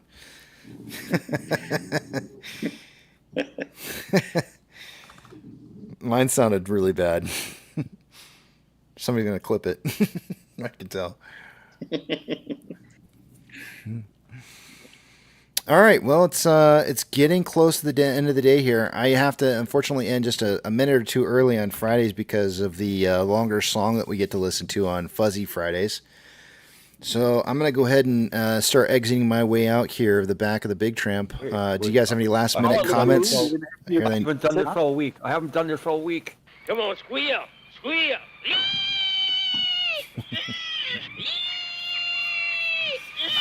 Okay, see, I put a version of that song. Fuck her right in the pussy. All right. Billy. So you're gonna exit your position? No. All right. I'm going to exit the back of the Big Tramp, and I will see you guys in... Actually, I'm not going to see you guys in the back of the Big Tramp afterwards. I forgot I got to go pick up food right away because we have our graduation happening. We got to eat early today. So I will be leaving leaving you guys behind. I can throw you in my ear and head back there as I'm driving over to the place to pick up the food. But don't get fast food before graduation. It's barbecue. It's not really considered fast food, so we'll be good. Okay. Yep. We'll be All right, fine. keep it tight. I got a bad feeling about this. Yep. Here, we'll see you guys later. Later. Well, guys, unfortunately, it is that time of the day, and as usual, all good things must eventually come to an end. Eat, sleep, drink, get plenty of rest, spend time with your family, spend time with your friends, take your pets out for a walk over this 2-day weekend that you have. And for crying out loud, go see an AMC movie, because after all, that's what we're here to do, is help support AMC. But above all else, don't have a good weekend. Have a great one. Beep, beep.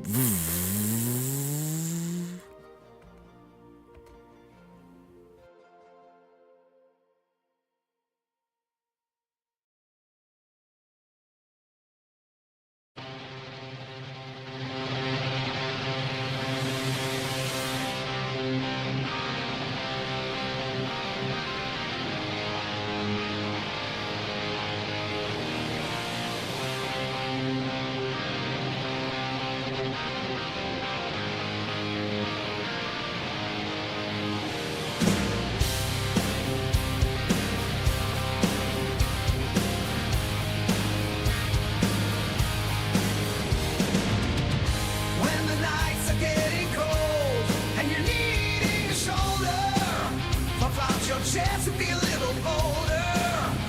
All we do, we buy and roll. There will be shills who wanna steal your thrills. There will be friends who hold to the end.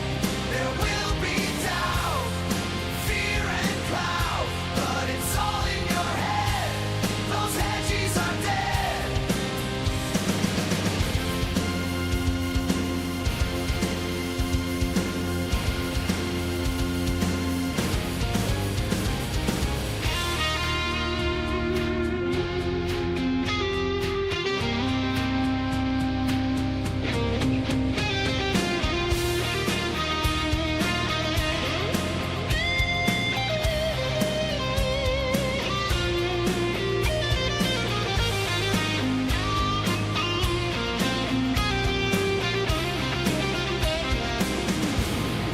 Panic and fear really are near, but it's not ours to own. We have shown that all we do is buy and hold. There will be shills who wanna steal your thrills.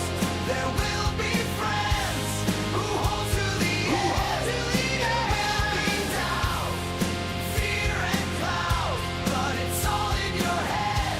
Those hedgies are dead. So when the night's getting colder and you're needing that shoulder, these apes got your back. We got each other. 'Cause all we do is we buy and hold.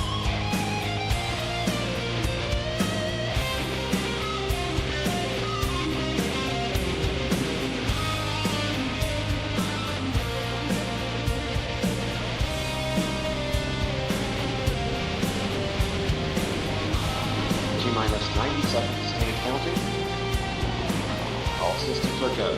We're about 90 seconds from launch of Space Shuttle Discovery.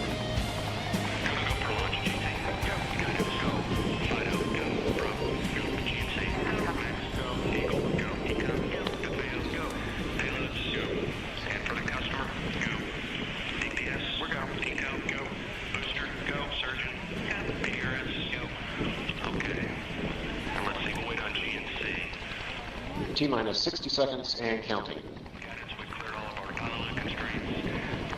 We are transferring to orbiter internal power at this time. Discovery is now running off its 3 onboard fuel cells. Coming up on a go for auto sequence start.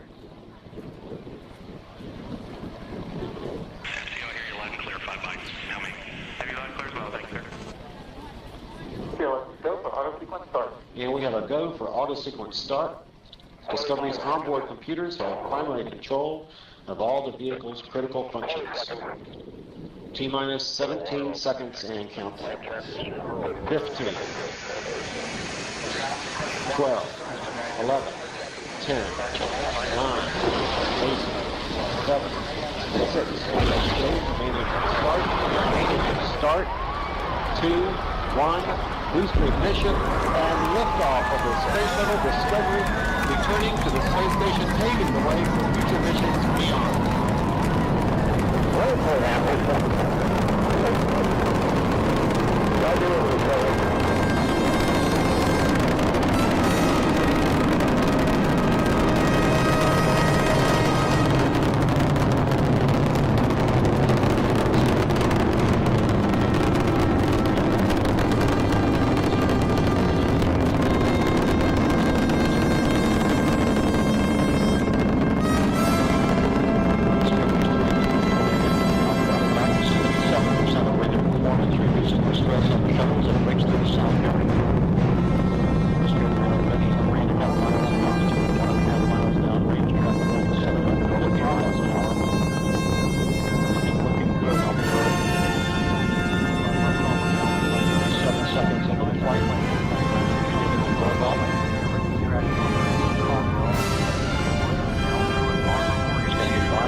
Solid rocket booster separation confirmed. Guidance now converging. Discovery's onboard computers commanding the main engine nozzles to swivel, aiming the shuttle for its precise target in space for main engine cutoff. Should have a good forward leg now at S10. Okay, you sound good.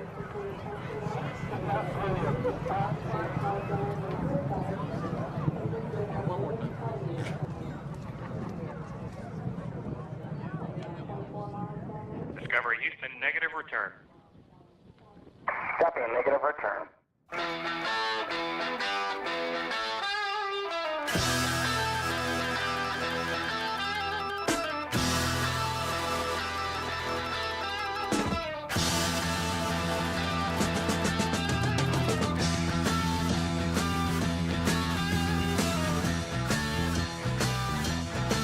Well, we got no choice.